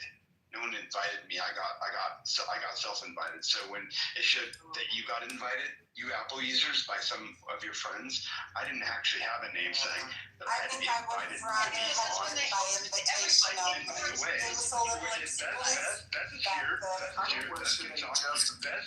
was on it. I've never heard somebody say I didn't have to be invited as though I was addicted. And you know, the part was, it was so exclusive, I didn't have to be invited. Like, what? Come on. I didn't have to be invited. Android never seen a genius bar before. The inception of Clubhouse. Android users were on almost at the inception of Clubhouse, believe it or not. Yeah. You don't believe me? I don't know if Beth is here, but if Beth could answer, she would testify to that. She could answer that. It was a sad It was day. Clubhouse only for months. It was a sad day when Clubhouse let all the unwashed masses of Android in. I wish it would just Sorry. I wish they would sideload it off of the Android marketplace. So different than Can you sideload an app away from yourself? Hey, Serendipity, what party you want? Serendipity, what party you want to go to? The one we need to be invited to, the one that anybody can go to? The one that's super exclusive and open. Go to the exclusive party. Hey, Nozzle's here too, and he probably might be able to answer that even as well. Yeah, answer. Yeah, Nozzle's a smart I person. want to go And to the exclusive party. What's up, Nozzle? It's good to see you. They should sideload this app off of Android Marketplace. What if we lost all of our Android people? That he made is only The world would be a better place. I agree. It would be a lot more peaceful. People, we wouldn't have. We have a lot of peace. You would have half the number of entertaining The people. mouth breathe is on there. Yeah, seriously. Yeah. Oh my God. We would lose all of the races. We would lose all of the races. We're going to do a little thing called deleting Clubhouse, okay? Nick. We're going to remove it from Android users. That would be great. God, this app would be like it'd be like walking through New York at night, just smiling and no crime. The Clubhouse streets would be clean, dude. The hallways would look great. Just no more Android, just boop. Y2K. Android users tend to have to defend themselves. Don't worry, Sean. I have a backup iPhone you could use. They tend to have to defend a lot. Why, is Sean? You dummies. None of you even realize that. Okay, you can't use it anymore. You just lost your privilege. It's terrible. It is a terrible piece of crap. I have an iPhone. It is stupid. I hate that phone. It's the most stupid thing on the planet. What's the last time you got a CAT scan? Just in case there's a lump. I have an iPhone. I swear to God, I do. You can dial all you want. I have one. I really do. Okay. Flex on that S49. Oh, I have an S12 mini, motherfucker. And it can charge really fast. Oh no, iPhones are the slowest charging fucking pieces of shit I've ever I like to drive around town and let everybody connect to my Wi-Fi all the time. 5 open connections at any given moment. Because iPhones are the slowest charging brains I've ever seen. Yeah, I like to go sit in the playground and play Pokemon Go without Wi-Fi. Let me just get my iRig and put it to my head. You can look into people that broadcast 5 Wi-Fis. It is good that he goes to homeless shelters and lets people use it. That's a public service. Yeah, but listen, I think that's why he acts this way on Clubhouse, because he's out all day doing nice things for people. By the time he wants to come home and chill, his phone's dead from blasting his Wi-Fi all day. So he's like, stressed. He's like, fuck, I wish I had an Apple. I have 64% battery life left on my phone right now, and it was done charging at 11 p.m. yesterday. I haven't charged my phone since I bought it. Okay, sure. Excellent. I'm looking forward to that. Okay. We should be able to demand. And that was like 4 days ago. Capability. Okay. I don't know. It could be something to do with the premium infrastructure. All right, so we need to take a little poll. Oh, let's do the poll. I love polls. Oh, We need to do polls. We need to do a little poll. Let's do a little poll. Let's poll the poll. A lot of polls. This poll. Polls are great. It's the greatest thing ever. Serendipity put in their iPhone, Android, or Trump. Oh God. Or both. You know, Trump has an iPhone. He seems to get a lot of shit done. Are you sure it's him? Do you really think he's Well, doing it's all not that? AutoPad, if that's what you think. Okay, honestly, that's a good question, though. Do you think he does all that? No, Siri does. Personal assistant. Oh, there we go. Let me screenshot the poll. Oh, yeah. Oh, well, hello. Okay, so Beth isn't even here. She's just idling. So it's like... Because she can't figure out how to unmute on the Android. And then down below... He's not done. An Android That's user. trying to get off mute right now. How the hell was this Android? That's still ruining your phone time. Yeah, we're going to have to root it. The mute button's broke. This is ridiculous. I'm dying.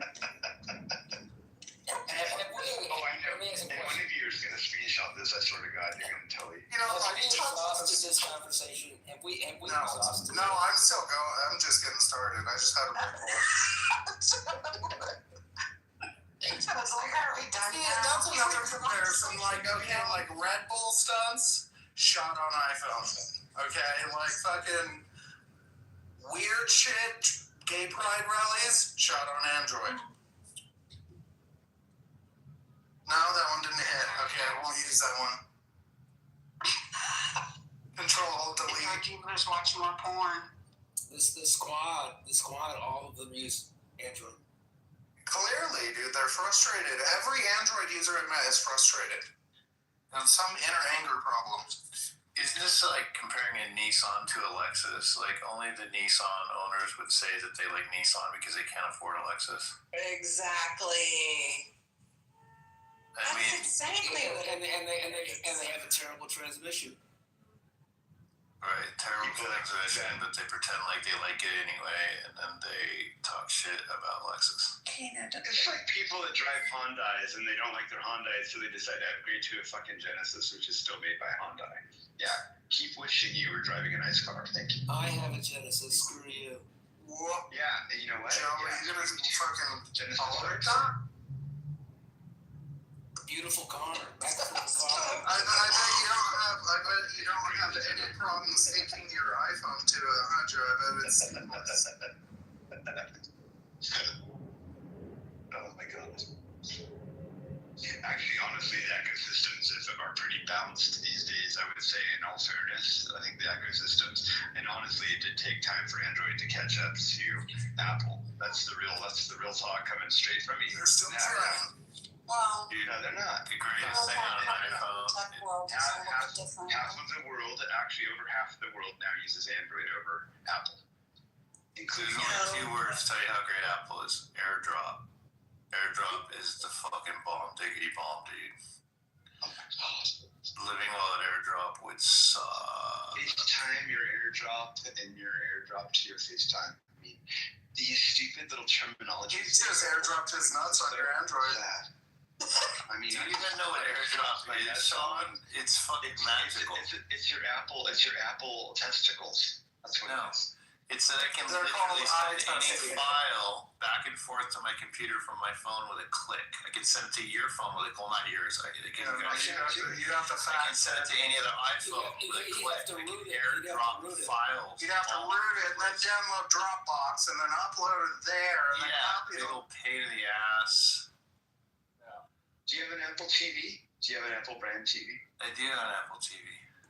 I have a Samsung TV. Ooh. Yeah. Oh yeah. Ooh. Sony and Apple. No, I just I'm sorry. Sony and Samsung are the best TV makers on the planet, and I don't see Apple not an actual as TV. one. It's not. Not even Apple top- TV not is even not a top 10. television, Sean. You're talking about an application. Apple doesn't doesn't have make hardware. televisions. But your iPhone uses a Samsung screen, which is Samsung's primary focus on Android. No, the So you're Samsung still using screen Android uses my iPhone. You can't beat that. Again and again, Apple loses because you can only decide using my iPhone. Hotspot to 10. Sean, I bet you don't even have a HomePod, dude, honestly. I don't have a what? A HomePod. I don't need one. Alright, clearly. No idea what's going on.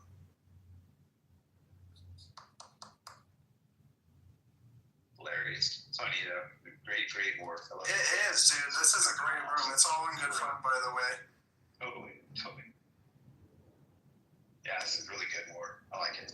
Apple's better, but yeah, hell yeah. Yeah, you know what Samsung cares about Knox security. Yeah, that's Let's see who's Glock's favorite. The debate between iPhone and Android has raged for years, but as of late, 2025, the iPhone continues to hold a clear edge in several key areas that matter most to everyday users: seamless integration, rock-solid security, long-term reliability, and a polished performance. Okay, who's the source? CNN. And better customer service. This is Glock. Who's your source? This is Grok. Oh, While Grok. Android shines Lord. in affordability, Uses it. iPhone excels at delivering a hassle-free premium experience that's just hard to beat, especially if you're invested in Apple's ecosystem and prioritize privacy. Drawing from recent analysis and user sentiment, here's a breakdown of the iPhone's superiority backed by real-world data and trends. It has an unmatched ecosystem integration. iPhones don't just work, they harmonize. Features like AirDrop for instant file sharing, Handoff for seamless task switching between iPhone, iPad, Mac, and iCloud syncing make your devices all feel like extensions of one another. This closed ecosystem ensures that everything just works. From continuity camera using your iPhone as a Mac webcam to universal clipboard copy and paste across devices. Android's fragmentation across brands leads to inconsistent experiences, but Apple's vertical control keeps it tight and efficient. Would you like for me to talk about security and privacy and longevity and software support and polished performance and battery efficiency and premium apps and developer focus and camera and media excellence? Way too fast for the slow Android users. He's still got it. Way too fast for the Android users. Just Much better than your Grok. Grok's that, okay. Okay, well, I'm going to tell you what Claude said. Okay, starts with the iPhone. I said, my question was, what's better, iPhone or Android? It depends on what matters most to you. iPhones tend to be better if you value seamless integration across, like we just said, blah, blah, blah, blah, blah. Ecosystem, typically 5 to 7 years of updates. Well, Androids get 7 years of updates, guaranteed, not 5 to 7 years, 7 years. Okay, so Android's already guaranteed 7 years, especially if you get a Samsung phone, guaranteed 7.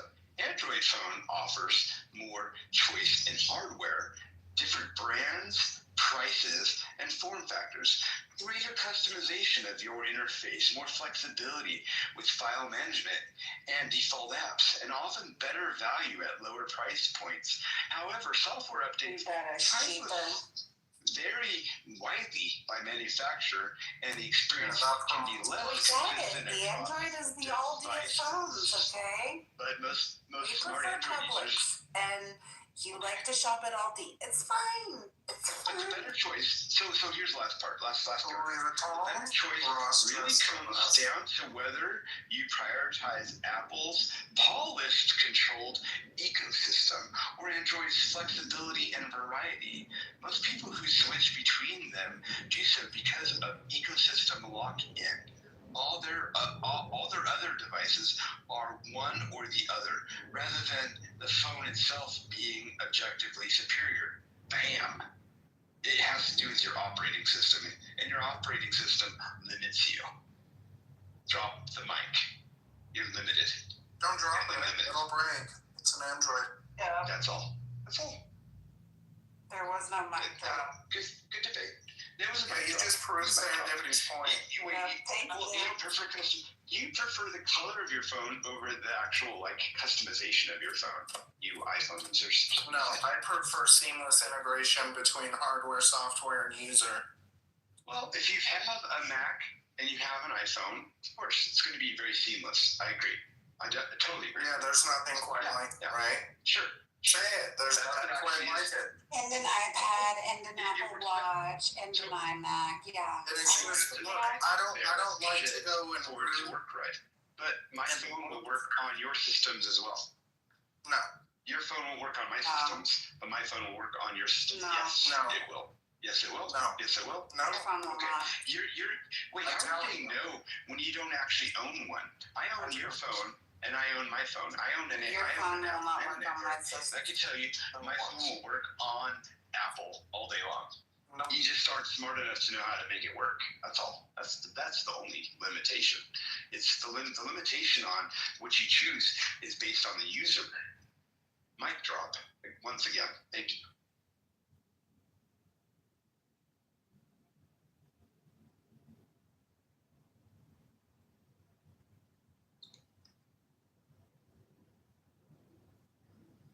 I'm trying not to say it, but Sean, come on.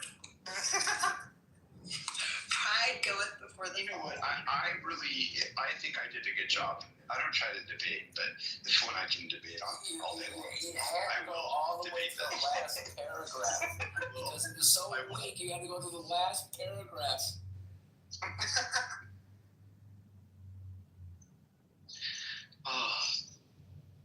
Was the last paragraph that summarized it all for y'all?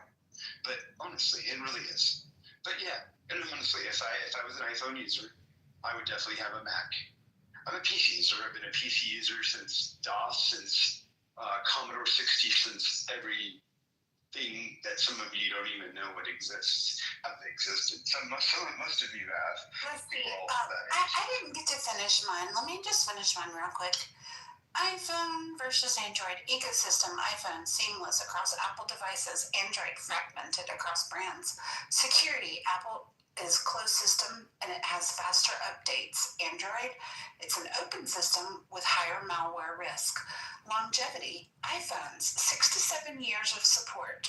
Android 3 to 5 years typical. Performance. Optimized chips, less bloat in the iPhone.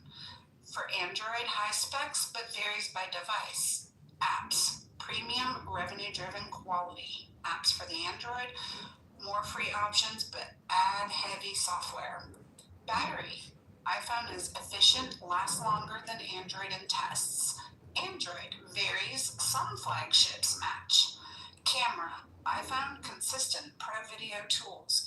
Android, innovative AI, but lacks consistency. What were you saying about mic drops? That's a generalization.